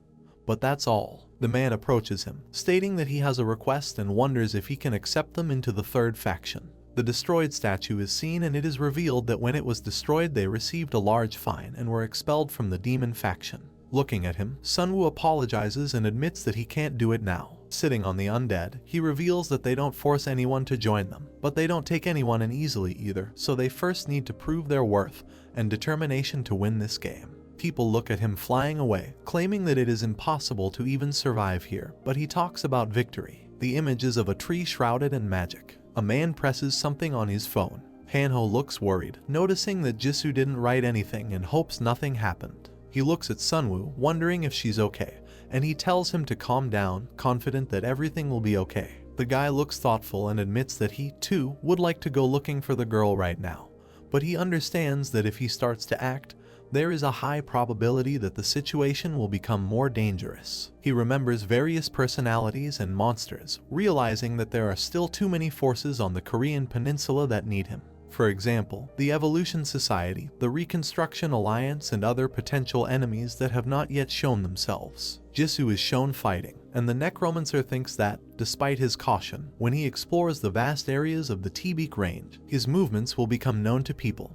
But he worries not that they are targeting him, but that there is the likelihood that they will target the girl. Sunwoo closes his eyes, realizing that there are many people in the general observation group of the Liberation Guild and they have excellent abilities, and now he can only wait. The tree is shown again and the system reports that it is still growing. Hyungsoo looks at this happily, claiming that they won't even need lighting at night, and there's no light around, which is surprising. The tree is huge, and Sunwoo realizes that it will be difficult to hide, to which the young man states that it is too important an artifact to hide. Hanho raises his finger, suggesting they use the tree if they can't hide it, and says it reveals his sacred and overwhelming presence to outsiders. A notification arrives from the system asking if the Necromancer wants to choose a location for the third faction's main base, and he agrees. When asked to enter the name of the faction, he smiles and states that it is quite obvious what the name will be. The tree is shrouded in magic, and the guy reveals that his faction name will be the World Tree. People look on in confusion as the system congratulates Xiangwu and notifies that the faction quest has opened, as well as the quest Great Moment, Creation, has been successfully completed, and the reward of initial cash capital has been received. The Necromancer looks down when the system notifies that he has been given the title of First Progenitor. He can add permanent members of the faction, and the World Tree becomes the symbol of the faction. A message comes from the system with congratulations, because for the first time in the history of the Korean server, a faction controlled by players has appeared. The man rejoices that they are now part of a faction and states that they have not heard of demons and angels. Others also smile, claiming that they don't even have their own normal leader. While Hanho looks pensive, Kyungsoo reveals that due to the lack of a faction, the feeling of alienation and separation among the villagers was enormous, and it is revealed that the topic of having two factions in the community was highly debated. Xiangwu is between the demon and angel statues when the system reports an emergency quest from the angel faction, in order to complete which people must get rid of the guy, while the demon faction demands that the corpses of the World Tree faction members be brought to the demon statue. The Necromancer smirks, realizing they've put a lot of gold into this, and wonders if they think they're dangerous. The earth and the rays of magic are shown, and a world quest is announced in which a choice must be made between protecting and killing Xiangwu. The reward has gone to Hanho's head and he is amazed by it when his friend puts his hand forward, telling him not to come near him. People are surprised and wonder if this is real, and the guy realizes that the atmosphere instantly changed to gloomy. The man's eyes sparkle and he asks how they dare attack them. People's mood has changed, and they claim that this is nonsense, that the sound of accumulating experience and gold is heard, and someone decides to find medicinal herbs and fill the warehouse with them. Sunwoo is amazed at what is happening, asking who changed the simple-minded people like that. He closes his eyes, remembering that he did this, and Kyungsoo tells him that this is different from the past, when their only way to survive was to run away. Everyone is determined, and the young man declares that they are preparing to fight in a larger, ideal war. With his hand in his pocket, Sunwoo believes that they will be well prepared this time. A notification comes about the start of the broadcast, and thoughts are heard about whether people are having fun, and that they should keep an eye on the guy. The Necromancer stands with his back to the system window, deciding to entertain people in the most unexpected way. An orange sky is visible. The phone shows a live broadcast of the Warring Guild from the Demon faction, where the positions become known. There is a hooded man who reports that the faction of demons in Busan, leading their Warring Guild, rejects an extremely confrontational structure and talks about peaceful and diplomatic exchanges. A woman wearing glasses is shown, and it is revealed that the Jeonju Independent Group, a group of 188 members in Chuncheon, support the World Tree faction. Someone states that although he is in the demon faction, he supports the Necromancer. There is a post visible suggesting that this situation is similar to the Peasant Revolution, where they had to bring in additional foreign servers because they couldn't stop the peasant army, asking if people are angry that players from foreign servers will come to them to destroy the Necromancer, and comments to it. The woman adjusts her glasses, concluding that the world is full of people shaking in fear, and they simply cannot see the full picture. A helicopter lands and people get out. The masked man extends his hand, greeting Dr. Yu and remembering that this is their first meeting. Smiling, the man greets him, wondering if the elder himself visited them. Arahata crosses his arms, saying that the Yakuza boss himself does not come to remote places, but they have sent enough fighters that they ask for his understanding. The doctor looks to the side, wondering who came here instead of the boss. The man points at the building, claiming that Chief Okada Akira has arrived. People start walking and Yu realizes that this is the one who was called the Holy Sword. It becomes known that he is responsible for training the guild assistants. The arrivals enter the room. A man is depicted sitting on his knees. Lightning of magic flashes. The doctor looks at this as the system reports that he is being tested with a keen sense. His information is partially revealed and his intentions are being read. The person is reflected in his eyes. Pointing with his hand, Akira thanks you for coming here in person, to which they answer that they are glad to meet him. Awkwardly pointing to the thing behind the man, the doctor states that it is just as great an honor for them to stand at the hilt of the sword. Smirking, Akira states that they don't even know his nickname under which he posts on the Japanese server, and suggests that they are very interested in Japan, and the amount of information they have is amazing. The ship is shown afloat. A table with food is shown. Men are sitting behind him. Taking the cup away from his mouth, Akira realizes that the doctor in the Evolution Society's target is that guy. Looking down, Yu confirms this, saying that Seongwoo is from the World Quest and he is a necromancer. Abruptly putting the cup down on the table, the man says that this visit was supposed to be short-lived. He reaches out his hand, remembering Seongwoo, and believes a hunt is in the offing. A necromancer is depicted, and it becomes known that he is from a faction of the World Tree, and because of him the entire continent is preparing to be conquered. Akira smiles decisively, thinking that if they deal with such a significant person at the request of an informant from the Korean server, it will be a significant achievement for them. His eyes sparkle and he says that he will send his most valuable special forces and the doctor has nothing to worry about. Yu looks doubtful, claiming that he also asked for mercenaries from the Korean server, but they failed, so the target will be somewhat ready for an attack. The man looks at him meaningfully. His face darkens and he states that he really wishes he hadn't treated them the same way he treated those mercenaries. Men are shown wearing kimonos with blades, and it is revealed that they are knights errant, taking up swords to defend honor and loyalty, and their skills are different from those of simple mercenaries who work for a small amount of money. The doctor calmly admits that no one dares not recognize the swords and skills of the Yamato Guild. When he claims that this is not an ordinary opponent, Akira extends his hand forward, indicating that he need not worry. There are glowing eyes visible on the ceiling and it reminds them that they have ninjas. One of them is shown, and it becomes known that this is an advanced class of assassins that specializes in stealth and precision killing of strong opponents. There is a team of ninjas, and it is reported that they professionally master the knowledge that is passed down from generation to generation. And gathering 15 top-class ninja players into one team and creating synergy between them is by no means an easy task. Looking at the doctor, Akira says that this seems to be the end of their conversation, and he will order the ship to be turned around. Bowing, Yu states that it was an honor to meet him. The man smiles, revealing that the boss first ordered the item to be taken away before taking out their swords and fulfilling their end of the deal.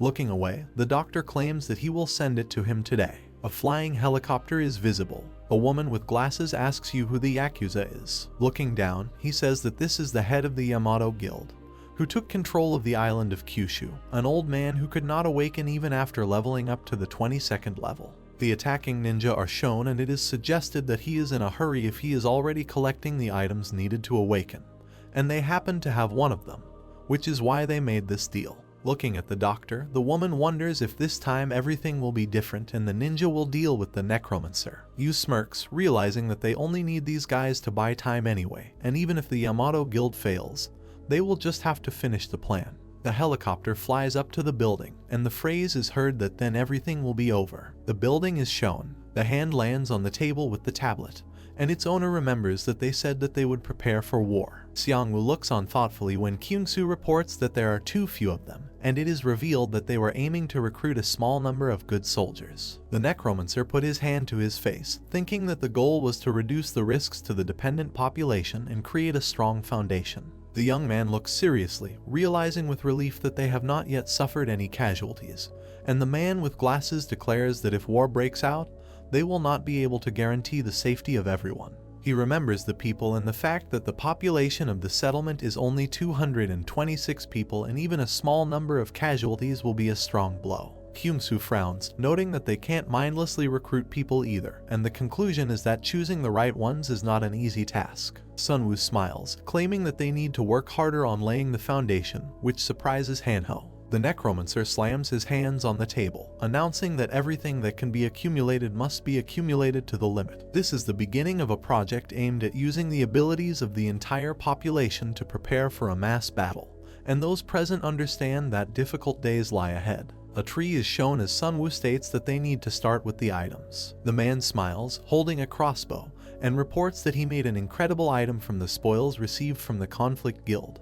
and the system gives more information about it. Hanho raises his finger, declaring that they will make the World Tree faction great again and continue to improve, because the necromancer still has more than 300 million gold. A map is shown, and it becomes known that the hunt is next. A satisfied Kensu shows the map, claiming that on the main field everything has long been organized and cleared, but there are still many new dungeons. Among them there are 4 large dungeons, and they can choose at their discretion. With his back turned, Xiangwu tells Hanho to split the others into dungeon raid groups since they will be going on the raid with him. The man looks in surprise, asking if he is going to lead them himself. The necromancer's eyes sparkle, and he only states that they should not hesitate to clear the dungeon. A landscape is depicted. Defending people are visible in the troll's crypt. The man is breathing heavily. He smiles, telling the others to be patient a little longer as they will soon reach a turning point. A small stone falls and people realize that something is coming. An angry giant appears. It becomes clear that these are 4 trolls, but the man behind the shield tells everyone not to be scared, as with their levels and experience they can handle them.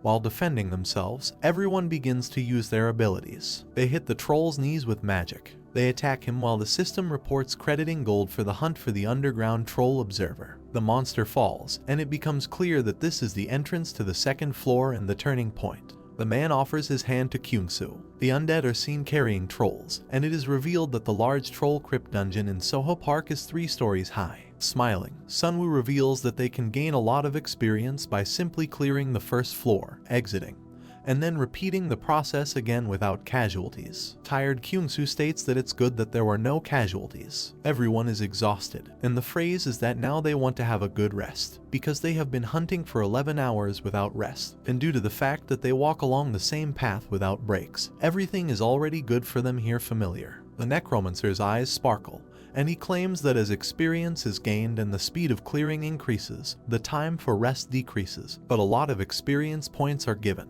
And the man wonders if it seems to him that even factory machines will break down from such a load. Sunwoo confidently states that even Hanho survived this. The young man looks extremely active and asks how they can talk about relaxation at this level, because at one time the 3 of him and Jisoo hunted with food in their mouths. Hanho smiles awkwardly and notices that this one is already broken. Looking to the side, the Necromancer clarifies whether this does not give results. Everyone is breathing heavily, saying that it is very difficult. No one died, but among them there are many wounded, and even if they heal physical wounds with potions, mental fatigue continues to accumulate. The man clenches his jaw, wondering why. He raises his head, shouting that he is getting stronger. He is already level 15 and now, when everyone's level is growing and catching up with them, competition appears and it is impossible for him to stop. The rope is visible, and it is reported that they have no time to rest, because they still need to drag the trolls before they begin to rot. Trolls are shown and people talk about harvesting and production. Everyone points their finger at the flying undead. The trolls are tied up, and it becomes known that people have not yet managed to dismantle them. A troll is depicted without skin, and the question is raised about whether the raid groups have gone crazy, because they themselves do not rest and are not given any. The worker puts his hand forward, and it becomes known that the entire warehouse is already filled with boxes of potions. There are already as many as 100 boxes of healing potions. He says that these are all materials for war anyway, and they can continue to produce them, although they do not have enough medicinal herbs. He points to the man, claiming that they have a lot of an important ingredient, troll blood. And Hanho replies that they just returned, but they need to return to the mountain again to collect medicinal plants. He falls to the ground as a worker shouts at him that now is not the time to faint, and the message is that it is an endless cycle of fighting, creating and collecting, people getting stronger, materials accumulating, and true talents keep knocking on doors. Sunwoo has a dark face and realizes that this is an economic boom, and people notice that he would become a real rich man in the real world. The Necromancer looks thoughtfully, thinking that things are going well in the settlement, only something is bothering him. It turns out he still remembers Jisoo. A pond is depicted. The girl exhales, and the question is asked whether they are called monsters. She is holding 2 swords in her hands, and someone states that looking at this, he is not sure which one is the monster. The king of the great mountain range is shown with a wild expression on his face, wondering if he is wrong in calling Jisoo a human. The girl has blood on her face and realizes that it might be difficult for her to return to Sunwoo. Snowfall. People from the search party stand against the backdrop of the mountains. The hand reaches for the quadcopter. The first is outraged by the difficulty of reconnaissance of the territory. Above the quadcopter there is a blue inscription saying that weak magic is blocked by an unknown force. The first is holding a quadcopter in his hands. The second is pointing his finger to the side. The third is just standing. The first suggests that the conflict guild fled these places due to the huge number of monsters in the area. 2 corpses of monsters lie in the snow. A search party goes around the area. The first one notices that all the monsters in the area look like bosses. The monster's mouth is open and blood is flowing from it. The second states that even with their capabilities it will not be easy for them and doubts that it is even possible to survive there alone. The search party is walking through the snow. The first reminds that Jisoo is an unusual person and can stand up for himself. The second says that the problem is not how someone fights, but that they, unlike Jisoo, only move during the day and only from one safe zone to another. The second represents the Necromancer, who reprimands them for leaving Jisoo to die. Everyone is scared, and he suggests continuing the search. The third says that he found a witness, a 1-story house with a green roof covered with snow. The search party walks around the yard of the house. The witness and granddaughters stand against the background of the house. The third presents the first witness. The first is surprised that people live in such a place. The third says that the witness was with Jisoo for a while. The first is outraged that Jisoo is no longer in this place. The witness is indignant about Jisoo. In the background, the search party communicates with the granddaughters. Jisoo, cowering from the cold, sits in front of the witness. A witness tells how Jisoo took his warm clothes and did not return them. The witness is on his knees. The first one is worried about him. The second one says that the granddaughters said that Jisoo received the quest. The third stands half-turned to the first and says that Jisoo's quest was related to the king of the great mountain range. The witness irritably recalls how Jisoo ate almost all of his food and brought the bodies of wild animals in gratitude. The witness is confused because he cannot cut them apart. The first granddaughter reaches out her hands to the third. The third says that according to the first granddaughter, the king of the great mountain range has a Shadow King item. Everyone looks at the third in bewilderment. Mountains and snowfall. The first states that it is now impossible to track her and apologizes to her. The first orders the situation to be reported to the Necromancer. City Road. There are several corpses lying on the road, several cars and soldiers standing. Sunti stands in front of the corpse in military uniform and declares that their area, unlike the others, is not developing. Sunti sees the first and second vampires coming towards him. The first vampire smiles and asks Sunti for directions. Sunti looks at the vampires in bewilderment and assumes that since they are not local, they are not particularly nice people. The military man stands by the car and calls out to Sunti. Sunti informs the military man about two people who came to him. Two military men are surprised at the lost people. The first vampire clarifies whether they are going to Suwon correctly. The sign indicates the direction to Suwon. Sunti points to the sign and is surprised that they can't read it. Sunti points his sword at the vampires. The first vampire smiles. Sunti gets angry. The first vampire's face contorts and he states that he doesn't need the text on the sign or the sign itself. The third vampire orders a cleanup and all the military die. Sunti turns around in fear and then falls to his knees, promising to lead the vampires to Suwon.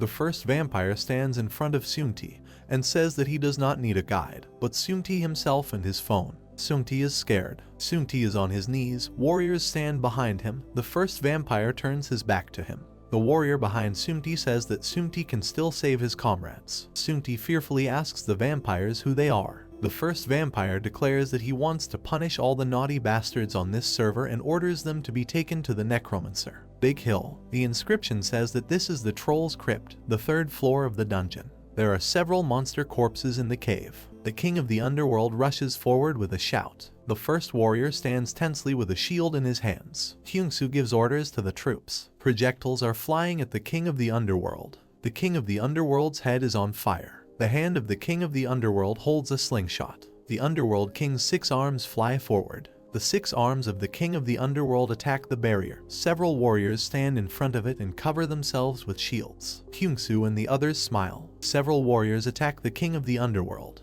2 warriors are standing and one of them says that he is not surprised by the monster and he is the only real one here. The king of the underworld falls and the inscription says that he is defeated and the soldiers received money. The warriors smile, shout and rejoice in victory. The warrior rejoices at the development of his comrades. Another warrior points his finger somewhere. Everyone approaches a huge door with an inscription. Hyungsu says she's seen this before. Several warriors sit by the door and think about what to do. One of the warriors smiles and takes out a key. A sign appears next to the key with information about it. The warrior uses the key. The door opens, illuminating everyone with a golden glow. The warriors admire the king's wealth. Hanho, holding out his hand towards the emanating golden light, wondered if it was true that the troll had quite a unique taste. Hanho further wondered if he knows how to use it if he collects something like this. The guys, looking at a huge catapult surrounded by mountains of gold, heard the system say that this item is called Hwachwa and has the rank of legend, and also belongs to the category of weapons. The system further noted that the Hwachwa has an effect where it is capable of firing 40 projectiles that explode at the point of impact,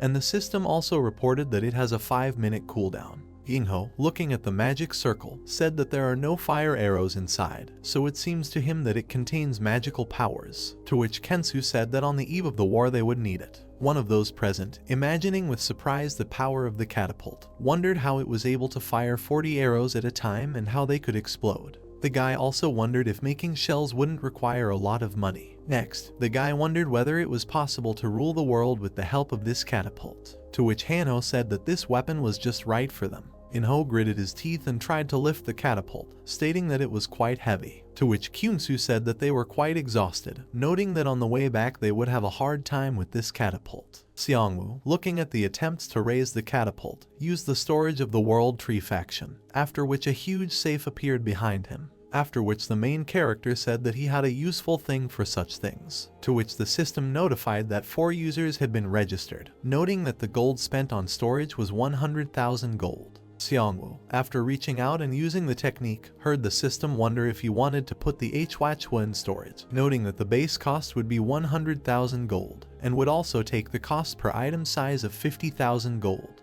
to which the main character said that he confirms the operation. The guys, looking at the beam that appeared, said that it was simply incredible, after which they wondered why all the players did not have personal equipment. The guys, jumping into the mountain of gold, wondered why they shouldn't inspect other objects. Hanho, taking out a staff with a bird on the end, wondered what it was. Hanho also wondered if this was the same staff that troll magicians use. The guy, looking at the incomprehensible Hanho, wondered if this staff was similar to Sot, to which Hanho wondered what SOT was. The guy with a bewildered face, looking at Hanho, said that SOT are mileposts. The guy further said that he wanted to send Hanho to study since he was completely illiterate. The guys, looking at the staff, heard the system say that the item called Sod of Luck has the rank of a heroic item and belongs to the category of totems. The system further noted that the item also has the effect that the production capacity and technology within a 5-kilometer radius of the location where the staff is installed is improved by 10%,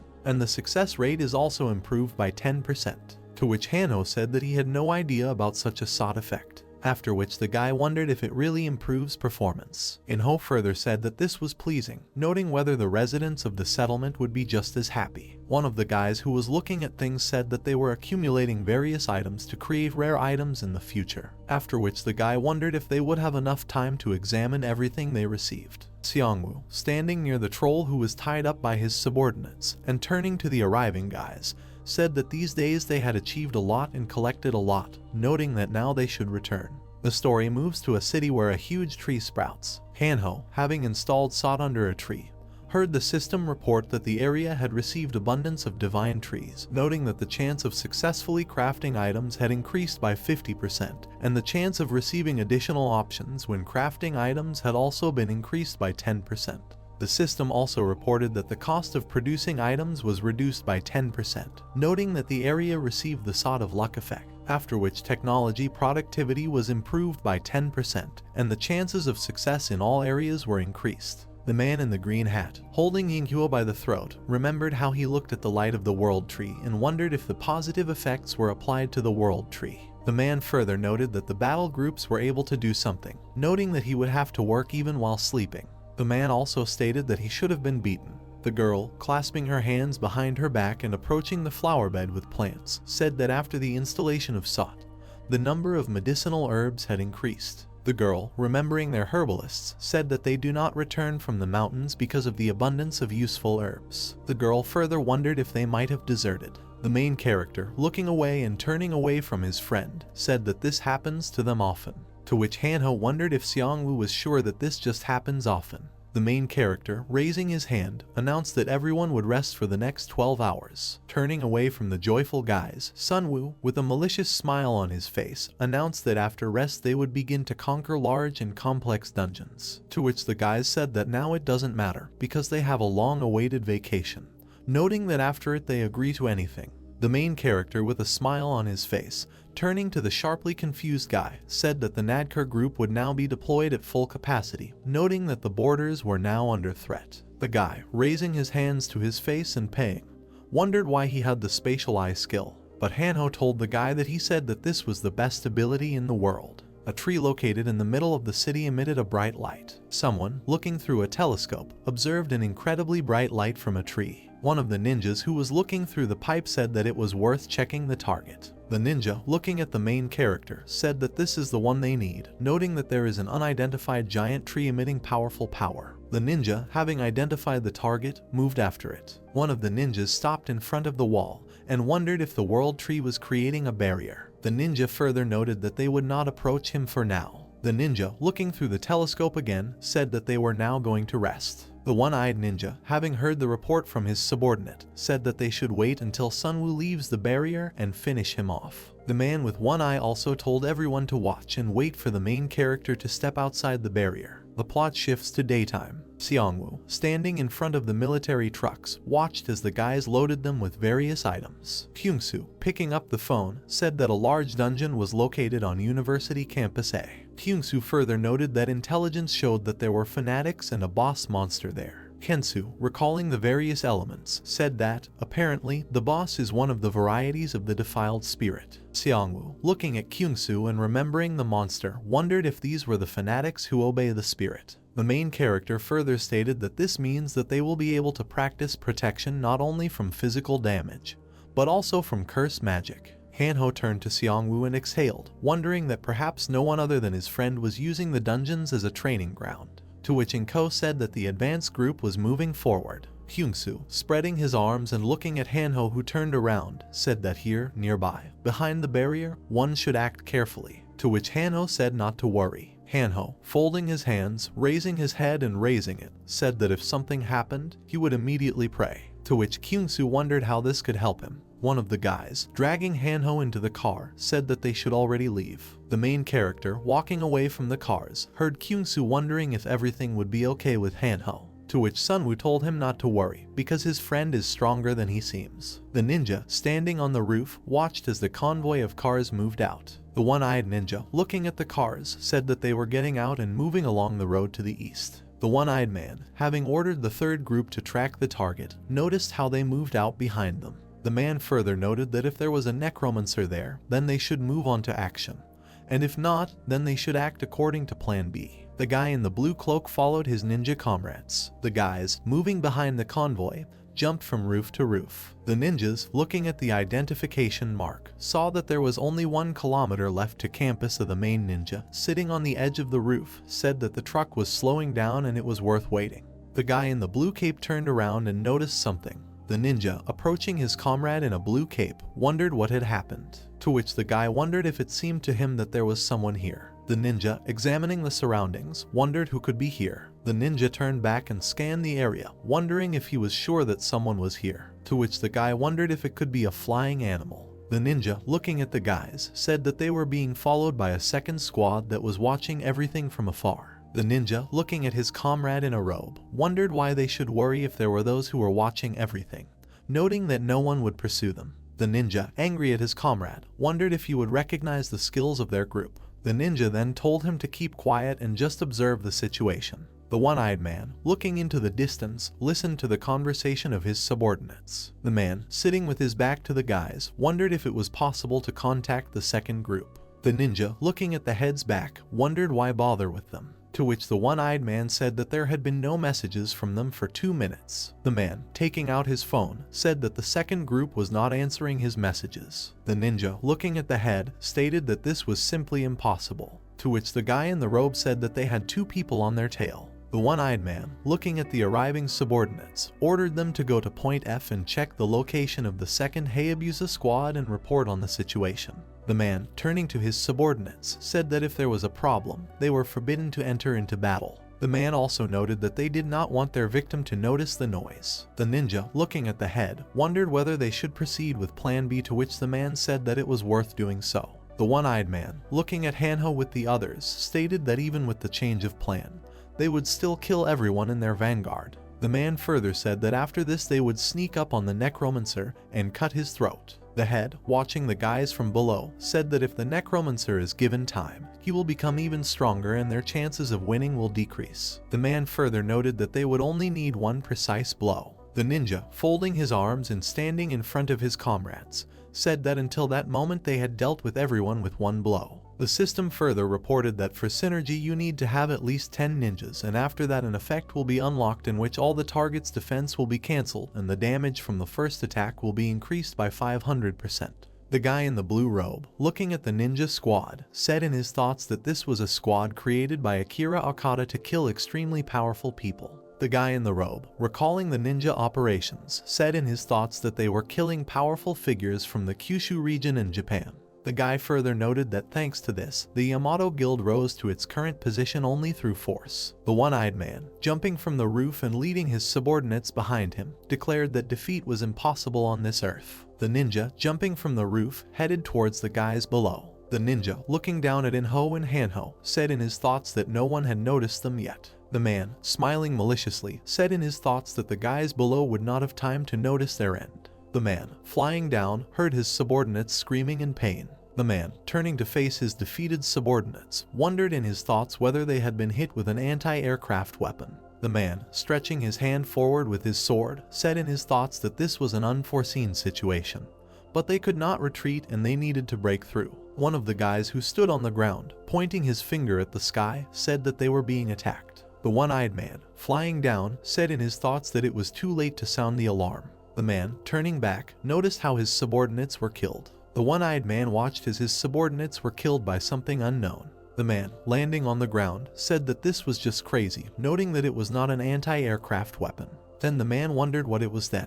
The girl, looking at the ninja, stood still. Jisoo, holding 2 swords in her hands, walked towards the attackers. Hanho, looking at Jisoo, who was surrounded by ninjas, wondered what she was doing here. The one-eyed man lowered his head a little and was taken aback, wondering in his thoughts if it was she who was attacking them. The man, taking a fighting stance, said in his thoughts that judging by the fact that the Synergy Ninja operation had disappeared, which required 10 people, this meant that there were very few of them left. The man, extending his sword towards Jisoo, said that he heard that there was an excellent warrior next to the Necromancer, noting that he did not think that this warrior was so excellent. The man, holding out the sword in front of him with a serious expression on his face, said that his name was Kato Tamada. Jisoo, looking at the surprised Kato, wondered what it meant to her that she knew his name, to which Kato wondered what she was talking about. Kato, with an angry expression on his face, declared that they were animals, that they did not even pay attention to the rules of decency. Kato further wondered if it was not natural to introduce yourself before a competition with a warrior equal to you.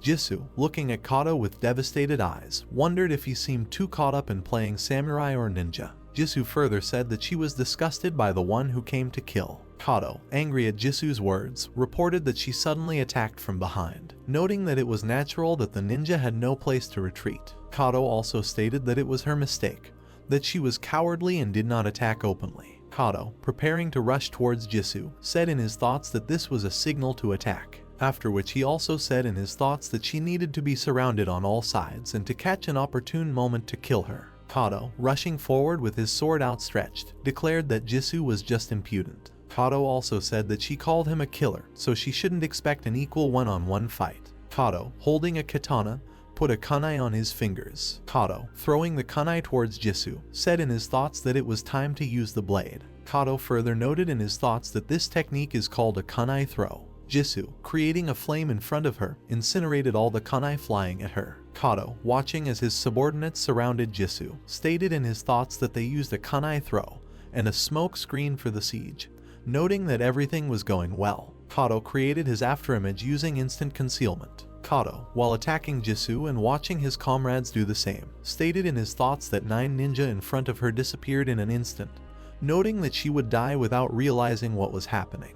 Kato, not understanding anything, watched as he and his comrades crossed their swords at one point. Kato, looking at the place where Jisoo was supposed to be, wondered how she escaped the attack and where she was now. Kato was horrified to hear his subordinates screaming behind him. The ninja, turning back, noticed how his comrades were killed in an instant. Trying to defend themselves from the attacker, the ninjas died one after another. One of the ninjas, seeing Jisoo killing his comrades, said that tracking is the skill of the holy sword. Kato, gritting his teeth with a look of horror on his face, watched the situation unfold before wondering in his mind if they were trying to say that her power was equal to or even greater than that of the holy sword. After which the ninja asked the head what they should do with her. Kato, not understanding anything at all, said that they could not stand it. Kato also stated in his thoughts that they had only one way out. Jisoo turned to face the remaining ninja and told them not to dare run, noting that she would not let any of them go. Kato, ordering his subordinates to flee, used while running.